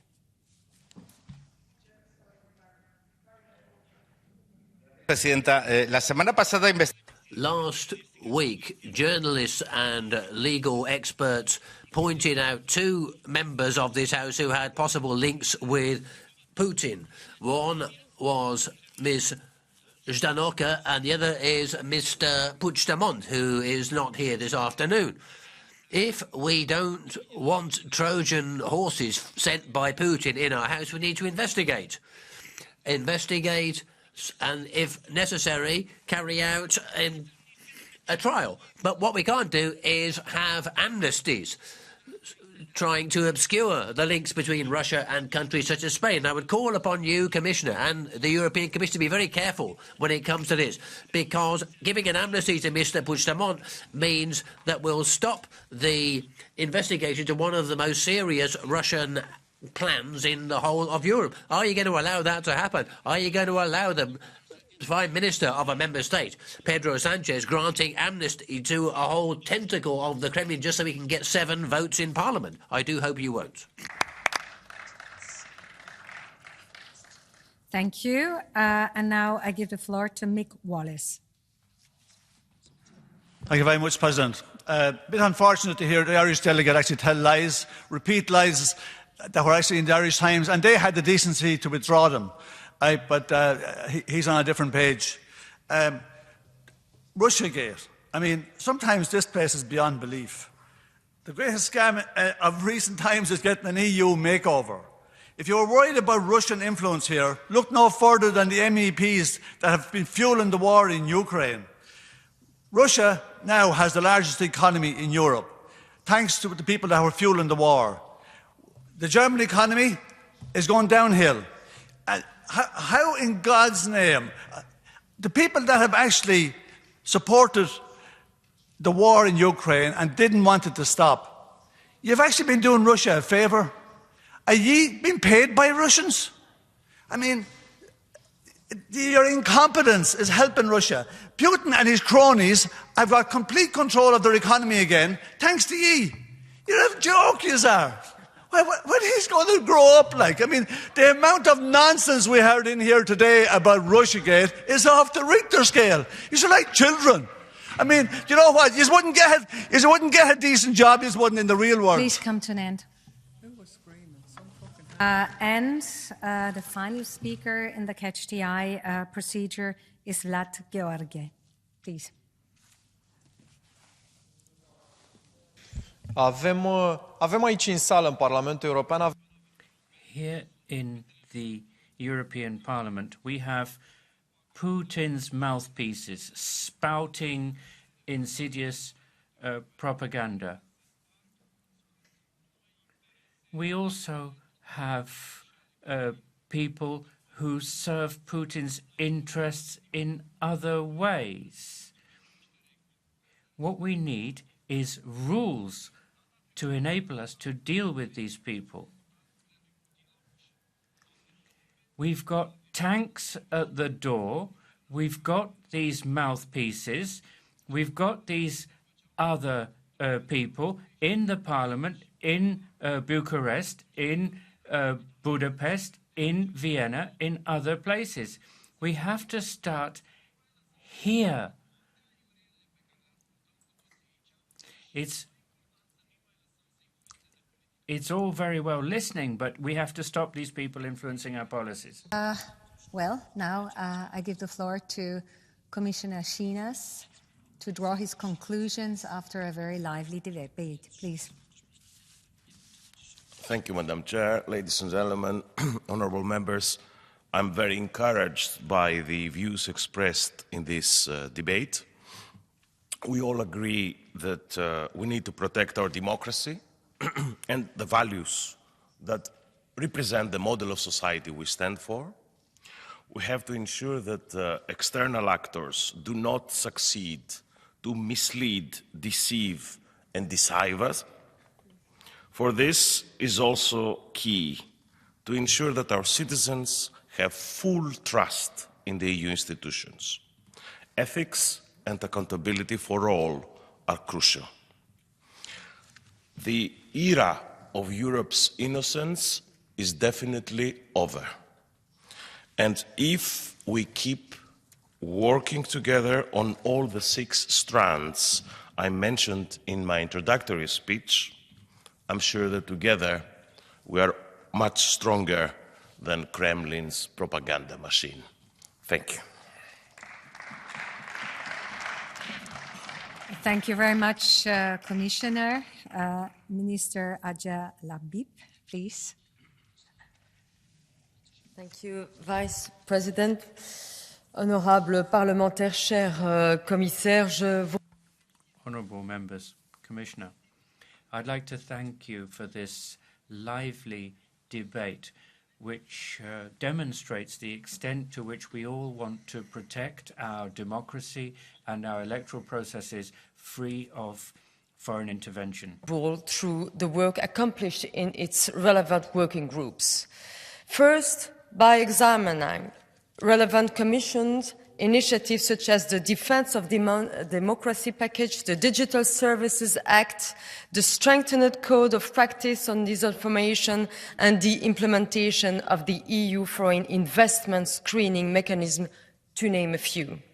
And second, by developing more comprehensive and ambitious responses to build our society's resilience and counter disinformation attacks and hybrid threats.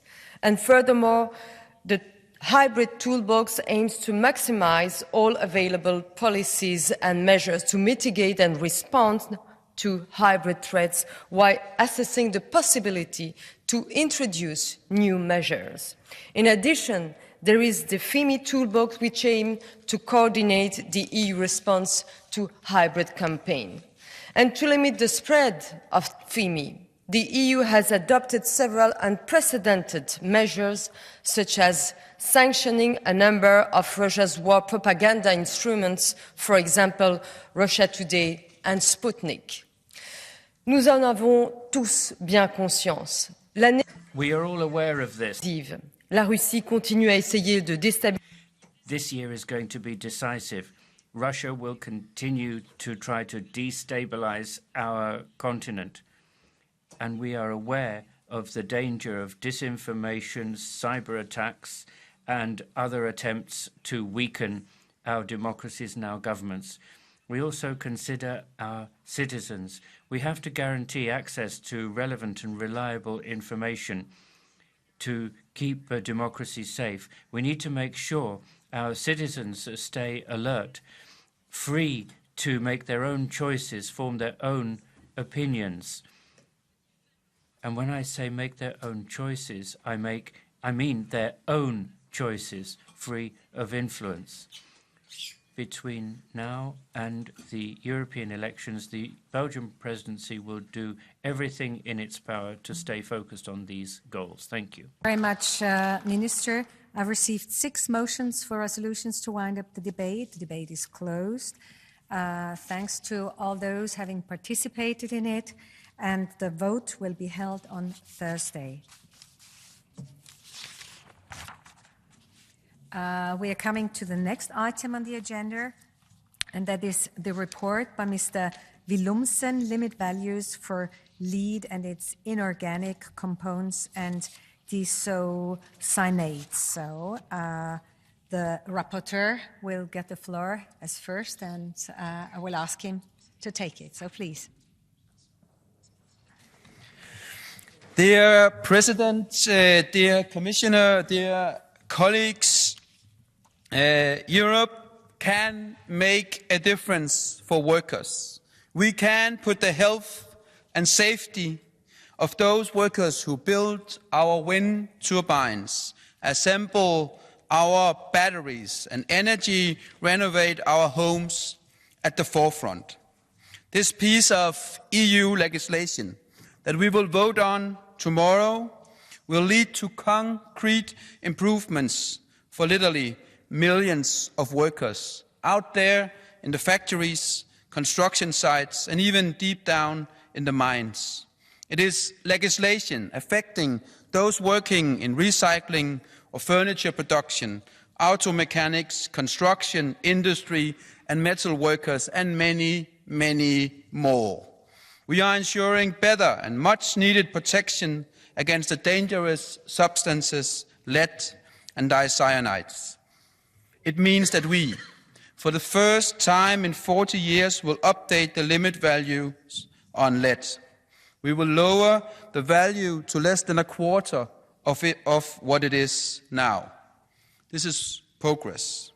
And it is important because not only is lead carcinogenic and reprotoxic, it is also a central part of the growing battery and recycling sector in Europe.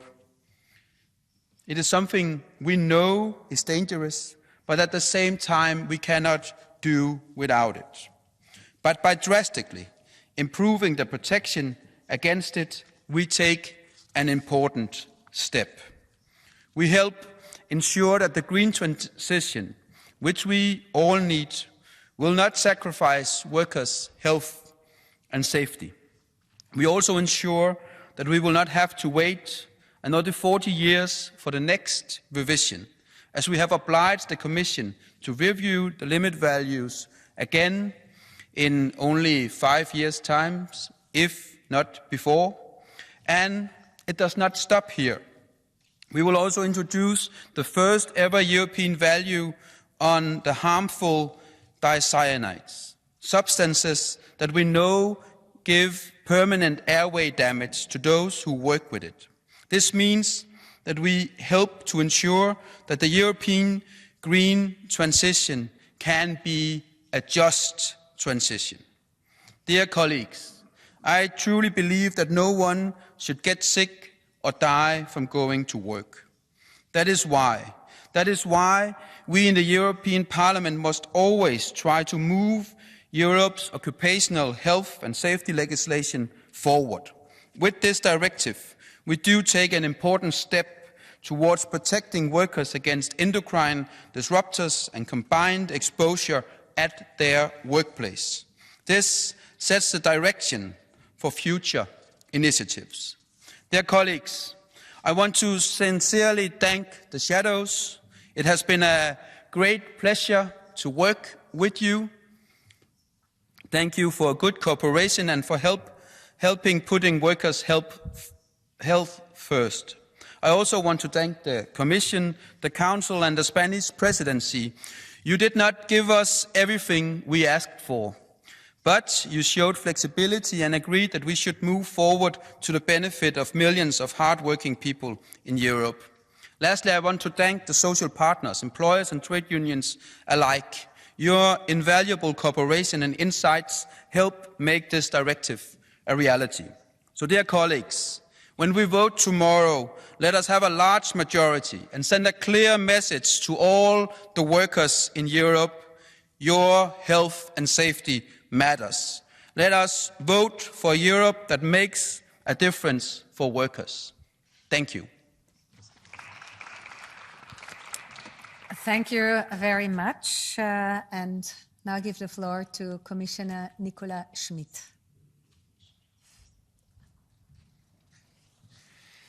Frau Präsidentin, dear members. First of all, I would like to thank the European Parliament, the Committee on Employment and Social Affairs, and the rapporteur, Mr. Nikolai Willumsen, for its outstanding work during the last months that was essential to reach a good political agreement on this important file. Ensuring safe workplaces is a continuous objective of the Commission, as it has been even since the first European Community. The swift agreement on stricter rules preventing exposure from lead and diisocyanates at work will contribute to achieving this goal. The amending directive also delivers on the commitment made under the European Pillar of Social Rights Action Plan and the EU Strategic Framework on Health and Safety at Work for 21 to 27. The political agreement debated today will benefit to about 100,000 workers exposed to lead in the EU and 4.2 million workers exposed to diisocyanates. Concerning lead, significantly reduced limit values will help prevent damaging health effects, including those affecting reproductive functions and fetal development. As regards diisocyanates, the first ever EU exposure limits will prevent cases of occupational asthma and other respiratory diseases and complement existing EU measures under REACH regulation. The directive also addresses workers with historic exposure and aims to improve the protection of women of childbearing age.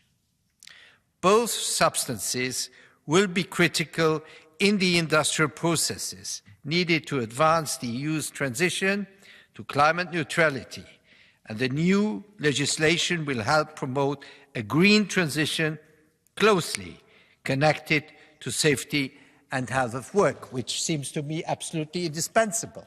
We do not want to save the planet and at the same time make people sick and threaten their health and safety. Moreover, the Commission, working closely with EU agencies, European Chemicals Agency and European Agency for Safety and Health at Work, will provide guidelines to facilitate the implementation of the directive, covering aspects such as on the effects of exposure to a combination of substances and on health surveillance and biological monitoring. Let me just mention that the Commission has submitted a statement in relation to the institutional prerogatives of the Commission and the well-established procedure in the area of occupational safety and health. I commend an excellent collaboration on this agreement. Once approved, the new directive will contribute to healthier workplaces. Now we need to make sure these new provisions are effectively implemented. And I count on your continuous support in our collective effort to protect workers and society at large. Thank you. Thank you so much, Commissioner. For the EPP group, Cindy Fransen will speak. Dank u wel, voorzitter, geachte commissaris. Thank you, President, Commissioner, colleagues. This fifth revision of the directive is particularly relevant to the hundreds of thousands of workers who are exposed to lead daily and the 4 million who are exposed to diisocyanates. I hope we will vote on this balanced text tomorrow. It will take account of the health of workers, and in parallel, this will be a text that will allow us to conserve the sector and allow us to continue combating climate change. We have revised limit values that dated back to the 1980s, and we have significant exposure levels now. This is of particular importance to those who have had a historical exposure to lead. We need to look at the health impact, especially on female workers. Carcinogenic substances have been subject to a revised list, more thorough, including hormones, to help us prevent diseases. And there are also additional measures to combat the so-called cocktail effect of multiple exposures. So we very much hope that this will be implemented as soon as possible to help those 3 million workers work in safer conditions. This was the final dossier on health and safety of workers, and I'd like to thank the Commissioner and all colleagues for the work which has been done on this. It's really been an excellent climate of cooperation. It's not that often that you can come together on an issue like health in the workplace, health of workers in their place of work. We've all been pulling in the same direction. It was very often the same rapporteurs and the same shadows working together, and so I'm really delighted to say that at the end of this Parliament we'll be able to conclude on the basis of a consensus. And thank you, Nicolas, for the excellent spirit of work, and all those representing different groups here. For the group of Socialists and Democrats, Ilan de Basso, please.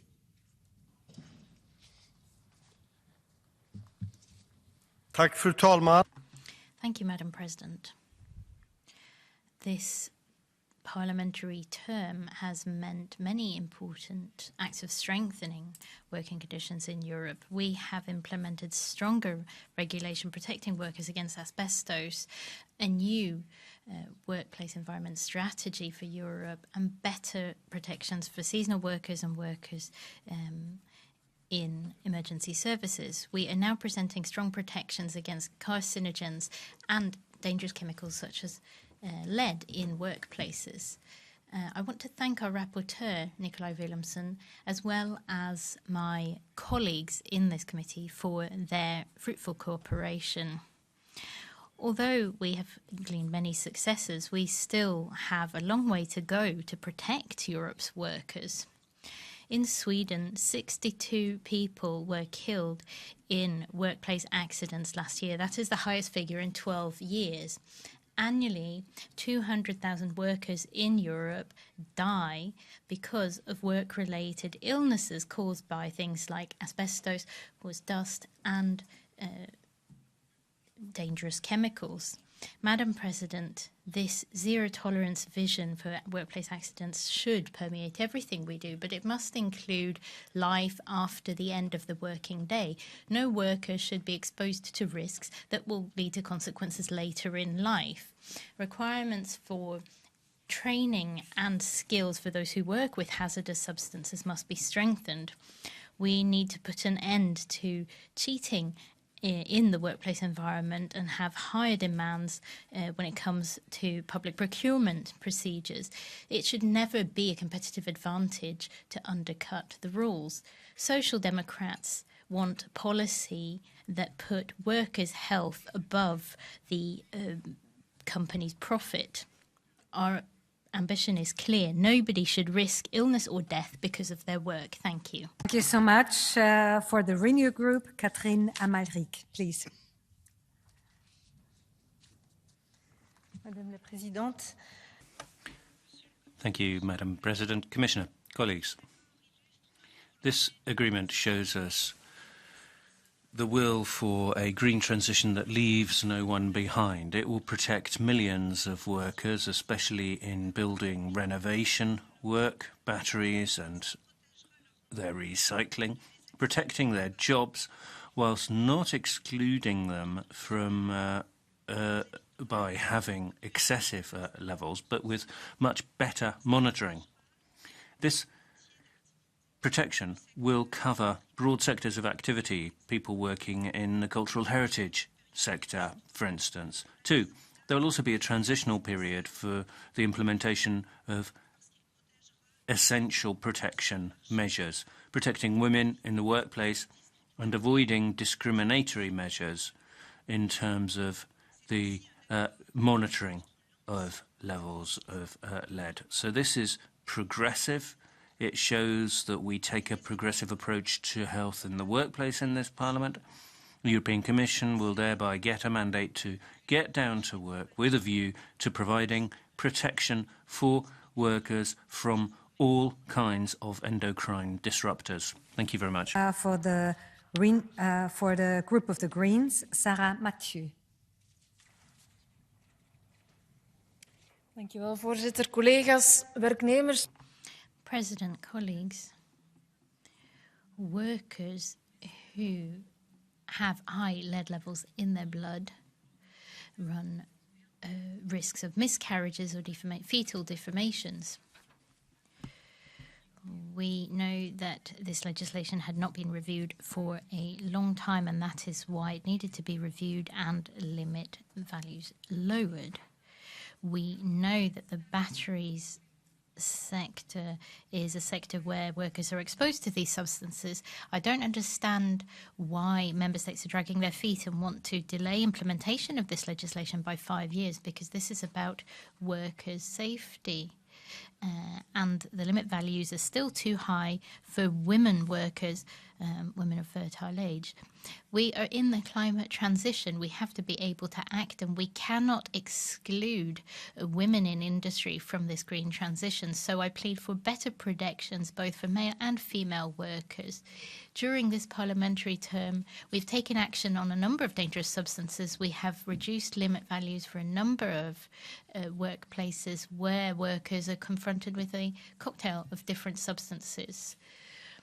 Because of this exposure, unfortunately, there is no protection. We have talked about products such as endocrine disruptors, which we must address. These are problems that our unions are presenting us with. I plead for a safe workplace all over Europe. Our group, Elżbieta Rafalska. Bitte. Pani Przewodnicząca.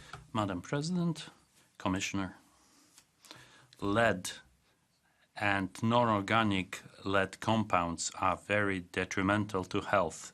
It doesn't deteriorate, it accumulates in the human system. It's particularly dangerous to children. It has influence of the ability of the fetus to develop. It damages many organs in the body. The change of the lead directive is very important for the hygiene and the security of work, for the health of employees. It's the first change in exposure limits in 40 years. We have reached a balance there between better protection of European workers and then again a problem in our lead industry and becoming dependent on lead supplies from third countries. By 4 times we decreased the exposure limits. We have a transition period whereby employees will be able to continue in their jobs, and by limiting blood lead content will make new workers better protected. Thank you. Thank you very much. And now for the ID group, Dominique Bild. Thank you, Madam President, Commissioner. France, with all our cathedrals, has the biggest area of windows in the world. In Paris or in Nancy, we have this expertise because it's good for the reputation of our country. Unfortunately, many sectors like that use lead, which incur a lot of problems for the health of the workers. And this is the case throughout Europe. And we've been aware of this in France for some time to protect workers health. We don't want to see new constraints which don't take account of reality. We think that the guarantees for companies aren't enough. As like farmers and those standards, those who impose the standards are never those who are exposed to them. It's the same for lead. SMEs are sounding the alert, looking towards all the regulation coming that way. What do they know about this expertise in the field? Nothing. We have nothing about that in the final version of the text. I've met various actors, and there's good will and all the efforts that have been made to find solutions. But we should stay serious. On top of costs, there's a need for time to adapt. Political action is weighing up things, and we shouldn't impose standards and norms which can't be applied. It's a question of health, but also trades. So we need to have a conclusion based on good common sense. Speaker is Stefania Zambelli, please. Buonasera, Presidente. Good evening, President, Commissioner, colleagues. When we talk about health of workers in the workplace, we're discussing issues where I was rapporteur for the fourth revision of the legislation, and we included reprotoxicity and achieved a broad majority in Parliament. Most importantly, we involved all affected social partners, professional associations, trades unions, and so on. We're now on to the fifth revision, which takes the story further with extra protection for workers. This is a crucial step in our battle against cancer. We need to provide protection for workers in the workplace. That should always be a priority for all of us. Thank you. Thank you very much. And with these words, I would like to give back the floor to Commissioner Nicolas Schmit.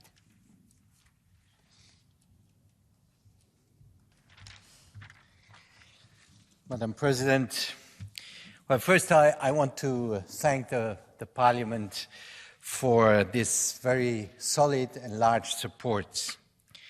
I think what we have all in mind is that nobody should really be exposed to health problems at his or her working place. And this was, from the beginning of this mandate, one of our major objectives, to increase the protection in different areas. And we were quite ambitious in that context, and we have achieved a lot. But I agree, we have not yet achieved what we have to achieve. So there is still a lot to do. And I'm sure that, and I hope at least, that during the next mandate of the European Parliament and the Commission, we will continue on this track, because this is something where Europe can make and makes a difference, a real difference. And therefore, I think we can be proud of what has been done, and especially also on this particular issue, on this particular directive, which I hope will get a positive vote tomorrow. So health and safety is an essential part of Europe's agenda, of Europe's social policy, and this should remain. Thank you. Thank you very much, Commissioner. And the final word goes to the rapporteur, to Nikolai Willumsen.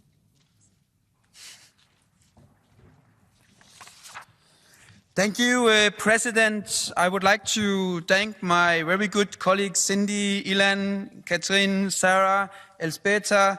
Thank you so much for your kind words today, but also not least for our very good cooperation. I would also like to thank you, Commissioner Schmidt. It's been a great pleasure to work with all of you, work with your staff, advisors in this important file. And then I would like to say to all of you, to my dear colleagues, with tomorrow's vote, we are making a difference for workers in Europe. We are making sure that millions will be better protected. This is socially just green transition, not just in word, but put into action. When we see that the workers producing our batteries, making our renewable energies or energy renovating our houses will be better protection. As has been said by me, but also very importantly by other good colleagues today, no one should die or get sick from going to work. That is why it is so important that we today put workers' health at the forefront. I would like to thank you once again to all that have contributed. Let us all make sure to bring all our colleagues on board before tomorrow's vote. And finally, allow me to say that by judging on today's debate and the discussion I have had as rapporteur with the political groups, I note that there is a broad support in the European Parliament for an ambitious European occupational health and safety policy. We stand united in eagerly awaiting the Commission's proposal for a CMRD6 directive and for the long promised and waited screening and registration of asbestos in buildings legislative proposal. I hope that the Commissioner took note of this as well, and I heard you, Commissioner, when you said that you stand ready to continue on the track that we are on today. That is good. Let us make sure that this successful result will be the first of many for the workers of Europe. Thank you. Thank you very much. With the rapporteur's final remarks, the debate is closed. The vote will be held tomorrow. And we are coming to our next topic on the agenda. And this is the Commission statement, Quality Traineeships in the European Union. So please, dear Commissioner, the floor is yours.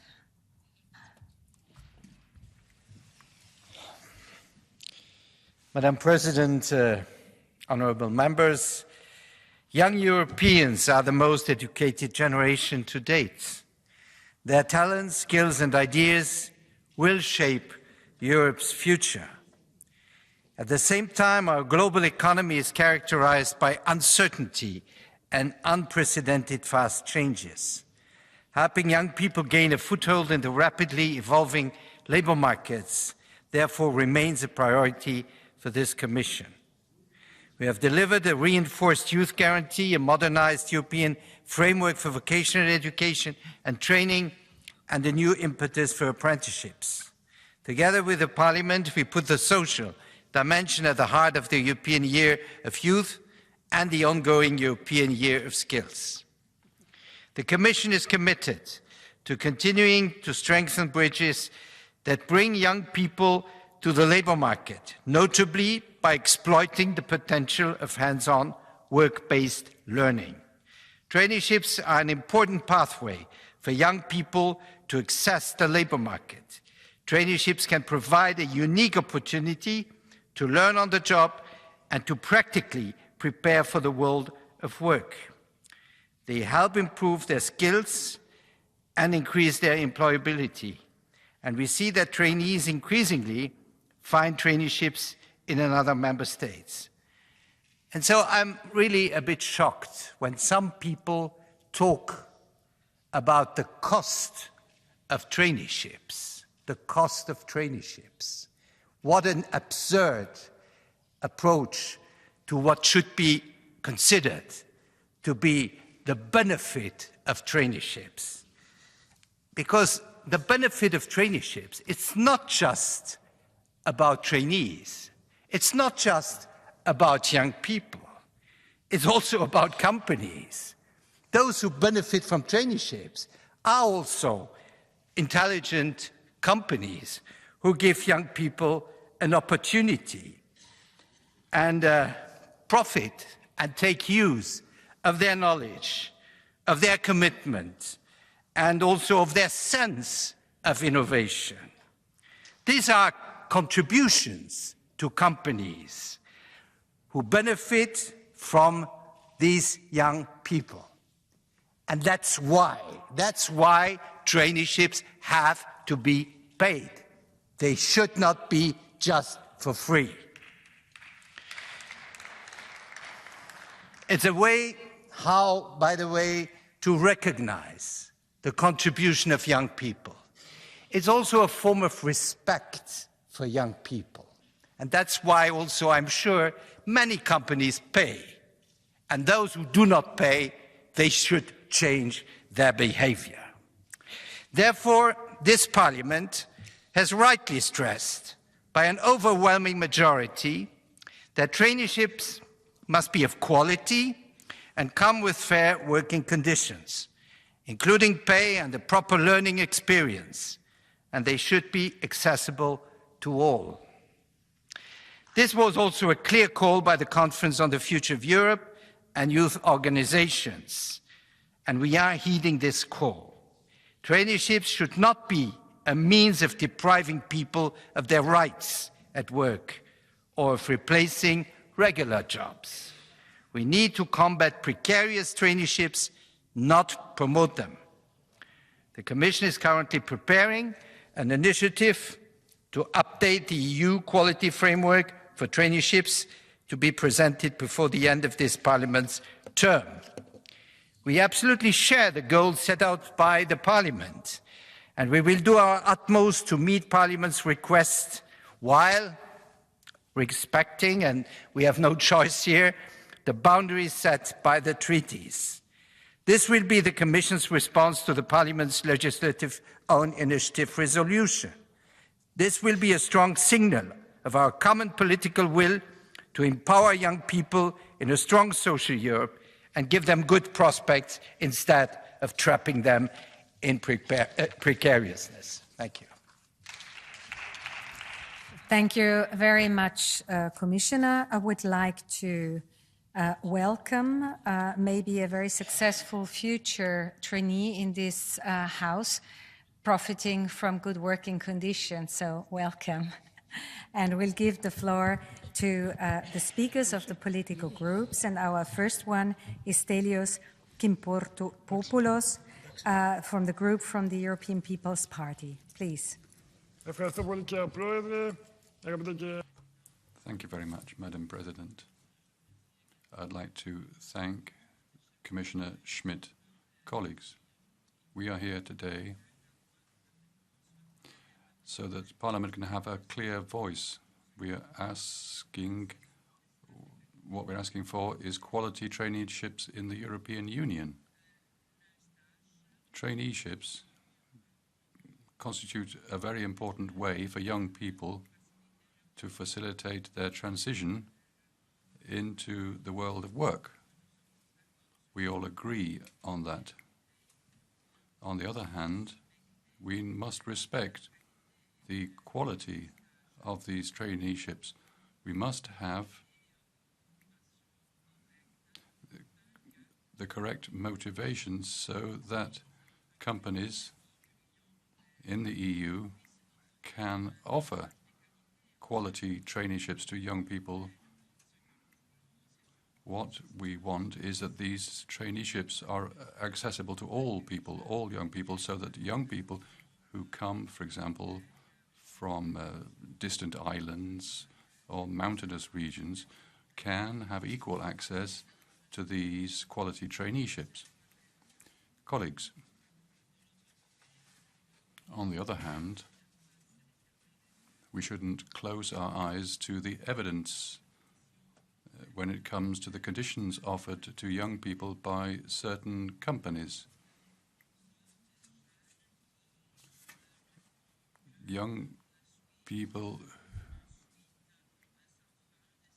who have an endless series of traineeships which are not high quality and which, rather than having a good paid traineeship, are never recruited by companies. We want young people, and their traineeships are good and are paid and of high quality. Thank you. Thank you very much. And our next speaker speaks on behalf of the S&D group, the group of the Socialists and Democrats, and it's Alicia Homs-Ginel.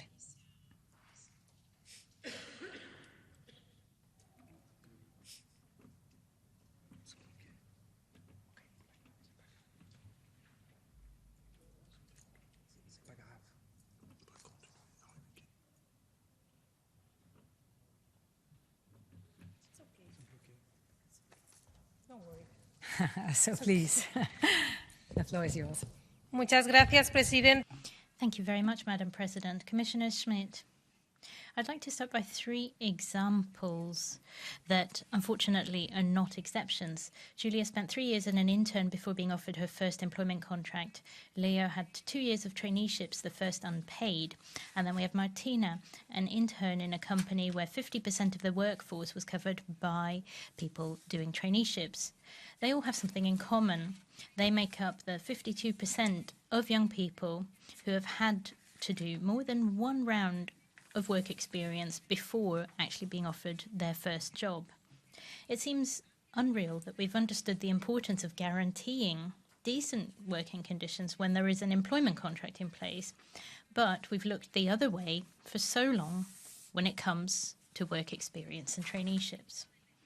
Let's forget this myth of the intern who only brings coffee or makes photocopies.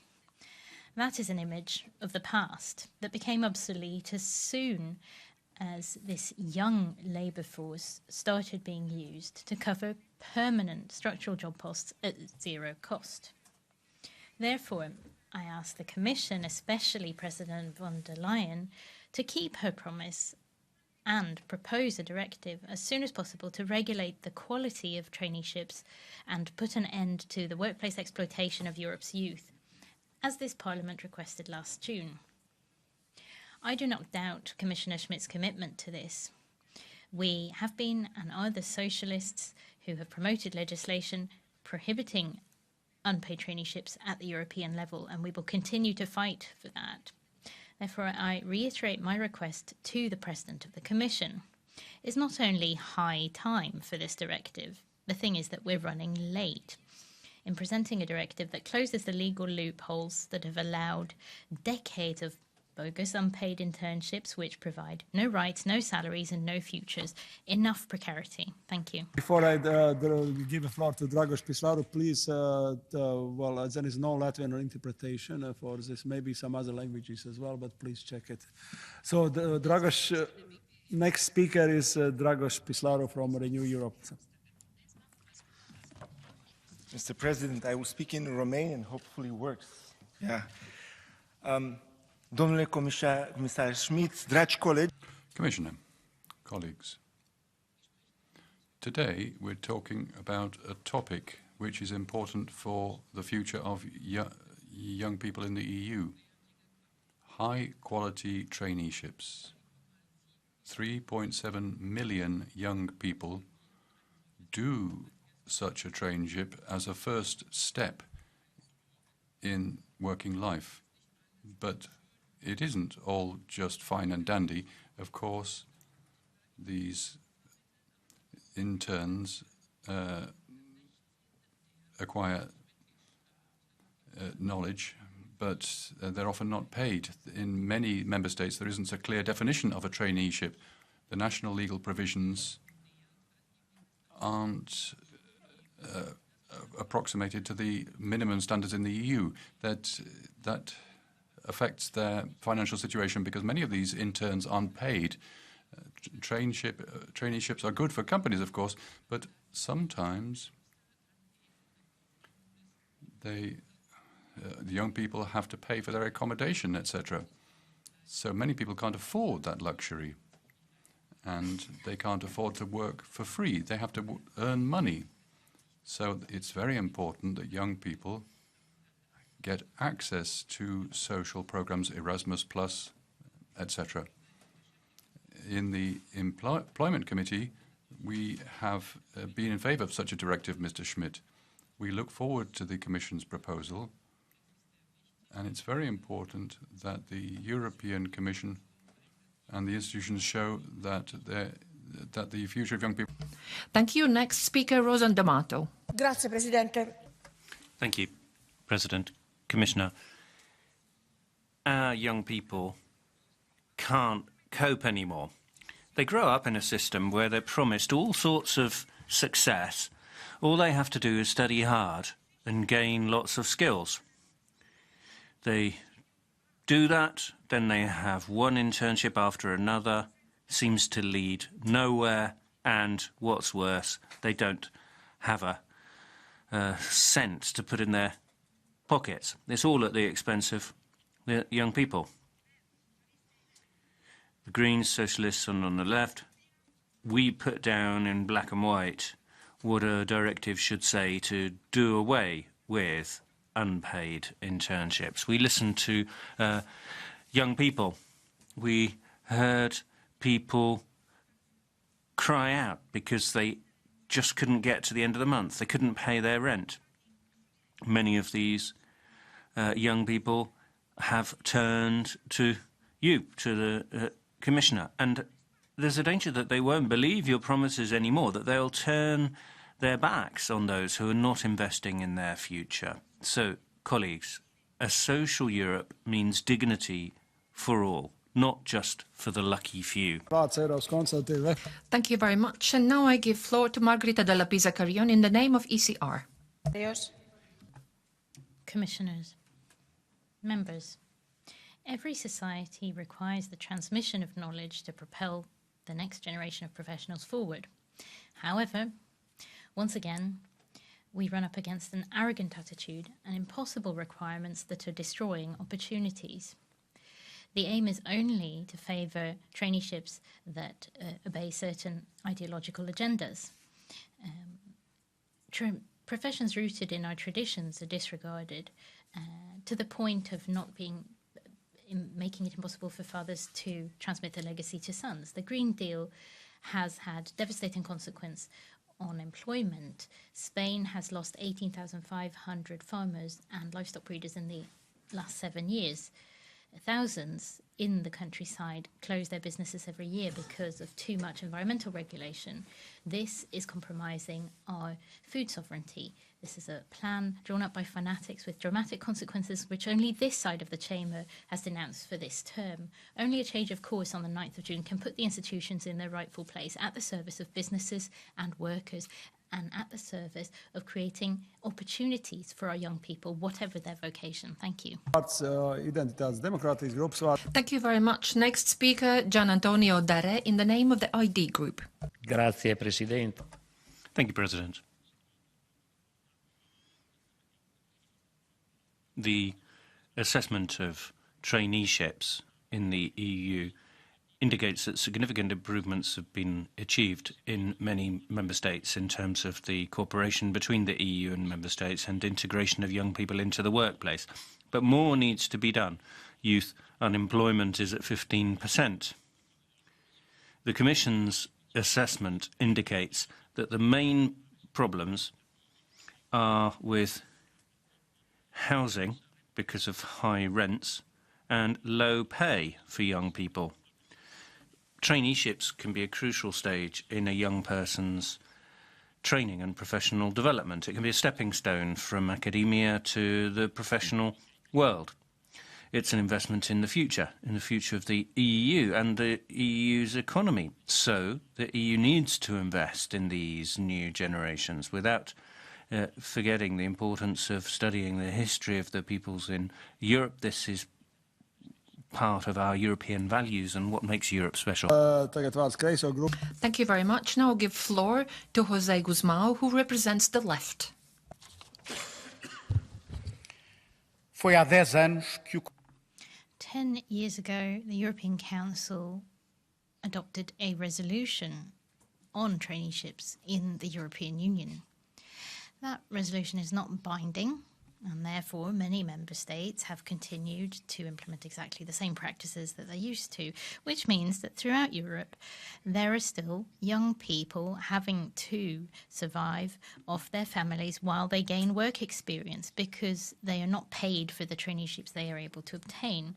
Those who don't have families who can support them at the outset of their professional lives have to give up on their dreams and the investments that they have made into gaining qualifications. 10 years after this council resolution, the Parliament has finally managed to get approval for a draft directive to put an end to unpaid traineeships and to make sure that they really are part of their training.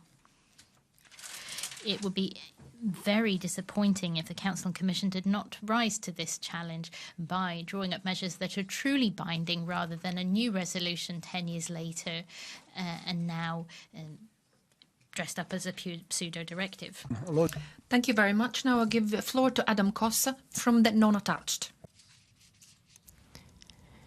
Kedves kollégák! Dear colleagues, let us be clear.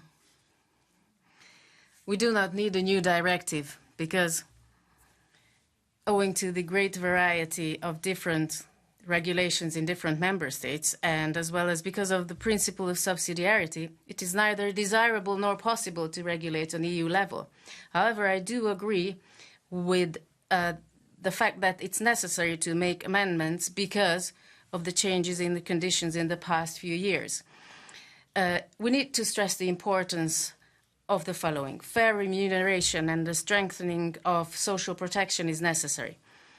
It is necessary to apply the principle of reasonable accommodation in cases where trainees with disabilities are involved. And we also need to consider further support after the trainee has been transferred to permanent employment.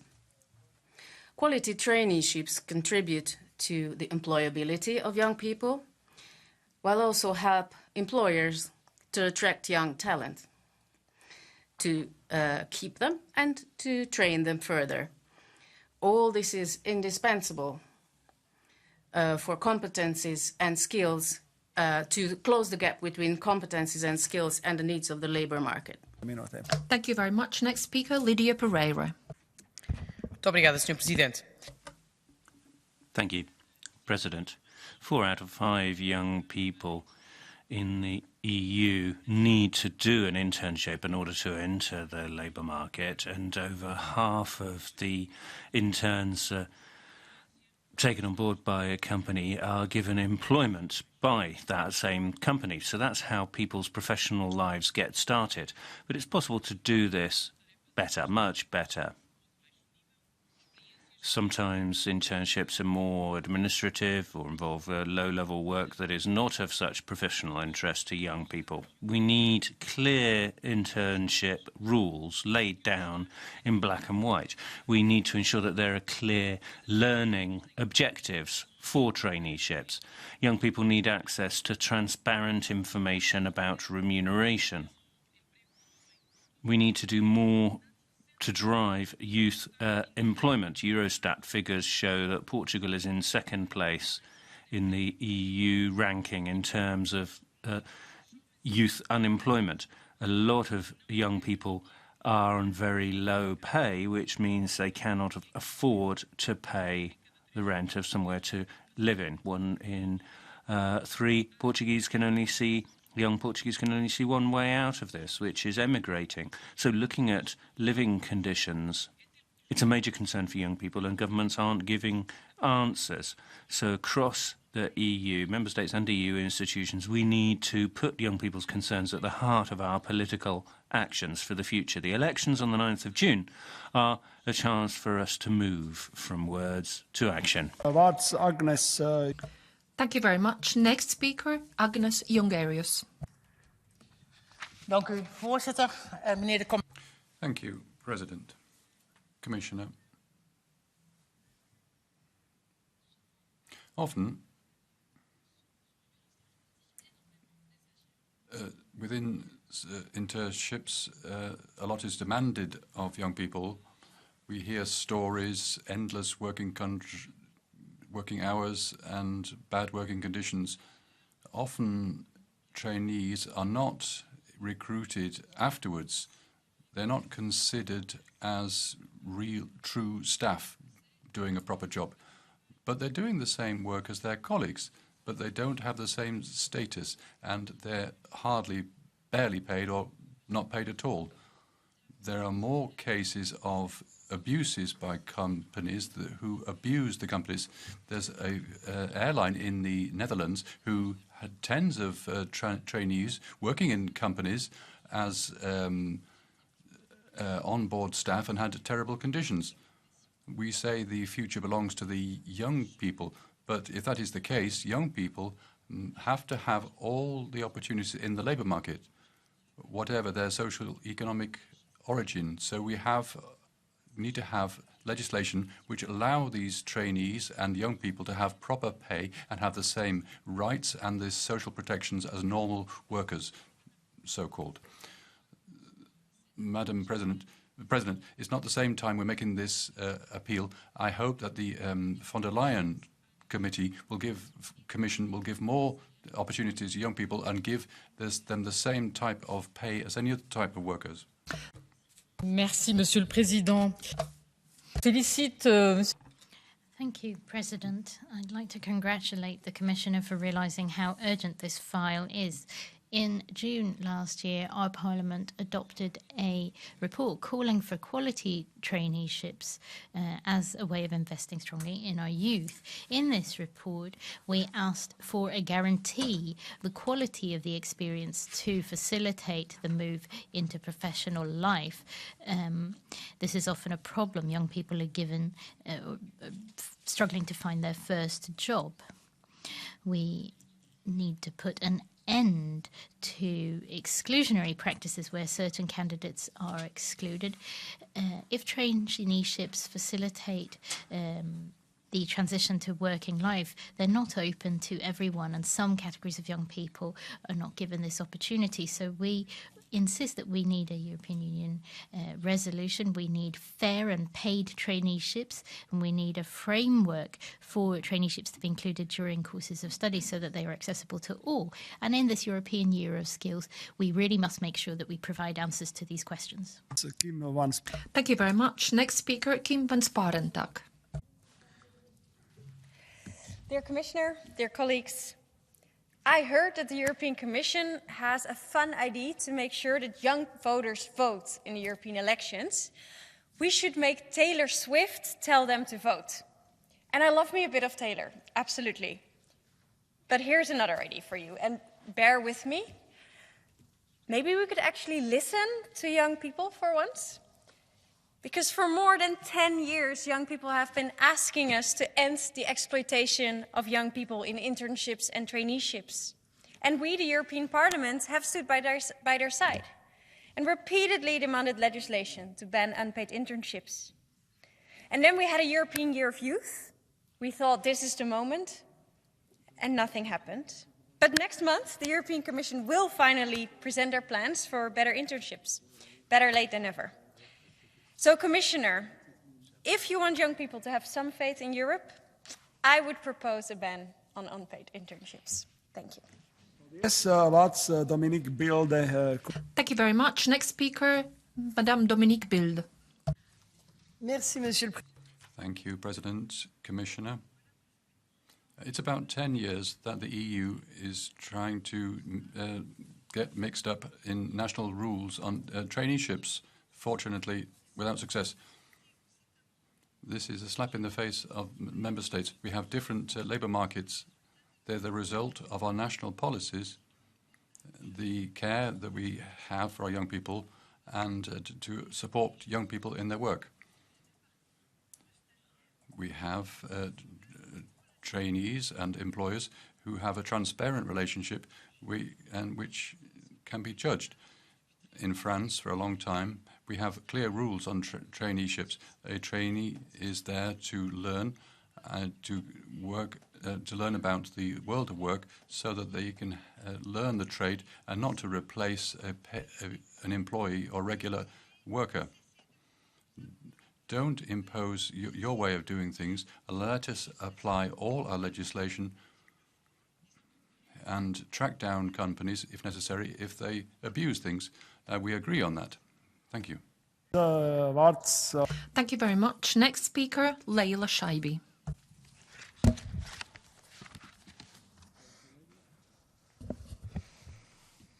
Monsieur le Président, Monsieur... Mr. President, Commissioner, dear colleagues, in 2005, we launched an appeal for trainees to strike. It was ironic because trainees don't have the right to strike. In order to ensure that we were anonymous and that we wouldn't jeopardize our entry into professional life, we wore these white masks. This made millions of invisible people visible. They have no rights, but they make the economy work. This was 20 years ago. C'était il y a 20 ans, les bébés de l'époque sont devenus... 20 years ago, the babies of then are today's trainees, and nothing has changed. They are nearly free, they have no rights, and businesses, the public services, use and abuse trainees. Why? Because everywhere across Europe this is legal. Traineeships should be a bridge to employment and not an obstacle. We must put an end to exploitation of trainees. Mr. Commissioner, issue a directive so that we can include trainees, but above all, so that we put an end to replacing employees with trainees. Thank you. Concerning blue cards, if you would like to ask a question, so please do it not in the last second, otherwise it's difficult to react. Thank you. It's not for you. It's not for you, but it was from the previous speaker. So next speaker is Libya Yaroka. Sorry about this short interruption. Thank you, dear colleagues, Honourable Commissioner. In November, we accepted a resolution with recommendations to the Commission on quality traineeship, requesting more funding and stronger implementation for the Member States. Roma youth, who I represent, are especially desperate for more opportunities because about 83% of the Roma children are risk at poverty, especially now after the war and also the COVID situation. And about 52% of them still go to segregated classes. And you made a big step with the Spanish presidency on desegregation, but we have to go further. And in Hungary, a few years ago, we started to develop programs for Roma children in afternoon schools, after the schools, and we pair them with music and talent support programs, for example, football and different sport projects. These were talent support programs. And your programs, such as the Horizon and the Erasmus Plus, are great and affordable opportunities for these students coming from very, very low strata of the European Union. And we already have teachers and researchers who could be working in these projects. But in Hungary, for example, the Erasmus placement opportunities, President, are very limited now because we don't get the monies, so the programs are stopping. So my voice goes out to those. Well, I have to keep more or less the same time for everybody. Thank you very much. Next speaker is Martina Kamp. Floor is yours.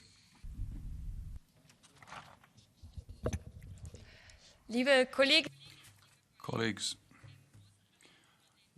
expecting the Commission proposal, I'm one of the many young people who have gone through numerous traineeships in European countries. Once, sometimes you're paid more, sometimes less, sometimes not at all. In many cases, there wasn't a proper contract or the right to well-paid, well-earned paid holidays. From my own experience, I can understand why the call for minimum standards for traineeships is becoming louder. Last year, this topic was on the agenda of the European Youth event. It was high up on the agenda. We must act now. Trainees must be valued more because they're not just a learning possibility. They are of great importance for companies if they have the right structure in place. So there needs to be fair pay for trainees in line with their living costs, clear working conditions and access to social protection in line with national systems, clear learning goals and proper support by trained mentors, equality of opportunities to prevent discrimination, better access for trainees from socially weak backgrounds. So all in all, a traineeship should have the value that it deserves. Thank you very much. Next speaker, João Albuquerque. 5 anos. 5 years. 5 years have gone by. That's another 5 lost years. That's 5 years added to so many others without resolving one of the main problems that affect young people across Europe. It is a great pity that I have to come back to this plenary to make the same demands when this scourge should have been eliminated a long time ago. It is undignified to work and not be paid, and it is unacceptable for a Europe that calls itself social and on the side of people. Entry onto the job market cannot be a justification to make us accept that people who are working are not paid. It aggravates existing inequalities because only those who are from a sound socioeconomic background can actually benefit from unpaid traineeships. Nearly half of Europe's trainees don't receive a salary, and many have no access to social protections. The President of the European Commission has committed to accepting the demands of the European Parliament and legislating on the matter. These young people, these trainees, demand that the current European Commission abides by its word, that it has high ambitions and that it doesn't get lost in technical ambiguities. European young people, there's many thousands of them, demand a clear response. Their demand is very clear. Time to put an end to unpaid traineeships, and the time is now. Thank you. It's Monica. Thank you very much. Next speaker, Monica Semedo, 1 minute. Thank you, President. Dear Commissioner, as the rapporteur on the European Parliament's initiative report on quality traineeships, I appreciate your speech and the words which are quite in line with the Parliament's position, which was a long-standing demand of European youth. We called for fair remuneration to prevent abuse by limiting the duration of traineeships to 6 months, for example, because we think that trainees are not cheap employees. We also claimed for traineeships to be inclusive and accessible for all, and also to improve and encourage cross-border traineeships by improving the EURES platform. And you mentioned it in your speech, quality traineeships should also have a real learning experience. Now, you mentioned that the Commission is preparing an initiative. I would like to know what is meant by the word initiative, and I'm hopeful that we can start with it by before end of mandate, and that you find a way to put it on the way. Let's make this happen, please, for the European youth. Thank you. Thank you very much. Next speaker, Niazi Kizelyurek. 1 minute. Κυρία Πρόεδρε, κυρία Επίτροπε. President, Commissioner, a year ago we asked the European Commission to prepare legislation that would ban unpaid traineeships. Unfortunately, we're still waiting for that.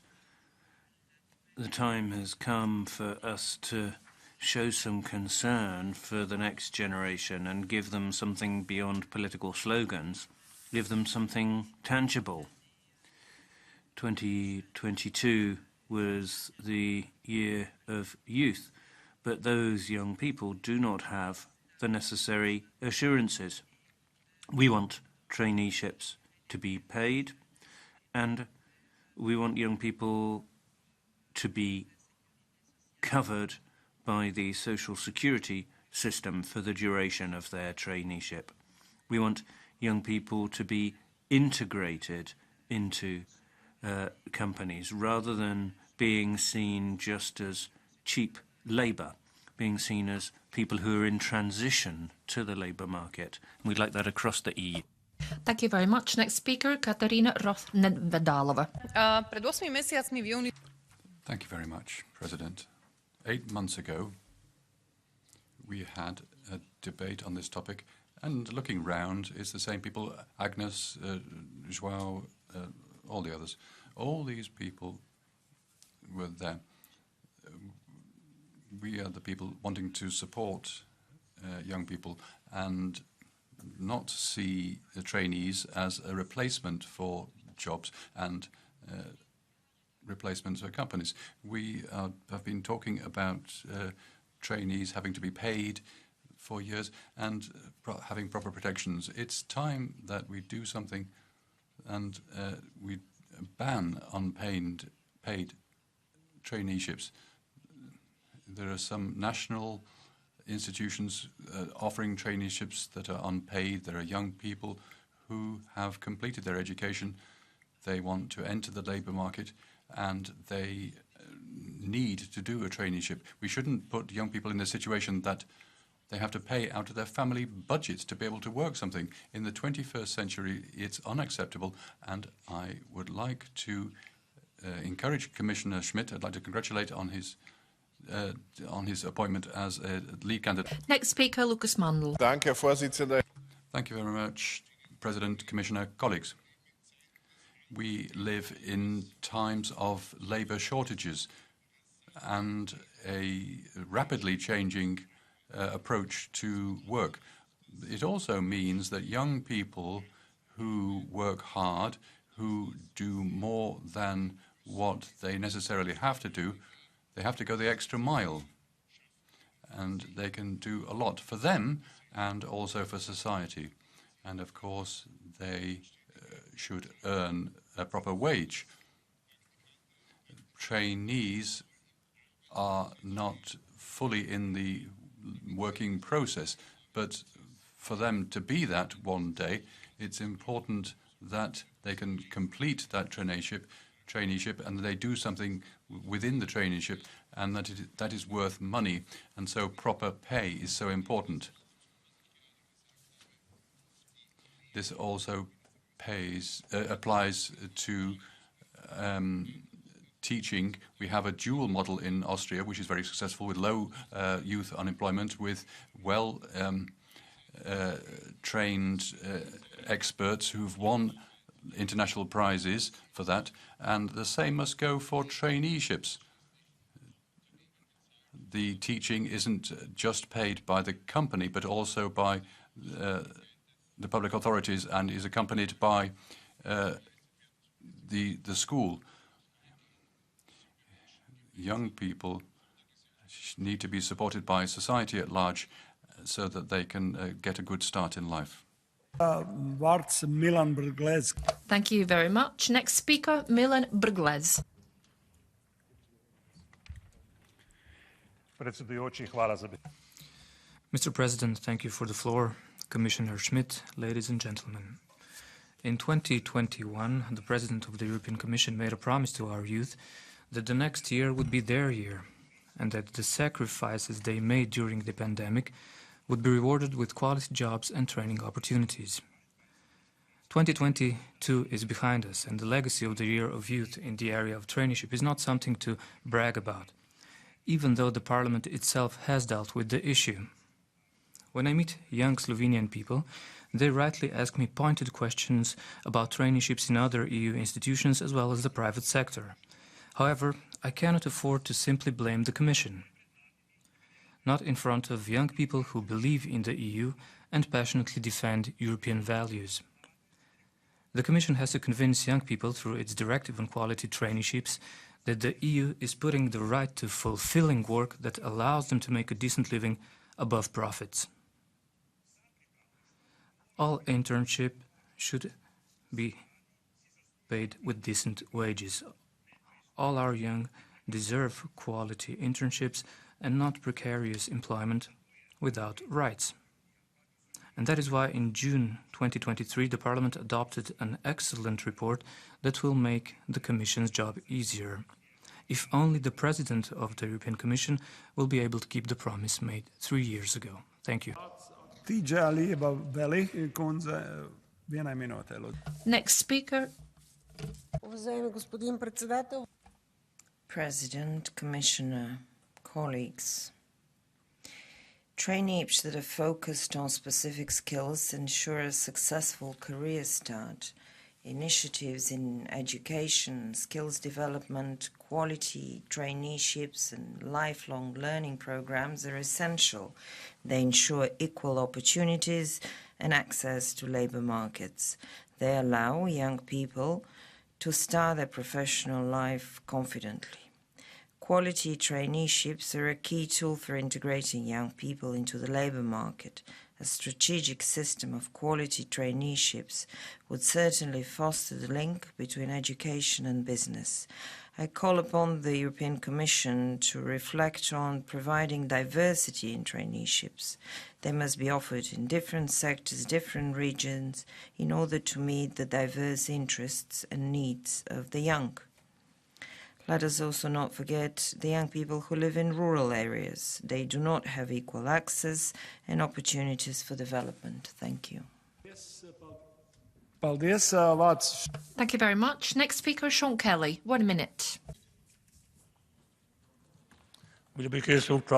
Commissioner. Quality traineeships play a pivotal role in integrating young people into the labour market. The transition from education to employment is fraught with difficulties for our youth, and it is imperative that we address these obstacles collectively. Despite progress in recent years, there remain significant hurdles. Notably, the number of young individuals engaging in long traineeships has decreased. Furthermore, while the percentage of paid traineeships has increased, it is disheartening that nearly half of the trainees across the EU continue to go unpaid, undermining the financial stability of our emerging workforce. Quality traineeships are instrumental in bridging the gap between education and employment. However, these persisting issues threaten to discourage talented individuals and exacerbate existing inequalities. We need to incentivise and promote paid traineeships to increase the overall number of traineeships, encourage collaboration between educational institutions, businesses and government bodies. Quality traineeships are an indispensable tool in aiding the integration of young people into the labour market.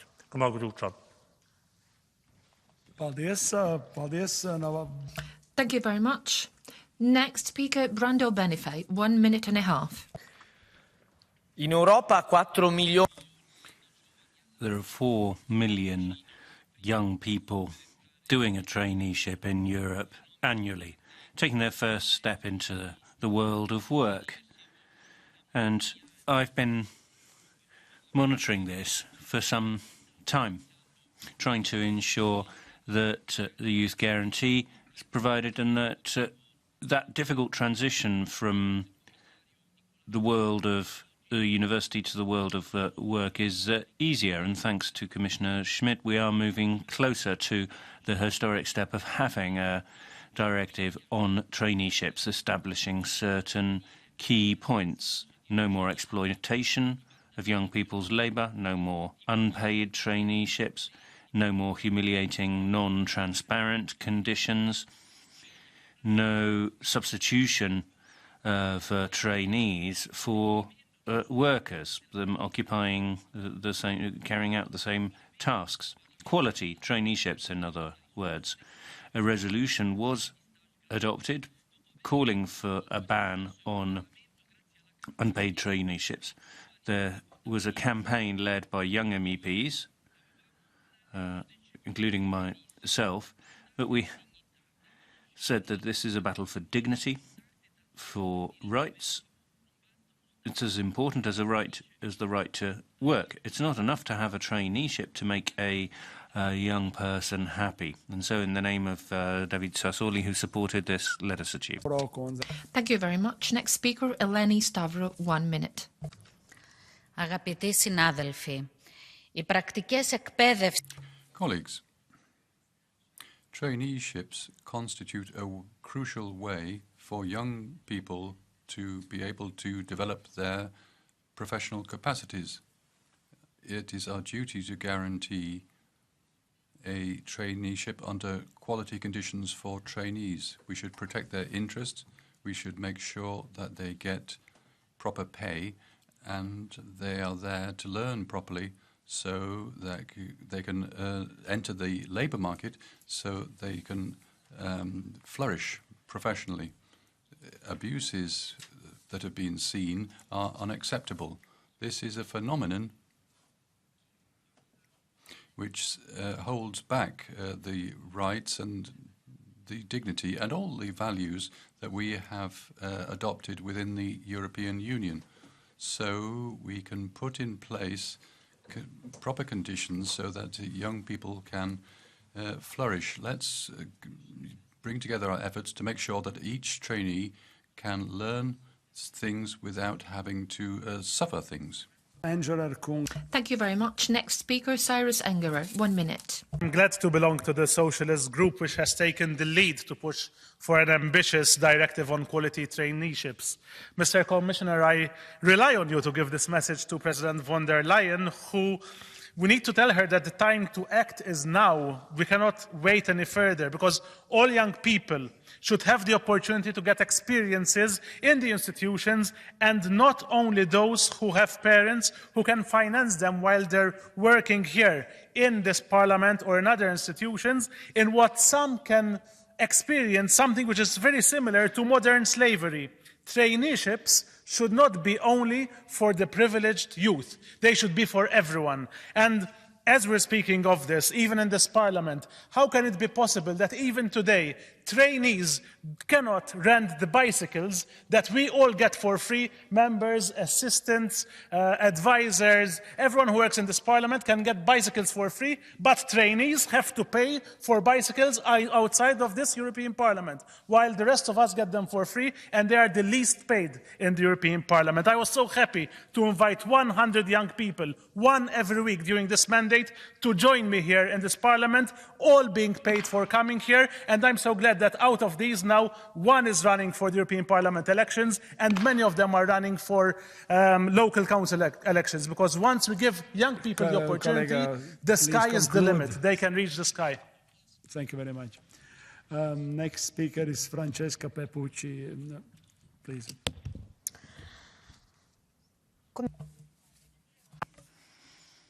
Commissioner, I'm the youngest Italian MEP in the European Parliament.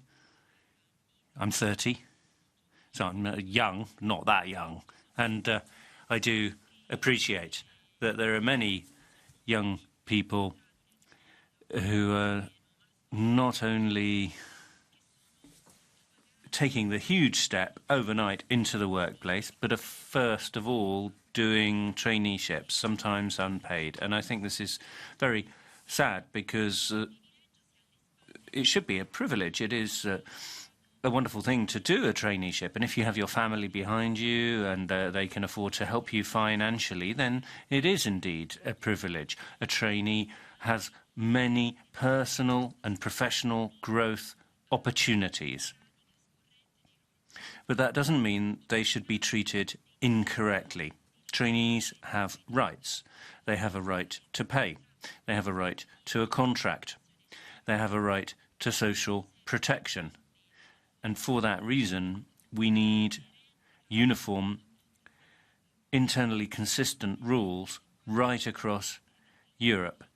And we need that as soon as possible. I hope you appreciate that, because the young people of today will be the leaders, lawyers, doctors of tomorrow. They are our future, so they deserve that recognition, and they need to see that we respect them. Thank you very much. Next speaker, Marcos Ross Semper. 1 minute. Gracias, Presidente. Thank you, Mr. President. Commissioner, being young should not be grounds for discrimination, having fewer opportunities or not being paid for your work.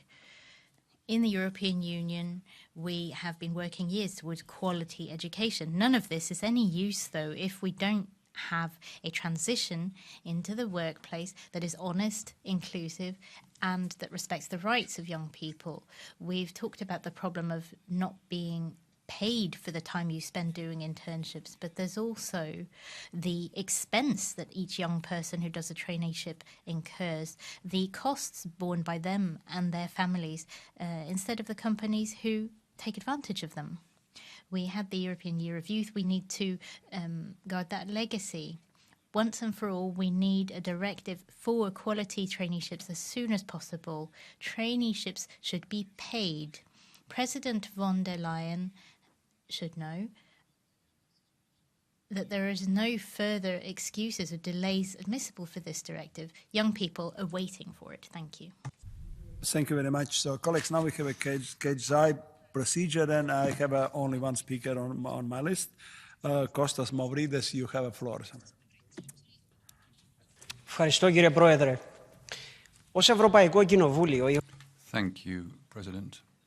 As European Parliament, in June last year, we adopted a resolution appealing to the Commission to adopt legislation,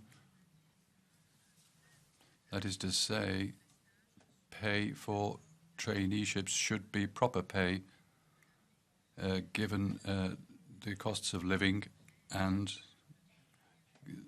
in view of the working conditions.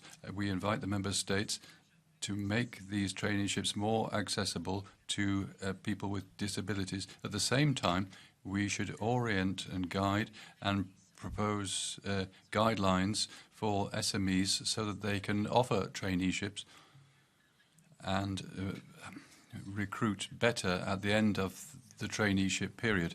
As a political group, we've adopted various resolutions on this. We don't think that young people are a cheap labour. They're very important for our future. So, Commissioner, we are looking forward to a legislative proposal before the end of your mandate. To ask for the Commission to take floor, Commissioner Schmidt. Floor is yours, Commissioner.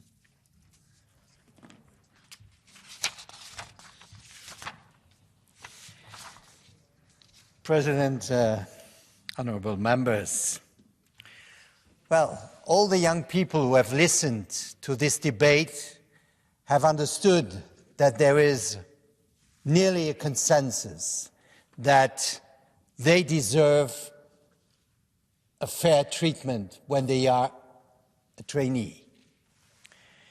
And that's why it is, I agree, now time to act.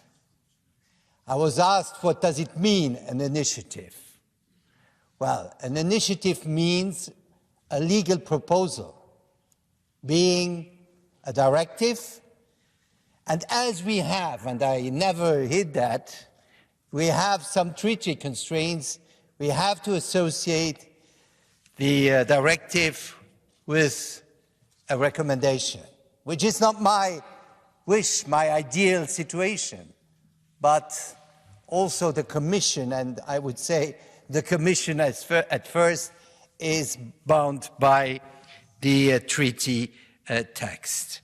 Now, I think that your debate showed different aspects of this important issue. First, it is indeed a question also of dignity, of respect for young people. It is a question of social justice, because those who do not have parents who can pay, they cannot go for a traineeship, and their situation on the labour market will not be improved by that. It's a question of equal access, therefore.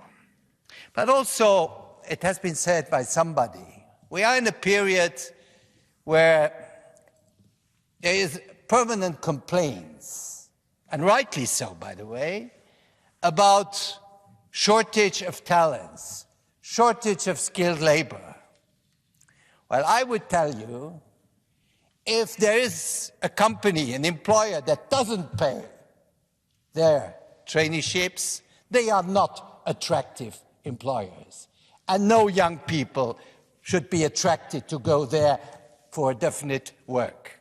So it is in the interest also of all employers to really respect young people, respect trainees, and pay them adequately.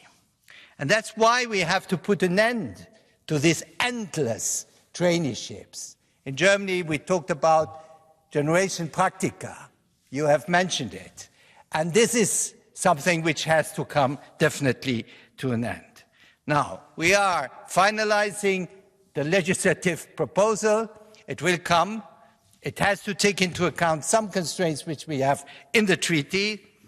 And I thank the Parliament for the insistence and the commitment on this particular important issue for young people. But I say also to Member States that they should take care and that they should really ensure that also for young people, all work deserves pay. Thank you. Thank you very much, Commissioner. Debate is closed on this point in agenda. Next item on the agenda is Council and Commission statements. Further repression against the democratic forces in Venezuela. Attacks on presidential candidate Maria Corina Machado.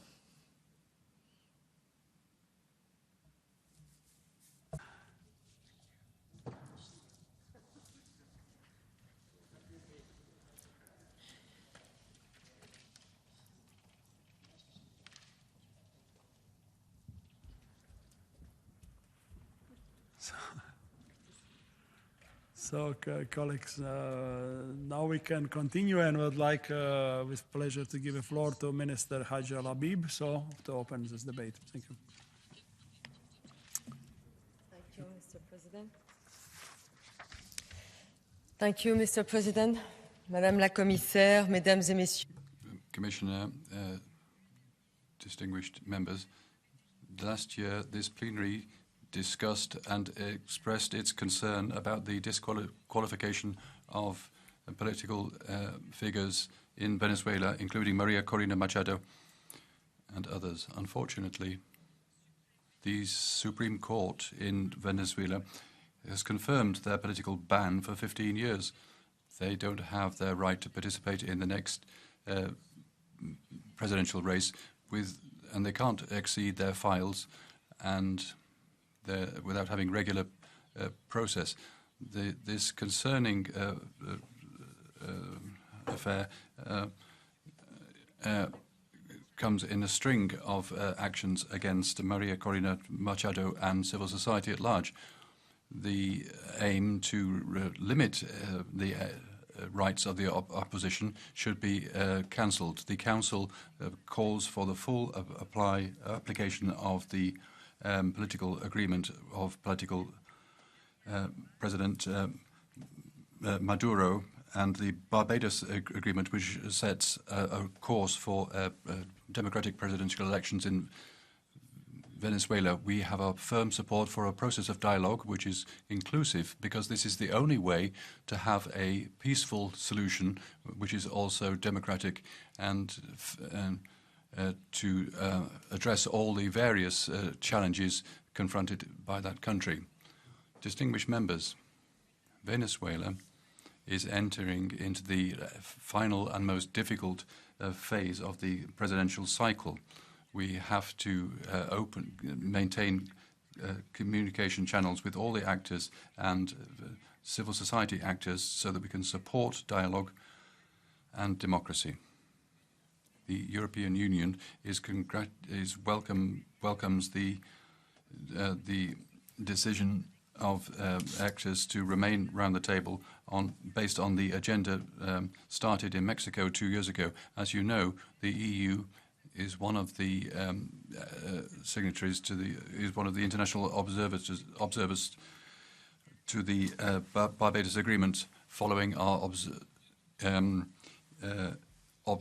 electoral observation mission in 2021. The EU hopes that it will be possible to have credible elections that are free and fair, and will look at any formal demand by the Venezuelan authorities in light of the evaluation of the situation in the country. Finally, the Council is prepared to act on the basis of the evolution of the situation on the ground, so it's down to the government in Venezuela to show its attachment to the implementation of the Barbados Agreement, the freedom of political prisoners and the respect of human rights. Thank you. Thank you very much. Now I'd like to take floor for the Commission, Commissioner Johansson. Floor is yours, Commissioner.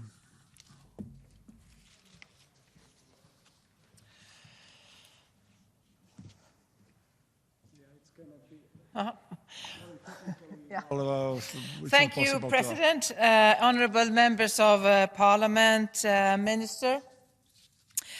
2024 is a decisive electoral year for Venezuela. It is the moment to put the interest of Venezuelans above everything else and to work towards credible and inclusive elections. The October 2023 political agreement signed in Barbados between the government and the opposition were a positive step in that direction, as was the liberation of a number of political prisoners in December. But, as you know, unfortunately, this has been overshadowed by recent developments. The political repression with arrest warrants against members of the opposition culminated last week with the Venezuelan Supreme Court of Justice confirming the ineligibility of two popular opposition leaders, Maria Corina Machado, who won the opposition's presidential primary, and Enrique Capriles. These rulings prevent members of the opposition from exercising their core political rights and compromise the very essence of democratic participation, undermining democracy and the rule of law. The European Union has already publicly expressed its concern and has called for the full implementation of the Barbados Agreements and for the continuation of an inclusive dialogue process leading to credible, inclusive and transparent elections in Venezuela in this year. Honourable members, the people of Venezuela deserve an electoral process that reflects their aspirations and ensures their active participation. Democracy is not merely about casting votes. It's about fostering an environment where citizens can freely engage in civic matters without fear of prosecution. Governments could never be free to choose their electoral opponents, no more than they could be permitted to rig the outcome of the elections. The EU stands ready to support Venezuelan democracy in this crucial year, including through the deployment of an electoral observation mission for the 2024 presidential elections, if formally invited by the Venezuelan authorities. The final decision would depend on the evolution of the situation in the country and electoral conditions, in particular, the participation of the opposition. If these elections do not take place in conditions where their results can be recognized by the Venezuelan people as well as the international community, it would mean that the political crisis that started in 2015 will continue to deteriorate. And neither the Venezuelan people nor their neighbours could bear this. As to the targeted restrictive measures in place until May 2024, as indicated by the Council, the EU will review these measures in light of developments on the ground and the implementation of the political agreements. The European Union will continue to support a democratic and peaceful solution that comes from Venezuelans themselves and puts an end to the complex crisis in the country. Venezuela must return to the democratic path, starting by holding credible, inclusive and transparent presidential elections in 2024. Thank you. Thank you very much. And now I give floor to the representative of the People's Party, and that's Gabriel Mato. Gracias, Presidente. Thank you, President. Tyranny, political persecution, arbitrary detention, disappearances, lack of freedom, oppression of a people. Once again, we're talking about Venezuela. On the 22nd of January, 30 Venezuelan citizens were subject to arrest warrants for the simple reason that they wanted a fairer, more democratic country. Millions of Venezuelans shared their hope that the opposition might be able to stand in some minimally clean elections.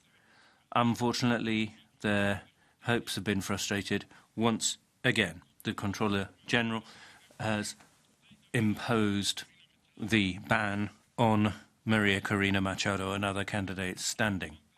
This means that not only have they lost all hope of change, it means that the regime is blatantly flouting the Barbados Agreement.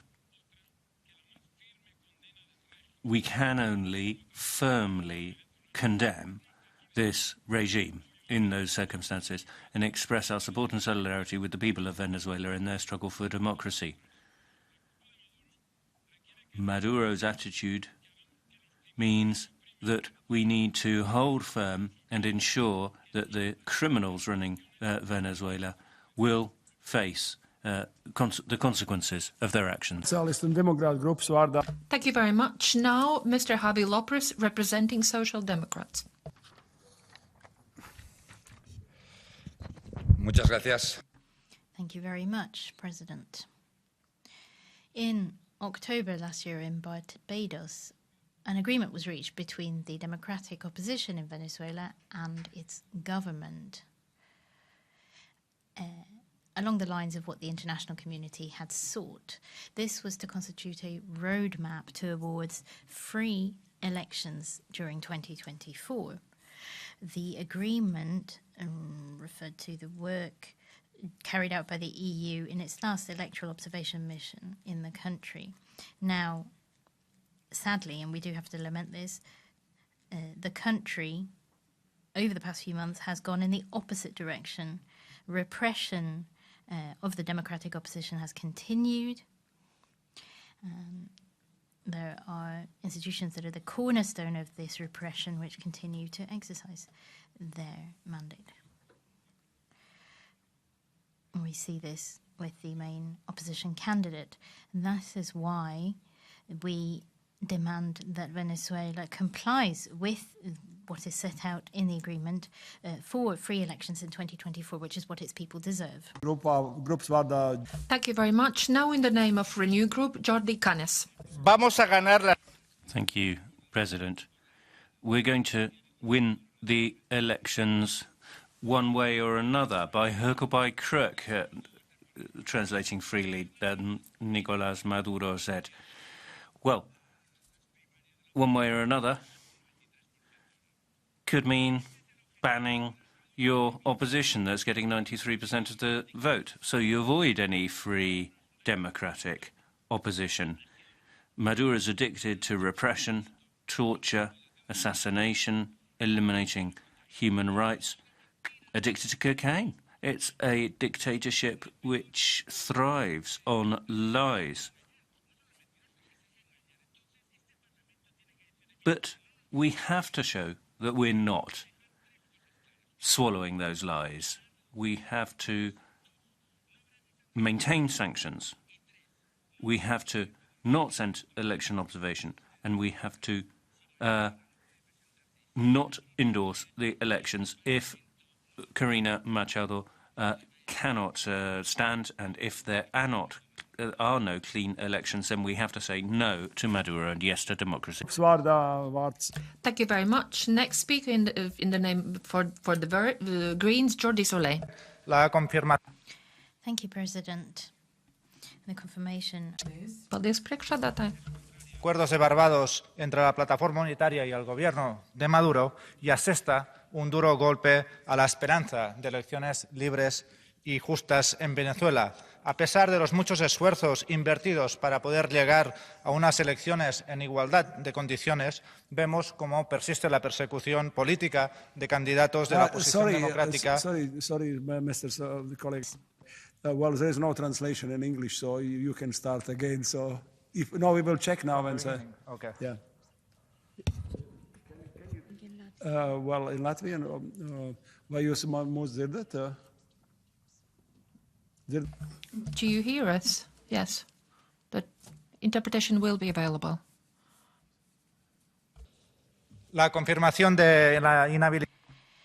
The confirmation of the disqualification of Maria Corina Machado and other members of the opposition from running in elections flies in the face of the Barbados agreements and strikes a hard blow against the hopes of free elections in Venezuela. Although a great deal of effort has been made to try to reach fair elections, we see that political persecution of opposition candidates persists, as well as that of members of civil society. Elections are not a launch pad towards international legitimacy and opening up the markets for oil. They are a basic mechanism to decide who should govern. They also constitute the hope of change for millions of Venezuelans who are suffering under absolutely devastating socioeconomic conditions. This basic mechanism should not be circumvented. This is what we want to say to the Venezuelan authorities. They need to respect the results of the primary elections of the unitary platform. The results of that were clear. Their candidates should be allowed to run in presidential elections that should be free, fair and transparent. Political prisoners should be freed, and they should stop interfering in this process towards normal elections. Thank you very much. Next speaker for the ECR group, Herman Terch. Buenas noches. Good evening to all the dictators, criminals and communists who do not abdicate, do not go home willingly. Dictators have, in this case, tens of thousands, hundreds of thousands of deaths, tortured people, disappeared people on their consciences. That's what Nicolás Maduro has done. That is what organized crime has done. Barbados, for them, was just another opportunity for them to laugh in the face of the international community. And it's extraordinary to me that there should be people here today still saying that there is great hope. The only hope that we could have is that because it didn't work, because he was hoping that he would be able to get rid of Corina Machado, who won fair and square with huge support, that somehow now that complicity would evaporate, because he's only there because of the complicity. We need huge pressure from the EU on the entire regime. We need huge pressure from the OAS and from the USA on the regime, because otherwise there won't be anything in Venezuela. It will reach its 65th anniversary like Cuba. Thank you very much. Next speaker for ID Group, Anna Bonfrisco. Thank you, President. Colleagues, Marina Corina Machado has been ruled out of the elections because she is a freedom lover and an anti-communist. She's a free woman fighting for a better future for Venezuela, and the people of Venezuela support her. These are the same kind of principles that we have at the heart of our European values, and we must call for all political prisoners to be unconditionally released. We should call for freedom of speech, an independent electoral process, independent judiciary, and respect for human rights. Corina Machado being banned from standing for election and the blatant flouting of the Barbados Agreement should see immediate consequences. It is inconceivable that a dictator president like Maduro should continue making his dirty money with drug traffickers. We need restrictive measures from the EU. We need new harsh sanctions to be imposed on the regime. The EU cannot and must not recognise that regime. EU member states must fight with all their strength against that regime which is stealing elections, rigging elections in that country. We must invite Corina Machado to come to this House and tell the left of this House too what Chavism is and what communism is. Thank you, Corina Machado. We're with you. Thank you very much. Now for the left, Sandra Pereira. Obrigada, Presidente. Thank you, President. The purpose of this debate aligned with the US is to seek to interfere once again in the electoral processes of the Bolivarian Republic of Venezuela. I'm proud of the recognition of Juan Guaidó. There are armed operations. Sanctions are imposed, and there is a cruel economic blockade, which is illegal. Venezuelan properties being stolen abroad.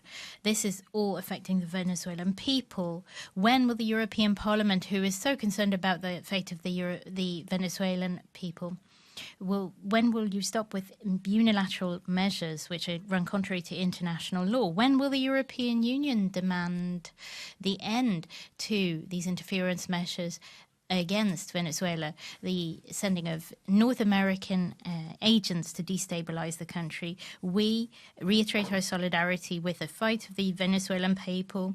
Their right to choose should be free from interference in the name of their social progress. Thank you.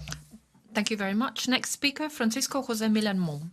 Thank you, President. I'd like to start by expressing my commiserations to the family of Sebastián Piñera for his loss in the helicopter accident, the former president of Chile. Now, looking at the Barbados Agreement, what Maduro has done is incompatible with the Barbados Agreement. Not allowing Corina Machado to participate in presidential elections, increasing attacks on the opposition, not releasing political prisoners, and in fact detaining more people, is sending out a very clear message that that path opened up in Barbados will actually depend on full participation by all candidates, including Corina Machado, and release of political prisoners.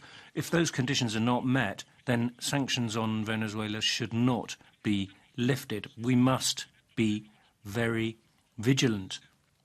We must call for full respect of the Barbados Agreement. We cannot make concessions. The US has said that if the situation is maintained, then they will reimpose sanctions in April. Thank you very much. Next speaker, Maria Manuel Leitão Marques. Commissioner, when I was in Venezuela as a part of the EU electoral mission in 2021, what I heard from civil society was an overwhelming desire to participate in elections, not to boycott them, and to, through elections, give voice to their protest. This is a legitimate and democratic aspiration, but for that to happen, elections need to be free. And there will only be free elections in Venezuela when the disqualification of potential candidates who oppose the regime, such as Corina Machado, Enrique Capriles, and others, when that stops being a tool to put an end to electoral competition. This would have happened with the Barbados agreements, but I would also like the recommendations from the electoral mission of 2021 to be followed, particularly doing away with the administrative prerogative of the Comptroller General's office to deprive citizens of the right to run for office. We need to put an end to the extended political and social crisis that the Venezuelan people have been suffering from for far too long. Thank you. Thank you very much. And now I give floor to Dita Carranza, the Vice President of the EP. Las elecciones presidenciales de este año en The presidential elections of 2024 in Venezuela constitute significant hope for all citizens of the country. As citizens of democracies, we have the responsibility to help with that electoral process to ensure that it is clean, fair and free. We are sending out a very clear message today.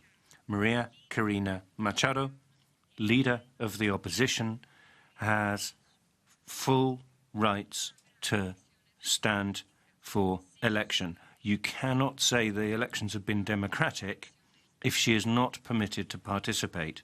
You cannot say that the elections have been democratic if political prisoners remain in place and human rights defenders and journalists continue to be persecuted.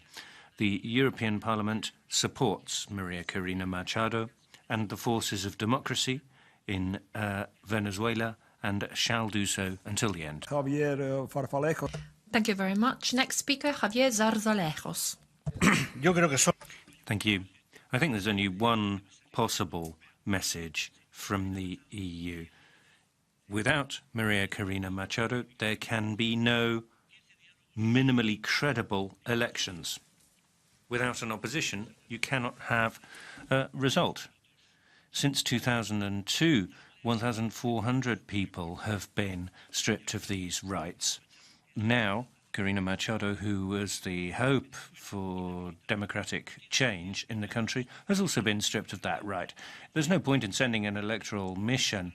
Then the EU would just become some kind of accomplice that the Chavist regime could hold up as some sort of adornment. We need to ensure that minimal democratic conditions are in place for elections, whatever other declarations we hear, because if we do not see that basic change, we'll still be in the same situation. Thank you very much. Next speaker, Claudia Monteiro de Aguiar. Senhora Comissária. Madam Commissioner, the numerous illegal attempts on the part of Nicolás Maduro includes the inadmissibility of the candidate Enrique Capriles and today of Maria Corina Machado. This clearly violates their political rights and it threatens the right of every Venezuelan to participate in free and fair elections. This incident takes place in a context more broadly of arbitrary detentions, restrictions on civil society and the free press, and political opposition. This undermines the democratic fabric of Venezuela. The European Union needs to send a political signal and use every tool at its disposal. We need to impose sanctions and be a voice that, jointly with other governments in Latin America, vehemently pressures Venezuela to comply with its obligations, to put an end to arbitrary detentions and to guarantee a transparent electoral process under the observation of the European Union. The European Parliament has continued to give us a collective voice in favour of the restoring democratic rights and democracy in Venezuela. Thank you. López. Thank you very much. Next speaker, Antonio López Istúriz White. Hay que decirlo alto y claro. We need to say it loud and clear. Maduro's bloody regime still being in place is one of the most blatant failures of European foreign policy. The thousands of tortured, disappeared people, this is the result. Half of the European left is silent. The other half is collaborating, as it did with the Soviet Union until the Berlin Wall fell.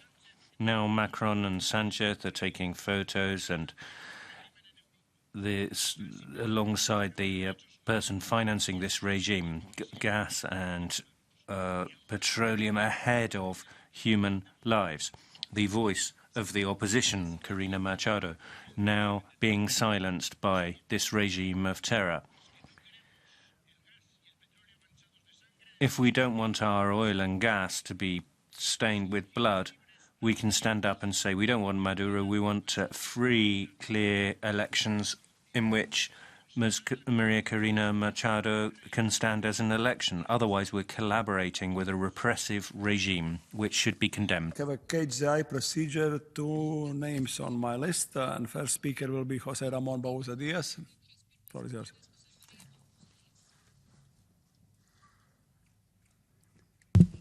Muchas gracias, presidente. Thank you, President. I turn to the Council because it's time to act.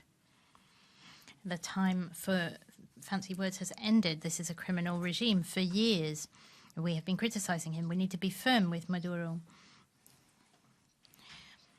We have seen a Sanchez government in Spain that decided to extend sanctions only for 6 months instead of for a year. Will sanctions against criminals, torturers and assassins be lifted in May when the reasons for the sanctions continue to be in place? And there's another president who's also a socialist. Listen to Felipe González. Let us not cede 1 millimeter to the Chavist revolutionaries. Maria Corina Machado is the opposition candidate in the elections. We must demand that agreements are complied with. We need free and democratic elections. Maduro has listened to some appeals, but not others. Let us not fall into the same trap once again. This is a key point in time. A lot is at stake. Freedom and democracy in Venezuela is at stake. And the freedom and democracy of the Venezuelan people is at stake. Ladislav Ilčić, floor is yours. Poštovani kolege, dear colleagues, the president of Venezuela, Maduro, is a communist and he invokes equality and rights of workers, as all communists do. But workers flee to other countries where there is no equality of other workers, but there is the freedom of the market. Communists don't like freedom. President Maduro does not allow Madam Machado even to be a candidate. Communists don't like democracy because if we are all equal, why do we need more parties? There are people who say that communism and socialism are good ideas, but they were implemented poorly, and they were implemented poorly in Yugoslavia, in the Soviet Union, in Nicaragua, in Venezuela, and even in North Korea. So today, when more equality and other socialist ideas are being imposed, we cannot tire of saying that socialism and communism are simply bad ideas. We close and KHI procedure, and I would like to ask to take the floor again, Commissioner Johansson. The floor is yours.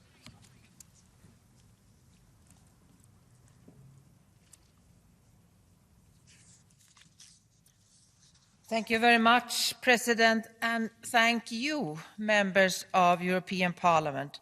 Thank you for your strong support to the Venezuelan people, to democracy, to the rule of law. Recent events in Venezuela clearly indicate the fragility of the agreements reached in Barbados. Therefore, we must continue to support the ongoing dialogue between the government and the opposition in coordination with our international and regional partners.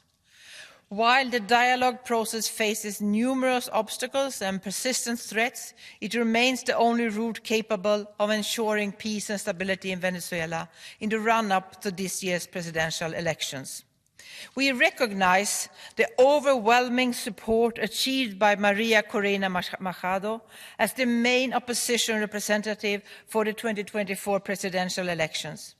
The EU continues to be very concerned about decisions that prevent members of the opposition from exercising their basic political right, as has been the case with Maria Corina Machado and Enrique Capriles.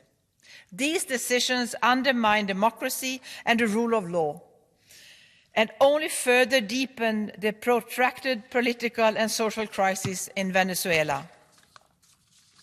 Only a peaceful and democratic solution, led by Venezuelans themselves, will allow for the restoration of political stability, economic growth and social well-being for the millions of Venezuelans currently in need.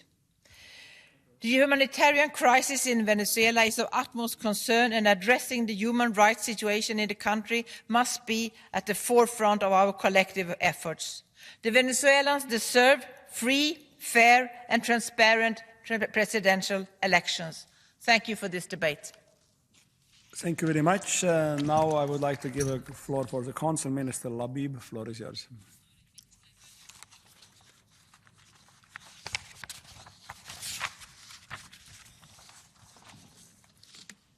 Dear members of the Parliament, I take note of your comments and concerns.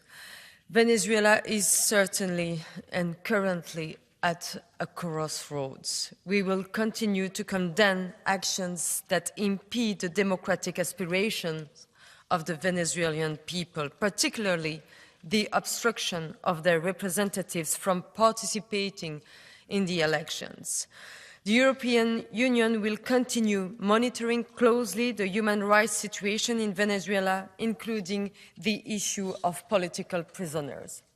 The EU will review the sanctions in place depending on the evolution of the situation in the country, including the implementation of the Barbados agreements.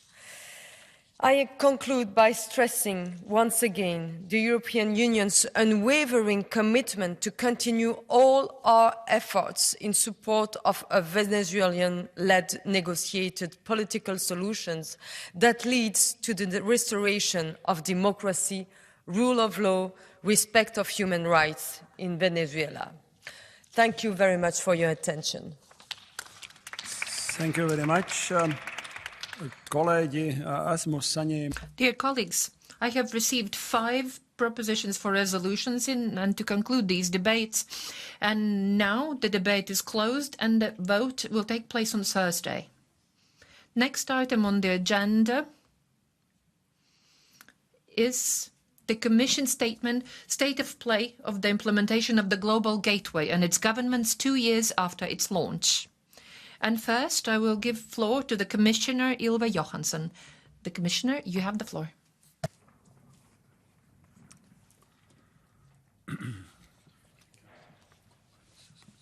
Thank you, President, honourable members. Thank you for this opportunity to update you on Global Gateway. From increased geopolitical tensions to climate disasters to the soaring global infrastructure investment gap. The times are challenging for Europe and for the world. Facing so much instability, the need for the EU to increase resilience for Europe and partner countries has grown stronger. And most importantly, the EU has shown that it's not turning its back on its partners. Not today, not tomorrow. The Global Gateway investment strategy is Europe's €300 billion injection to accelerate the 2030 Agenda for Sustainable Development. And Global Gateway is delivering. Last year, we started 87 Global Gateway flagship projects. To give just one example, in Namibia, a €1 billion Team Europe partnership to decarbonize the economies and create jobs is taking place. Together, we will unleash Namibia's potential as a front-runner in green energy and help Europe to become the first carbon-neutral continent by 2050. This example illustrates the kind of comprehensive, quality-based partnership that distinguish Global Gateway from other partnership offers. Let me draw your attention to 6 key achievements last year. First, the EU CELAC summit in July. We agreed on a €45 billion investment agenda that reinvigorates Europe's partnership with Latin America and the Caribbean. It ranged from tropical forest protection in Brazil to the deployment of 5G in Costa Rica. Second, in October, the EU welcomed more than 20 heads of state, 70 ministers and industry and financial sector leaders to Brussels for the first Global Gateway Forum. In 2 days, we signed more than €3 billion in new agreements. Third, in addition to the Global Gateway Governing Board, with the participation of the European Parliament, we continue to operationalise the Global Gateway governance structure with key stakeholders. We held the first ever meetings of the Business Advisory Group and the Civil Society and Local Authorities Dialogue Platform. Fourth, we worked with Member States, the European Investment Bank and the European Bank for Reconstruction and Development to define the Global Gateway financial monitoring methodology. We will track the progress on our €300 billion investments by 2027 in transparency, as you requested. Fifth, we mobilized private sector finance, organizing more than a dozen global gateway business forums in partner countries and numerous events in Brussels. And last but not least, we made Global Gateway visible. We organized joint Team Europe Global Gateway missions to Namibia, to the DRC, to Zambia, Argentina, Brazil, Chile, and Mexico. And we showcased Global Gateway in the G7 Hiroshima Summit, the G20 Summit, and in COP28. Honourable members of this Parliament, this success in 2023 was truly a collaborative effort of all Team Europe actors. Looking ahead, Global Gateway will deliver even more results this year, with 138 flagship projects and focus on key areas recommended by the Global Gateway Board. Delivering on them will require a true teamwork. I look forward to the continued cooperation with the European Parliament. Thank you. Thank you very much, dear Commissioner Johansson. And we start the debate with David McAllister for the group of the European People's Party, the Christian Democrats. Yes, thank you very much, President, for giving me the floor. In a globalized world, trans-regional infrastructure projects have become an integral part of international relations, and we all know billions and billions of euros are lacking annually to meet the United Nations development goals. It was indeed Commission President Ursula von der Leyen who recognized the signs of the time and in December 2021 launched the prestige project Global Gateway. With that, the European Union has started to fill the global infrastructure financing gap with targeted offers. And I would like to thank you, Commissioner Johansson, for presenting and naming a number of flagship projects all around the globe, which are an example that Global Gateway is starting to deliver. But we all know there is plenty of competition. By the end of last year, 146 countries, including 17 EU member states, have signed memorandums of understanding with China to become part of the Belt and Road Initiative. Not only do projects of the Belt and Road often come paired with allegations of corruption or environmental damage, they can also lead participating countries into a debt spiral. This is starting to cause serious mistrust in Africa, in Latin America, and in Asia. The European Union must not squander this opportunity. The inaugural Gateway Forum on the 25th and 26th of October last year in Brussels gave our partners a clearer idea of how this initiative functions and how they can participate in it. To match the political commitment, we now need to mobilize the firepower of the private sector. Public funds alone will not be able to generate the levels of investment needed. It will take time, patience, and sustained political will to develop the Global Gateway into a successful global brand, but it is well worth it. Thank you. Thank you very much, Mr. McAllister. Next speaker is Udo Bullmann for the group of the Progressive Alliance of Socialists and Democrats in the European Parliament. Herr Präsident, Frau Kommissarin. President, Commissioner, members. Yes, we want and we must tread new paths. We have to set a new course. The world requires it of us, and our partners in the Global South demand it of us too. Now, the Global Gateway could be a real answer to these challenges.